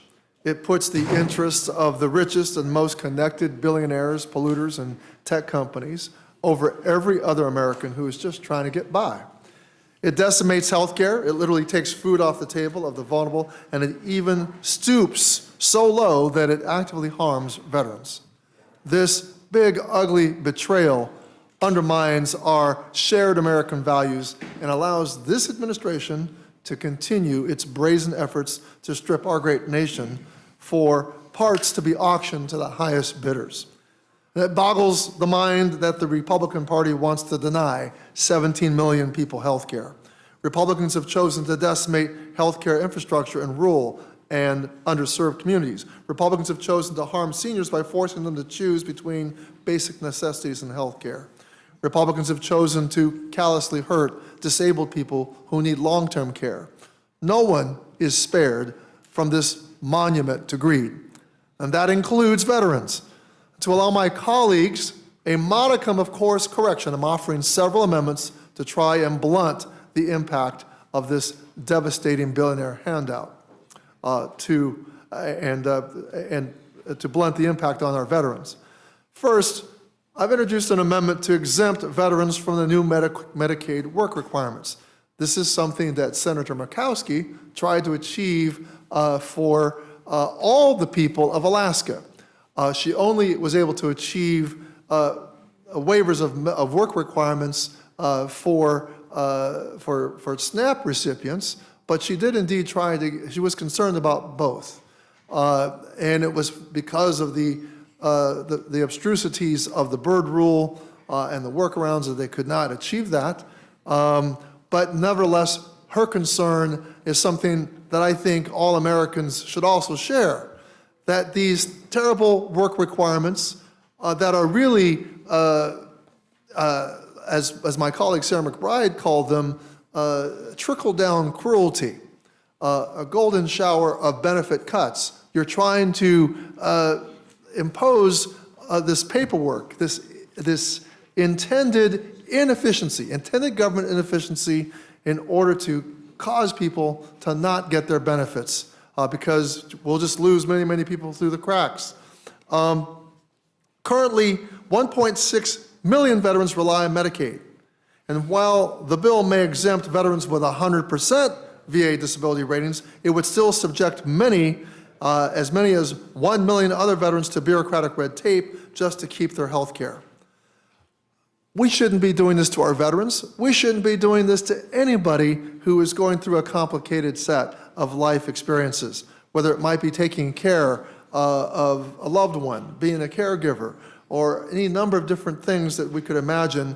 People who are lower income are facing tremendous life choices, and our veterans, we can all imagine what sorts of trials and tribulations our veterans are going through. Veterans with disability ratings other than 100% may still have service-connected disabilities that present significant impairments to employment. Singling out veterans with 100% disability ratings is not reform, it's cruelty. Our veterans have sacrificed enough at the altar of freedom. We should not be forcing them to sacrifice even more. Second, if you're going to rip away veterans' health care, the least we should do is tell them. My amendment would require HHS to notify veterans who are losing Medicaid coverage due to this bill. Third, I've offered a similar amendment requiring USDA to notify veterans and service members if they're being kicked off of SNAP. Over 1.2 million veterans live in households that receive food assistance through SNAP. Again, this bill takes away from those who served and gives to those who stockpile wealth without sacrifice. And if I had had enough imagination, I would have offered an amendment to provide a waiver to our veterans who are on SNAP in the way that Senator Murkowski was able to get a waiver for the people of Alaska, got the waiver for those work requirements for those Alaskans who are in need of SNAP. We should have done the same for our veterans. Fourth and fifth, I propose creating websites through HHS and USDA to help veterans navigate the fallout, to provide information about alternative health care and nutrition resources for those losing Medicaid and SNAP coverage. It's a modest effort to clean up the mess this bill creates. I also have an amendment that would strike the bill's decade-long delay of the 2023 Borrower Defense Rule implementation, a consumer protection rule that provides loan relief to borrowers who've been defrauded by their colleges. Student loan borrowers should not be forced to repay loans for classes or degrees from schools that have lied to, deceived, or misled them. This delay makes it significantly harder for student borrowers to make a successful claim when they are victims of misconduct and cuts predatory institutions and loan services a break instead of pushing students to and over the brink of default, which devastates individuals, their families, and taxpayers. We should not be paying for tax breaks for the wealthy by making students have to pay on their loans that they have been defrauded on by these for-profit monstrosities, Madam Chair. I yield back.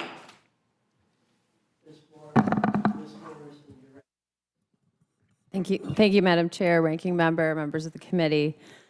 I honestly can't believe that I'm sitting here today again to try to convince my Republican colleagues that it's immoral to sell off the health of the American people in order to cut taxes for multimillionaires and billionaires. But that's exactly what the Republicans' big, beautiful bill does.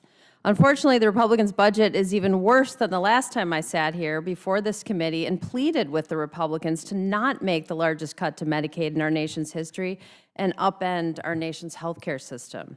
But here we are discussing this bill yet again, and the cuts are even bigger, and the impact on our healthcare will be even worse. The Republicans' budget is a betrayal of the American people. It is the largest cut to Medicaid in our nation's history, $1.1 trillion in healthcare cuts. It will kick 17 million Americans off their health insurance. It will force hospitals to shut down. It will force nursing homes to shut down. It will restrict access to reproductive health care. It will increase health care costs. It will increase premiums. It will increase out-of-pocket costs. It will make more families go bankrupt from medical debt. It will cripple our nation's health. And that's not even getting into any of the rest of the disaster of this bill. The largest cut to food assistance in our nation's history, killing more jobs in one single bill than ever before in history, increasing consumer energy costs, raising property taxes in all 87 counties of my home state, exploding the national debt. The list goes on. But I'm a doctor, and I'm thinking about people's health, and today I want to talk about the unconscionable disaster this bill is for Americans' health and our nation's healthcare system. One thing I want every single American to know is that even if you don't use Medicaid, even if you don't know anyone who uses Medicaid, the Republican budget will affect you too. It doesn't matter what insurance you have when your local hospital closes. And with this budget, hospitals will close, clinics will close. This will be a catastrophe for all of us. We will all have less access to health care. It's incredibly dangerous. But I don't want us to lose sight of the human impact of this. As this bill gets closer to becoming the law of the land, I can't stop thinking about my patients. I see their faces, the faces of the mothers and the families I've taken care of who got their health insurance through Medicaid. Do they not matter? Are they somehow less important? Where are they supposed to go to get health care? 80 million Americans get their health insurance through Medicaid. Almost half of all American children get their coverage through Medicaid. What are you doing? Where is your humanity? What is the most chilling and soul-crushing part of this entire process is that the Republican majority doesn't care. They don't care. And this isn't speculative. It isn't being presumptuous or guessing about their intentions. They are literally telling us. The Vice President of the United States, J.D. Vance, called gutting Medicaid minutia and kicking millions of Americans off their health insurance immaterial. Republican Senator Mitch McConnell said Americans who are concerned about losing Medicaid will, quote, get over it. Republican Senator Joni Ernst defended the life-threatening gutting of Medicaid by saying, well, we're all going to die. As we sit here today, I am outraged by what Republicans are doing to future generations. I never want to hear Republicans say that they are the party of families ever again. Half of all children in the United States of America get their health care coverage through Medicaid. 1 in every 4 children in the United States of America get food assistance through SNAP. Republicans are taking away health care and food from our children in order to prioritize billionaires and perpetuate wealth inequality. It's wrong, it's immoral, it's unconscionable. We haven't even begun to unpack all the ways in which this bill is a moral abomination and honestly an embarrassment of a piece of legislation. If you were serious about putting together a good budget for the American people, you wouldn't try to shove it through on an artificial deadline. You wouldn't force debate through the dark cover of night. You wouldn't vote on it without even reading the text of the bill. But the Republican majority is just unquestioningly doing the president's bidding. They have ceded all of their power to the president, who is beholden to his billionaire class. The more the American people learn about this bill, the more they hate it. You've seen the polls, you've received the calls and emails. You know the American people don't want it. That's why I'm submitting an amendment to scrap the whole bill. Listen to the people you were sent here to represent. Let's start over, write a bill for the American people, not the billionaires. Thank you, Madam Chair. With that, I yield. Thank you. Mr. Amo, you are recognized for 5 minutes. Thank you, Madam Chair. Thank you, Ranking Member and distinguished members of this committee. Look, we all know the saying. We've heard it a bunch of times today, probably. Budgets are a statement of values. You know, this has guided me through this process, this long process that we've been on, and Big bad process, I think it's been. 126 days ago in February, 82 days ago in April, and 40 days ago in May, the House voted on some form of this Republican scheme that would take the health care and food assistance away from millions to pay for tax breaks for the rich. Republican members in this chamber have had opportunity after opportunity to debate how to avoid hurting millions of people. You've had a chance, countless chances to improve this bill, to state values. From the Budget Committee to the Rules Committee, I've been sounding the alarm alongside my Democratic colleagues. You know, we pulled a college-style all-nighter to demand Republicans listen to these values we share, values that I hear at home in Rhode Island. Yet, here we are, July 1st, 2025, once again voting on this big, bad bill for billionaires. Has it gotten any better? Nope. Republicans have undoubtedly made it worse. And every step of the way, every vote we've taken, every debate they've participated in, Republicans have been faced with a question. Does this budget reflect your values? And every single time, whether or not they've said it, they've answered with a resounding yes. Republicans value the wealthy over the working class. Republicans value tax breaks for billionaires over health care for the vulnerable. Time and time again, Republicans have refused to correct this reverse Robin Hood scheme. And I proudly voted no over and over in committee and on the floor, but Republicans refuse to join us. And we'll try, I guess, through this process to make this bad blueprint to bolster billionaires a little less bad. Republicans are stealing from the poor to give to the rich, period. It's immoral. And as such, I've introduced an amendment, Amendment 139, to raise the top tax rate back to 39.6%. This amendment fulfills a request from President Trump himself months ago. I'm not sure he knew what he was doing when he put it out there, but he called for raising taxes on millionaires. Let's do it. This bill also pushes the dream of higher education further out of reach for millions of Americans. So I introduced Amendment 130.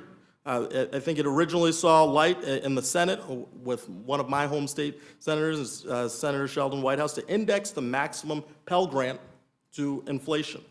This amendment honors the legacy of a great Rhode Islander, Senator Claiborne Pell, by ensuring vulnerable Americans and Rhode Islanders and students throughout the country can climb the ladder of success. This bill would rip away health insurance from nearly 17 million Americans. I introduced Amendment 96 to block implementation of these dangerous policies until we confirm and have certainty that Medicaid enrollees won't lose coverage. Pretty common sense. We've heard over and over and over again, this bill does not take Medicaid away from a single person. Well, after all of that insistence, if you pass this amendment, you will make it the case that not a single person will lose coverage. This is a common sense amendment. But let's be very clear, with no ambiguity, this bill takes 17 million Americans off of Medicaid, no matter how you slice it. Now, we also know that this bill would gut the tax policies that spurred a clean energy boom throughout the country.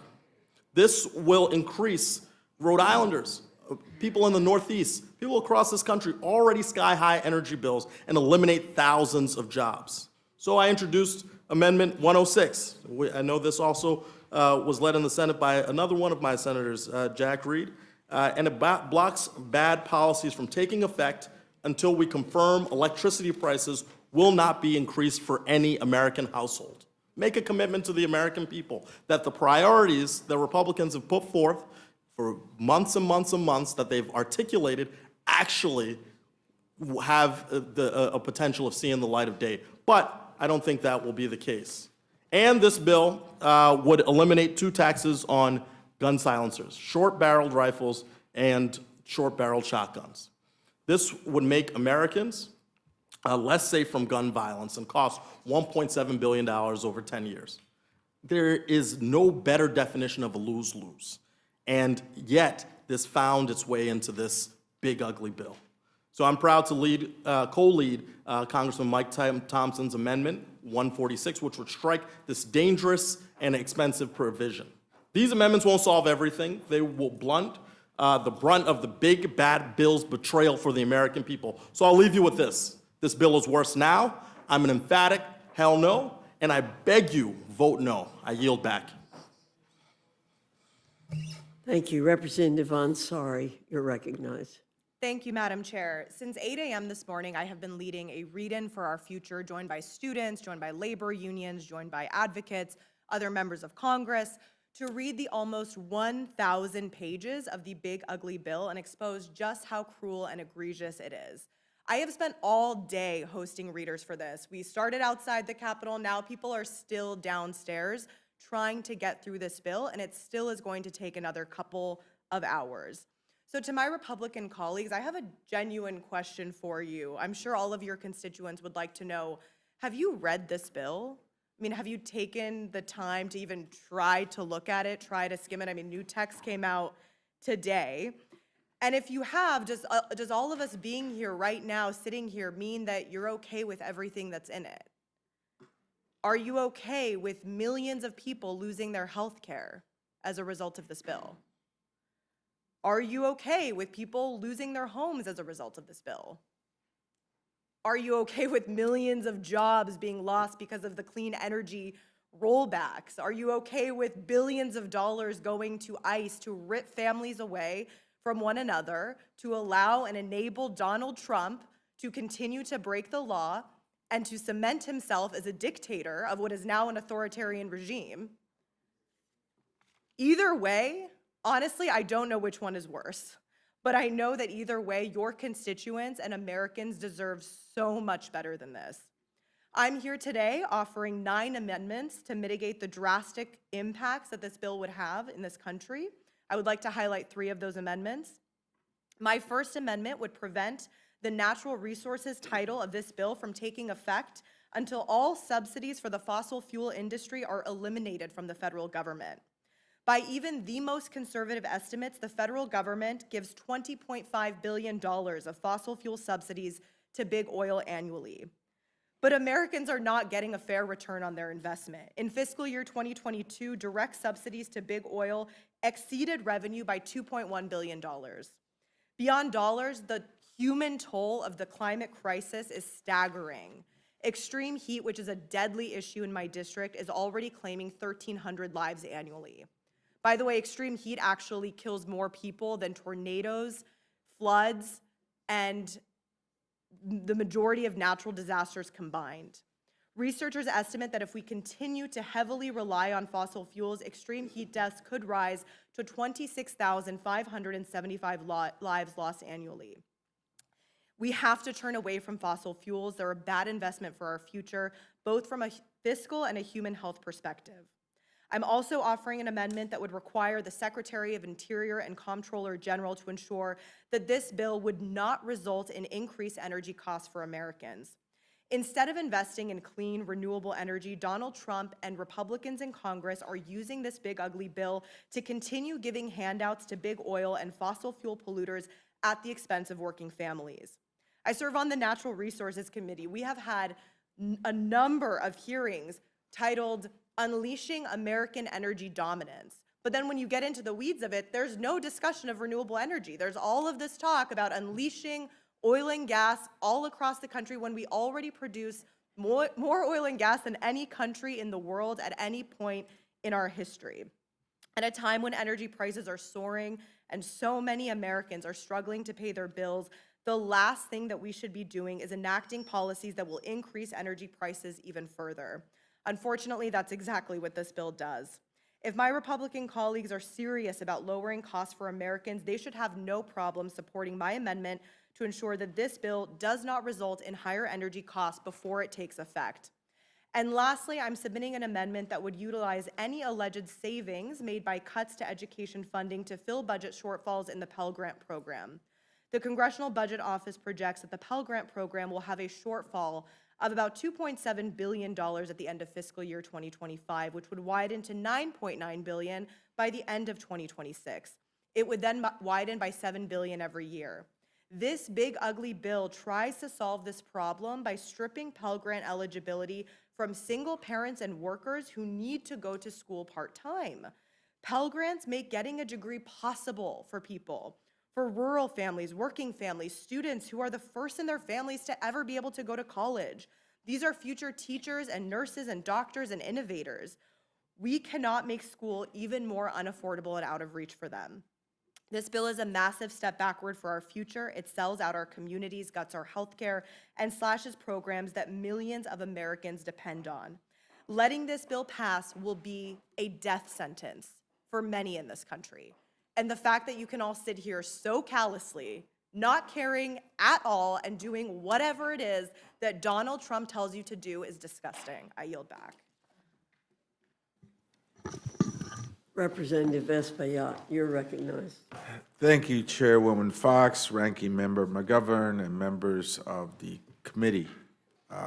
The American people will probably see this exercise and consider it to be an exercise in futility, that dozens of members of Congress come before this committee, they present meritorious amendments to make this bill better, and they're not heard. But in fact, I don't feel that. It is a collective testimony of where we stand on this bill. And this bill does not live up to the promises that Republicans made to the American people. Americans were told once, twice, 3 times, forever that Medicaid was safe from cuts. Instead, we see provisions that will cause millions of Americans to lose their health care and millions more to pay higher premiums and copays. Americans were told that Republicans were putting power back in the hands of states, but we see policies that would attempt to control how states decide to use their own state funding. Americans were told that this bill will reduce the deficit and restore the middle class. And yet we see instead this bill would allow for millions in tax cuts to the very wealthy and add trillions of dollars to the national debt. So this is a collective testimony that we're putting forward today that shows how the Republican Party has failed the American people. And several hundred amendments have been brought forward, including 112 amendments from members of the Congressional Hispanic Caucus, which I'm proud to chair. I have introduced 3 amendments, Madam Chair. Amendment 312 will require a study on how Medicaid cuts will impact safety net hospitals and federally qualified health centers that provide services to medically underserved communities. Now, that's so important because they will get disproportionately hurt by these cuts. These safety net hospitals will potentially have to close. And so we must measure the level of hurt that this betrayal will perpetrate against the American people. Medicaid cuts are not just obviously harmful to patients, but they are also detrimental to healthcare facilities that predominantly serve Medicaid and Medicare recipients. Now, I have 488,000 Medicaid recipients in my district. This will severely hurt more than half, much more than half of the district. Many of them are seniors, children, women that relied on Medicaid and will see this program gutted. In the district, there are 18 funded healthcare centers, federally funded healthcare centers that provide services to over 1 million people every year. So this will devastate the district, this will devastate the country, but ultimately, this is a collective testimony that we're putting forward that unmasks the betrayal of the Republican Party to the American people on the pledges that you made, that you would not cut Medicaid. And in fact, we're seeing that you're devastating it. I've also introduced Amendment 282, which will require also a study on SNAP cuts, the biggest cuts in SNAP history. Yeah, this bill is big, all right. It's the biggest cut in healthcare in the history of our country. It's the biggest cut in food stamps in the history of our country, and is the biggest transfer of wealth from the poor and the middle class to the richest in America. So this bill is big, all right, in those three categories. And the cuts in SNAP will not only hurt recipients, but it will hurt small businesses, grocery stores, bodega owners that rely, in many cases, 50% of their business is through food stamps, the SNAP program. So they will be hurt. Small businesses, grocers, not just in cities, but in rural areas as well.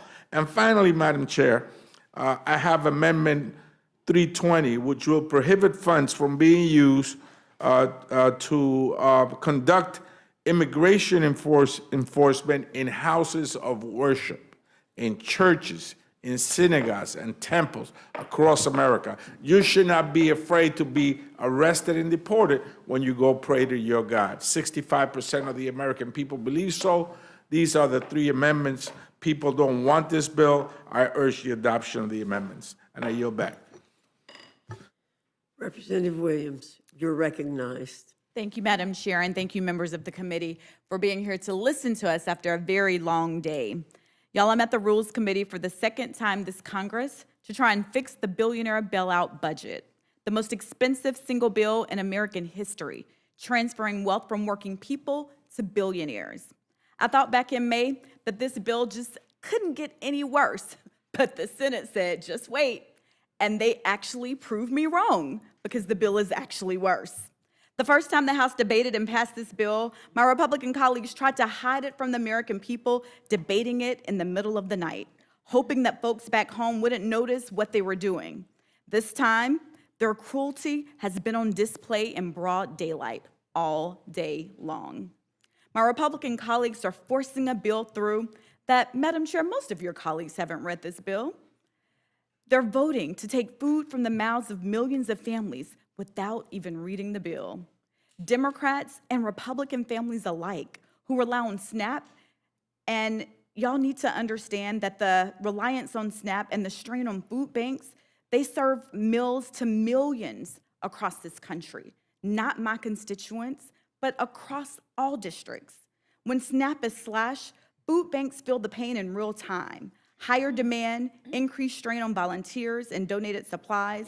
This would make a bad situation worse for food banks across the country, including the Atlanta Community Food Bank in my district, which is already struggling after a $15 million funding cut following the defunding of local food purchase assistant cooperative agreement programs under this Republican administration.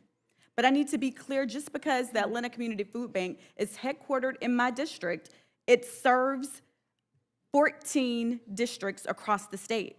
I was hoping that my colleagues from Georgia would have been here when I had an opportunity to speak, because in the 3rd Congressional District of Georgia, the Atlanta Community Food Bank serves people there.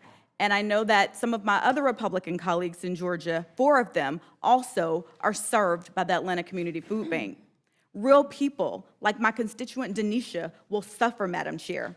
Denisha is among the 1.4 million people who receive SNAP benefits in Georgia. She's a mother of 5, already struggling on SNAP just to make ends meet. I had an opportunity to talk with Denisha because she contacted my office after she discovered that her SNAP benefits were missing from her EBT card. Denisha says that she will do anything to feed her kids. That sounds like any and every mama that I know. Denisha turned to food pantries to help her family, and she told me food pantries are struggling too right now, and they could not even help me to feed my family.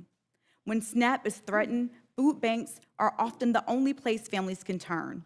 So today, I propose an amendment adding a food bank relief fund to the bill. My amendment would appropriate $25 billion to the Emergency Food Assistance Program, supporting food banks that so many people turn to in these uncertain times. That's only a drop in the bucket compared to the billionaire tax cuts. The Food Bank Relief Fund is just one of the 18 amendments that I'm leading today. This moment will go down in history, no matter what path my Republican colleagues choose. I've chosen to fight for the people in my district who've called me day and night to ask me to oppose this bill. But make no mistake, This bill is not about cracking down on fraud or waste or abuse, because we're all against that. It's about taking food from children and seniors who depend on SNAP and ripping away the health care from nearly 17 million Americans who need Medicaid. Although I know my Republican colleagues will refuse to change their billionaire bailout budget and accept any of these amendments, I'll continue to bring the voice of the American people that would be harmed by this bill into the debate. Y'all, I came to Congress to serve the people, and I've heard from my colleagues on both sides of the aisle claiming that they're here to serve the people as well. But the Republican budget abandons them. These are real people, not line items in a budget. Families who rely on SNAP to keep their children fed, seniors choosing between food and medical treatments, veterans already without stable housing. Instead of delivering for them and the promise of America, you're giving tax breaks to billionaires. That's not public service, it's betrayal. So when you go home to your districts, you'll have to answer for it. I know I'm going to answer to my constituents that I'm fighting for. I yield back, Madam Chair. Thank you very much. Congresswoman Bonamici, you're recognized. Thank you to the chair and the ranking member, and thank you to the Rules Committee for being here and for listening to us today. I want to first align myself with so many excellent amendments that are designed to stop the harm that will come from these devastating cuts to Medicaid and SNAP. I met with hospital leaders, the Hospital Association, the leaders of the community health clinics. The word that they agreed was applicable is catastrophic. 97% of Oregonians have insurance, and that is because we have been very innovative and forward with Medicaid expansion, and 1 in 3 Oregonians, including many children, get their health care through Medicaid. But I want to talk about a couple of other issues that are in this big bad bill that are not getting as much attention. The first is my amendment number 348 about student loans. This bill is a sweeping, calculated assault on American families, on students, and on institutes of higher education that give people the opportunity to be educated. This bill attacks higher education, making it even more expensive for students and their families. It eliminates PLUS loans. It modifies repayment plans to remove some of the lowest cost options for borrowers. Monthly student loan payments will increase dramatically. So my amendment, number 348, provides a necessary protection for existing student loan borrowers who are shortchanged under this terrible bill. These borrowers made important life-changing decisions based on the loan programs and repayment plans that were available to them at the time. They should not have to have unfavorable loan terms forced on them just to pay for Republican tax cuts for billionaires. So if left unchanged, this bill will set more borrowers up to fail. As written, it will dramatically increase the number of borrowers who will default. None of us want that. It's not good for borrowers, it's not good for the economy, and it's not good for the country. So I urge my colleagues to support this common sense amendment to honor the promise that's made to student loan borrowers and allow them to remain in their current plans. My second amendment I'd like to speak in favor of is number 436, and this strips the so-called institutional accountability provisions. The damage doesn't stop with student borrowers. It slams doors of opportunity shut for those who need it most. So in addition to making colleges and universities less affordable, this bill targets specific programs of study based on ignorant and arbitrary low-earning outcomes. Although the Senate's accountability proposal is unquestionably better for schools than the House's so-called risk-sharing plan, I'm glad that's out, the Senate's bill would discriminate against programs that lead to careers in valuable but perhaps low-paying fields, especially in public service and the arts. What if a student wants to join the Peace Corps or become an early childhood educator? These are fields with low salaries, but that doesn't mean the work isn't valuable or that the students didn't benefit from their education. An analysis from the Urban Institute found that programs in human development, health and medical, administrative services, human services, and teacher education, they will all see the greatest losses. Madam Chair, people should not be punished for choosing service over salary. My amendment would strike this harmful provision so colleges and universities will not be penalized for the career paths their graduates choose to pursue. If my colleagues are truly interested in accountability for higher education, they can support gainful employment and the 90-10 rule. So I urge my colleagues to support this amendment and end the assault on these valuable educational programs that make our country stronger, more innovative, and more competitive. The next two amendments are related. One is from Ranking Member Scott, and the other is mine. because this bill doesn't just fail students, it fails children and families. So Mr. Scott's Amendment 279 and my Amendment 388 stop American children from going hungry. Federal nutrition programs, including WIC, SNAP, school meals, and more, are investments in the health, learning, and development of children and young adults across the country. There's no excuse for slashing lifelines to children in need. Every congressional district is home to people facing hunger. Now is not the time to be making everyday life harder for American families and taking away vital nutrition support. These amendments are pro-family, pro-children, pro-mom, unlike the rest of the big, bad, ugly bill. Finally, I'm supporting 3 amendments from, that I'm working on and co-sponsoring with Representative Magaziner, having to do with NOAA, the National Oceanic and Atmospheric Administration. I serve on the Science, Space, and Technology Committee, and I know how important NOAA is. But this bill sabotages safety and puts Americans directly in harm's way. So these amendments will strike provisions that gut NOAA and kneecap our ability to forecast weather, protect coastal communities, and maintain the very sanctuaries that sustain our fisheries, economy, and way of life. Rescinding funds for NOAA's permitting and reviews will delay overdue projects that are designed to blunt the worst extreme weather events and harm coastal economies. And stripping support for community resilience will leave families defenseless against rising seas and billion-dollar disasters. Cutting research means we'll fly blind into the next hurricane, heat wave, or harmful algal bloom event. This bill is like cutting off the fire hose during a 5-alarm fire. In summary, I didn't think this bill could get worse, but it did. It's regressive and reckless and strips healthcare, food assistance from millions. It's legislative malpractice, and history will remember those who stood up for those in need and those who voted to burn it all down. I yield back. Ms. Goodlander, you're recognized for 5 minutes. Thank you, Madam Chair, Ranking Member McGovern. I am here tonight before this committee once again because this is the last committee, the only committee, standing in between the people who I work for, the hardworking people of New Hampshire, and this big bill. And I brought the bill with me tonight because you might call me old-fashioned, but I read every bill we vote on in this body. We've had this text for less than 12 hours. And yet here we are tonight, once again in the dead of night, pushing this big, brutal bill across the finish line in an arbitrary deadline. This bill is 887 pages. Even if you don't read this whole bill, which every member of this body should, it should catch your attention that it includes the biggest cuts to Medicaid in American history. It's a beautiful bill only for one group of people, and that is the billionaires who are going to make out like bandits with tax giveaways galore, tax giveaways that they don't need. For the rest of America, this is a brutal bill. Its brutality is measured in the trillions of taxpayer dollars that this bill is going to add to our already sky-high national debt.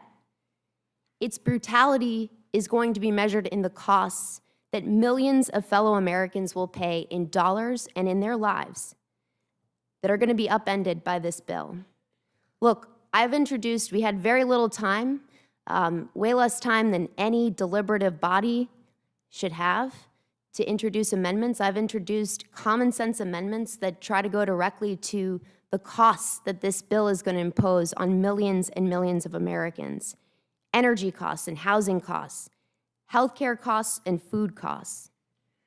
But what I want to say tonight is that when we vote on this bill, I hope every member of this body will keep in their minds and in their hearts the real cost, the real human beings who are going to pay the price. The little boy in the town of Boscawen whose life depends on Medicaid and on SNAP, and whose life is going to be forever changed by this bill.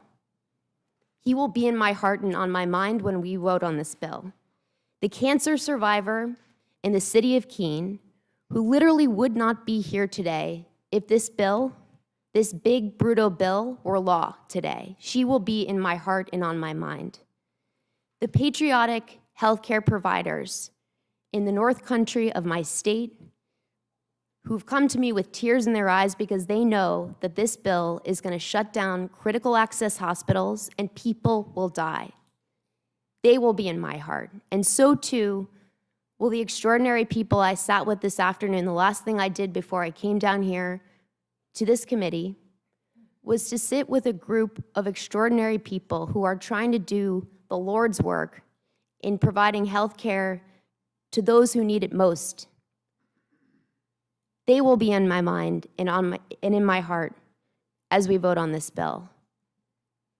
I hope you will read every word. I hope that the absence of our Republican colleagues here tonight is not evidence that they are not paying attention to the harm that this bill is going to wreak on our country.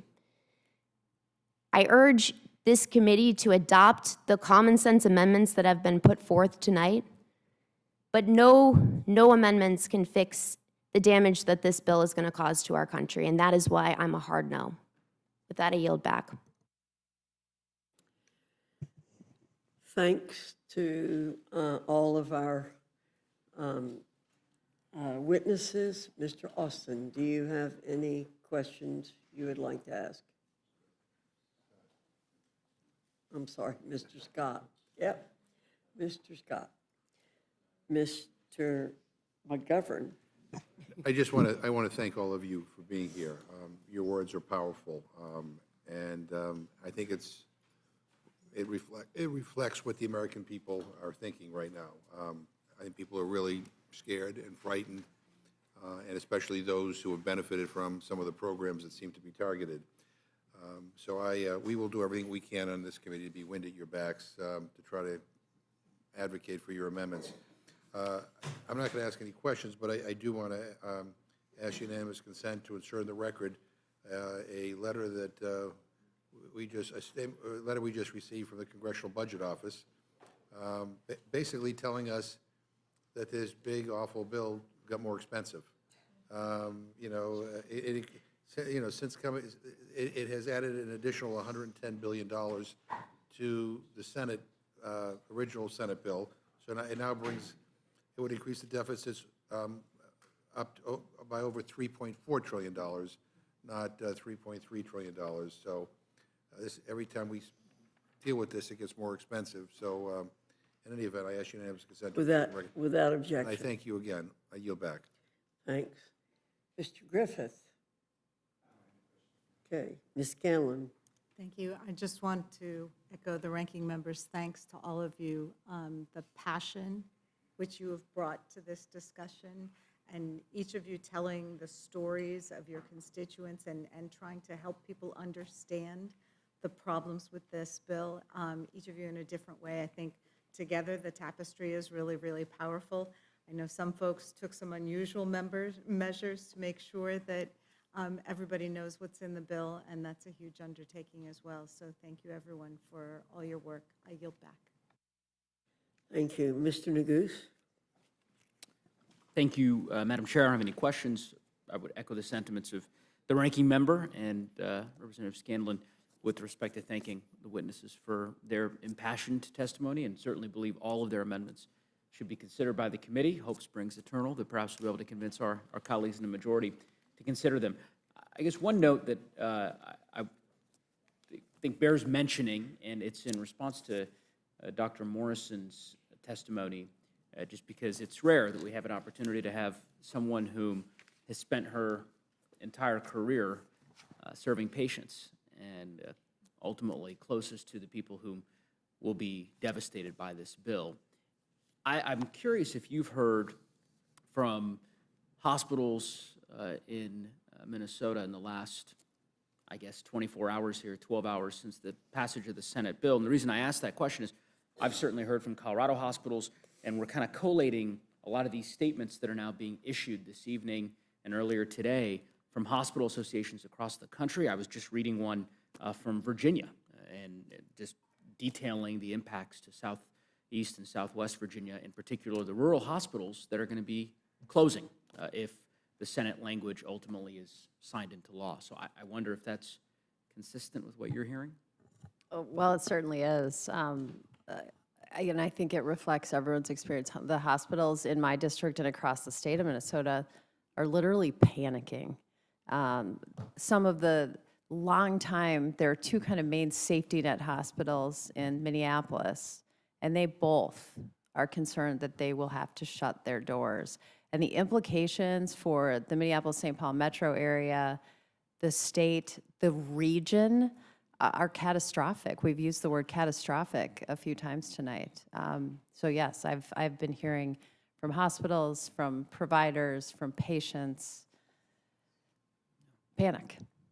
Well, I've heard the same, and that's all the more reason why I think your amendment ought to be adopted.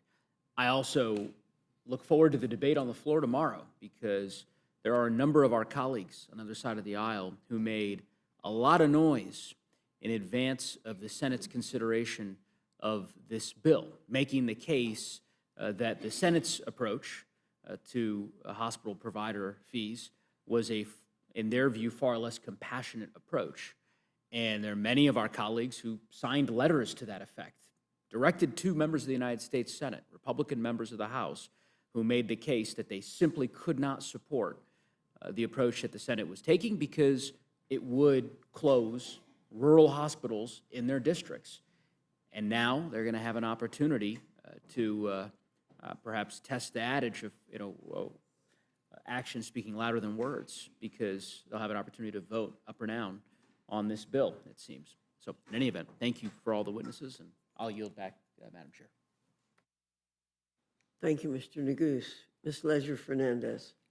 Once again, I join and echo the comments about being concerned, as well as the concerns about hospitals, including South Carolina Hospital Association, Louisiana Hospital Association, Kentucky Hospital Association. Like, they're all concerned, and they recognize it. And interestingly enough, some of the associations, like in Kentucky, as well as in South Carolina and North Carolina, they actually point out, we liked the House bill better, right? So now it's back over here as a really bad bill, and the question is, what are the legislators, what are the Congress people going to do here, right? Are they going to stand up for, we didn't like their bill, but at least it wasn't as bad as what the Senate is doing to their own hospitals. And with regards to reading the bill, several of you mentioned that, Representative Ansari, that question actually was asked of the committee ranking members and chairs, and they were here having to testify on a bill that they hadn't had time to read. So you're bringing to light what was in that bill. I think it's very important for the American public. Your testimony tonight, bringing to light through your amendments, is very important to the American public. Hopefully everybody is going to watch it and see it, because we're all going to post it and retweet it and repost it. So if you're watching out there and you like what they said, make sure that you're letting your neighbors and friends and family know, so their neighbors, friends, and family won't get kicked off of their Medicaid, their Medicare, their Affordable Care Act, their Women's Reproductive Act, their education loans, everything. So thank you so very much. Thank you, Ms. Leisure-Fernandez. Thank you to our witnesses. You all are excused. Kennedy, Clyde, Frost, Adams, Kamlager, Dove, Wasserman, Schultz, Goldman.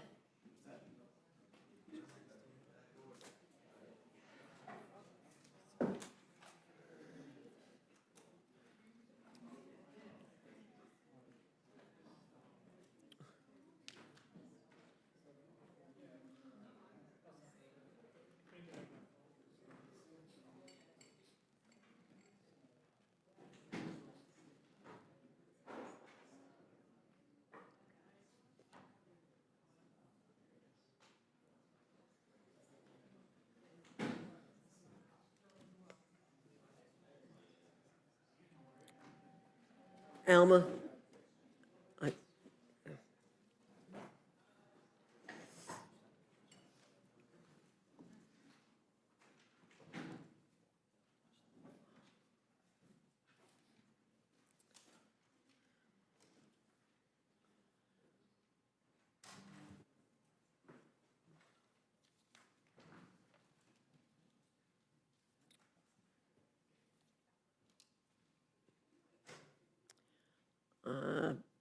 I know most of you have been here for a while, and you've heard what I've said before. Your written comments will be put into the record if you give them to us. We ask you to keep your verbal comments to 5 minutes. I don't see Mr. Goldman. He was here earlier. We'll slot him in here. Dr. Adams, if you want to move up one, you don't have to, but you'll be after Mr. Frost. If you or prefer, you can just stay right where you are.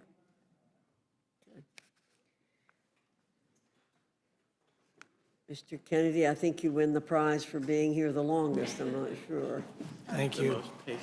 You're recognized.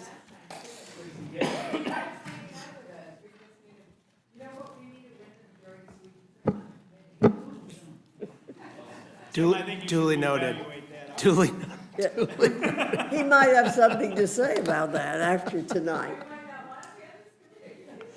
Well, I'll get right to it, Chairwoman. Thank you very much.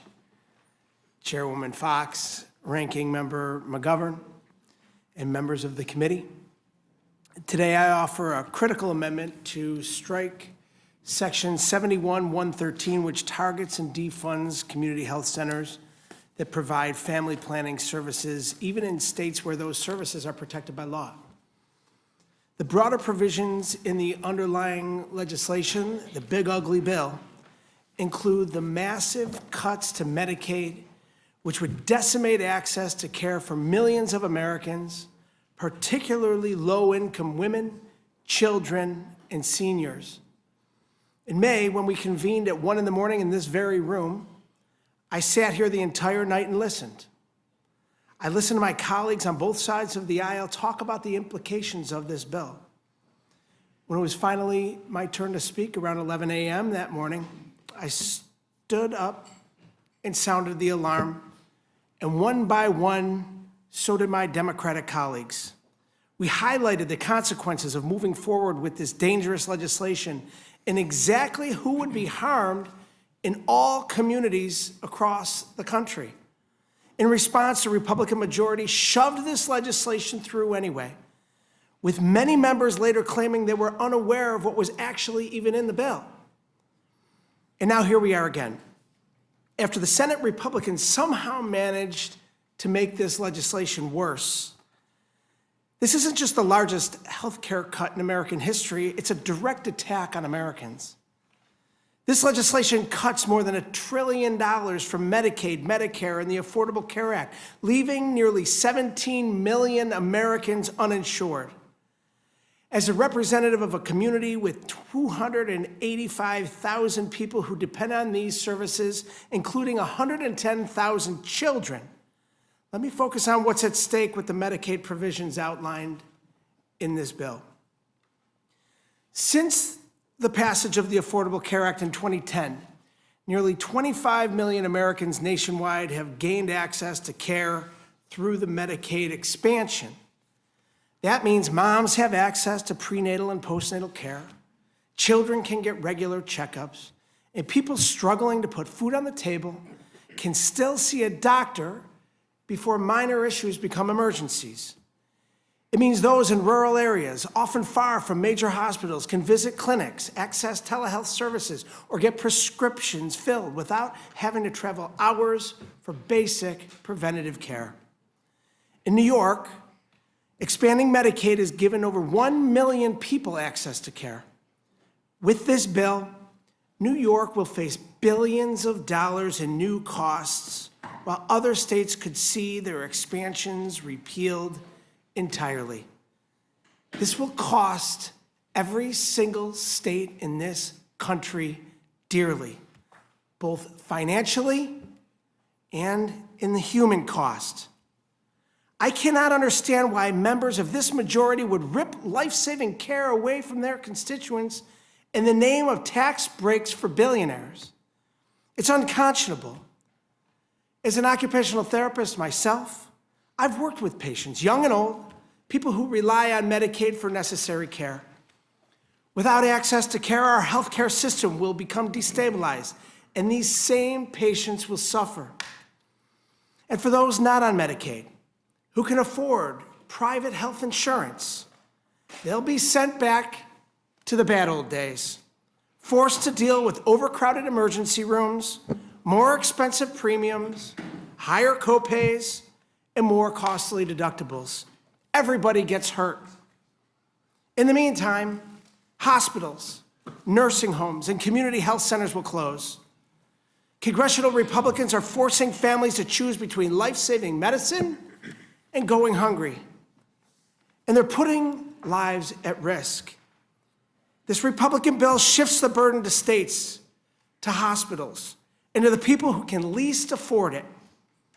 It's an attack on the American people. It makes Americans less safe and healthcare less accessible.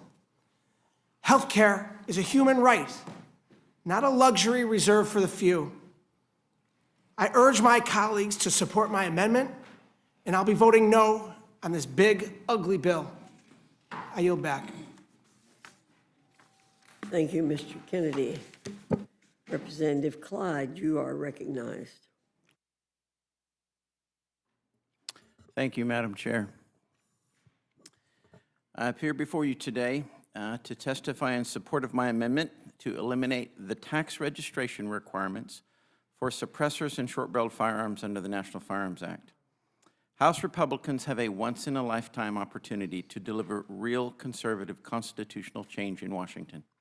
This Congress has laid out bold priorities for President Trump's One Big Beautiful Bill, including tax relief for working families and small businesses, major investments in border security, strengthening our military, and unleashing American energy. Yet we also have a rare opportunity to restore significant Second Amendment freedoms.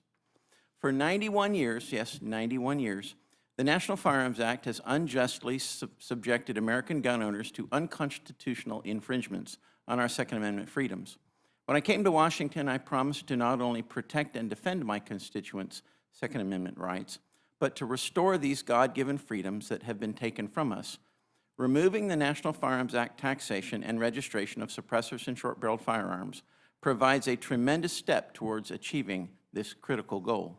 That's why for months I've led the fight to ensure that we deliver as many pro-2A wins, pro-Second Amendment wins in the budget reconciliation as possible. I successfully added a provision to the House-passed bill to eliminate the unconstitutional taxation and registration for suppressors under the draconian National Firearms Act. I then worked closely with my Senate Republicans to go a step further by eliminating both the National Firearms Act taxation and registration requirements for short-barreled firearms as well. However, the unelected Senate parliamentarian struck this provision down, erroneously claiming that it violated the Byrd Rule. I vehemently disagree with her, and I believe many of her rulings prove she's incapable of making sound, nonpartisan decisions. Let me be perfectly clear. The taxation and registration under the National Firearms Act are inseparably linked. The registration database is the method used by the government to account for the tax paid on each firearm by the serial number of the firearm. And I'd like to show you something. This is an example right here of the tax stamp itself, for any of you who want to look at it, all right? This is a tax stamp from an actual Form 4, National Firearms Act, NFA, Bureau of Alcohol, Tobacco, and Firearms and Explosives, Form 4, and it says right here, submit the appropriate tax payment, and we will affix the National Firearms Act stamp. And this is the stamp right here. As you can see, it has a serial number on it. This is actually the serial number of the firearm for which the tax was paid. And you have the date, 9/11/2022, and then you have another one right here, a different serial number for a different transfer tax, and another one, and another one, and another one. All of them, you see, are a National Firearms Act tax. Now you have two taxes. You have one that's a $5 tax, and then you have one that's a $200 tax, depending upon the type of firearm. In this particular case, it's a $200 tax. Therefore, if you have no tax, you have no foundation for the registration database. Despite this fact, the unelected Senate parliamentarian determined that the pro-Second Amendment provision in the Senate bill was not budget-related and therefore violated the Byrd Rule. This is simply false. Her ruling was flat out wrong. The tax stamp right here is clear evidence that you have a serial number of a firearm used to document the registration and the tax on the form itself. While I still believe eliminating the taxation of these firearms takes an impressive chunk out of the infringement caused by the National Firearms Act and sets up a strong foundation to challenge the registration requirements in court, I never want to rely on the courts. I believe we can and must do more. That's why I've introduced this amendment, which reinserts the Second Amendment victories the American people demand and deserve. My amendment would ensure the Senate has another opportunity to consider my common sense provision to remove these firearms from the tax database of the National Firearms Act. This amendment gives us another chance to eliminate the 91-year-old taxation and registration of suppressors and short-barreled firearms, championing American Second Amendment liberties instead of tolerating the partisan, unelected Senate parliamentarians' illogical ruling. The American people are demanding that we fight, and my amendment ensures that the fight lives on. I urge this committee to make my amendment in order to restore Americans' Second Amendment rights, and I look forward to taking any questions. Thank you, and I yield back. Thank you, Mr. Clyde. Representative Frost, you're recognized. Thank you, Madam Chair. Thank you for the opportunity to testify. This is truly, I believe, an evil bill that should never become law. The single largest transfer of wealth from the working poor and the working class to the ultra-rich, billionaires, and mega corporations in this nation's history. And I don't understand why anyone would vote for it, at least anyone that's read it. And of course, after this passed the House last time, a few Republican members came out to admit that they didn't read the full bill.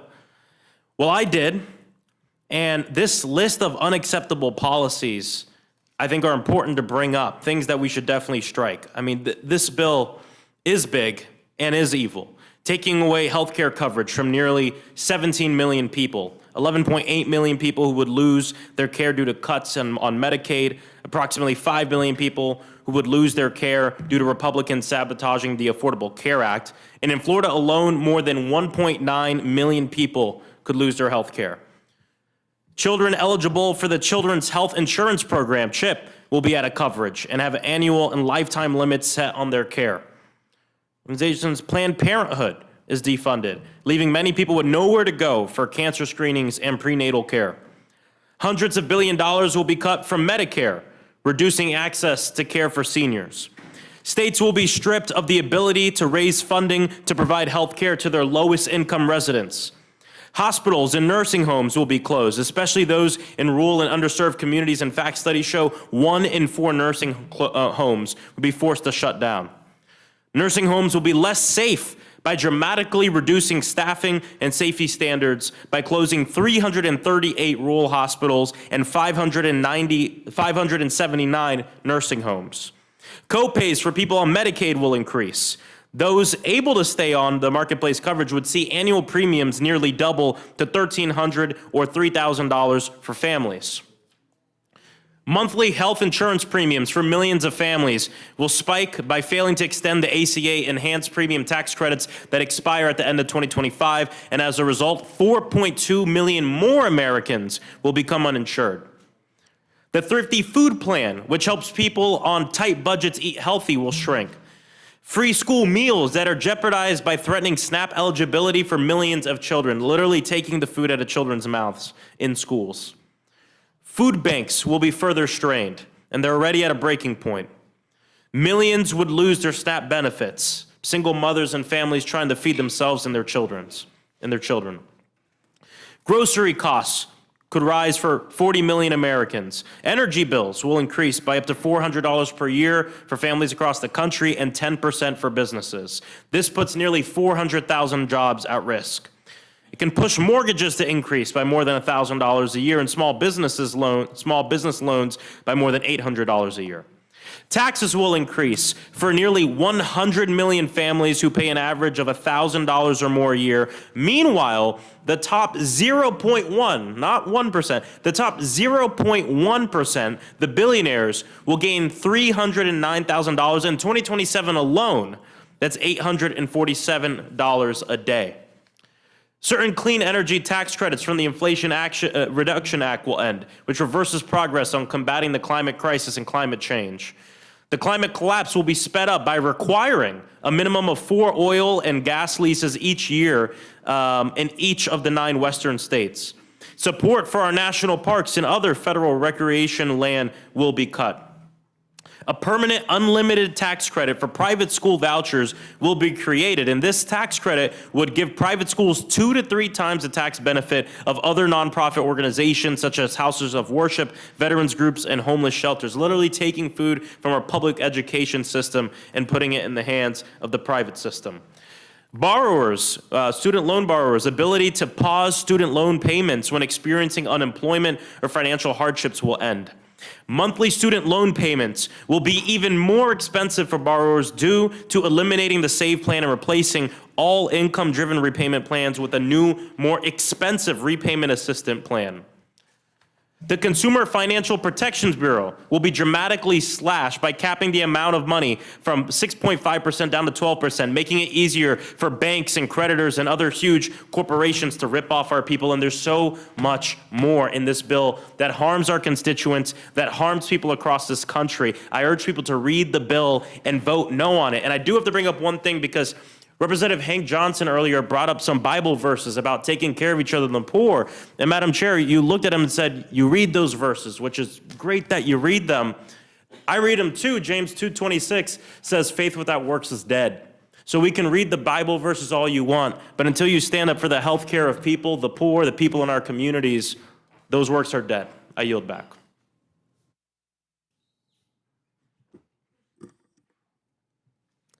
I know that scripture very well, too. Dr. Adams, you're recognized. Thank you, Madam Chair, and thank you to our ranking member and all the committee members. This is just not a beautiful bill.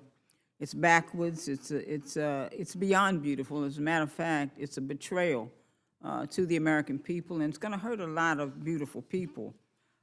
Just to give tax breaks to billionaires. And let me just speak about North Carolina, because 663,000 North Carolina Medicaid recipients would lose their health care. North Carolina would have to pay more than $500 million more in SNAP costs, and 238,000 North Carolina college students would see their student loan payments doubled or tripled. Now, this bill, which now has $1 trillion, it adds to the Medicaid cuts. It's going to cause Americans to die from lack of health care by being unable to seek medical care and access necessary medical equipment and afford life-saving prescriptions or manage chronic illnesses that require consistent treatment. And all of this just to give handouts to billionaires who can afford medical care. Listen, you can't be healthy if you're hungry. We've got to be concerned about feeding our people, feeding our children in particular. This bill takes food out of the mouths of children to feed the pockets of people who never have to worry about where their next meal is coming from. Because, you know, if your stomach doesn't growl, you don't feel the pain that's coming from mine. The bill slashes financial aid to students working to realize the American dream, only to prioritize tax breaks for the wealthiest Americans who can already afford it.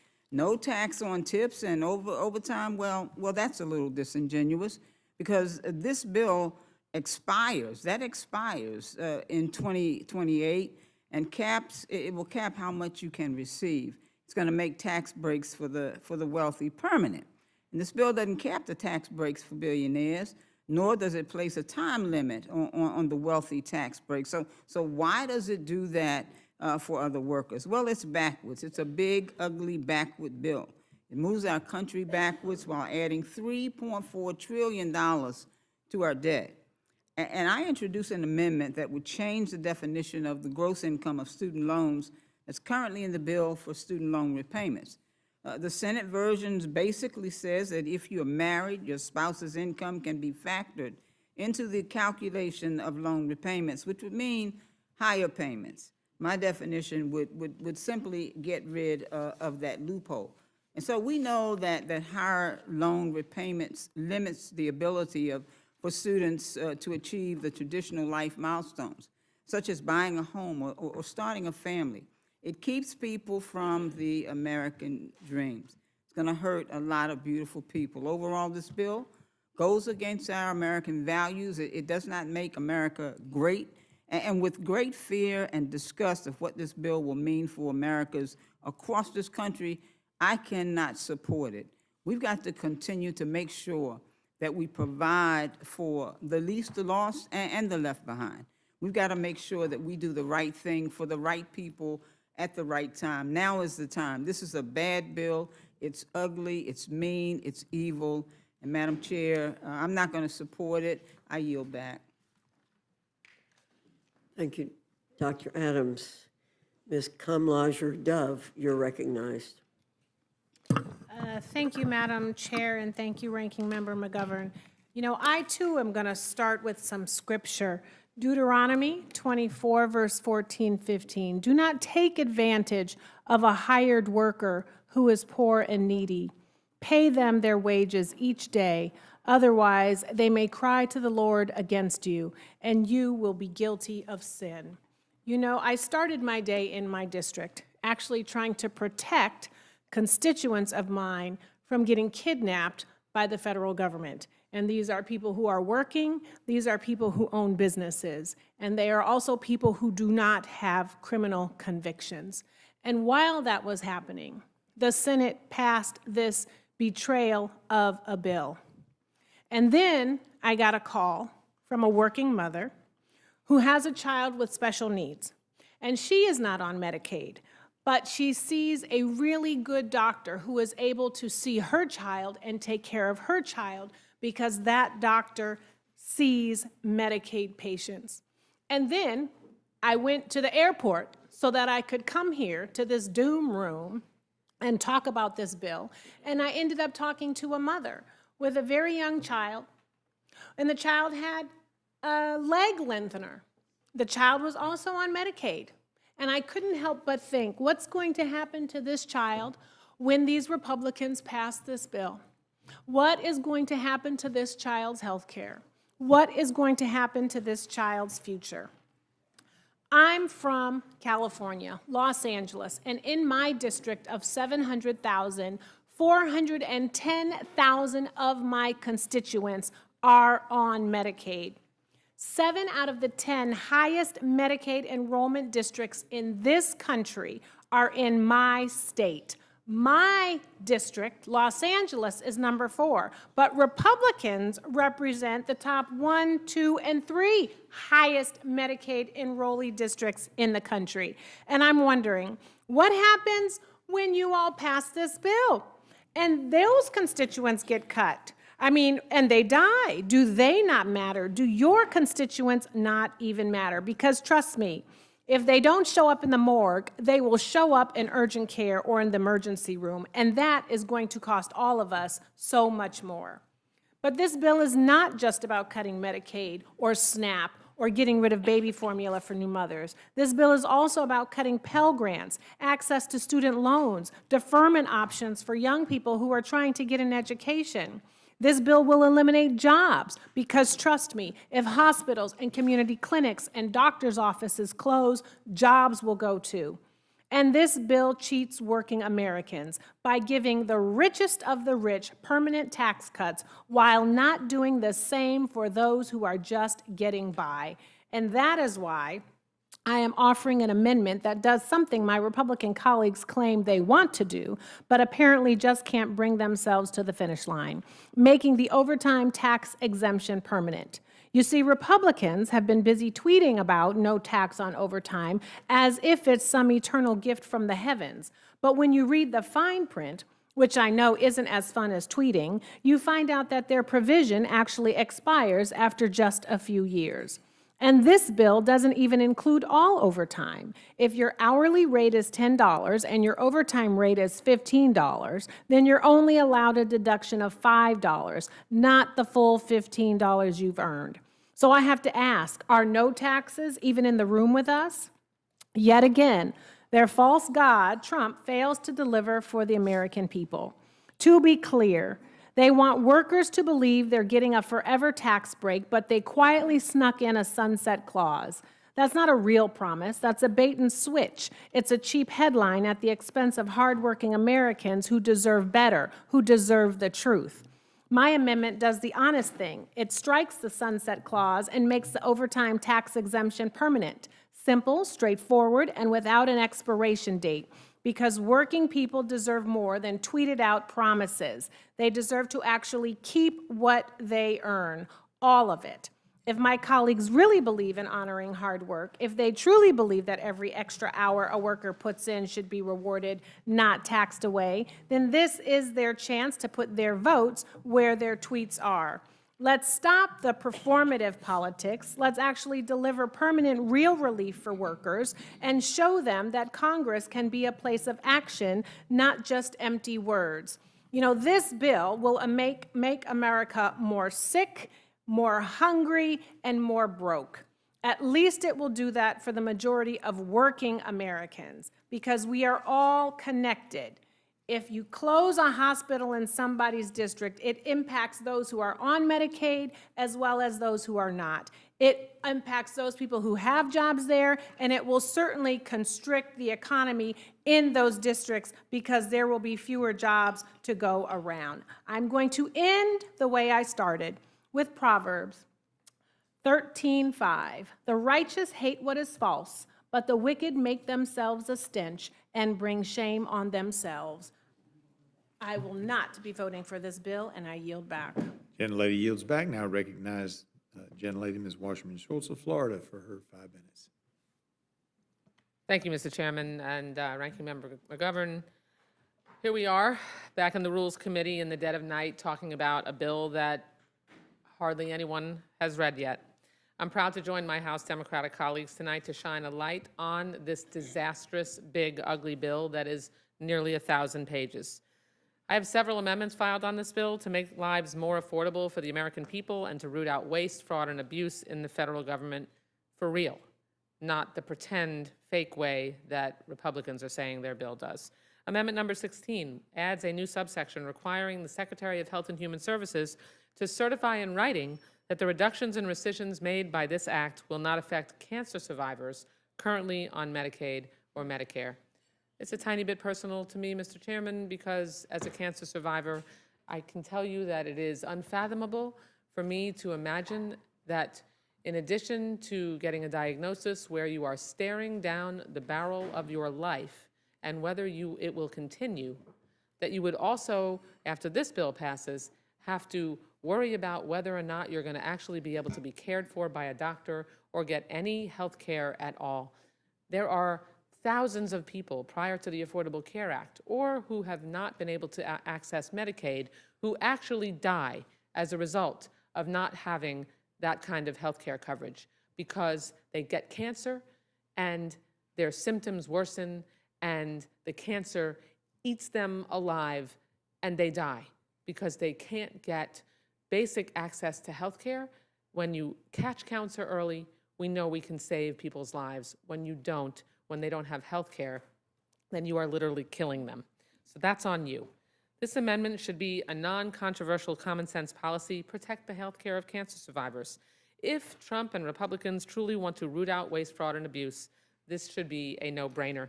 And it shatters me to know that this bill will harm people who are grasping for hope, desperate to survive this terrible disease. Over 10% of cancer survivors rely on Medicaid for their care, and more than 1/3 of children newly diagnosed with cancer in our country are enrolled in Medicaid or CHIP.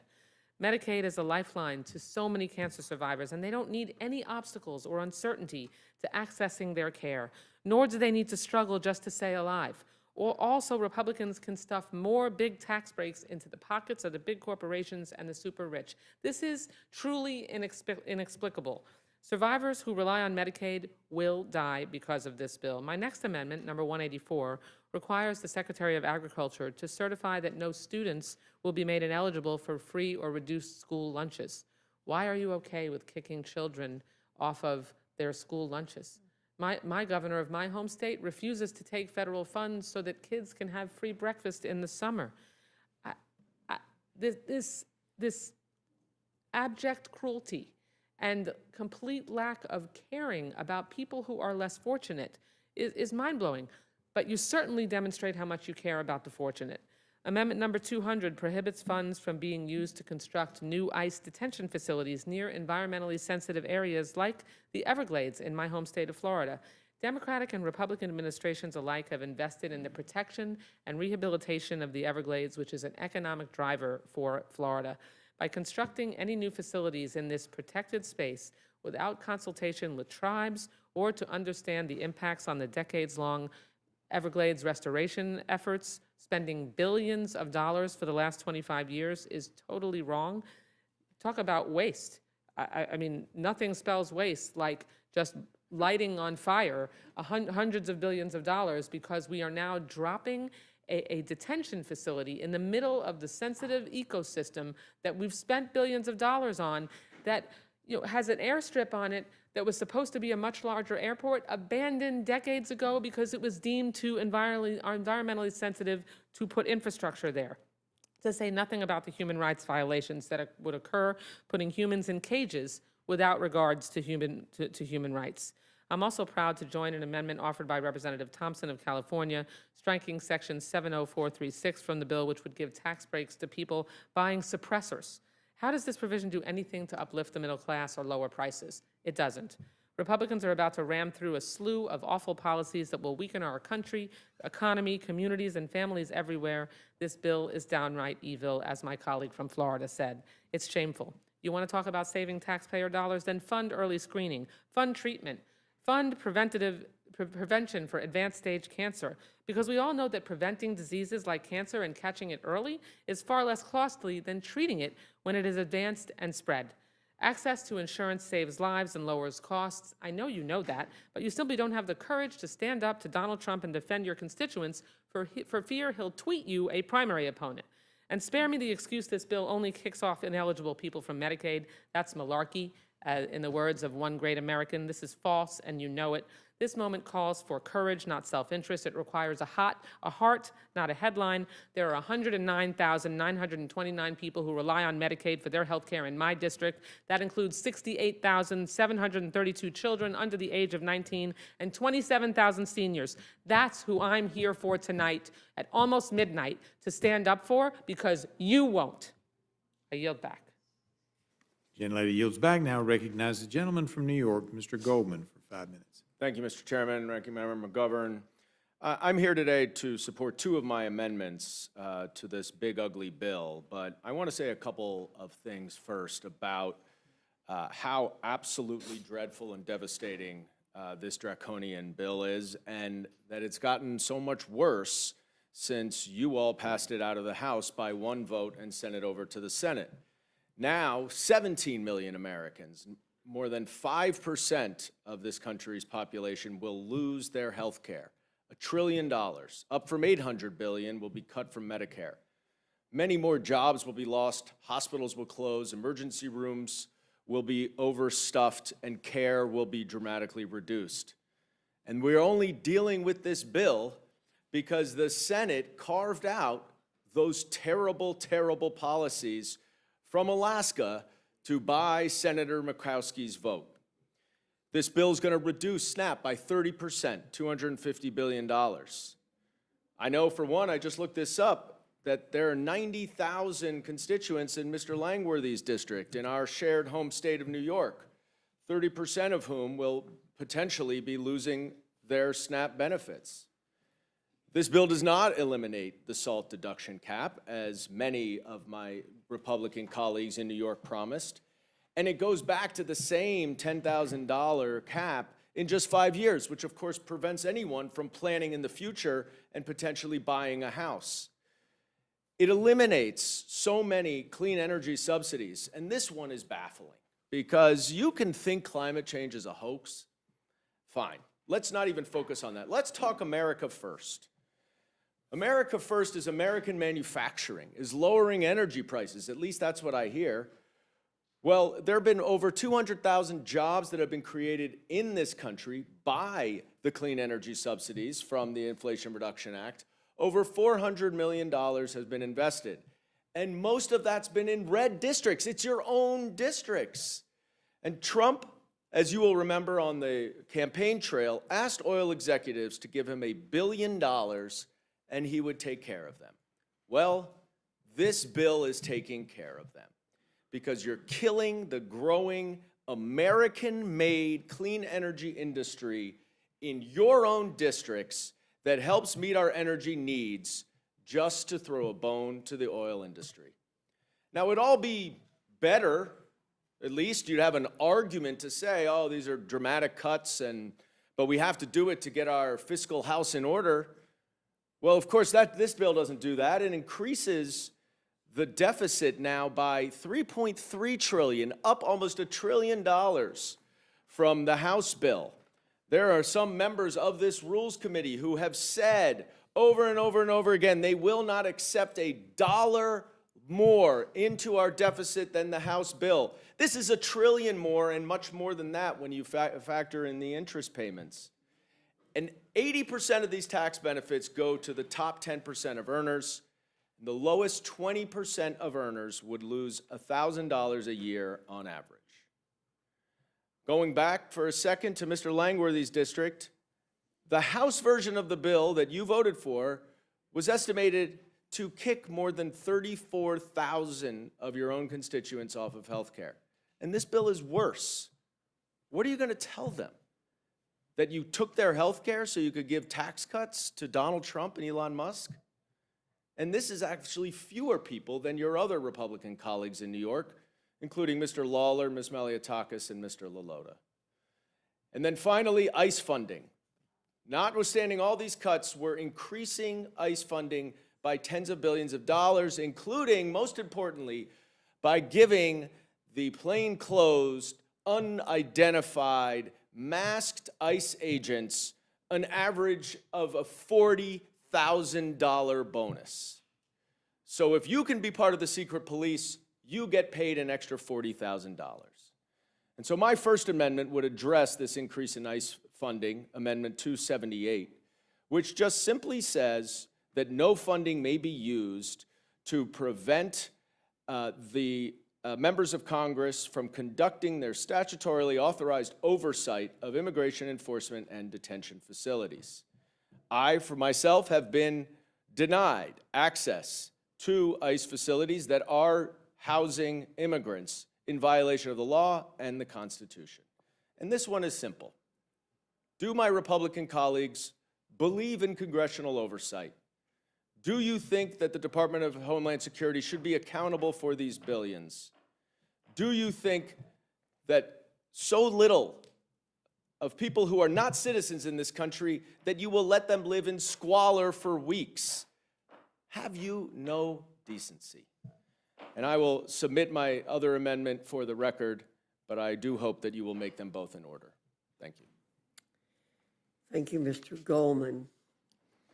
Ms. Fishbach, do you have any questions? I'll yield back. Thank you. Mr. McGovern.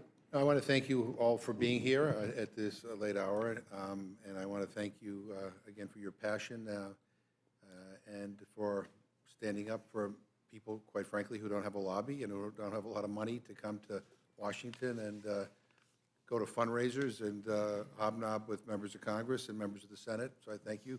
I support all your amendments, with the exception of Mr. Clyde's. I don't support yours. Your amendment would expand the hitman handout in this bill even further by removing gun silencers, short-barreled rifles, sawed-off shotguns, and other firearms that are easily concealed from regulation under the National Firearms Act. This goes even further than the version of the big ugly bill that passed the Senate earlier today, which removes the excise tax of $200 on silencers and these other weapons. JCT says that this tax cut for silencers and sawed-off shotguns costs $2 billion. And the National Firearms Act controls the most dangerous weapons available. It subjects them to strict registration requirements. This amendment would essentially mean that silencers and short-barreled rifles could be sold in private sales without background checks. It would be easy for gangs and felons and sex offenders to get them. Combining a silencer and a concealable short-barreled rifle with easy-to-assemble and totally legal parts would allow people to convert them into untraceable, unregistered machine guns. This will make it easier to commit violent crimes and get away with it, plain and simple. And this provision was removed from the Senate, as you mentioned, because it violates the Byrd Rule. And the parliamentarian in the Senate, just for the record, it was originally appointed by Harry Reid, but then was kept on by Mitch McConnell. And the current leader, John Thune, said that he has no intention of removing her, but this is a dangerous and unserious proposal. Madam Chair, I'd like to ask unanimous consent to insert in the record a letter from a variety of law enforcement organizations for continued support of the National Firearms Act. Without objection. Ask unanimous consent to insert in the record an article in the New York Times from August 25th, 2023. A lawmaker hid one key fact as he fought checks on gun shops. And it talks about how Mr. Clyde did not disclose that one of the 2 gun stores he owns in Georgia was placed in the monitoring program in 2020 and 2021. I assume you still own those gun stores. Without objection. Basically, this makes it, I guess if you own a gun store, you could probably sell more guns if this became part of the law, it became law. And finally, I'd like to ask unanimous consent to insert into the record an article from CNN entitled, "A Republican House Member Just Described January 6th as a Normal Tourist Visit." Without objection. I yield back. McGovern, Ms. Houchin. Ms. Scanlon. Thank you, Mr. Clyde. I think I agree with Mr. McGovern that I support the amendments except for yours. I understand you disagree with the Supreme Court and the parliamentarian and the various courts that have upheld the Firearms Act over almost a century, correct? You disagree? No, I don't disagree with the Supreme Court. I don't disagree with the Supreme Court. They have not ruled on that yet, especially after the Heller decision of 2008 that declared the Second Amendment to be an individual constitutional right. Okay, understood. I think we'll all disagree on that one. But you do own a couple gun shops, right, at least? I do. Taking in about $12 million a year? I believe in the constitutional right to keep and bear arms, But as I you think have a every couple- solitary person should believe in. Yes. Your business is selling guns and accessories, is that right? We are enabling the individual participation in the preservation of liberty. That's what we do. And I understand that the push to deregulate silencers and braces and other things is being led by the gun sales operations because there's a higher profit margin there, and sales of guns themselves tanked after the pandemic ended. So from what we understand here is this is yet another NRA gun manufacturer-supported grift effort to make money. And I would just seek unanimous consent to introduce the Washington Post article from June 27th, Republicans' tax bill would water down a century-old gun law.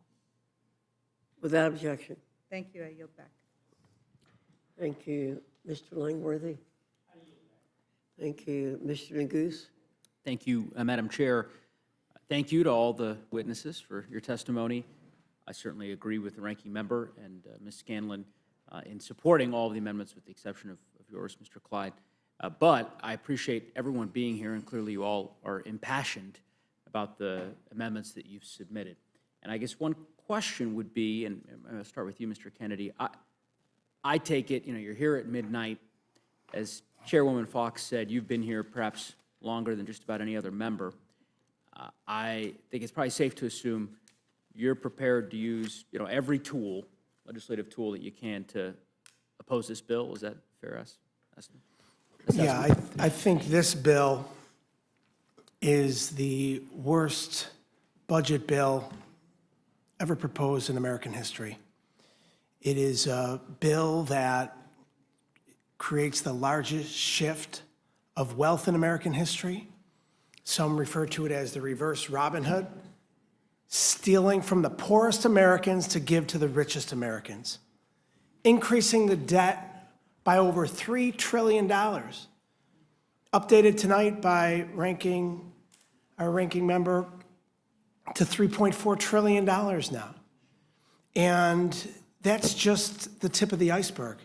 When you talk about the nearly $1 trillion, over $1 trillion in Medicaid cuts and Medicare cuts and nutritional assistant benefits, and cuts to the exchange that'll defund the Affordable Care Act, that'll cut 17 million Americans off of health care that they currently qualify for. That's going to increase emergency room wait times. It's going to strain our hospitals' finances. It's going to increase premiums and copays and deductibles for those that have the ability to afford health insurance.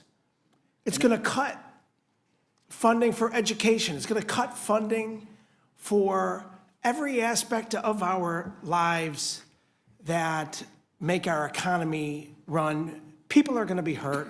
Jobs are going to be lost. The economy is going to suffer, all to give billionaires in this country a tax break. It's despicable. I certainly agree with you, Representative Kennedy. I assume if your amendments are not made in order, you'll oppose the rule tomorrow? Absolutely. Representative Wasserman Schultz, what about yourself? You've introduced a number of really important amendments. I was very moved by your personal story, of course, as a cancer survivor. And if these amendments are ruled out of order, will you vote for the rule?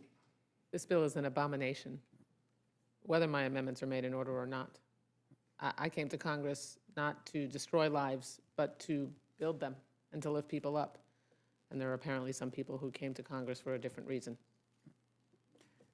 Mr. Clyde, I saw you tweeted out a statement that, I don't want to misstate your words, but something to the effect of you're fighting to the end to push this particular amendment, this provision that you're fighting for. It's constitutional.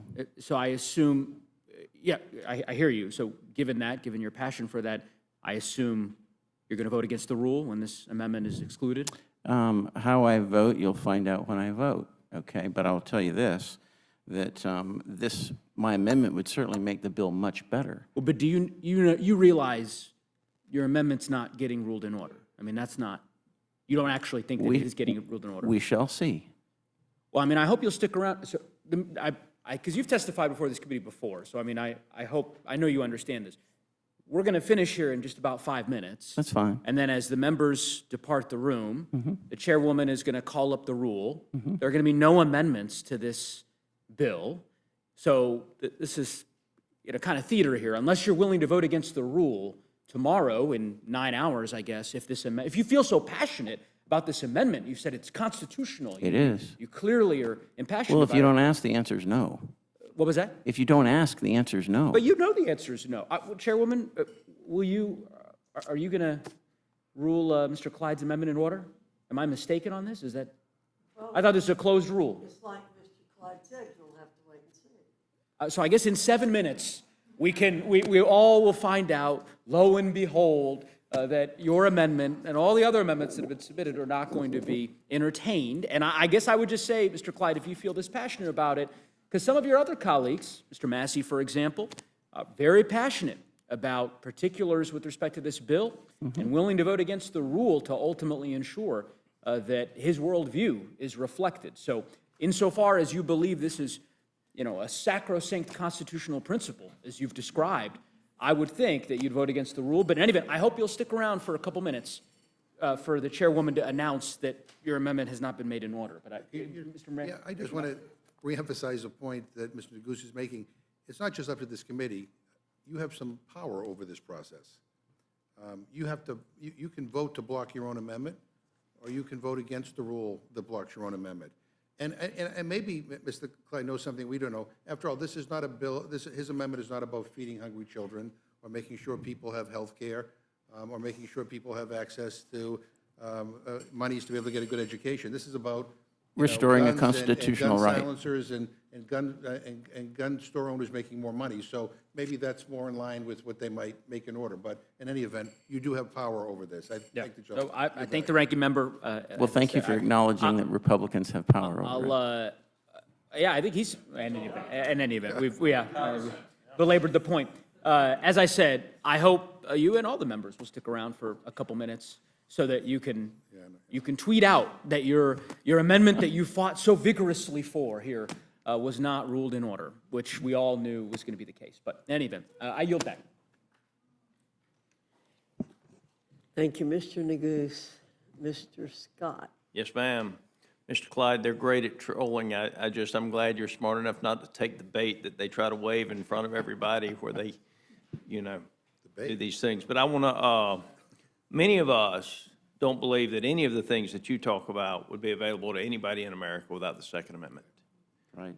And I know historically, before you ever became a member of Congress, the government illegally seized your assets. Right.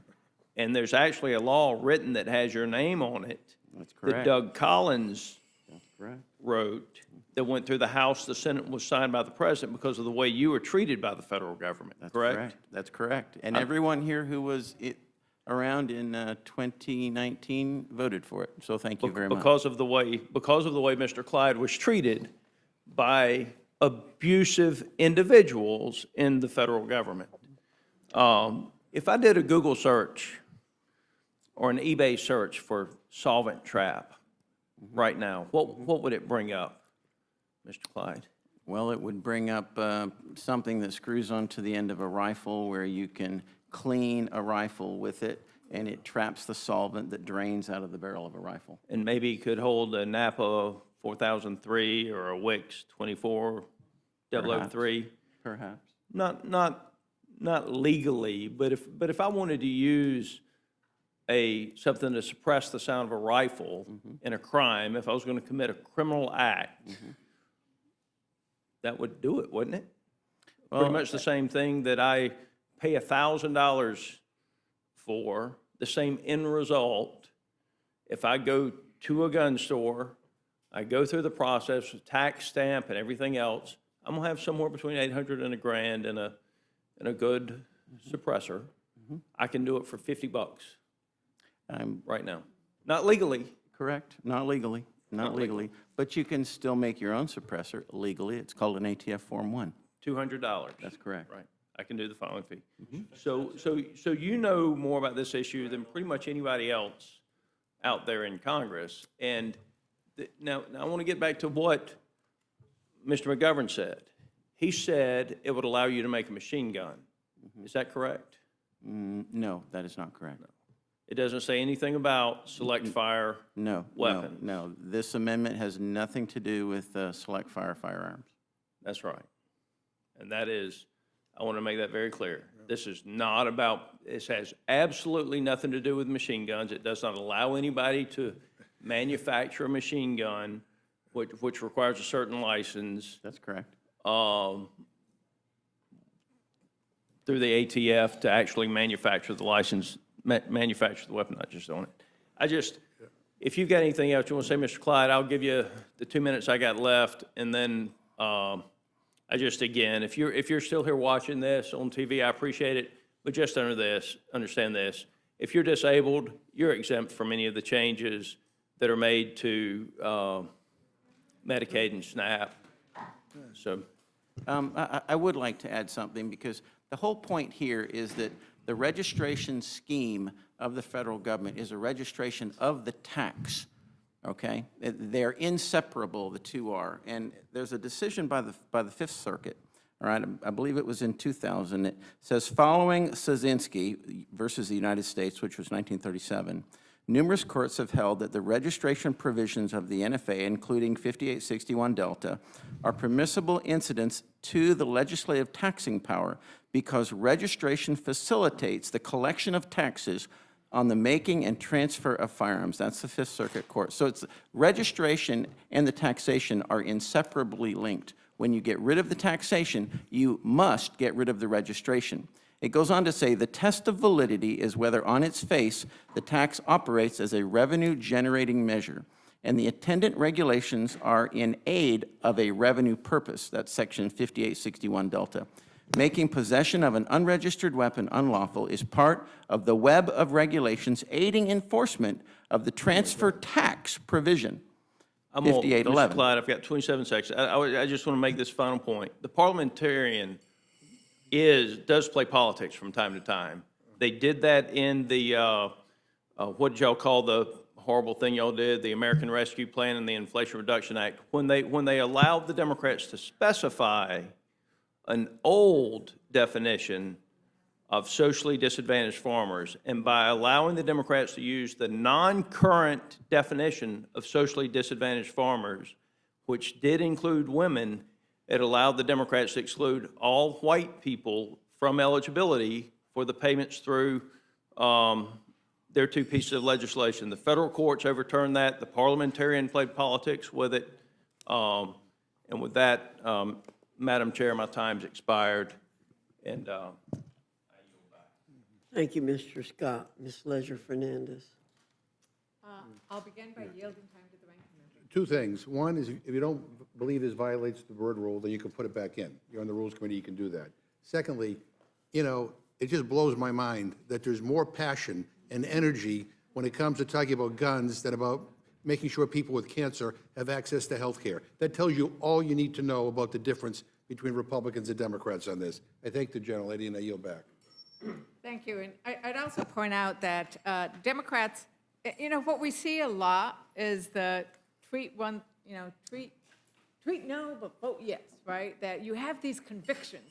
You know, John Lewis had a conviction about civil rights, and he was willing to cross the bridge knowing he was going to get beat up, right?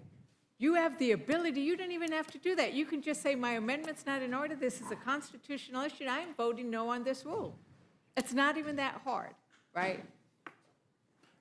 And that is what, it's not a bait, it's an obligation, and it's a power we have. The vote is our power. And the vote is supposed to be our power exercised on behalf of the people we represent. And I wanted to ask Representative Frost a question about what we're hearing here. Because I think it's important to bring the other perspective of what is it like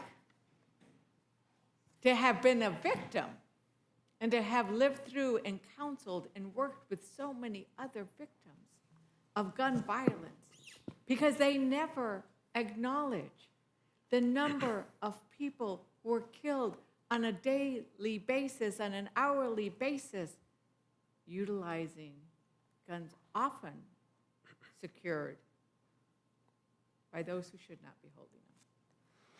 Yeah, I mean, you know, I got involved in politics when I was 15 years old because I didn't want to get shot in my school. There was a Sandy Hook shooting that pushed me into this work. 3 years later, a gunman walked into Pulse nightclub a mile away from where I was working and murdered 49 people and injured another 49. He didn't like them because they were gay and Latino. 3 months after that, I survived an instance of gun violence in downtown Orlando on Halloween of 2016. Hundreds of us running away from the gunfire. And that's after I had been involved in this work for three and a half years. You never think it's gonna hit you home, and then it hits your home. And then it hits the block you're on. 2 years ago, at the scene of 400 violent crimes, silencers were found. I just think it's despicable that the gun industry, the gun lobby, wants to push forth amendments like this that would result in more people dying just so they can sell more guns. No one on the Democratic side is advocating for anything crazy or radical. We want common sense gun reform that most Democrats, most Republicans, and most NRA members want.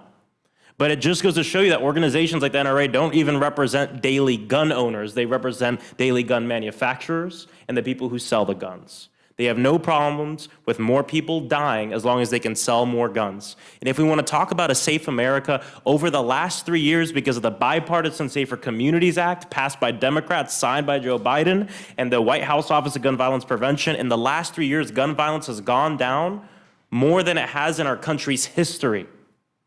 Cities of over 1 million people, gun violence has gone down 40%.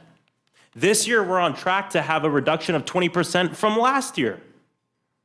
So we know that these solutions work, while of course respecting the rights of people, but also protecting the most sacred right, which is the right to live, the ability to walk down our blocks, go to our churches, our synagogues, our schools, our temples, everywhere, and not fear being shot. And this false notion that you gotta pick one, you gotta either be for the Constitution or you're okay with people dying. I mean, it's just false. We are for rights, but we're also for making sure that the right to live is preserved. And that's been the fight of my life. That's why I came to Congress. And that's why I'm proud to be a Democrat and oppose this horrible bill. Thank you. And I think that the theme that we are seeing is, you said it, a right to life versus their desire for profit. You just described that, and in this bill, that's what we see over and over again, the right to life, because you need the health insurance, versus the right for profit. Yeah, see, they say they're pro-life because they want the baby to be born, go to school, and get shot in the school. Die in the school, die on the streets. No, that is what they say. I move to strike his I'm not going words. over the cliff. Wait, you've gone over. We were going to be quiet, but you've gone over now. You didn't use any. I meant every word. We are going to strike your words. But on the other hand, it might be good to leave your words. It might be good to leave your words. Because that's how you feel. But you are not going to come into this room and impugn our integrity. You will not.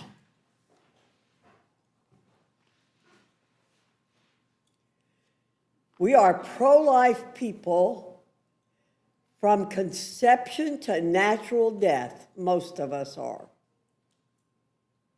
And don't you come in here and say, we want to preserve life so people can get shot. That's what I've seen.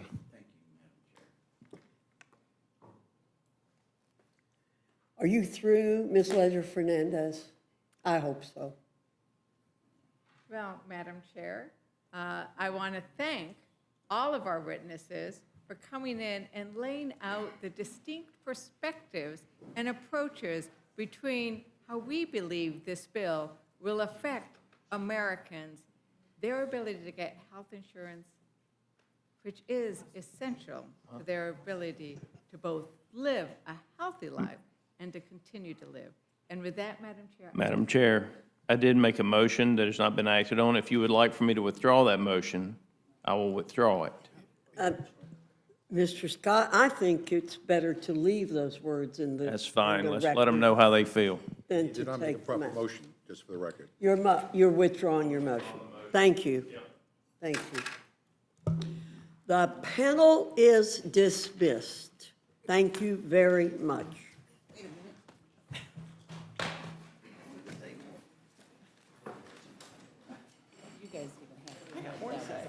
By the way, I might remind my Democrat colleagues of Proverbs 13:5. Democratic colleagues. What does it say? Of Proverbs 13:5, and you can add 14:5 to that too.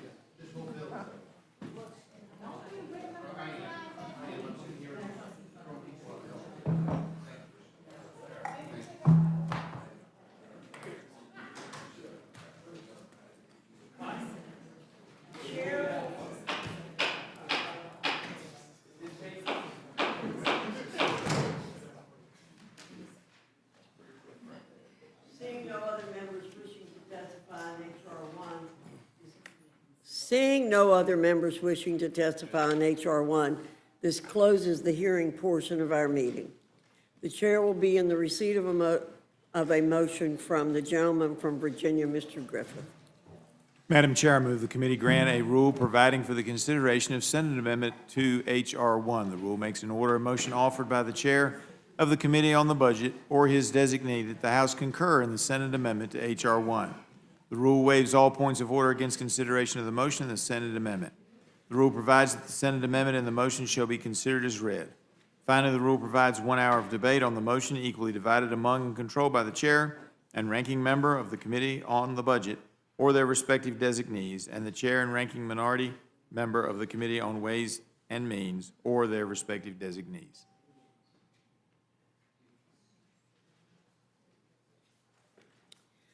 Thank you very much. You've now heard the motion. Is there any other discussion or Yes. amendment to the rule? Yes, Madam Chair.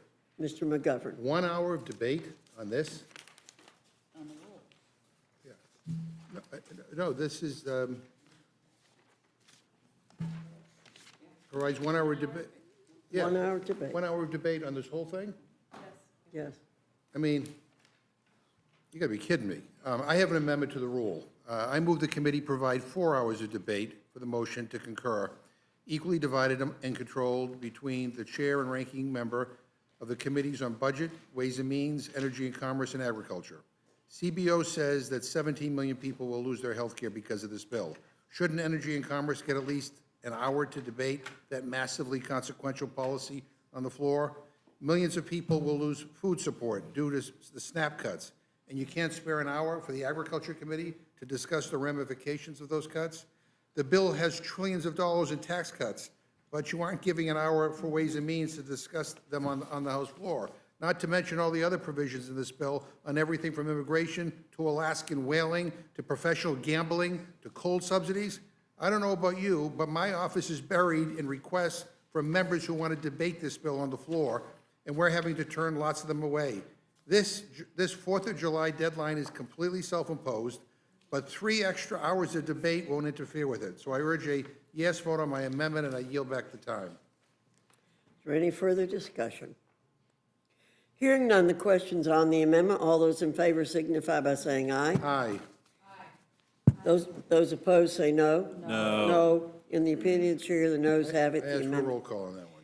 Clerk will call the roll. Mrs. Fishbach? No. Mrs. Fishbach, no. Mr. Norman? No. Mr. Norman, no. Mr. Roy? Mr. Roy, no. Mrs. Houchin? Mrs. Houchin, no. Mr. Langworthy? Mr. Langworthy, no. Mr. Scott? No. Mr. Scott, no. Mr. Griffith? No. Mr. Griffith, no. Mr. Jack? No. Mr. Jack, no. Mr. McGovern? Yes. Mr. McGovern, aye. Ms. Scallon? Aye. Ms. Scallon, aye. Mr. Neguse?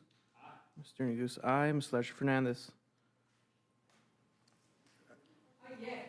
Ms. Ledger Fernandez, aye. Madam Chair? No. Madam Chair, no. Clerk will report the total. 4 yeas, 9 nays. The noes have it. The amendment is not agreed to. Is there any further Yes, discussion? there's quite a few. Madam Chairwoman, I have an amendment to the rule. I move to strike the text of the rule and instead make an order, a motion offered by the chair of the Committee on the Budget or his designee, that the House disagree to the Senate amendment to H.R. 1 and request a conference with the Senate, debatable for 1 hour, equally divided and controlled by the chair and ranking member of the Committee on the Budget. This bill will hurt people in every congressional district, and Republican leadership is racing to get it passed before their own members even figure out what the hell's in it.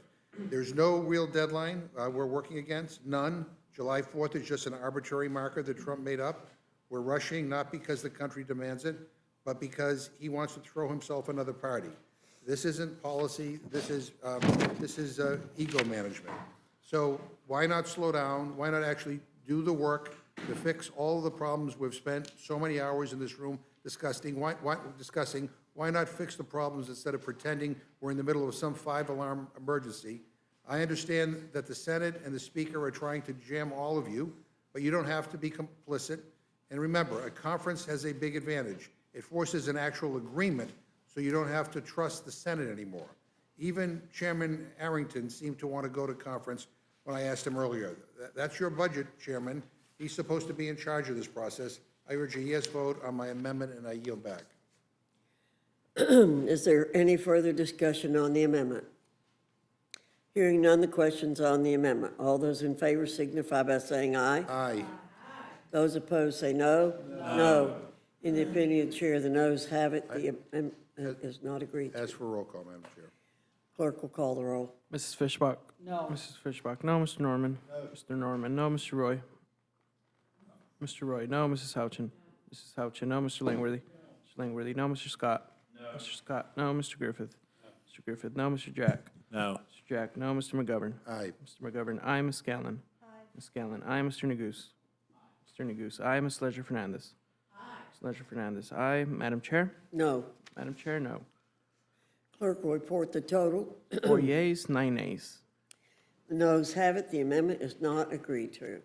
Madam Chair, I have another amendment. I'm offering this along with Representative McLean Delaney and Representative Houlihan. This is the amendment I offered during the first go-around that would restore already appropriated and awarded NIH grant funding.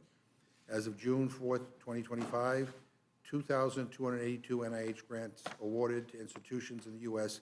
have been terminated and not reinstated, totaling over $3.8 billion in funding. And over 1,000 NIH employees have been fired. This is disastrous and completely unacceptable. I've said it before and I'll say it again. We can't just stop research and expect that we can pick it back up again in a few years. Patients rely on this research and the grants that fund it. There are people whose only hope for treatment is an NIH-supported clinical trial. It is truly a matter of life or death. I don't know if my Republican colleagues are really understanding what this means for everyday people, so let me share a couple of stories. A few weeks ago, Austin and Julia Schlueter reached out to my office to share a story from the front page of the Washington Post. It was about their dad, Richard Schlueter. In June, as a part of an NIH clinical trial, Richard was supposed to receive a custom-made treatment for a cancer that has spread to his bones. Due to NIH staffing cuts, his treatment has been delayed at least a month. The researcher running his trial estimates that some patients may have to wait until as long as September. People with metastatic cancer do not have a few months to hang tight. We are talking about revolutionary treatments that can save people's lives. There is no time to waste. This past weekend, CBS Sunday Morning aired a segment on the potential impacts of staffing and budget cuts to NIH. They interviewed a man named Kevin Callahan, who is a participant in a clinical trial for a vaccine that will prevent pancreatic cancer from reoccurring. Pancreatic cancer is an incredibly aggressive form of cancer that has an 80% reoccurrence rate and a 20% survival rate within 5 years. And the vaccine seems to be working for Kevin. It's been 5 years, and so far his cancer has not come back. Nothing short of a miracle. That's what the business of the NIH has been for the last 137 years, delivering miracles. Now, people in this administration and my colleagues here will try to tell you that all of these cuts have no impact on everyday people, that they're just getting rid of the fraud, waste, and abuse. I'm here to tell you that's just not the case. That's not the truth. The NIH is getting us closer to cures for Parkinson's, Alzheimer's, and every kind of cancer, and it's turning hope into reality. Kevin and Rich's stories are just two of hundreds of thousands. They are just a few of the many adults, children, and families who would have no other option without NIH. So denying the funding that researchers have earned and that patients are relying on is just cruel. So approving this amendment won't fix this horrible, ugly bill, but it will certainly save lives, and I urge a yes vote. Any further discussion on the amendment? Hearing none, the question's on the amendment. All those in favor signify by saying aye. Aye. Those opposed say no. No. In the opinion of the chair, the noes have it. The amendment's not agreed For a roll call. The clerk will call the roll. Mrs. Fishbach? No. Mrs. Fishbach, no. Mr. Norman? No. Mr. Norman, no. Mr. Roy? Mr. Roy, no. Mrs. Houchin? Mrs. Houchin, no. Mr. Langworthy? Mr. Langworthy, no. Mr. Scott? Mr. Scott, no. Mr. Griffith? Mr. Griffith, no. Mr. Jack? No. Mr. Jack, no. Mr. McGovern? Aye. Mr. McGovern, aye. Ms. Scanlon? Aye. Scanlon, aye. Mr. Neguse? Mr. Neguse, aye. Ms. Ledger Fernandez? Aye. Ms. Ledger Fernandez, aye. Madam Chair? No. Madam Chair, no. Clerk will report the total. 4 yeas, 9 nays. In the opinion of the chair, the noes have it. The amendment's not agreed to. Is there any other amendment? Madam Chair, when I have an amendment to the rule, I move the committee make an order amendment number 156 offered by Democratic Leader Jeffries, which strikes all provisions that would cause millions of Americans to lose health care and food assistance. Leader Jeffries testified passionately before this committee in May about the devastating effect that this bill would have on American families. And out of respect for his position as the leader of the Democratic caucus and for the millions of Americans who will be hurt by this bill, Republicans should allow Leader Jeffries to offer his amendment on the floor for an up or down vote, and I urge a yes vote on my amendment, and I yield back. Is there further discussion on the amendment? Hearing none, the question's on the amendment. All those in favor signify by saying aye. Aye. Aye. All those opposed say no. No. In the opinion of the chair, the noes have it. The amendment's not agreed May I ask to. for a roll call? Mr. McGovern requests a roll call. The clerk will call the roll. Mrs. Fishbach? No. Mrs. Fishbach, no. Mr. Norman? No. Mr. Norman, no. Mr. Roy? Mr. Roy, no. Mrs. Houchin? Mrs. Houchin, no. Mr. Langworthy? Mr. Langworthy, no. Mr. Scott? No. Mr. Scott, no. Mr. Griffith? Mr. Griffith, no. Mr. Jack? No. Mr. Jack, no. Mr. McGovern? Aye. Mr. McGovern, aye. Ms. Scanlon? Aye. Scanlon, aye. Mr. Neguse? Aye. Mr. Neguse, aye. Ms. Ledger Fernandez? Aye. Ms. Ledger Fernandez, aye. Madam Chair? No. Madam Chair, no. Clerk will report the total. 4 yeas, 9 nays. The noes have it, the amendment is not agreed to. Madam Chairwoman, I have an amendment to the rule. I move the committee make an order amendment number 1, offered by Representative Gillen, which strikes the limitation on the state and local tax deduction. Is there any further discussion on the amendment? Hearing none, the question's on the amendment. All those in favor signify by saying aye. Those opposed, no. No. In the opinion of the chair, the noes have it, the amendment's not agreed to. Ask for a roll call. Clerk will call the roll. Mrs. Fishbach? No. Mrs. Fishbach, no. Mr. Norman? No. Mr. Norman, no. Mr. Roy? Mr. Roy, no. Mrs. Houchin? Mrs. Houchin, no. Mr. Langworthy? Mr. Langworthy, no. Mr. Scott? No. Mr. Scott, no. Mr. Griffith? Mr. Griffith, no. Mr. Jack? No. Mr. Jack, no. Mr. McGovern? Aye. Mr. McGovern, aye. Ms. Scanlon? Aye. Scanlon, aye. Mr. Neguse? Aye. Mr. Neguse, aye. Ms. Ledger Fernandez? Aye. Ms. Ledger Fernandez, aye. Madam Chair? No. Madam Chair, no. The clerk will report the total. 4 yeas, 9 nays. The noes have it. The amendment is not agreed to. Are there other amendments? I have an amendment to the rule. I move the committee make an order amendment number 13, offered by Representative Sykes, which strikes the Medicaid cuts that are contained in the bill. President Trump has repeatedly stated that he would not cut Medicaid benefits, including when this bill came before the House, and he reportedly told congressional Republicans to not, quote, not F with Medicaid, end quote, but roughly 17 million Americans will be kicked off of Medicaid because of this bill. So this amendment would align the bill text with the president's stated desire not to cut Medicaid. I urge a yes vote. Is there further discussion on the amendment? Madam Chair. Ms. Ledger Fernandez. So, Madam Chair, I think it is really important to point out the policy choices that are before us and their impact on Americans' morbidity, like how many Americans could die from these policy choices, and I pointed that out earlier, that the study has shown it is 52,000 people. But I think another really important fact of what happens when you have these Medicaid restrictions combined with the restrictions, the expiration of the Affordable Care Act tax credits, is that you're also going to have uncontrolled hypertension, 343,000 cases. That's heart attack, stroke, kidney failure. These are people who are going to get very, very sick and not be able to be productive members of our society. You're going to have uncontrolled high cholesterol, untreated mental illness, 296,000.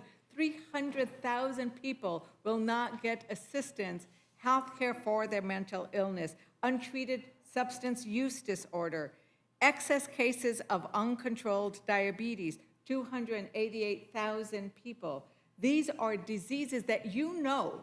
Everybody around this dais knows somebody who has suffered from those. My brother just died from a heart attack. And these are the kinds of things that when you don't have health insurance, you do not get care for, and people die or they are severely disabled from it. And so it is not an attack on impugning anybody's integrity. It is the fact that people will get sick and people will die because they don't have access to health care. And for that, I support the amendment. Is there any further discussion on the amendment? Hearing none, the question's on the amendment. All those in favor signify by saying aye. Aye. Aye. Those opposed say no. No. No. In the opinion of the chair, the noes have it. As for The roll call. amendment's not agreed to. Mr. McGovern requests a roll call. The clerk will call the roll. Mrs. Fishbach? No. Mrs. Fishbach, no. Mr. Norman? No. Mr. Norman, no. Mr. Roy? Mr. Roy, no. Mrs. Houchin? Mrs. Houchin, no. Mr. Langworthy? No. Mr. Langworthy, no. Mr. Scott? No. Mr. Scott, no. Mr. Griffith? Mr. Griffith, no. Mr. Jack? No. Mr. Jack, no. Mr. McGovern? Aye.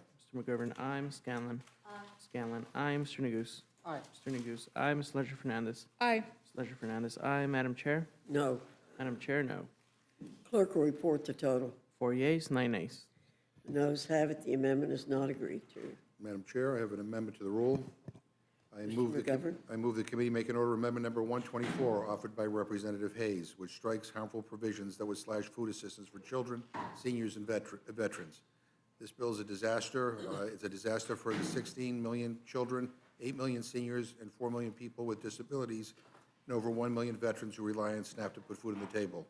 It will cut the modest food benefits of about $2 per meal for millions of people in this country who need a little help to get by. The SNAP cuts contained in this bill also threaten access to school meals, because if kids get kicked off of SNAP, they are no longer directly certified to receive school meals.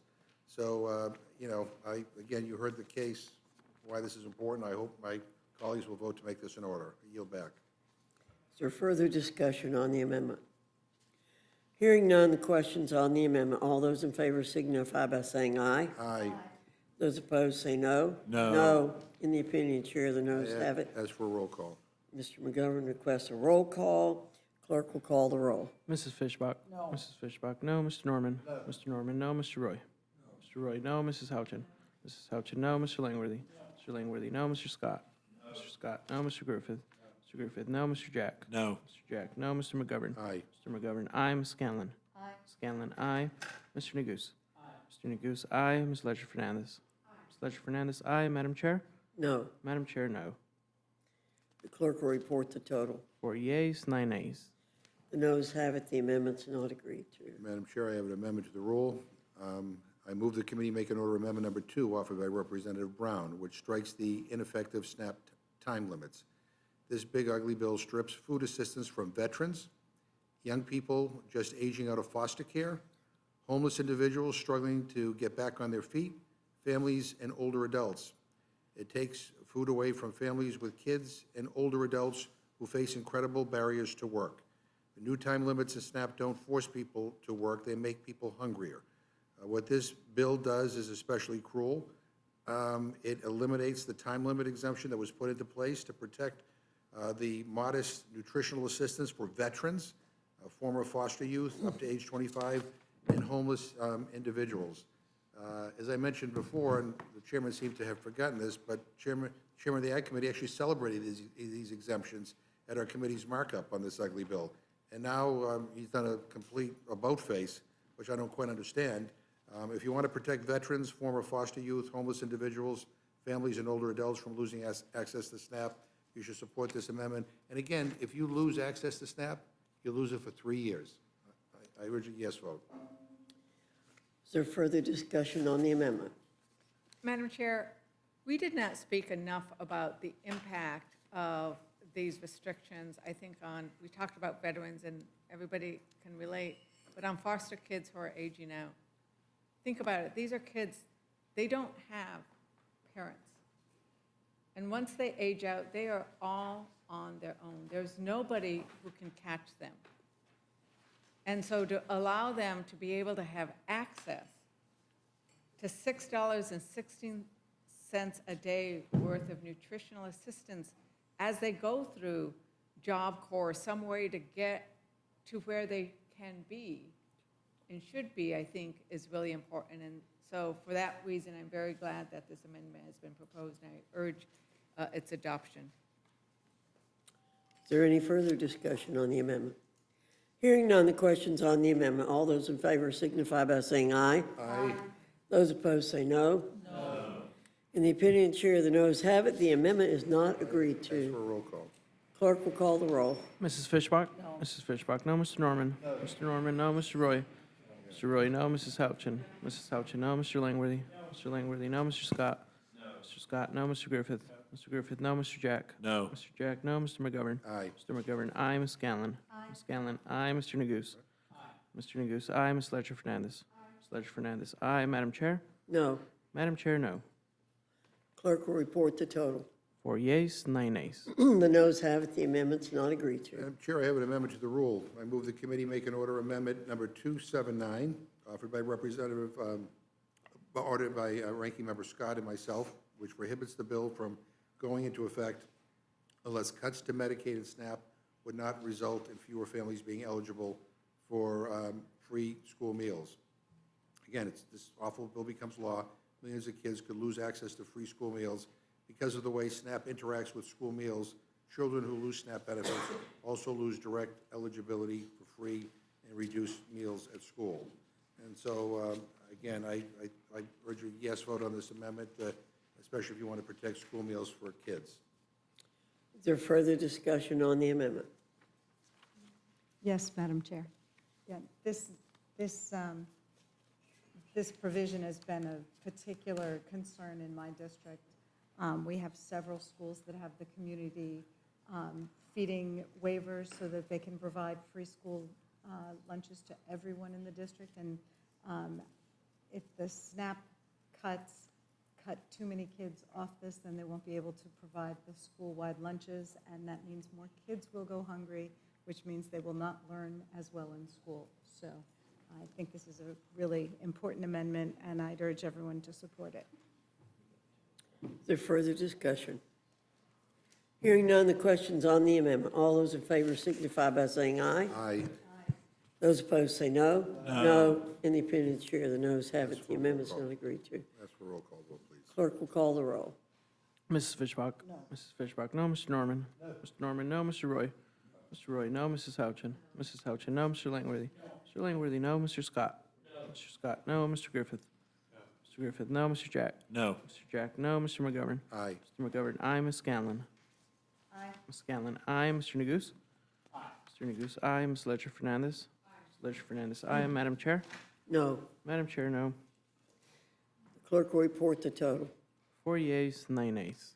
The noes have it. The amendment is not agreed to. Madam Chair, I have an amendment to the rule. I move the committee make an order amendment number 59, offered by Representative Del Bene, which makes the child tax credit fully refundable and increase the credit amount from $2,000 per child to $6,360 for newborns, $4,320 for children ages 1 through 6, and $3,600 for children aged 6 through 17.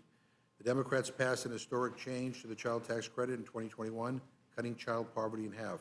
Under the Republican bill today, families making $400,000 a year get the full child tax credit, but lower income families may get nothing or just a fraction of that due to how Republicans structure the credit. The official nonpartisan Joint Committee on Taxation estimated that next year, if the Republican bill were to pass, 17 million children who are American citizens would be blocked from getting the full value of the child tax credit.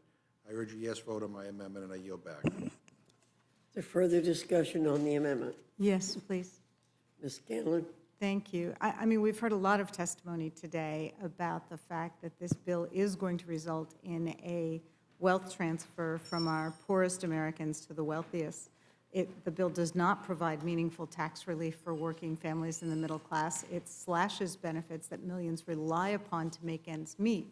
So one thing that we can do, and that we know to be a really effective policy to reduce poverty and help families with the cost of living, is to reinstate the expanded child tax credit that was issued as part of the American Rescue Plan. That expansion nearly eradicated child poverty in the U.S. We had historic lows as a result. So instead of giving tax breaks to millionaires and billionaires who don't need it, let's give families a real tax cut that will actually benefit kids by reinstating the expanded child tax credit. I yield back. Thank you, Ms. Scanlon. Is there further discussion? Hearing none, the question's on the amendment. All those in favor signify by saying aye. Aye. Those opposed say no. No. In the opinion of the chair, the noes have it. The amendment's not agreed to. Ask for a roll call, Madam Chair. Clerk will call the roll. Mrs. Fishbach? No. Mrs. Fishbach, no. Mr. Norman? No. Mr. Norman, no. Mr. Roy? Mr. Roy, no. Mrs. Houchin? Mrs. Houchin, no. Mr. Langworthy? Mr. Langworthy, no. Mr. Scott? Mr. Scott, no. Mr. Griffith? Mr. Griffith, no. Mr. Jack? No. Mr. Jack, no. Mr. McGovern? Aye. Mr. McGovern, aye. Ms. Scanlon? Aye. Ms. Scanlon, aye. Mr. Neguse? Aye. Mr. Neguse, aye. Ms. Ledger Fernandez? Aye. Ms. Ledger Fernandez, aye. Madam Chair? No. Madam Chair, no. Clerk will report the total. 4 yeas, 9 nays. Noes have it. The amendment's not agreed to. Madam Chair, I have an amendment to the rule. I move the committee make an order amendment number 146, offered by Representative Mike Thompson, which strikes section 70436 of the bill, which eliminates the transfer and manufacturing tax on silencers, short-barrel rifles, and short-barrel shotguns. This bill is full of handouts to special interests. I mean, as we talked about, the bill gets rid of an excise tax on gun silencers. That tax has been in place for nearly 100 years, and it's a vital public safety measure. And the Senate went even further and also got rid of the tax on sawed-off shotguns and rifles, which are more easily concealed under clothing. Over 400 silencers were found on or traced to violent crime scenes in 2023 alone. This will cost the American taxpayer nearly $2 billion and is a brazen attempt to make it easier to commit violent crimes and get away with it. I mean, we're talking about cost savings, and you're adding $2 billion to the deficit and the debt by eliminating this tax, and you're cutting food, from SNAP for families. I mean, anyway, I urge a yes vote on this, and I, hope we'll make it in order. Is there further discussion on the amendment? Hearing none, the Madam question Chair, I on would the just tell you, amendment. if there were that many suppressors found, they were probably homemade suppressors and not those that were actually manufactured from somebody that is actually licensed manufacturer suppressor. Thank you, Mr. Scott. The question is on the amendment. All those in favor signify by saying aye. Aye. Those opposed say no. No. In the opinion, Chair, the noes have it. The amendment is not agreed to. For a roll call on that one. The clerk will call the roll. Mrs. Fishbach? No. Mrs. Fishbach, no. Mr. Norman? No. Mr. Norman, no. Mr. Roy? Mr. Roy, no. Mrs. Houchin? Mrs. Houchin, no. Mr. Langworthy? Mr. Langworthy, no. Mr. Scott? No. Mr. Scott, no. Mr. Griffith? Mr. Griffith, no. Mr. Jack? No. Mr. Jack, no. Mr. McGovern? Aye. Mr. McGovern, aye. Ms. Scanlon? Aye. Ms. Scanlon, aye. Mr. Neguse? Aye. Mr. Neguse, aye. Ms. Ledger Fernandez? Aye. Ms. Ledger Fernandez, aye. Madam Chair? No. Madam Chair, no. Clerk will report the total. 4 yeas, 9 nays.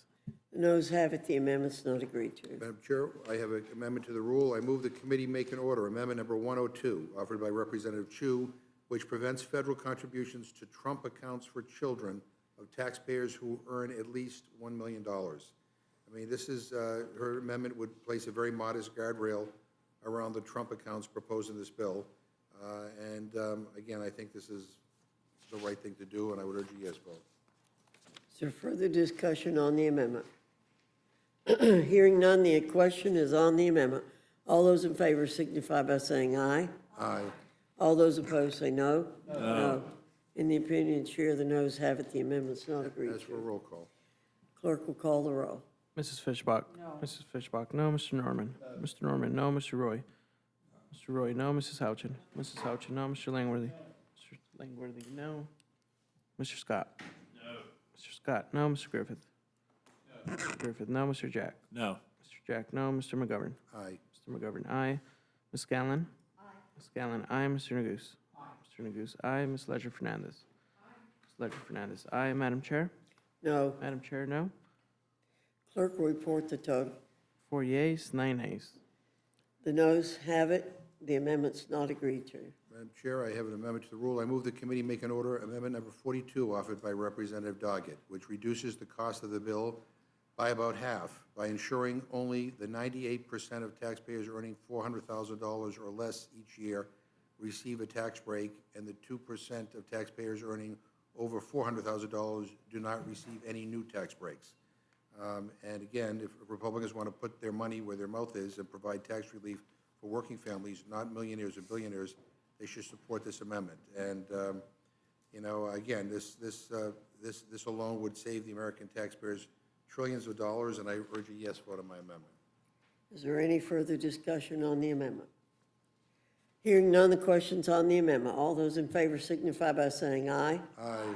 Those opposed say no. No. No. In the opinion, Chair, the noes have it. The amendment's not agreed to. Madam Chair, I have an amendment to the rule. I move the committee make an order, amendment number 83, offered by Representative Chu, which ensures that no one earning more than $10 million per year receives a tax cut.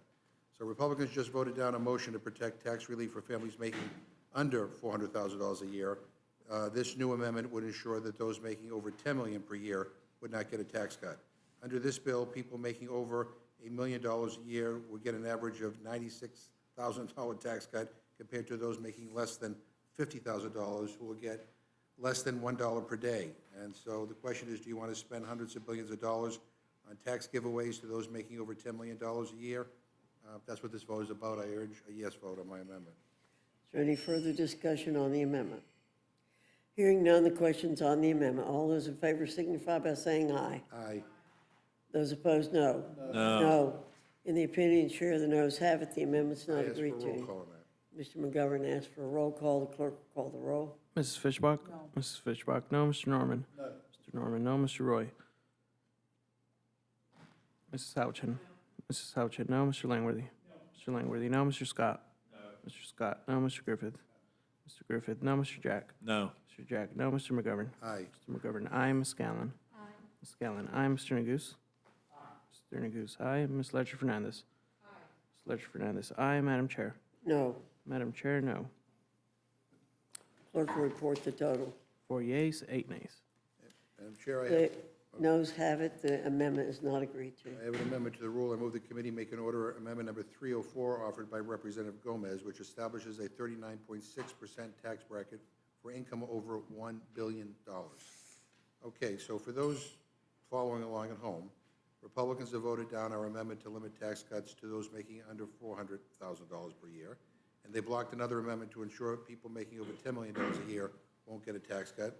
So we'll see how this goes. This amendment would block Republicans from giving another tax cut to Americans making over $1 billion per year in income. That's $1 billion with a B.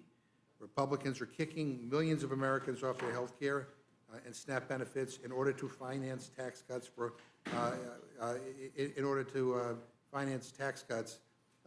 that basically are giveaways to billionaires.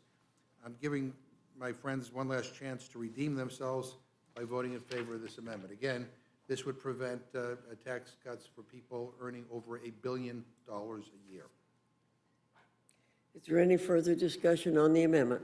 Madam Chair. Ms. Ledger Fernandez. I would point out that it's estimated that there are only 813 billionaires in this country. So basically, sorry. Madam Chair, thank you. I would point out that there are only 813 billionaires in this country. So basically, when you are voting against this amendment, you are saying these 813 billionaires are more important than all the other people in my district, or that's how it could be seen by some. And so I would urge people to consider the hundreds of thousands of people who will be losing Medicaid that we have pointed out in your district, and think about them. Think about the middle class and the working class, who they need the tax cuts and the extension of the tax breaks. But the 813 billionaires, they're just doing fine. In fact, they have $50 million weddings as they float in on their $500 million yacht. I don't think they need another tax break. So that's why I'll be supporting the amendment.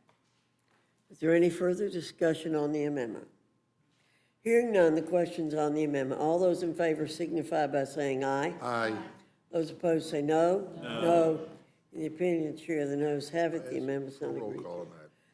Mr. McGovern requests a roll call. The clerk will call the roll. Mrs. Fishbach? No. Mrs. Fishbach, no. Mr. Norman? No. Mr. Norman, no. Mr. Roy? No. Mr. Roy, no. Mrs. Houchin? No. Mrs. Houchin, no. Mr. Langworthy? No. Mr. Langworthy, no. Mr. Scott? No. Mr. Scott, no. Mr. Griffith? No. Mr. Griffith, no. Mr. Jack? No. Mr. Jack, no. Mr. McGovern? Yes. Mr. McGovern, aye. Ms. Scanlon? Aye. Ms. Scanlon, aye. Mr. Neguse? Mr. Neguse, aye. Ms. Ledger Fernandez? Aye. Ms. Ledger Fernandez, aye. Madam Chair? No. Madam Chair, no. Clerk will report the total. 4 yeas, 9 nays. The noes have it. The amendment is not agreed to. Ms. Scanlon, you're recognized. Madam Chair, I have an amendment to the rule. I move the committee make in order amendment number 213 offered by Ranking Member Raskin, which lifts the ban on burn, jag, and COPS funding for state and local police to ensure that they can receive funding for community violence intervention and prevention initiative efforts. Strong, effective community violence intervention and prevention efforts are key to ending gun violence all across the country. I've seen these problems work in my region. Over the past few years, Philadelphia has seen a significant drop in gun violence year over year using data-driven strategies to the point where the city is now only suffering from its lowest levels of gun violence in over a decade. We've seen similar results in the city of Chester, also in my district, which has seen a 72% decrease in shootings. Lives have been saved. And I know my district's not the only one where this work is happening. People have been coming from around the country to study the techniques that have been used with our gun violence intervention programs. So right now, we should be building on this progress not going backwards. This bill is actually defunding the police at a time when people across the country continue to live with the fear and grief caused by senseless gun violence. And this administration is kneecapping critical gun safety efforts, efforts that keep guns out of dangerous criminal hands. Republicans are seemingly using this bill to prevent key funding for state and local law enforcement that can be used on violence prevention programs, programs that help law enforcement protect their communities, and programs that work. Restricting this funding just shows an effort by congressional Republicans to prioritize the NRA over American peoples. So I would ask for support for this amendment, and I yield back. Is there further discussion on the amendment? Hearing none, the question's on the amendment. All those in favor signify by saying aye. Aye. Those opposed say no. No. In the opinion of ask the chair, for a the roll noes call have it. vote. The amendment, Ms. Scanlon requests a roll call vote. The clerk will call the roll. Mrs. Fishbach? Mrs. Fishbach, no. Mr. Norman? No. Mr. Norman, no. Mr. Roy? Mr. Roy, no. Mrs. Houchin? Mrs. Houchin, no. Mr. Langworthy? Mr. Langworthy, no. Mr. Scott? Mr. Scott, no. Mr. Griffith? Mr. Griffith, no. Mr. Jack? No. Mr. Jack, no. Mr. McGovern? Aye. Mr. McGovern, aye. Ms. Scanlon? Aye. Ms. Scanlon, aye. Mr. Neguse? Aye. Mr. Neguse, aye. Ms. Ledger Fernandez? Ms. Ledger Fernandez, aye. Madam Chair? No. Madam Chair, no. The clerk will report the total. 4 yeas, 9 nays. The noes have it. The amendment is not agreed to. Ms. Scanlon, you're recognized. Madam Chair, I have an amendment to the rule. I move the committee make in order amendment number 79 offered by Representative Jayapal, which prohibits the use of funds in Subtitle A of Title VII from being used by Immigration and Customs Enforcement to detain or deport U.S. citizens. This amendment is straightforward. It should be uncontroversial. It would ensure that none of the funds in this bill are used to detain U.S. citizens for immigration enforcement. U.S. citizens should not be detained by ICE or any agency conducting immigration enforcement. Republicans told the American people that immigration enforcement would target dangerous individuals, but that has not been the case. The administration's obsession with quotas and mass deportation is wreaking havoc across our country and violating the rights of U.S. citizens, among others. Reports of U.S. citizens being wrongfully arrested and detained during immigration enforcement started coming out just days after Donald Trump was sworn in. Some have been detained for merely speaking Spanish. Others were held for 10 days, despite consistently telling Department of Homeland Security officials that they were citizens. ICE detention of U.S. citizens because of reckless and indiscriminate immigration enforcement is both unconstitutional and dangerous. Even ICE acknowledges that it has no authority to arrest and detain U.S. citizens. Their internal guidance says, as a matter of law, ICE cannot assert its civil immigration enforcement authority to arrest and/or detain a U.S. citizen. Alarmingly, ICE has already deported 3 U.S. citizen children, ages 2, 4, and 7, to Honduras. In another case, they did this despite the father petitioning in federal court to have his 2-year-old U.S. citizen child released to him. According to an attorney for the family, ICE did not allow the mother and father to communicate after she was detained. ICE should never have been detaining that U.S. citizen child to begin with, who they unlawfully detained for 3 days, let alone deporting her. Congress has a duty to act. We must ensure that government funding does not support illegal or unconstitutional actions. This amendment is a necessary safeguard against this administration's reckless approach to immigration enforcement. I urge a yes vote on my amendment and yield back. Is there any further discussion on the amendment? Hearing none, the question's on the amendment. All those in favor signify by saying aye. Aye. All those opposed say no. No. In the opinion of the chair, the noes have it. The amendment's not agreed to. The clerk will call the roll. Mrs. Fishbach? No. Mrs. Fishbach, no. Mr. Norman? No. Mr. Norman, no. Mr. Roy? Mr. Roy, no. Mrs. Houchin?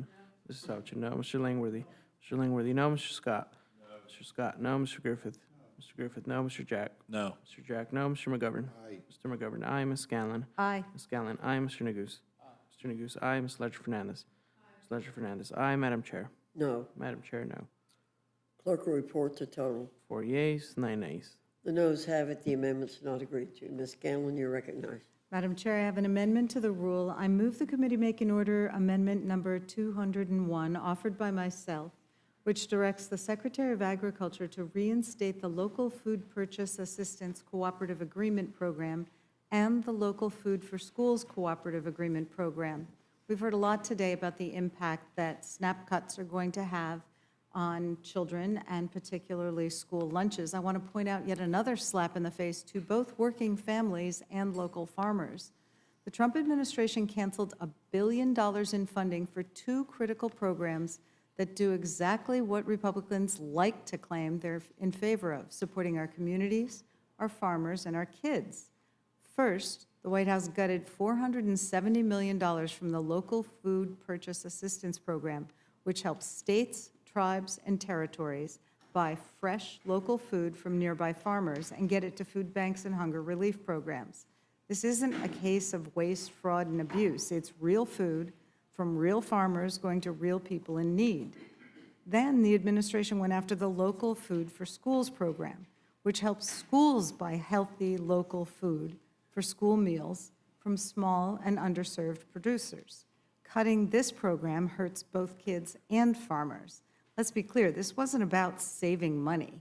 It was about pushing an agenda that leaves families hungry and small farmers behind. That's why I've introduced this amendment to reinstate these critical programs, because the health of our children and the strength of our local food systems should not be up for grabs. I yield back. Is there further discussion on the amendment? Hearing none. The question is on the amendment. All those in favor signify by saying aye. Aye. Those opposed say no. No. In the opinion chair, the I'd noes ask for have a it. roll call. Ms. Scanlon requests a recorded vote. The clerk will call the roll. Mrs. Fishbach? No. Mrs. Fishbach, no. Mr. Norman? Mr. Norman, no. Mr. Roy? Mr. Roy, no. Mrs. Houchin? Mrs. Houchin, no. Mr. Langworthy? Mr. Langworthy, no. Mr. Scott? Mr. Scott, no. Mr. Griffith? Mr. Griffith, no. Mr. Jack? No. Mr. Jack, no. Mr. McGovern? Mr. McGovern, aye. Ms. Scanlon? Aye. Ms. Scanlon, aye. Mr. Neguse? Mr. Neguse, aye. Ms. Ledger Fernandez? Ms. Ledger Fernandez, aye. Madam Chair? No. Madam Chair, no.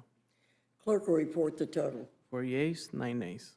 The noes have it. The amendment is not agreed to. Ms. Scanlon?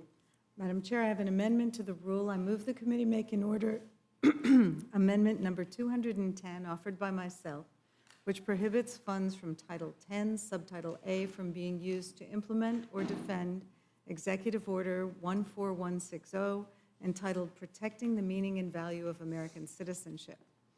Thus far, 4 district courts and 3 courts of appeal have all found President Trump's executive order trying to end birthright citizenship to be a clear violation of the 14th Amendment, because for more than a century, there have been few legal questions as open and shut as whether being born in the United States makes someone a U.S. citizen.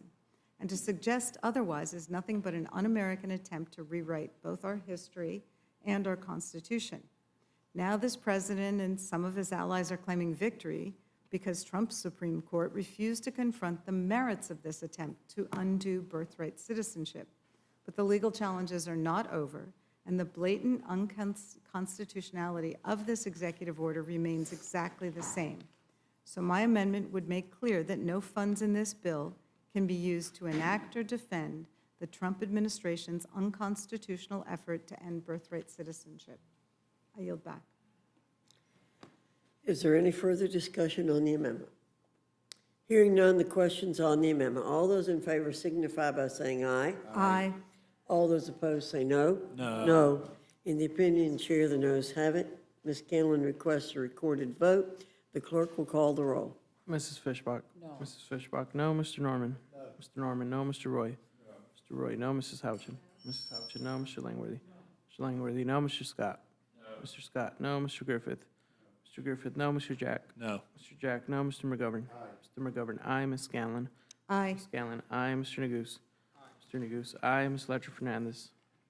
Ms. Ledger Fernandez, aye. Madam Chair? No. Madam Chair, no.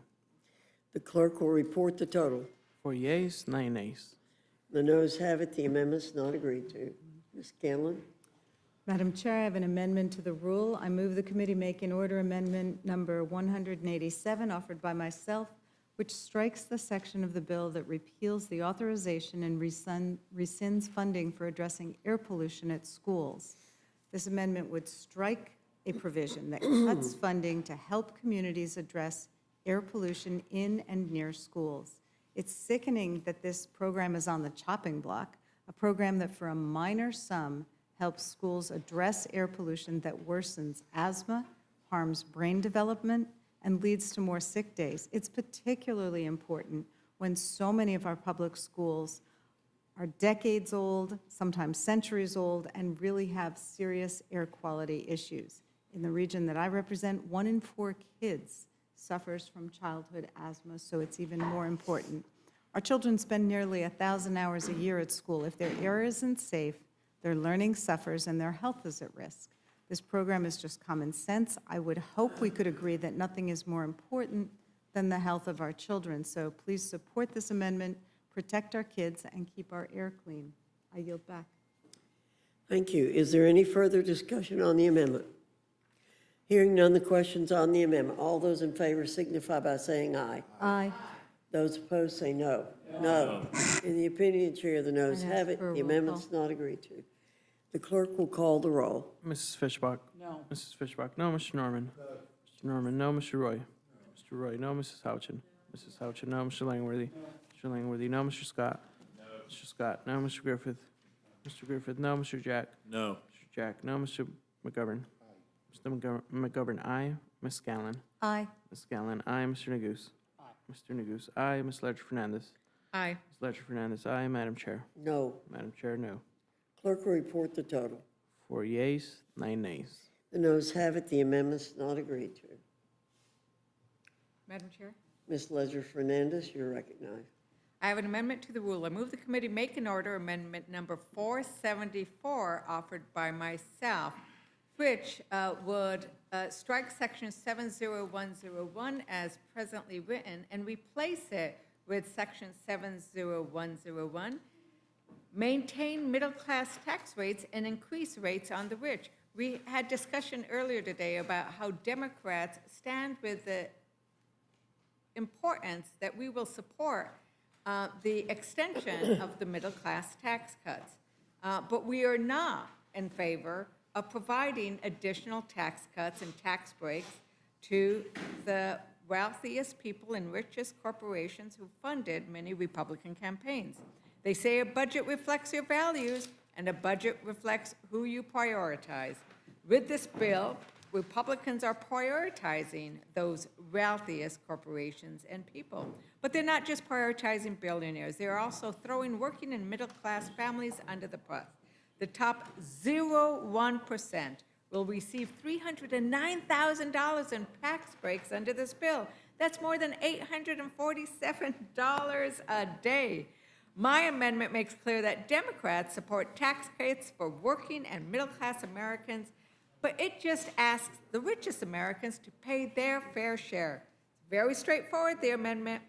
If you're in favor of tax cuts and tax breaks for middle Americans, support this amendment. If you, out there, anybody listening, if you make less than $600,000 a year, your tax rates would not go up under my amendment or under this bill. If you make more than that, your tax rate's just going to go back to what it was in 2017. So with that, Madam Chair, I urge a yes vote on my amendment and for the middle class. Is there any further discussion on the amendment? Hearing none, the question's on the amendment. All those in favor signify by saying aye. Aye. Those opposed say no. No. In the opinion of the chair, the noes have it. The amendment is not agreed to. On behalf of middle-class Americans, I request a recorded vote. The clerk will call the roll. Mrs. Fishbach? No. Mrs. Fishbach, no. Mr. Norman? No. Mr. Norman, no. Mr. Roy? No. Mr. Roy, no. Mrs. Houchin? Mrs. Houchin, no. Mr. Langworthy? No. Mr. Langworthy, no. Mr. Scott? No. Mr. Scott, no. Mr. Griffith? No. Mr. Griffith, no. Mr. Jack? No. Mr. Jack, no. Mr. McGovern? Aye. Mr. McGovern, aye. Ms. Scallon? Aye. Scallon, aye. Mr. Neguse? Aye. Mr. Neguse, aye. Ms. Ledger-Fernandez? Aye. Ms. Ledger-Fernandez, aye. Madam Chair? No. Madam Chair, no. Clerk will report the total. 4 yeas, 9 nays. The noes have it. The amendment is not agreed to. Madam Chair. Ms. Ledger Fernandez. I have an amendment to the rule. I move the committee make an order amendment number 167 offered by Representative Chu, which strikes the provisions that make Affordable Care Act coverage more expensive. This bill doubles down on cruel and dangerous cuts to Medicaid coverage by closing off the ACA marketplace coverage for eligible individuals. You're going to stick people in the middle. You're going to kick them out of Medicaid and then not let them get on the Affordable Care Act. It is insanity. And this is what leads to, when you go visit your rural hospitals and they worry about this, they say, oh, these are the private pay, which means no pay. And when you don't get any pay at your rural hospitals, that's what leads to having them go under. It's a purgatory of no health care insurance. This bill also removes year-round enrollment for low-income families. This means a family of 3 making less than $39,970 a year would be disqualified from reduced premiums. Now, that's not a lot of money for a family of 3. In 2025, enrollees with an income of less than 150% of the federal poverty, which is at $39,000, made up the largest share of all marketplace enrollees, 47%. So you are basically harming almost half of the people on the Affordable Care Act. Now, my suggestion is actually very popular among Republicans. Trump pollster John McLaughlin found that even most Trump voters oppose shortening the open enrollment period. In fact, 56% of Trump voters oppose it. So if you're listening to your Republican voters, and I listen to mine in my district, I urge you vote for this amendment to make sure that the Affordable Care Act is affordable. Is there any further discussion on the amendment? Hearing none, the question is on the amendment. All those in favor signify by saying aye. Aye. Those opposed say no. No. In the opinion of the chair, the noes have it. The amendment is not agreed to. Recorded vote, Madam Chair. The clerk will call the roll. Mrs. Fishbach? No. Mrs. Fishbach, no. Mr. Norman? No. Mr. Norman, no. Mr. Roy? Mr. Roy, no. Mrs. Houchin?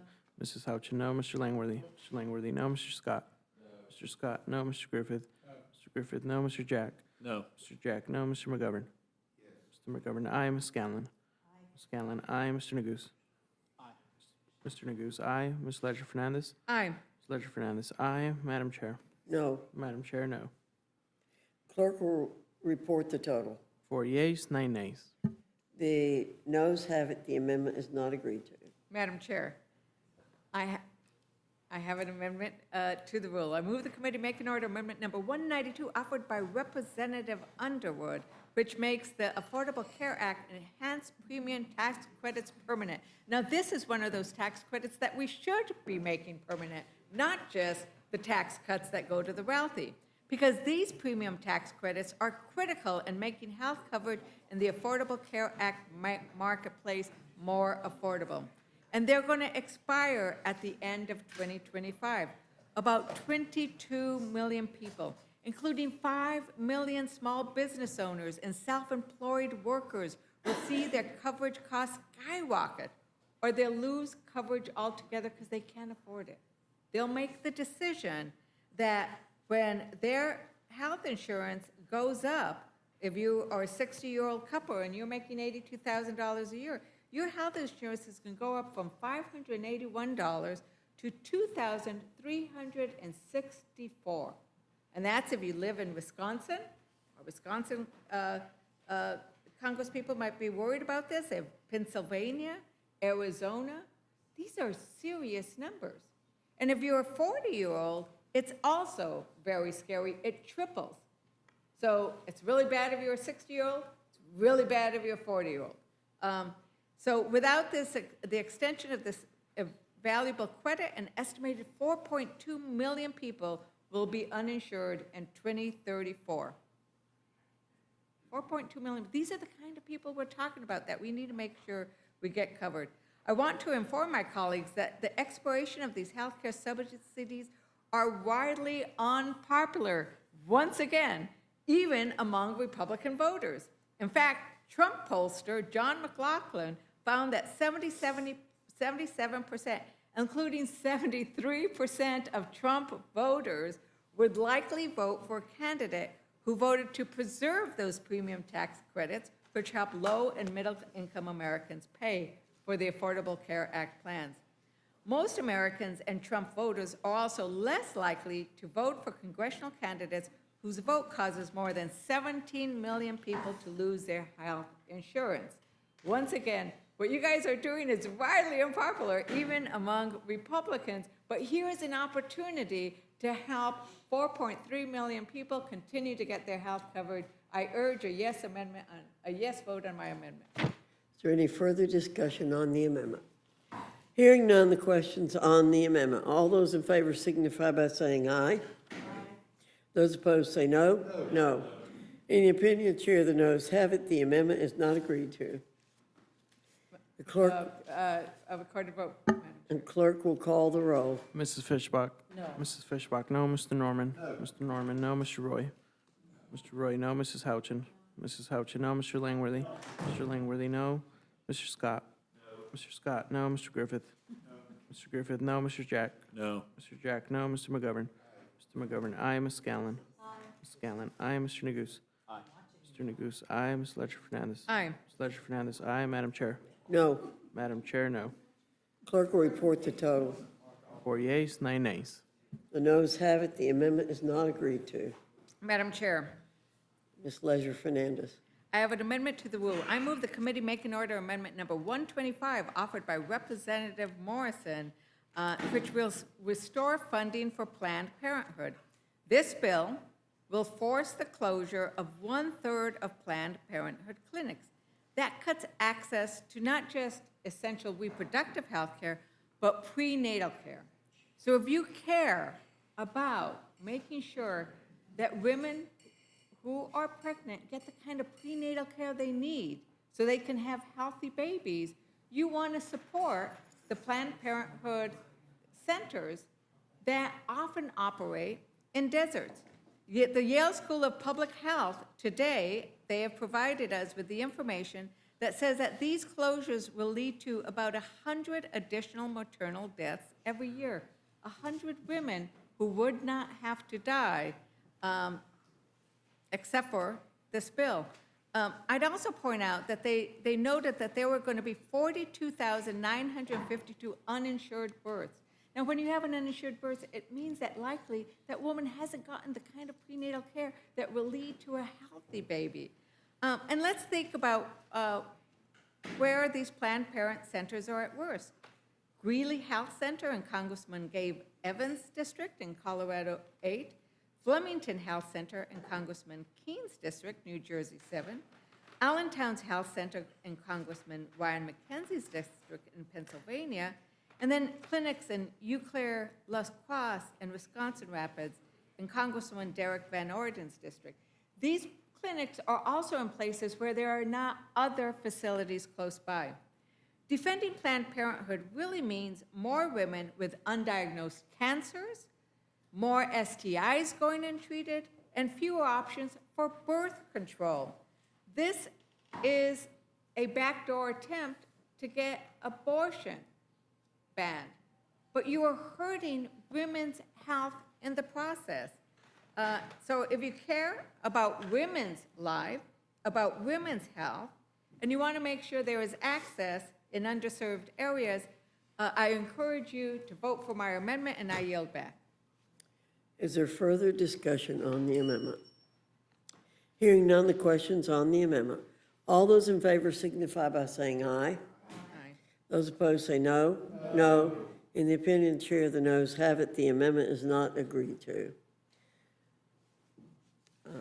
Madam Chair, Ms. Leisure Fernandez, a recorded vote. the clerk will call the roll. Mrs. Fishbach? No. Mrs. Fishbach, no. Mr. Norman? Mr. Norman, no. Mr. Roy? Mr. Roy, no. Mrs. Houchin? Mrs. Houchin, no. Mr. Langworthy? Mr. Langworthy, no. Mr. Scott? Mr. Scott, no. Mr. Griffith?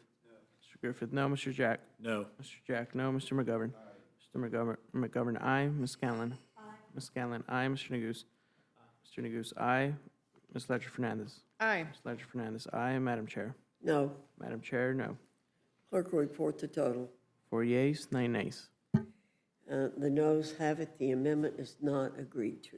Madam Chair, Ms. Ledger Fernandez. so since we will be likely passing this rule in the dead of night, in the next morning, we are really relying on this electricity. In fact, we have relied it on all day, and that's why I have an amendment to the rule to move the committee to make an order amendment number 38 offered by Representative Thompson to strike section 70501 through 70515 that repeal the clean energy tax credits. Repealing these tax credits is a hike on working families. You're going to have them pay more for their energy costs. The bill would raise energy bills by an average of $120 a year just from repealing these electricity credits. In some states, it's worse. It's going to be $403 more in Texas, $310 more in Kentucky, $274 more in Missouri, and $163 more in Pennsylvania. Nationwide, families will pay $25 billion more for their energy per year by 2040. That's not reducing costs. That's just a whopper of a price increase for our Americans. And in the repeal of energy efficiency, home solar, clean vehicle credits, the cost to families are going to skyrocket. But you know, Republicans don't oppose all energy subsidies.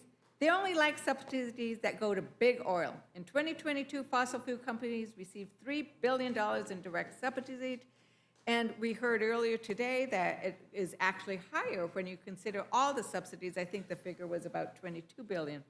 Clean energy supports lots of jobs too, 3.5 million jobs. And it's backed, another very popular thing that Americans like, it's backed by 60% of Americans.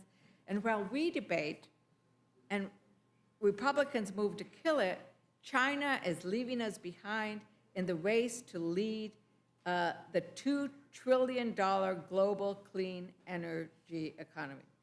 If you vote against this amendment, don't pretend it's about energy dominance. It's about picking winners.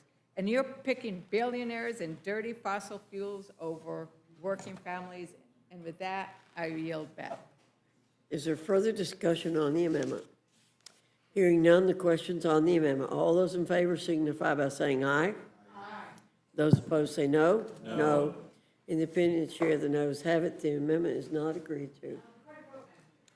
The clerk will call the roll. Mrs. Fishbach? No. Mrs. Fishbach, no. Mr. Norman? No. Mr. Norman, no. Mr. Roy? Mr. Roy, no. Mrs. Houchin? Mrs. Houchin, no. Mr. Langworthy? No. Mr. Langworthy, no. Mr. Scott? No. Mr. Scott, no. Mr. Griffith? No. Mr. Griffith, no. Mr. Jack? No. Mr. Jack, no. Mr. McGovern? Aye. Mr. McGovern, aye. Ms. Scanlon? Aye. Ms. Scanlon, aye. Mr. Neguse? Mr. Neguse, aye. Ms. Ledger Fernandez? Aye. Ms. Ledger Fernandez, aye. And Madam Chair? No. Madam Chair, no. Clerk will report the total. 4 yeas, 9 nays. The noes have it. The amendment's not agreed to. Is there any other amendment or discussion? Hearing no further discussion, the question is on the motion from the gentleman from Virginia. All those in favor signify by saying aye. Aye. Aye. In the opinion, all those opposed say no. No. In the opinion of the chair, the ayes have it. The motion is not Madam agreed to. Chair, I ask for a roll call on this. A recorded vote has been requested. The clerk will call the roll. Mrs. Fishbach? Aye. Mrs. Fishbach, aye. Mr. Norman? Mr. Norman, aye. Mr. Roy? No. Mr. Norman, no. Mr. Roy? No. Mr. Roy, no. Mrs. Houchin? Mrs. Houchin, aye. Mr. Langworthy? Aye. Mr. Langworthy, aye. Mr. Scott? Aye. Mr. Scott, aye. Mr. Griffith? Aye. Mr. Griffith, aye. Mr. Jack? Aye. Mr. Jack, aye. Mr. McGovern? No. Mr. McGovern, no. Ms. Scanlon? No. Ms. Scanlon, no. Mr. Neguse? No. Mr. Neguse, no. Ms. Ledger Fernandez? Absolutely not. Ms. Ledger Fernandez, no. Madam Chair? Aye. Madam Chair, aye. The clerk will